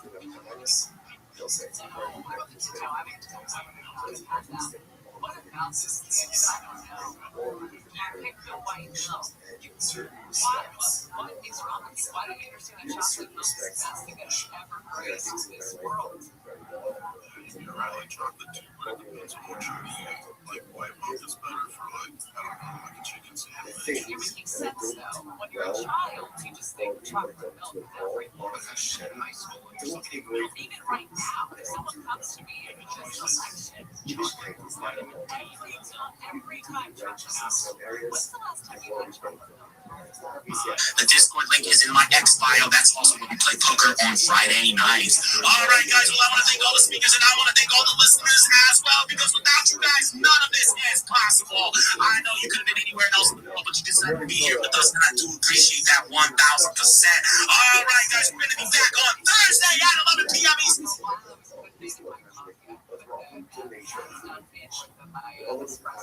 And then I just felt like I start to be able to observe what you're doing. Yeah, when you do that, you want to serve the entire. And even though the zone is a zone, the chocolate milk and the coffee, it's like, oh, that's nice little treat, that's protein. those canals You get sugar prevalent in your mind because you look it up. because at the end of the day, And it says, hey, it's 10 a.m. How about some M&M's? And you say, okay. And then you just do that for a couple of weeks. Sometimes that's a terrible accomplishment. In any event, so the zone offered up the governments. Right? The congregations occurred on Wednesday. The animals already go. She already offered it up. So you guys said, okay, let's analyze this. Let's unpack this. If you know me, what's the case? You don't know what you make the action. If he says it the same way, it's for the shul land on Tuesday. It says, this is yours as of today. Right? Acquire this as of today. Right? Then, halacha, it's a pshita, the shayra. Right? Lessa, the shaspia, the the Rabbi is mutter, right? She has title to it. It can't be categorized as an Esther on Tuesday because they do regulations, right? So essentially, he gave her a gift. And she has every right to offer it up. However, the law on the community and Aisha eats enough. It's very interesting. But if he did not give her require it as his right? If he was not explicit and said, he can say to her, this is your animal as of Tuesday, right? They're scheduled for relations on Wednesday. So what does it mean? Is it from today? Yeah, we have relations tomorrow. If that's the case, if he doesn't go to acquire it, it's not hers. It's not hers. And if it's not hers, he must be drop it up as a carbon. The issue based on published on that it says the person will consecrate his home. This is talking about the wish. Right, so we'll go ahead and consecrate this home. I'm not going to have base of the shoe, so just like your home, you has to hold your shoes so to be open consecrate, whether it's consecration or is something that you know. In other words, so if she doesn't own it on Tuesday, then have to check her out as a part of you know, you can only be back something that is yours. And you don't listen to it. I swear I say this all the time about makeup home. It is the best way to serve the day. She is so serious.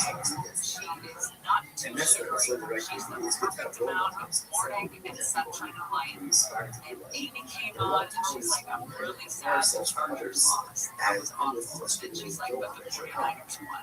You know? And it was like, I felt Amy came more. Did he focus on and then you're here and for that again, this is why you need to you only have to concentrate, or you only can concentrate that which you can't concentrate, and it doesn't belong to you.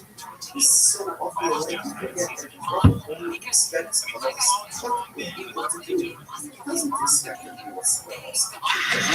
What up, audience. We'll start the space in 5 minutes. I can't play any music since I'm at work and driving.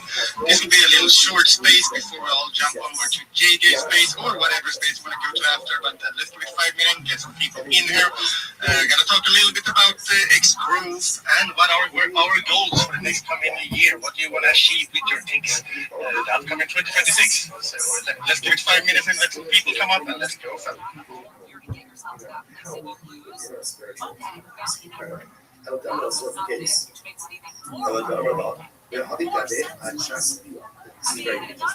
He says to her, Bryce will make it to the zone that she wants to go. And he says, okay, keep the sheep with you, the schedule's going to be here tomorrow, right? So just keep it with you until tomorrow. He admits to it, but if you need the sheep for something, say something to the job, you need the sheep better, you need car money, or whatever it is, then Mars says, come here, shop, then I give you the right to acquire this. So it's because my prejudice is that so. Fine.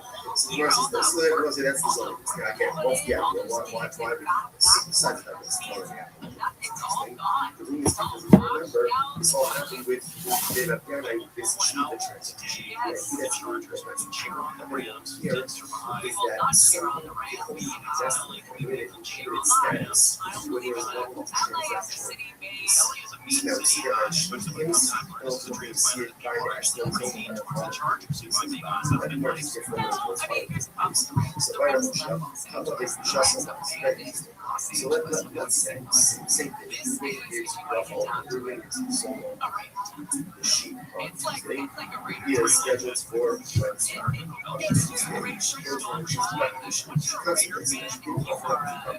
She's recognition. So what's the status of the animal? Even governor, Russell Gabot discusses que manda passage. Students in essential is the equivalent of offering, or equivalent the Gemara says that verbally pledging something to an Hektish, giving it over to a regular person. So therefore, we say opening for him that the act of going into the Hektish is the equivalent of offering. Or you'll like to show apply in other words, offering it up is offering it up, but it's wrong. The Hektish ultimately it is still here, still present. Does she have what happens? She's not again, we must say, where the Shiloh is. In the case where she offered it up on Tuesday, via hers, obviously, again, it's gone. It's gone, right? So it can't be funded as one zone because it was no longer in existence. In this case over here, on Tuesday, she's not pushing. Wednesday, the via hers, and ultimately, so at the time of the Yo, let's see. God damn, there is so many spaces ongoing. I don't know what's going on right now. I just checked my sub chat.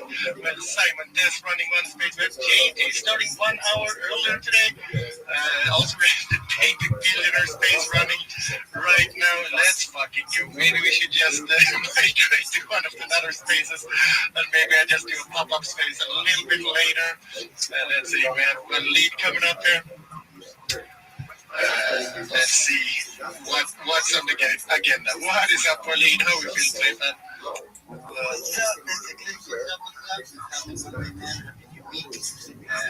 I'm good. I saw first you go to the space. I tried to find it and then there anymore, so I don't know if you were up the first time. Yo. My app is blocking my site, but as you said, there's so many spaces. I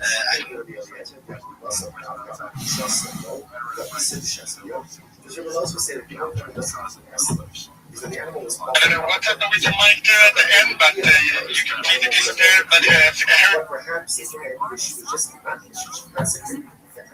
about Neb. I know Neb is having space later. Panos having one space.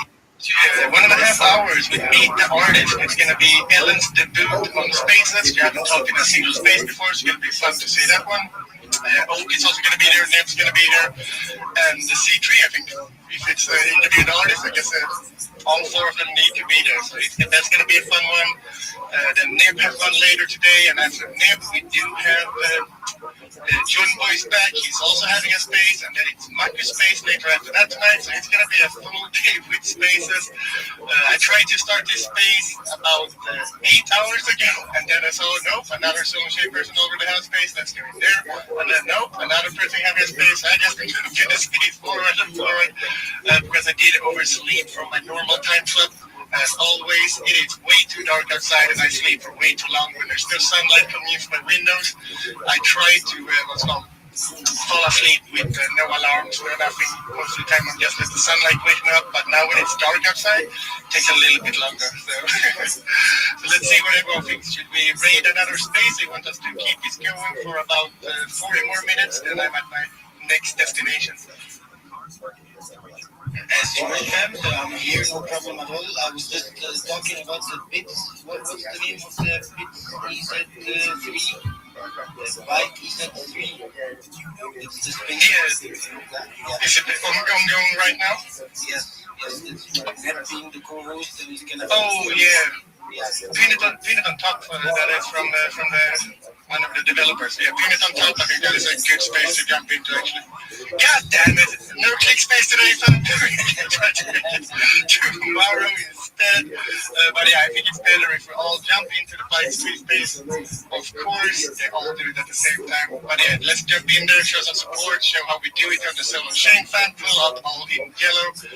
I will be waiting here until everyone have left, and then I join that space myself also. Alright, appreciate you. Appreciate you, fam. Let's go support Net and support the movement of the Newton Monday, and then we can find maybe another slot to do today's also. Let's see. Let's go. We can probably do a pop-up space after panel space to interview because there is, it should be a 2 hours opening there. I will see. I will find a spot and we can put this space back up again and see if we can get everyone in there. So pin on top everyone is the space we're jumping into, so to show some love for Neb and the Byte developers. So jump on in. I give it about 2 minutes, then I'm going to jump in there too, fam. So let's see you all in there. See you there. Let's go. It's as if there's transactional rules. What he doesn't go ahead and identify the sheet, then ultimately again is the transactional rules. People will love to tell us that, right? Because so what that is, right? So he says, Revolution is up to zone. He says Revolution is looking for this sheet. Now, again, he doesn't there for 3 years. 3 years. Now, look at this. Oh, it has a status of how it's because this transaction is just because identifying the sheet doesn't make it hers. In order for it to be hers, what has to happen? So I'm going to tell us that right? Remember, livestock animals are part of the sheet, parts of the transaction, which to give us the zone, and this will help them go okay. So apparently it's actually consistent. Ultimately, we get the machine goes over by Jews. So apparently, again, by Jews, they don't need to shoot into a process. But so it's not So just wanted everyone to know this and just feel comfortable in what you're doing. If you want to walk in the right path, make sure you're doing that with God. And this says in the book of Isaiah chapter 41 verse 10, fear thou not, for I am with thee. So literally, you should not fear of anything. You should not be scared of anything because He is with you. And when He said that He is with you, it shows that no matter the condition, no matter the circumstance, you should know that God is with you and He is with you all the time. And you're going to hear this voice telling you that God left you, God is not with you anymore. Like God is not interested in you. So you should go find what to do, go do the thing, go do the thing and stuff. No. For He said, God will not leave you or forsake you. He's always there right beside you. He's going to be with you even in the ups and downs. Everything you do, He's going to be there. The moment moment you invite him there, just like I was saying, God is kingdom, like thy kingdom come, and like thy will be done on earth. Thy will can be done on earth if you haven't invited the kingdom. It's only the kingdom of God that can let the will be done on earth.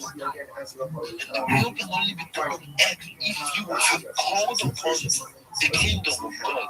The kingdom of God is the key. The kingdom of God is the root.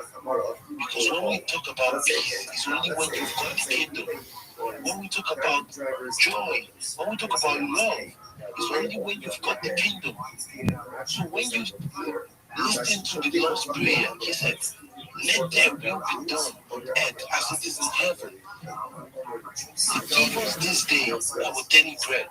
And forgive us our trespasses, as we forgive those who trespass against us. And lead us not into temptation, but deliver us from all evil. So this should tell you now that when you call it the kingdom is you declaring a war. You're calling up to a war, telling the kingdom that was in you, the kingdom that been controlling you, because every individual got kingdom leading them. And this kingdom we're talking about, these are spiritual kingdoms. These are kingdoms. It's either of God or of different familiar forces. So if you choose not to walk with God, just know that you've got a kingdom leading you. And just know that any kingdom that is not of God is of no use. Because in the book of Colossians chapter 15, verse 1, it says, for he was there in the beginning, and like he made the things we can see and things we can't see. Things we can see and things we can't see. These are two things, bro. Like he literally created those kingdoms that we talk about. So which kingdom are we? Are we the kingdom of God? Are we calling upon forces? Because I don't call it the kingdom. No, it's kingdom of God. Let that kingdom come. You can only see someone doing the will of God even if the person has got the kingdom of God in him or her. You can't do the will of God if you've got no kingdom in you. If you've not the kingdom. Even Jesus himself was tempted in the wilderness. He came there and told him that you can jump off and I'm going to give you all the reward. Yes, that is to tell you that the world alone belongs to the devil. The world is full of darkness. It's just for you. If you walk in the light, you stand apart from things. You stop doing different things. You stop driving drugs from different things. And you start seeing things in another way. And how can you see all these things? By when you're spiritually awoken. That's why I said we cannot do it on our own. We can't do that on our own. We need him. We need his guidance. We need his protection. We need his wisdom. If you look at the you should see that knowledge is what you study and all of that. But it's only wisdom that can help you overcome those challenges. It's wisdom that can help you break through. It's wisdom that can help you go in the direction that God has laid for you. So, it's just it. Oh my God, what's this? It's just it. So, when we talk about the wisdom of God, you should understand that it's the guidance of God, the direction of God. It's only the direction of God that we call wisdom. Wisdom is totally different from knowledge. Knowledge, you get it everywhere. You get knowledge in school, you get knowledge in your workplace, you get knowledge there. But it's only wisdom that can help you and tell you, this time, by this time, go to this page and read about this chapter. It's only the wisdom of God that can direct you. Close this book, listen. It's only the wisdom of God that can direct you. Step out there and do this business. And that business is going to flourish because it's the wisdom of God. That was the instruction of God. That was God convicting you at that moment.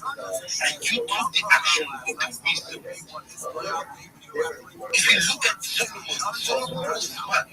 Solomon was there. Solomon has been doing his thing. But when God asked him, what do you want? Solomon requested for wisdom.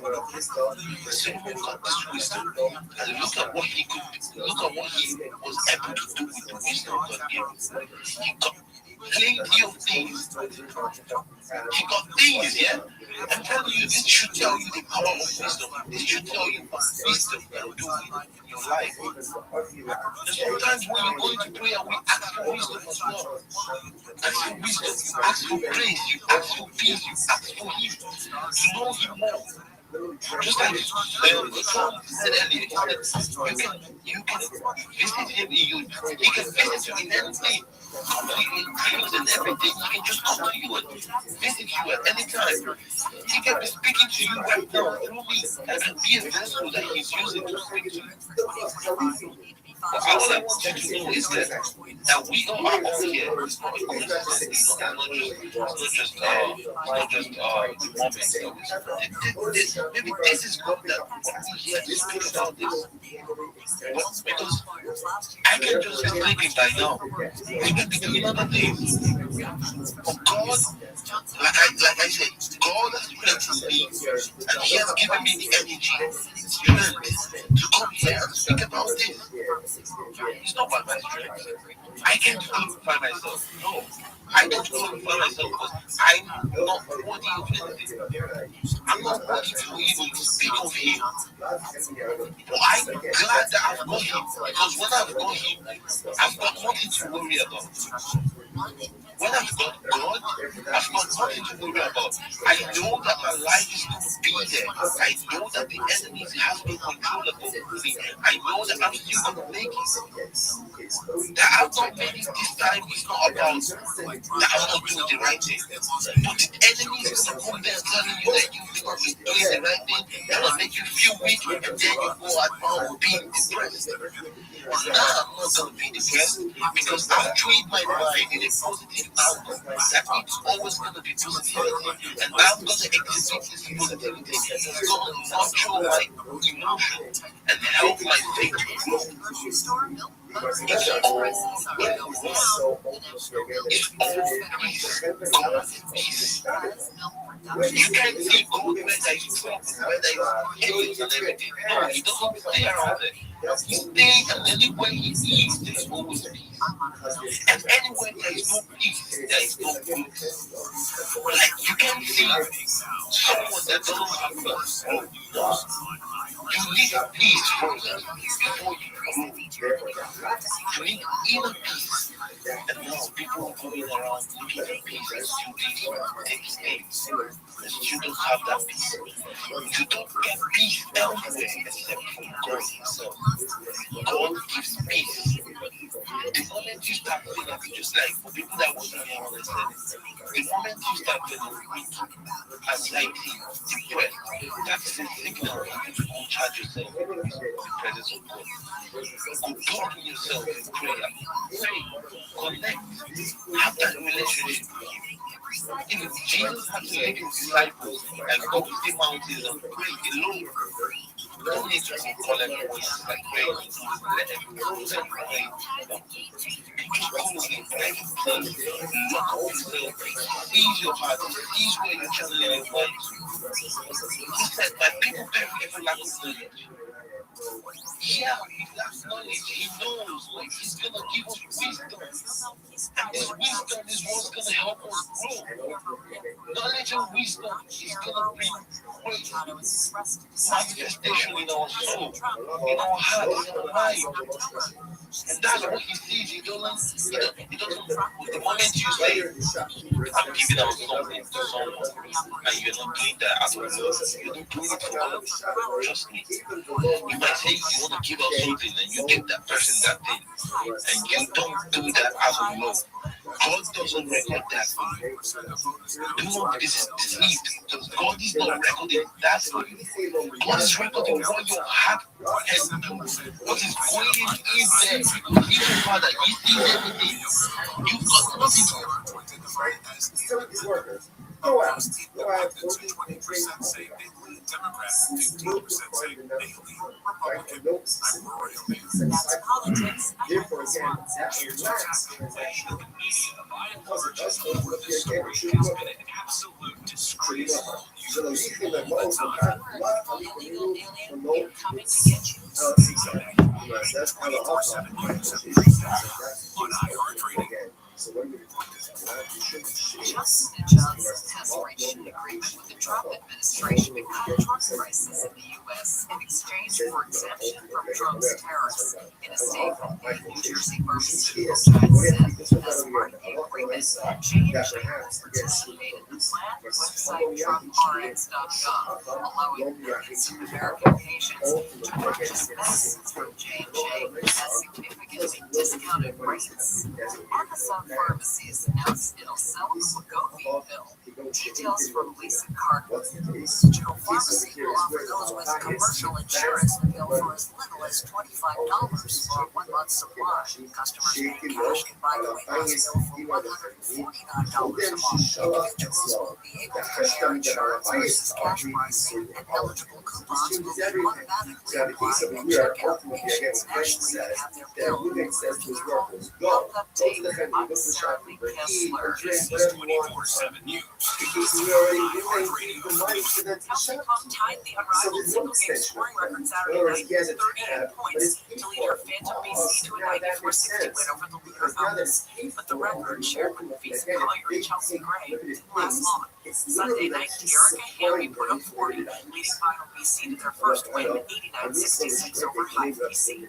For more women's sports stories, subscribe to Good Game with Sarah Spain on iHeart Podcasts. This is 24/7 News from iHeartRadio. We know you're loving the new preset feature on the new improved iHeartRadio app. Oh yeah, that's my favorite. But did you know you can make almost anything a preset? Your favorite local station? Sure, put your favorite podcast and amazing playlist you made for free. Other stations you can't get on the radio, like Pop Top 20, iHeart Pop Hits, and Pop Rocks. It's a game changer. Whatever you choose, it's as easy as tap to make a preset. That's not what everyone's talking about.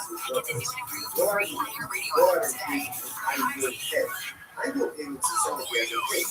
That is what she said. Feature on the new and improved iHeartRadio app. So, what did you know you can make almost anything a preset? Favorite local station, sure. Play your favorite podcast and amazing playlist you made for free. iHeart Station, get on the radio. Like iHeart Country 90s and one of iHeart Country.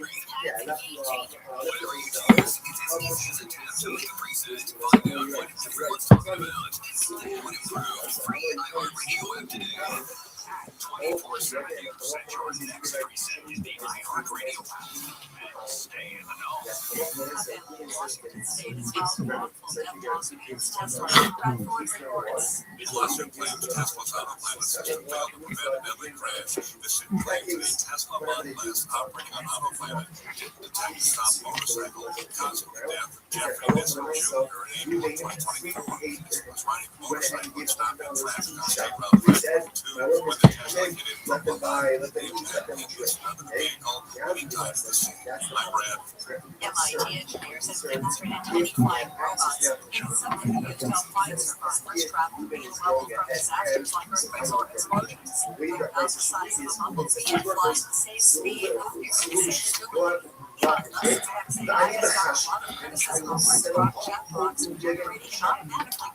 sexualized images, often without your knowledge or consent. Now, says the image generation and editing features are only available to paying subscribers. Tech Report, I'm Tammy Trujillo. 24/7 News, the latest in entertainment. My dad instilled in me the spirit of gratitude growing up. Always grateful for you, man. It's allowed me to be this ceremony in the past 15 years. I had young guy grateful just to be here. I'm surprised for the skills and words that make me what I did, which is We're dedicating ownership of Russia's this year as exclusive for the service levels for all on sale. Come close sponsors for the month of top. While they were told us even when the Drayson started off his fundraising and he was Drayson and he wrote his wife and still wrote his wife for the program.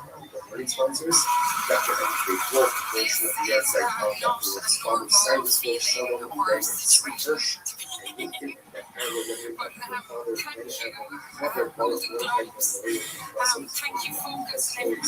we dedicate our resources to the show and currently their running souls to them success. Exciting battles today. Today's down is 7 us. We are currently on south facing base 62B. The day represented is 246. 12 lines up from the bottom. So the verse is called Dela Bianai, Yas Vite Shias Masin, part of the Shmias. So very interesting piece of the book. The members of the household of Abraham do as follows. They would borrow Shemitah produce from the Lord and then repay them with 8-year produce, non-Shemitah produce from the following year. So if you look at Rashi, Rashi says on this one, Yas Vite Shias, all these obviously. Again, without getting into all the Shemitah, you can go ahead and let him borrow that promise or let the orange while it's still readily available for everyone. So this guy's once it's no longer readily available field, you really can live more than for yourself. So the idea of the is so you built the house of the right? The borrow Shmita flows from the idea of the Shmita. Part of the Shmita is you should have the house and the Shmita is after that year, so you can Shmita. So what ends up happening again is on year number 8, people are supposed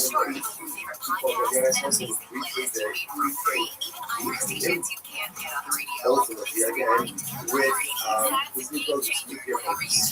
On the way of the other. So they told me they said well, eventually something about it. So they said something for the other.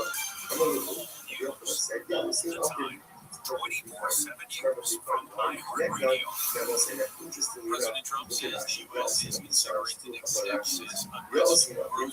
The president spoke yesterday aboard Air Force One. He said that the Iranian does see existing humanitarian issues, but he said that he will carry out military action given the protesters who were given the full details of negotiations take place. The current unrest began in late December with the currency plummeted to an all-time low against the U.S. dollar, sending shopkeepers of Tehran out into the streets in anger. Millions of people are according to a big deal. Homeland Security Secretary Christy Knowles said Minnesota Governor Tim Walz and Minneapolis Mayor Jacob Fry are inflaming the public following last night's deadly ice shooting. Appearing on CNN's State of the Union, Knowles said she have criticized and appropriately talked about the situation where comments come as protests were held in major cities across the country in response to the fatal shooting, as well as the recent border control shooting. Around 16,000 nurses in New York City are on strike today over a contract dispute, the largest to keep on salary. The nurses union wants a 4% bump. The hospital and therefore again, overpriced material along with Montefiore Hospital. The demand is reckless. The ex-husband has been taken into custody for the double murder of Ohio Dennis and his wife. Spencer Tempe and his wife Monique were found dead from gunshot wounds in their Columbus home on December 30th. Records show Monique's husband, Michael David McKee, was arrested Saturday in the Chicago area. Avatar Fire and Ash has extended its reign at the box office. Third chapter of James Cameron's epic sci-fi franchise made over $1 billion in its fourth weekend in theaters. The newly released horror film Rabbi earned over $11 million to be second. The Housemaid finished in third, ranking ninth, just over $11 million as well. A federal judge blocking the Trump administration from raising about $10 million in child care and social services funding to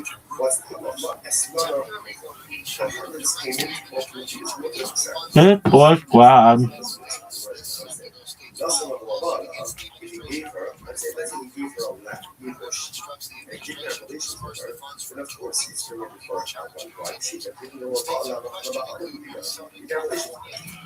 Big Boy Nation. Google's parent company Alphabet is signing another big drone contract that is expanding its drone sharing business with Walmart.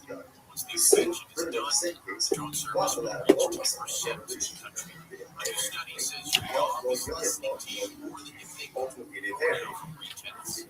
Researchers from the University of Monterey say 7 out of 10 dogs tested eavesdrop on their owners' conversations. The study says the dogs listened when owners talked about the new dog toy and were able to locate said toy.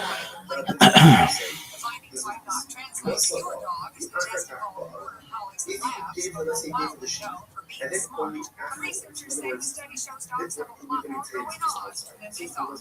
I'm Bree Dennis. Amy Poehler is making news in world history and Canadian transaction with the first best podcast award for right? Or religion, in other words, where there's immediacy, great respect for all the people that I have nominated with. I'm big fans of all of you, except for NPR. Just a bunch of celebs phoning it in, so try harder. Five other podcasts nominated in the category, including Eric's husband, Rashi says, hello. on the West Coast, California, where there is dry with cool afternoons, breezy winds. The Pacific Northwest sees rain at times with mountain snow at higher elevations, and air stagnation advisories affect for parts of Oregon and Washington. Across the South Plains and interior South, temperatures stay cool with mostly sunny skies, making for crisp but pleasant winter days. Scattered clouds appear over Texas and Oklahoma, but no significant rain is expected. In the Midwest, cold and mostly dry conditions continue. Minneapolis and nearby areas see highs in the 80s or partly cloudy skies with occasional flurries downwind of the lakes. The East Coast and Southeast remain chilly with clear skies. Highs reach the 40s and low 50s from Virginia through the Carolinas into Georgia. Southeastern Florida stays mild with highs in the low 70s and breezy coastal winds. The Rockies continue to see snow at higher elevations. That's your national forecast. I'm Chris Powers. This is 24/7 News from iHeartRadio. The Patriots once again on a dominant performance. They knocked off the Chargers in the AFC wildcard round last night. They won this playoff debut after he threw for 260 yards, a touchdown, and one catch. Big Boy Squad.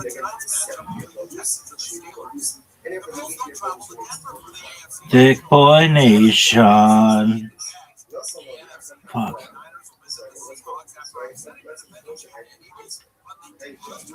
James. Damn, who's this bitch?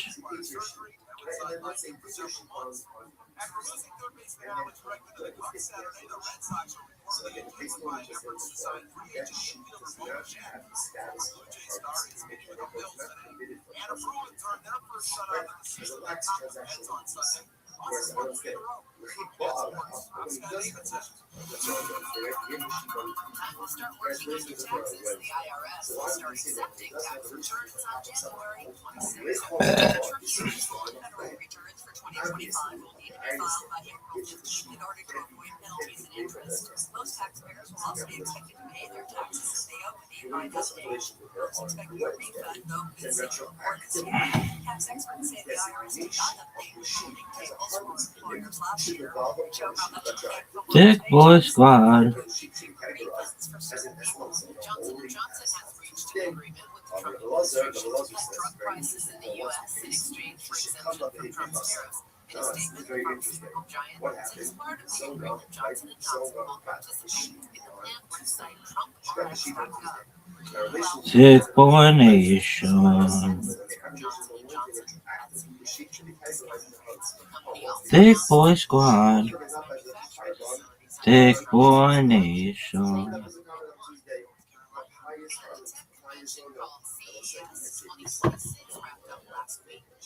Boy Squad. Big Boy Nation.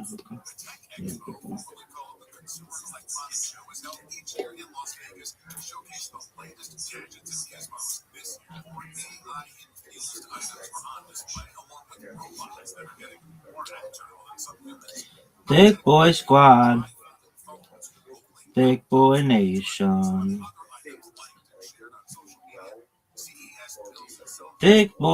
Squad. Big Boy Nation.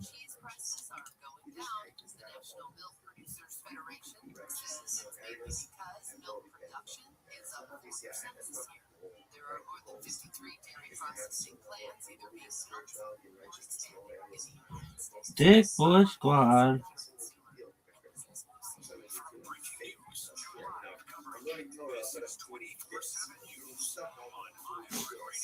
Big Boy Nation.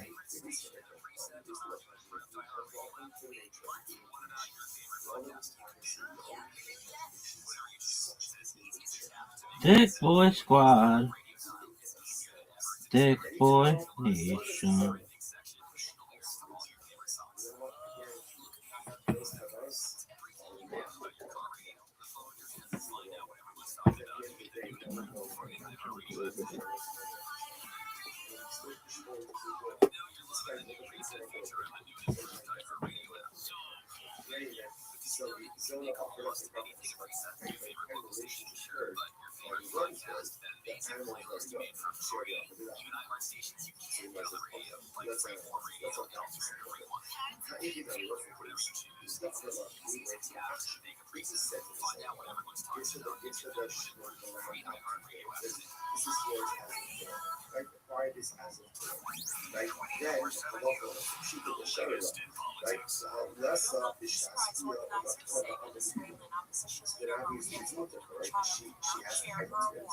Can't be categorized as a desire to give her award to President Trump after she won the prize in October.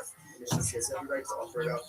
However, with Trump for the first time, the meeting follows the January 3rd military operation to remove Venezuelan President Nicolas Maduro from power and restore federal security. This is your a record high percentage of Americans. Thick Boy Squad. Thick Boy Nation. Congratulations tomorrow. If that's the case, you just tell it to acquire it. It's not yours. It's not yours.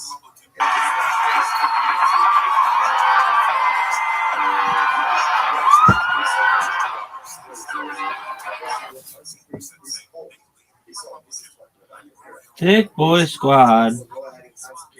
Thick Boy Nation.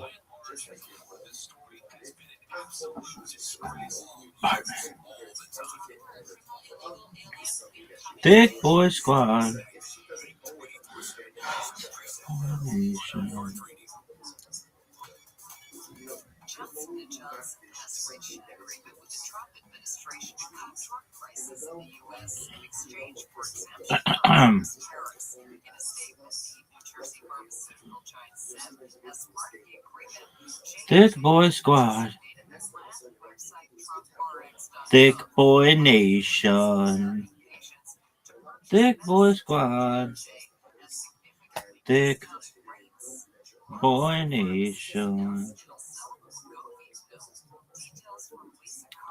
Thick Boy Squad.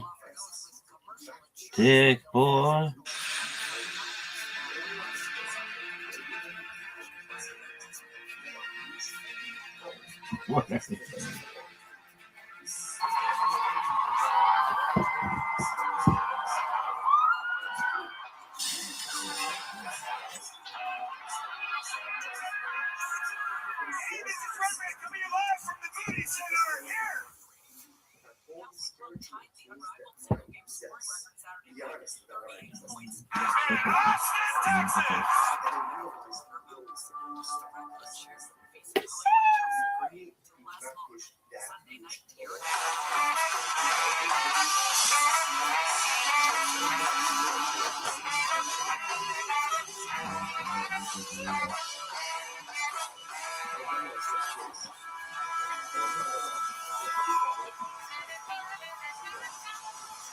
Yes, but it's just. Hey,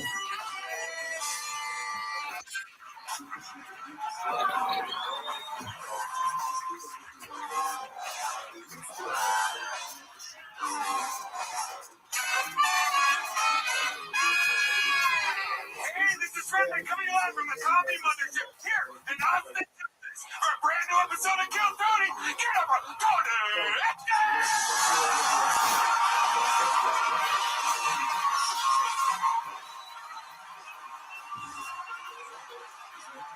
Who's ready for the best fucking night of their lives, huh?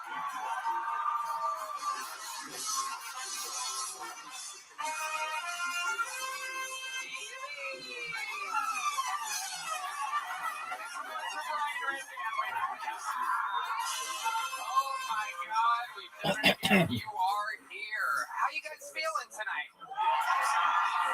Still Tony, brought to you by Netflix, ladies and gentlemen, where this upcoming Monday, January 12th, Kill Tony, Once Upon a Time in Texas, airs only streaming on Netflix. So we won't be on YouTube next week. We are only on Netflix. How cool is that, huh? One more time for the best damn band in the land. Carlos Sosa, Raul Vallejo, Fernando Castillo. Matt Mueling on guitar tonight, playing a Matt Mueling signature guitar from John Cage Guitars. That's John Dees on the keys. And believe it or not, that is the real D-Magnets live in the flesh. The Kill Tony band single Pandemonium out now on Spotify and everywhere where music is played. Here's a little bit more from the amazing sponsors that made tonight's episode possible. We live in Austin, Texas, but we are jumping in a tour bus. Ladies and gentlemen, the actual Kill Tony show to Houston, Texas, February 28th, and Dallas, March 20th. Go to TonyHinchcliffe.com for tickets right now. Come see an actual Kill Tony show in the great state of Texas. One in Houston, February 28th, one in Grand Prairie, March 28th. TonyHinchcliffe.com. Get tickets now. You guys ready to start tonight's fucking show or what? You know, I love living here in Austin, Texas, and I just get to work with my friends every week. This is one of those episodes where, truly, two of my best friends in the world are on tonight's panel.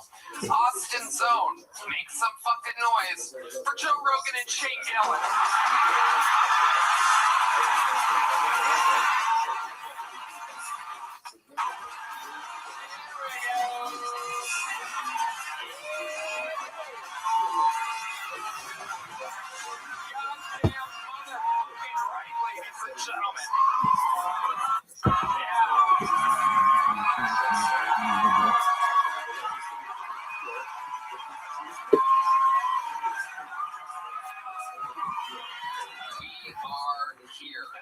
Shane Gillis doing the Lincoln Financial Field, aka Eagles motherfucking football stadium, July 17th. Yeah, go to that. And Joe Rogan, the JRE, the #1 show around the world. These are the homies. Normally we get to hang out on Tuesdays, Wednesdays, some Thursdays, but tonight we are here on a fucking Monday, getting the week started right. How we feeling, gentlemen? Let's fucking go. I feel good. I feel excited. Legitimately. Very excited to be here.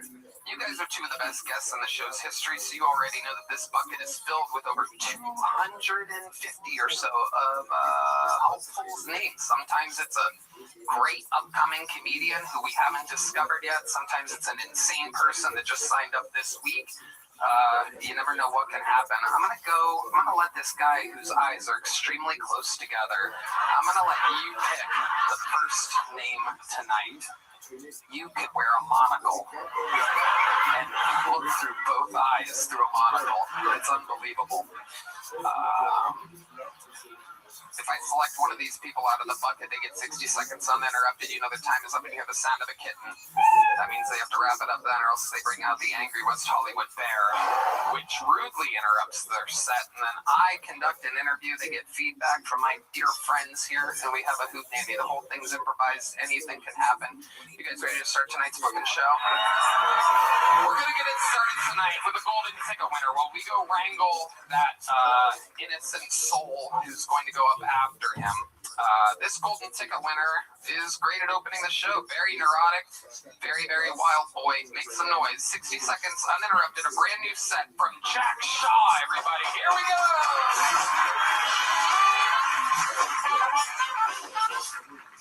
Someone DM'd me and they said, fuck you, fuck the Jews, I don't support bombing hospitals. And I was like, dude, that's not me. I'm not doing that. I have no part in that. If I did have a drone, I'd bomb the homeless people. I mean, talk about making unwanted settlements. That's what I'm talking about. Okay, didn't go great. All right, cool.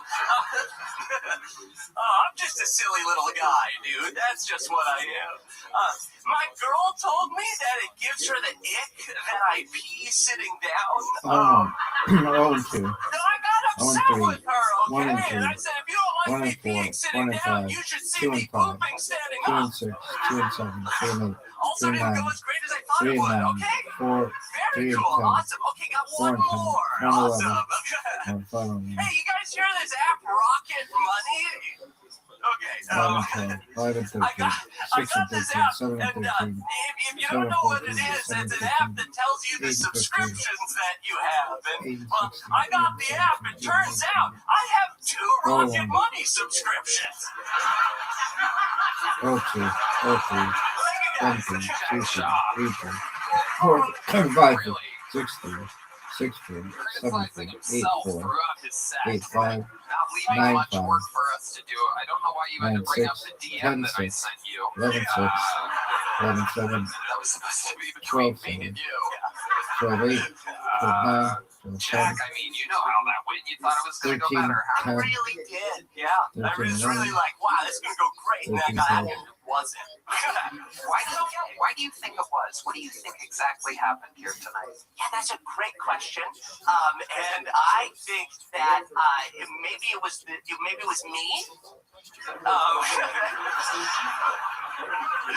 You are correct. That is the correct answer. Yeah.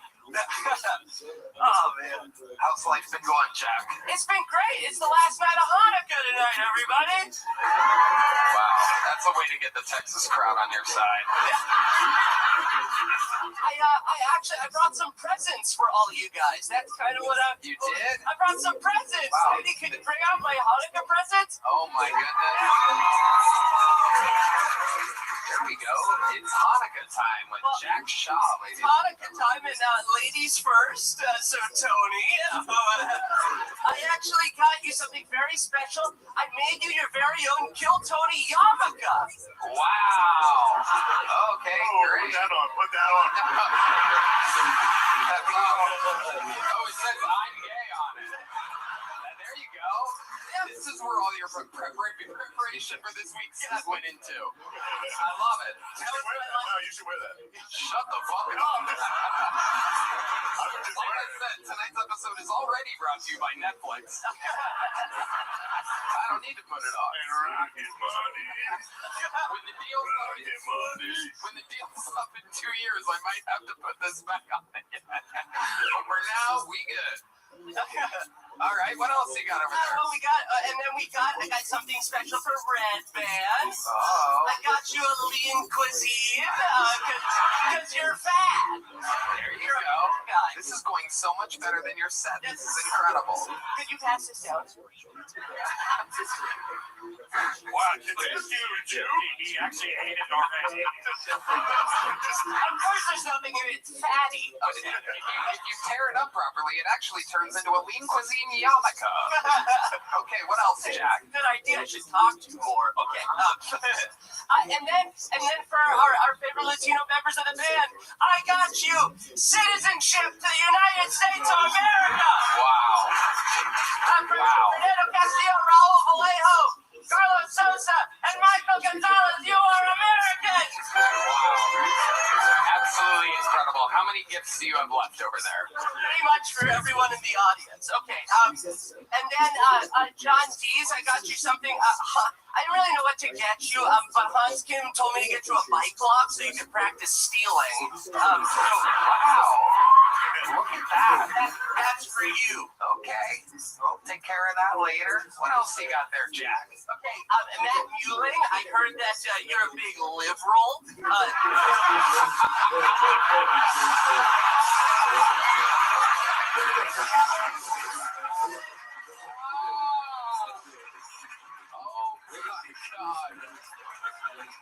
Wow.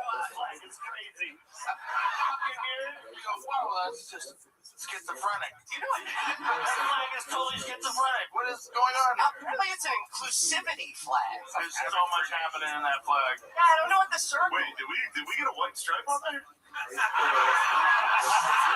on a second. This flag might fucking be all right. I didn't know there's a white power stripe on the flag. Crazy. We're fighting a good fight. Don't go down on the ground, dude. You can't do that. Nothing over you. Turn it around your shoulders like a prize fighter. This is for Matt to wear, so I'll give that to him. I'm gonna wear it like a cape. Fly away. That thing, flag. You gotta treat it like it's the Iranian flag. I don't know what that means. It means that they kill you if you leave it on the ground. Oh, okay. You gotta fold it properly. Yeah.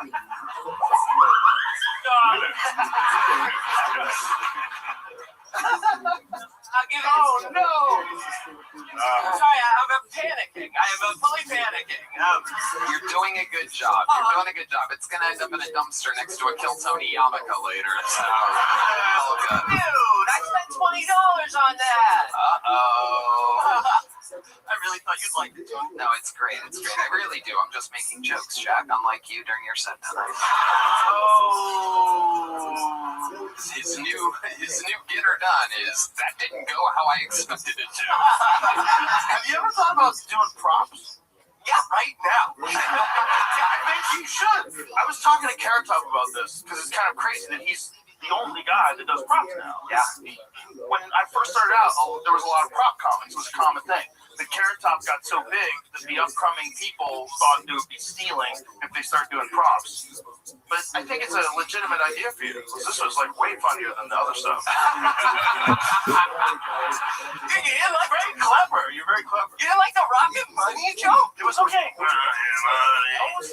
Turns out I have 2 Rocket Money subscriptions. That's good. Yeah, it's good. That's good. You didn't get anything for D-Madness? Yeah, and that's the final gift of the night. D-Madness, I heard you lost your eyes in that tragic accident. So, Jesus Christ. No, actually, not you. Not at all what happened, but I got you some brand new eyes.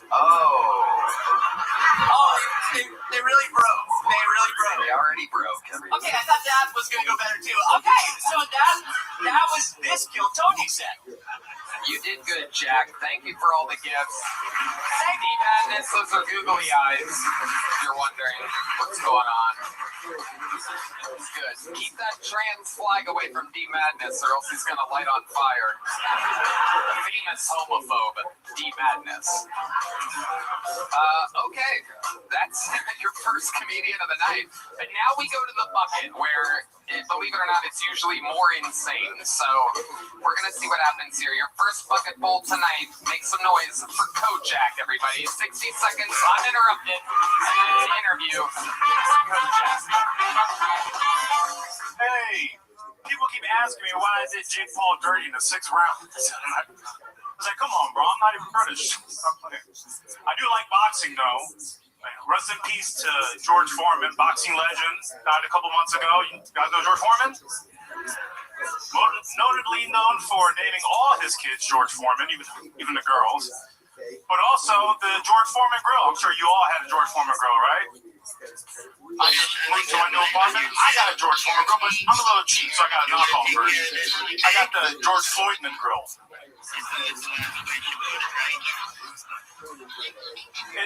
It's sort of like the George Foreman grill, but you got to press down extra hard to get the grill marks.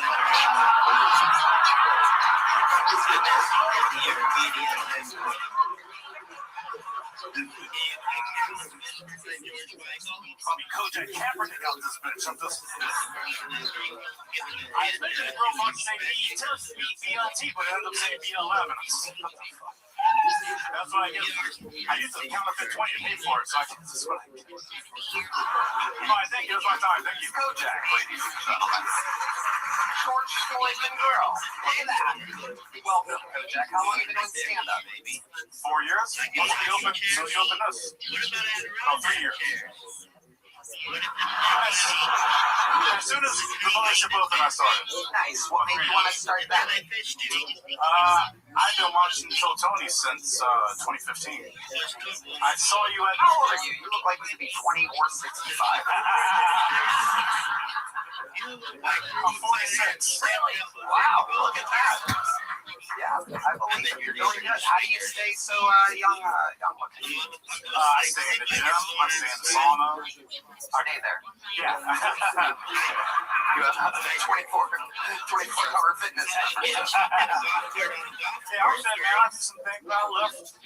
You just looked at Joe Rogan and said, I love. I left. I was uncomfortable. I left weights. Okay, shake. All right. What do you do for a living? I am the #1 waiter in Austin, Texas, at a fine dining establishment. Okay. I took care of a chain. Like, what? Yeah. Last week. Yeah, that's what he became in Santana. Yeah. Right after you. How was I? I don't care about that. What's the name of the restaurant? You want to say? I don't fucking remember. It was good, though. You were great. I didn't know you were so fucking racist.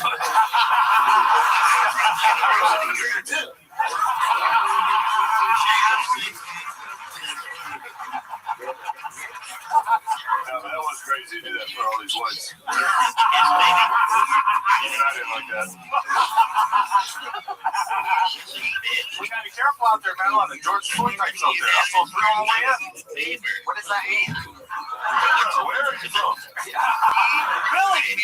Go back! 20 seconds of time. Stop playing. Oh, wow. All right. Well, the hood. Yeah. I took back every joke I made about you. How was I? I waited on you. Thank you. I remember it. Yeah. You don't want to say the restaurant because you think you'll get in trouble for George Floyd. So, Yeah, definitely. I people don't go to my restaurant. Wow. Don't say it now. Someone comes in and you're gonna fire you, bro. For those of you maybe not watching and just listening to the podcast, the Kojak is black, everybody. I know he's extremely racist and black, but I promise you, he is black. This is incredible. I just have a problem with George Floyd. Why? What's your problem? They said he was my hero. George Floyd and fucking P. Diddy to look up to as hero. That's some bullshit. Yeah, man, I mean, you say what you got to say. And I think all the educated blacks would agree. Oh, shit. He's black. Where's someone's when you need her? Wow. Kojak, when you say you're the #1 waiter in all of us, what do you mean by that? That means I was rated #1 in all of Austin by everyone that comes in. I take care of them. Okay. All right. What do you think? You like steak? Yeah. You like bone and filet? Yeah. I like bone in my butt.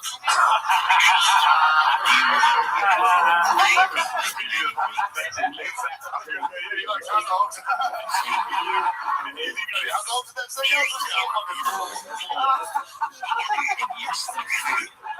Yes, I'll have 6 hot dogs.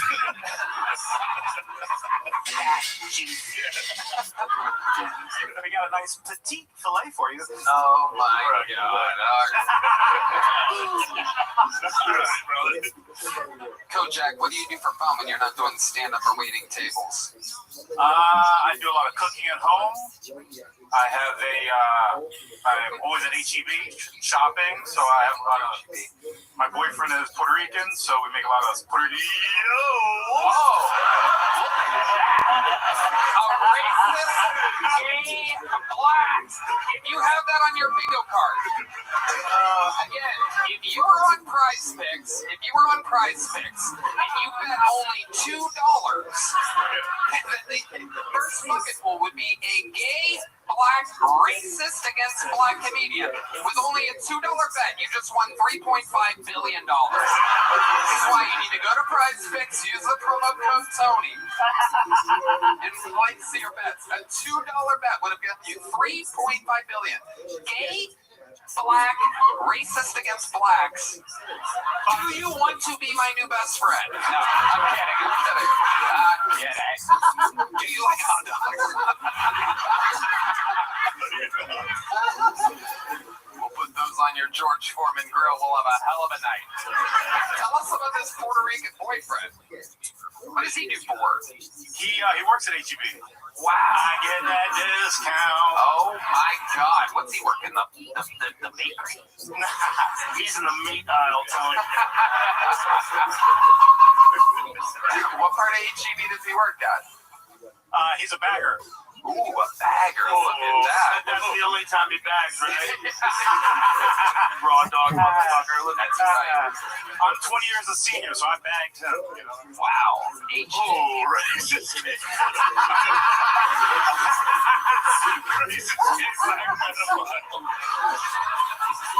That whole flag that was just out here.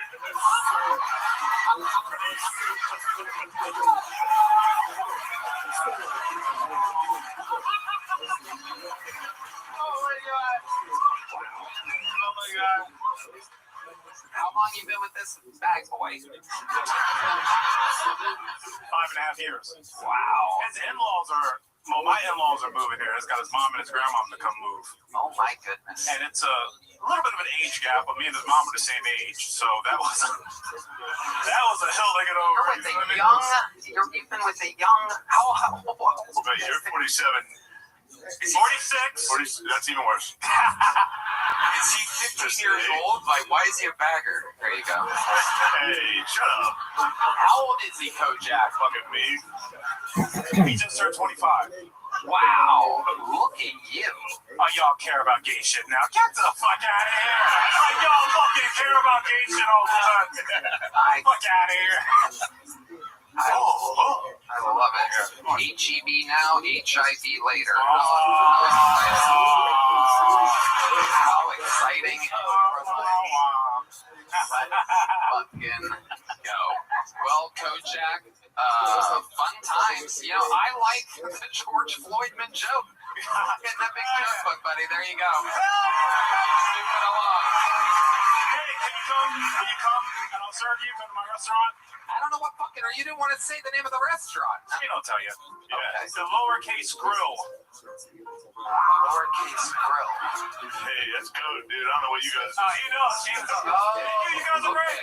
There he goes. All right. Kojak, everybody. There he goes. Right out the back door, just like he likes it. Oh, there's the lovely Heidi, everybody. Look at her. She's going to be working hard tonight on these Bud Lights.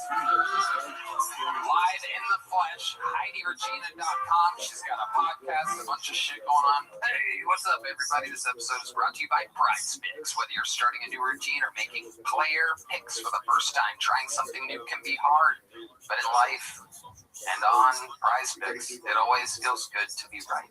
With high-pressure playoff matchups every weekend and elite hoops action almost every night, the action never stops, and Prize Picks lets you take control. Tony, I love Prize Picks. It was so simple to get started on the app. I even won my first pick. It really makes my sports watching experience with my friends even better. That is incredible, Red Band. The app has a new feature too. Prize Picks now has early payouts. If your player gets off to a hot start, you now have the option to cash out those winnings before the game even finishes. So get in on the action. Prize Picks is now available in all 50 states, including California, Texas, Florida, and Georgia. Plus, Prize Picks puts their users first, so all withdrawals are fast and secure. Prize Picks accepts most major payment methods, making deposits into your account quick and easy this sports season. So download the Prize Picks app today and use code Tony to get $50 in lineups after you play your first $5 lineup. That's code Tony to get $50 in lineups after you play your first $5 lineup. Prize Picks. It's good to be right. Well, how to do? This podcast is sponsored by Shopify. 2026 is the year you launch your business. One powerful move puts your future firmly in your hands. Starting a business with Shopify. Maybe you've got an idea you can't shake, a craft everyone tells you to sell, a store you've already designed in your head. With Shopify, 2026 is when you finally make it happen. Shopify gives you everything you need to sell online and in person. Millions of entrepreneurs have already made this leap, from Intel to Gymshark to first-time business owners just getting started. I love Shopify. It's the best business tool out there. Shopify gives you all the tools to easily build your dream store. Plus, sign up is fast with Shopify's built-in AI tools that write product descriptions and headlines and help you edit product photos. Marketing is built into. Create email and social campaigns that reach customers wherever they scroll. As you grow, Shopify grows with you. Handle more orders, expand to new markets, and do it all from the same dashboard. In 2026, stop waiting and start selling with Shopify.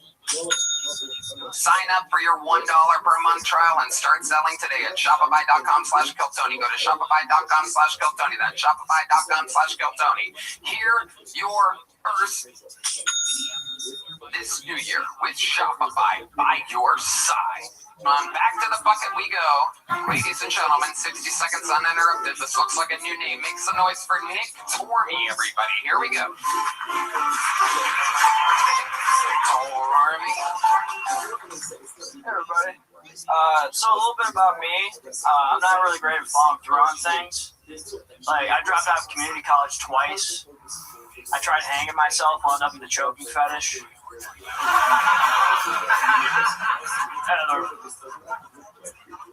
The rope broke from the ceiling, but I shot a few more right back up there.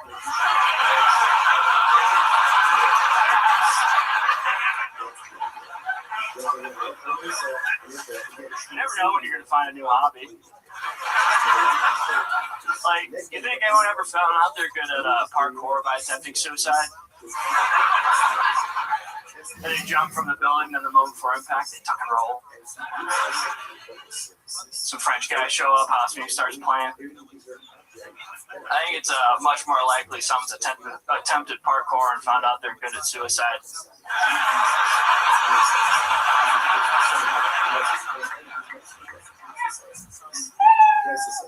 Alright, there he is. Nick Tormey. This is your first time on the show, Nick? Yes, sir. Welcome. How long you been on stand-up? About 6 years. Nice. Where at? Mostly Salt Lake. Okay, that's where you live still? No, I moved down here in August. Okay, how do you like Austin? I love it. It's awesome. What do you love about it? I like that there's no winter. I'm a big fan of that. Winter. Yeah, I'm from upstate New York, and I lived on top of a mountain in Utah in a van for 4 years. So I fucking drive down. It took me 4 years to realize that shit. I'm a smart man. I love it. What do you do for work? I did work at the ski resort for a while. That doesn't exist down there. Yeah. I'm working for Amazon right now. I'm working for the devil. It's pretty fun. So you're driving? Yeah. Okay, what's that like? Tell us. Awful. Yeah, tell us. Down for us. What do you hate about it? They have you on a camera at all times. It's like an AI camera that's tracking you the whole time. And I also threw out my back yesterday, so I was walking around like Quasimodo for most of my deliveries. Wow, the last comic blew out his back too.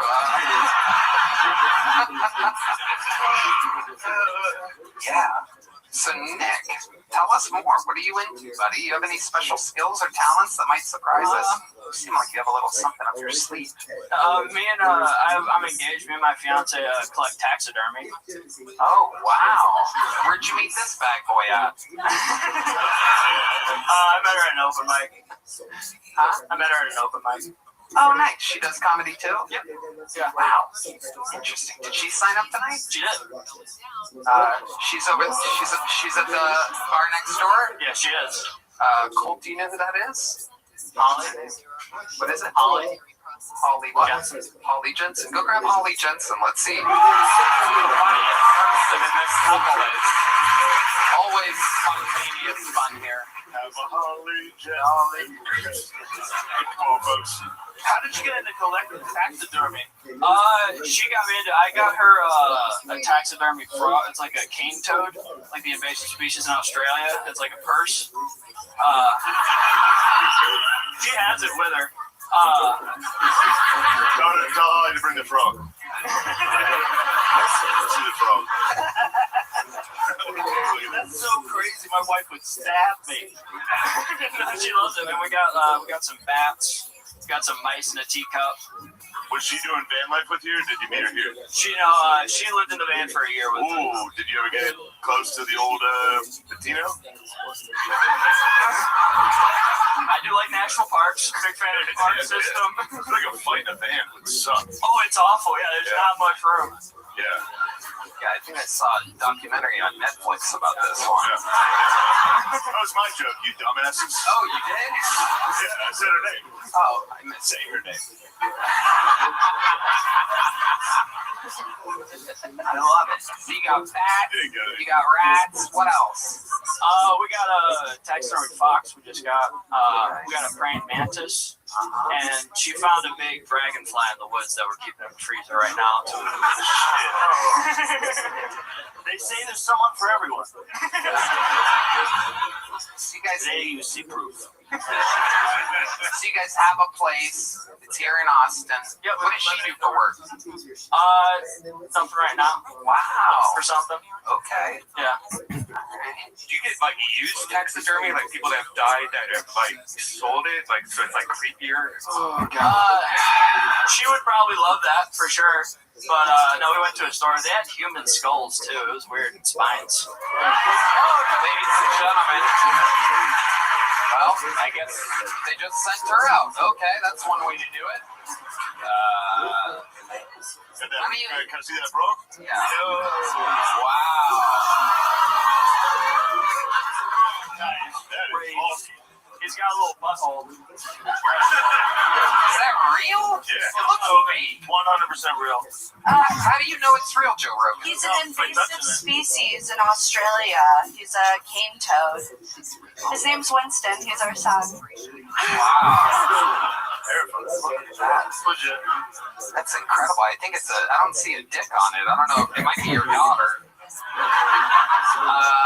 Holly, you want to do the set that you were planning on doing here? That's how I would have done it. Instead of just sending her out randomly, I would have brought her up. Ladies and gentlemen, doing 60 seconds uninterrupted. Make some noise for Holly Jensen, everybody. So I'm actually from Salt Lake City, Utah. I just moved here. And the first thing everybody always asks is if I'm Mormon. I'm not. I'm Jewish. But I did have a lot of Mormon boyfriends growing up. The cool thing about Mormon boyfriends is they have some really weird rules. Like they won't drink coffee, but they will finger a Jew. I've been having a hard time getting a job out here in Austin. When I was in Salt Lake, I was a stripper. Thank you. So much more supportive of my parents. They hated the stuff that I would do at work. Like I loved showing up with googly eyes as pasties. Turns out men don't like it when the kids stare back at them. Shit kept going wrong at the strip club. Like one day our DJ didn't show up, so we had to dance to Pandora Radio with the commercials on. So I was just twerking on some old dude like, do you struggle with osteoporosis? Thank you, that's my kind of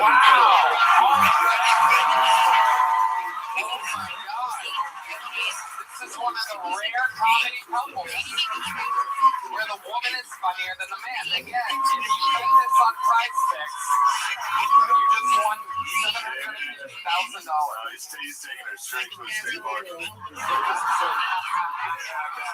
cannot allow that. You have to kill her now. You have to kill her. Yeah, she's about to be accidentally here, bro. She's about to be in the freezer next to the dragonfly. Oh, you're hilarious. How long have you been doing stand-up? 8 years. Awesome. And that was all in upstate New York or Salt Lake City? Salt Lake City, Utah. And that's where you're from? Yeah. Amazing. Absolutely incredible. Why don't you work? Oh. I mean, I've been trying. I've been applying to jobs. But what are you good at? What do you want to do? I'm good at stripping. I love doing stuff. Really? I love doing both of those things. So yeah, a job in either of those things would be great. You've done it. You've stripped before? Amazing. Heidi, what do you think? Did you get her a job? You just got a job at the Yellow Rose. Congratulations. Or at least an audition.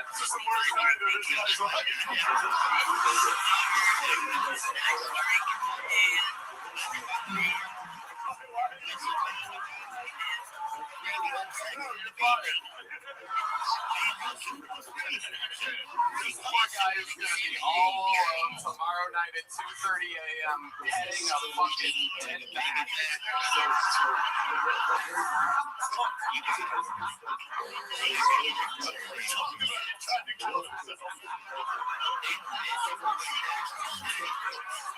Holy shit. Well, you guys fucking just did something real special. You're very entertaining. We got a small one for Nick. You guys starting to get a big one? Alright, you guys are both getting big ones. There you go. There's Nick Cordy and Holly Jensen, everybody. You know what, Holly? Next year I would love to have you on the secret show, alright? Next year?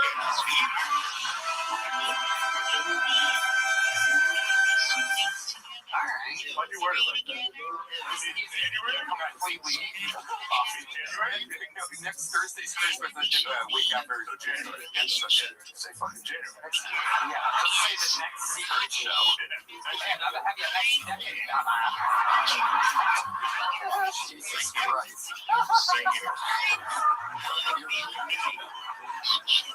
Unbelievable.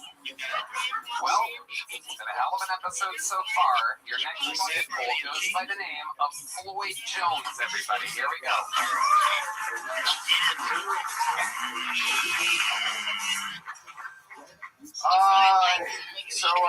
Are we just gonna act like Kanye wasn't a Nazi? That's just how we're okay. Perfect. I don't know if you guys heard he actually changed his name. He's Kanye Auschwitz. Kanye, which is crazy. Like, he said he was done making music, done making controversial statements. He's actually going to open a chain of all-natural grocery stores. He's going to name it Trader Joe's. I think it's problematic to say the least. But I like the thought of restaurants just fucking up. Like, I think it'd be cool if Olive Garden gave abortions.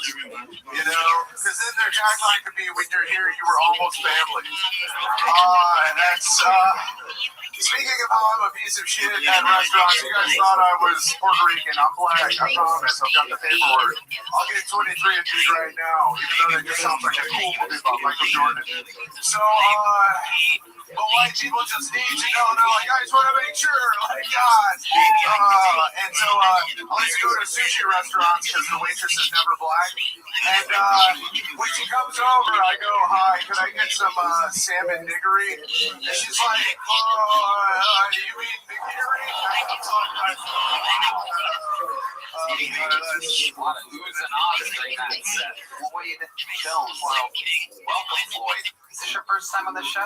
You have to talk to the guy in that microphone, buddy. I don't know how that happened, yeah. Okay, welcome. How long have you been doing comedy? Since like 2021, you know? January 6th, right? Yeah, not good. Shane knows. Oh my God, Joe Rogan. Dude, hell yeah. Hey, man, without you. Oh, man.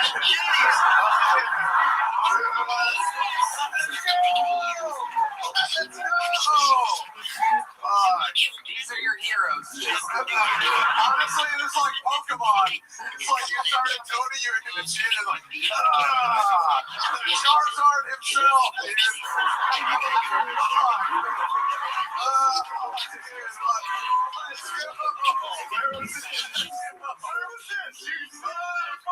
Dude, I wasn't ready for it. I'm sorry. Having better interviews than sets tonight. Hey. Boy, tell us about you. What do you do for a living? Just here, I guess here. No, I play music, man. You're a professional musician? Yeah, in a metal band. Yeah. Really? You're a drummer? Yeah. Well, I mean, it's been a long time since we've done this. For those of you that are fans of the show, you might know that if anybody that does comedy on this show is drums, we have a little thing where they get a drum solo and our house drummer gets a drum solo, and if the guest drummer is able to beat our drummer in a drum off, they become the full-time drummer of the show. So, like Highlanders, a drum off here, and If you beat Michael Gonzalez in the drum solo off, you become the full-time drummer on the show. And Michael has to dress like a 5-year-old. That's we see the metal baby. This is a Mexican drum off. Now, I must warn you, Floyd Jones, Michael Gonzalez all-time is undefeated here on his home turf. But I'm guessing that Floyd, since he does this for a living, might have a little something. Well, we know he doesn't have anything up his sleeve because he's wearing a basketball jersey. But I'm guessing he is very talented. Let's see what happens here. This is Kill Tony, brought to you by Netflix. Very cool. 1, 2, 3, 4.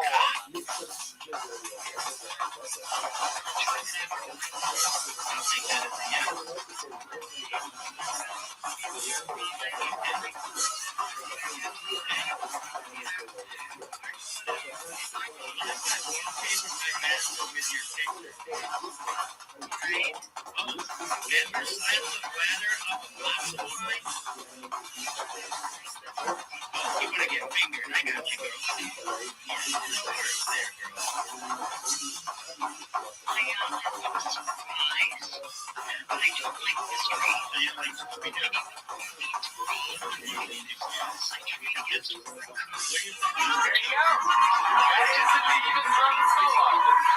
It's a good one.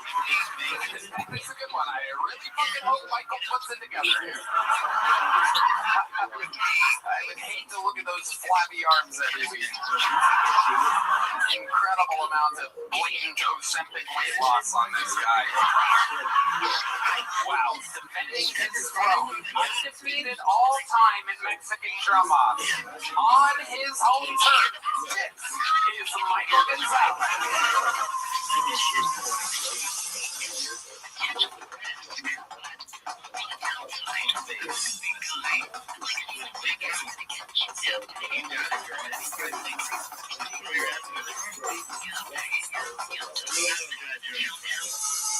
I'm going to give you your address.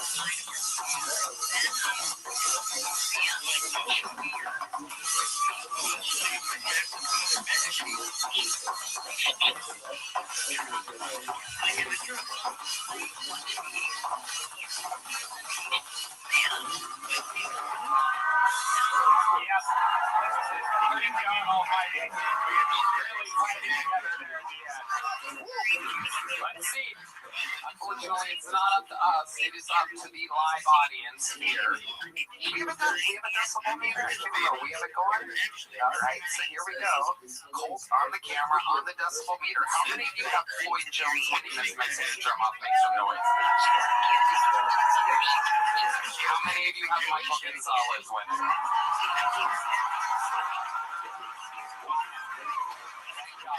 I may have affected this election. It wouldn't be the first time. Floyd, you gave it a hell of a run. It was very good. Good interview, good set. I guess you get to keep those drumsticks. That's a big jump, but there he goes, Floyd Jones, ladies and gentlemen. Floyd. Saying goodbye to Shane. Light, brought to you by Bud Light. Ladies and gentlemen, this is a special time in the show's history because we have a brand new regular who has absolutely taken the show over by storm. This is a brand new set. They get to do a little bit longer than a minute if they want. And this is the Dark Storm of Atlanta, ladies and gentlemen. He is here. Make some fucking noise for Kendrick Flynn.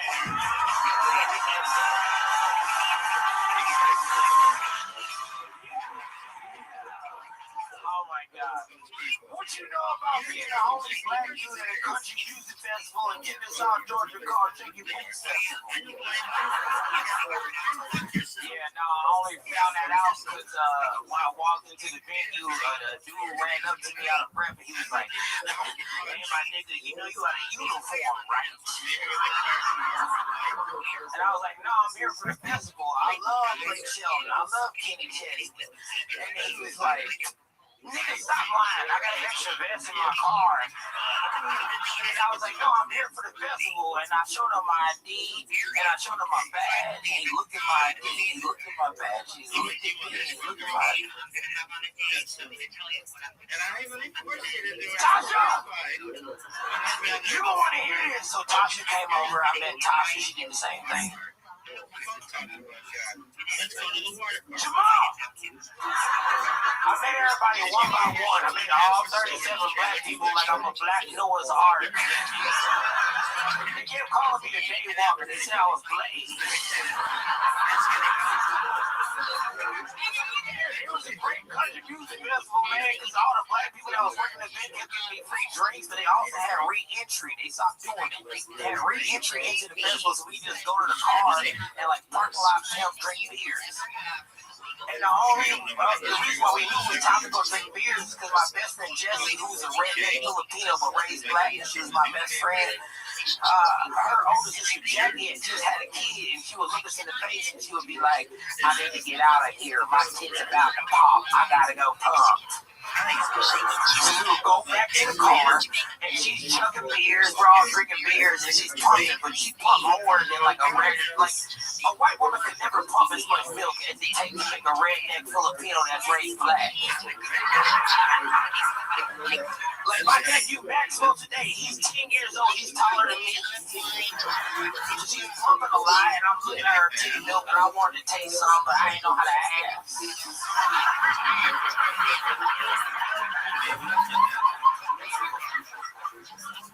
And then God got my back so much. He was my friend Derek. My friend Derek saw me look at the breast milk, and he was like, yo, I bet you $100 you won't drink Jackie's breast milk. Nigga, I was already thinking about it. She got a husband. I don't know how you ask somebody, like, are y'all a couple?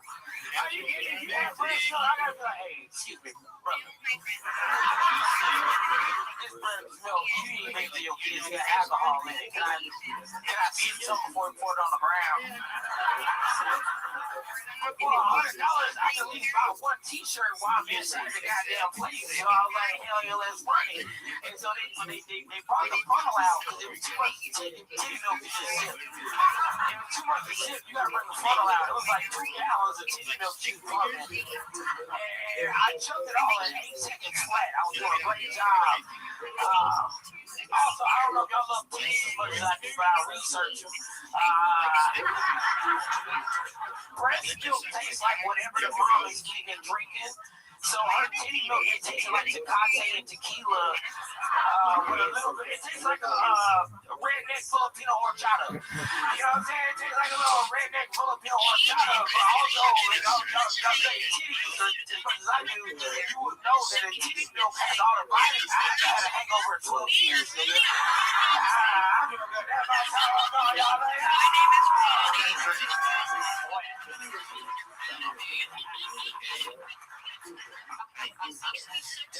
It is so much more cheaper. 2 weeks ago, you had regular TV. You're getting better with the grill. But I mean, what I didn't do is there is a slight feature that it's still there. One of my favorite parts of the set is when you said I wanted to eat some, but I didn't know how to ask. The grill is affecting this essence. It is. I'm not using money, Tony. It's amazing that you're really the sacrifice. How with the S's, even with the gold team, still making it work. I love it. Ammoed up tonight. Look at that. Oh yeah, I got that shit on, Tony. Yeah, say it right. That shit on. Hell yeah. That shit on. You know what I'm talking about. No, you don't. Yo, you still been scratching that forehead. That shit is big as hell. Yeah, that shit swooped over, but it's right there. Man, that's good. Good luck. Don't let anyone talk to you. Take your hat off, Jack. Fuck you, dude.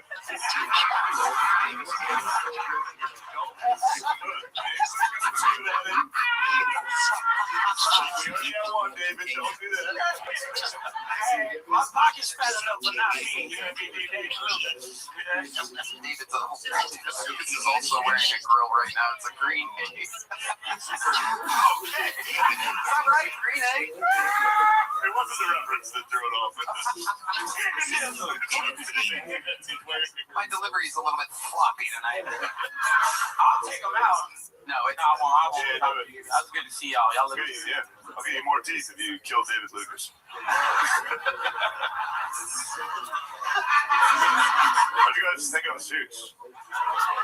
Okie dokie. Alright, Dedrick, how's life been going? Man, I'm doing good. I got them touring like a motherfucker. We just left Lincoln, California together. Yeah, I took Dedrick on our first road gig together. That was fun as a motherfucker. I ain't never been on a private jet, nigga. I was so used to getting pat down. They just walked down and it's like, would you like a coffee? And I was like, am I in interrogation? I'm ready to snitch on you. I don't know what you did. It was a fun trip. Especially the ride back in. Yeah, that was so fun. Yeah, it was a blast. It was actually a very good Red Band. Yes, we banged Red Band. Yeah. I like where he's going. Yeah, of course they do. Diddler. No offense. That's where his new list actually comes from. All right. Sorry. Yeah. Dedrick. You guys have seen Dedrick, the Dark Storm of Atlanta. What are your thoughts, Joe Rogan, other than his jacket and his hat? What do you like about him? No, you just got a completely new style. It's like your own thing. It's great. I love it. Hey, man. For a bunch of times, but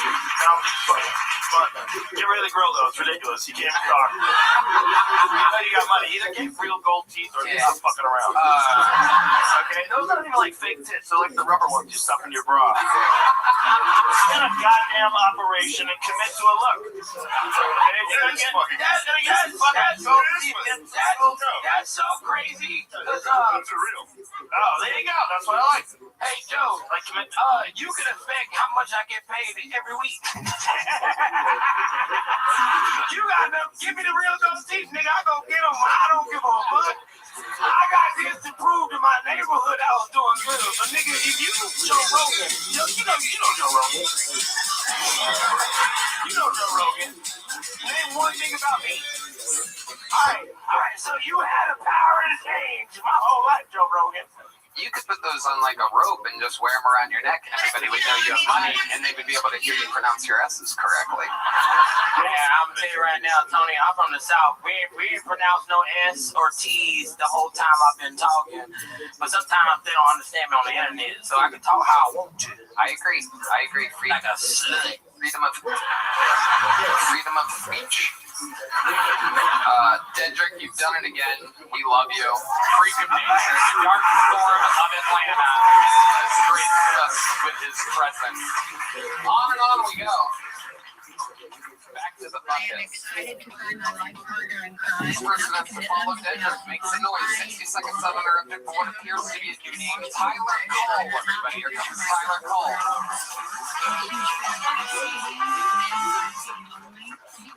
Do y'all think Indians do that head bop thing when they're sucking dick? Oh my god, it's so good.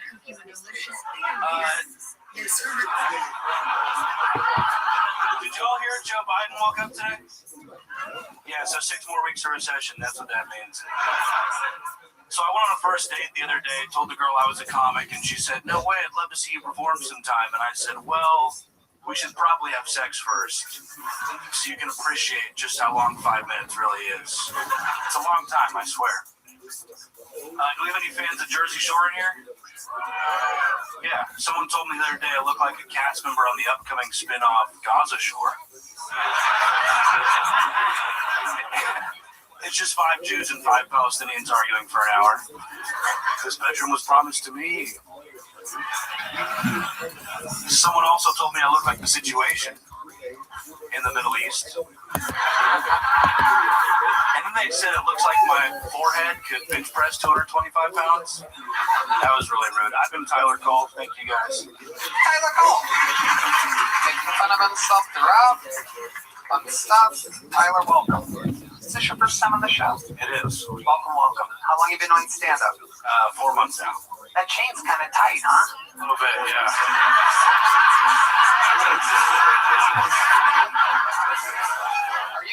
Are you a pit bull? What is going on? What exactly is happening over there?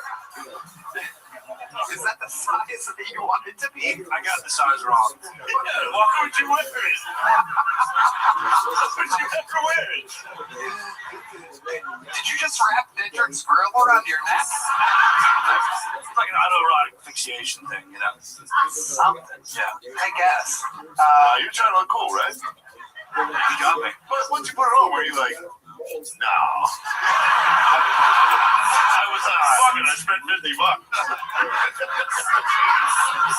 How much did you spend on that? $50. He was right. Wow! Ladies and gentlemen, Shane Gillis. You don't think I'm running into a tight chain? Take that thing off. Where'd you get it? Like Hot Topic or something? Well, what is? I did indeed get it at Hot Topic. Yeah. Did you really? No, I forget. I don't know. You forget where you got the chain that squeezes your neck all day? It's so tight, I forgot. You get it when you were in 5th grade. Remember we do it like one of those fucking African ladies?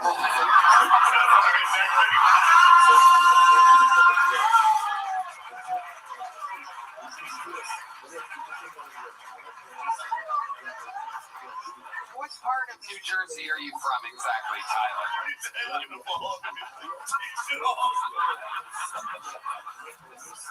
I'm from Austin, Tony. Born and raised in Austin. Born and raised.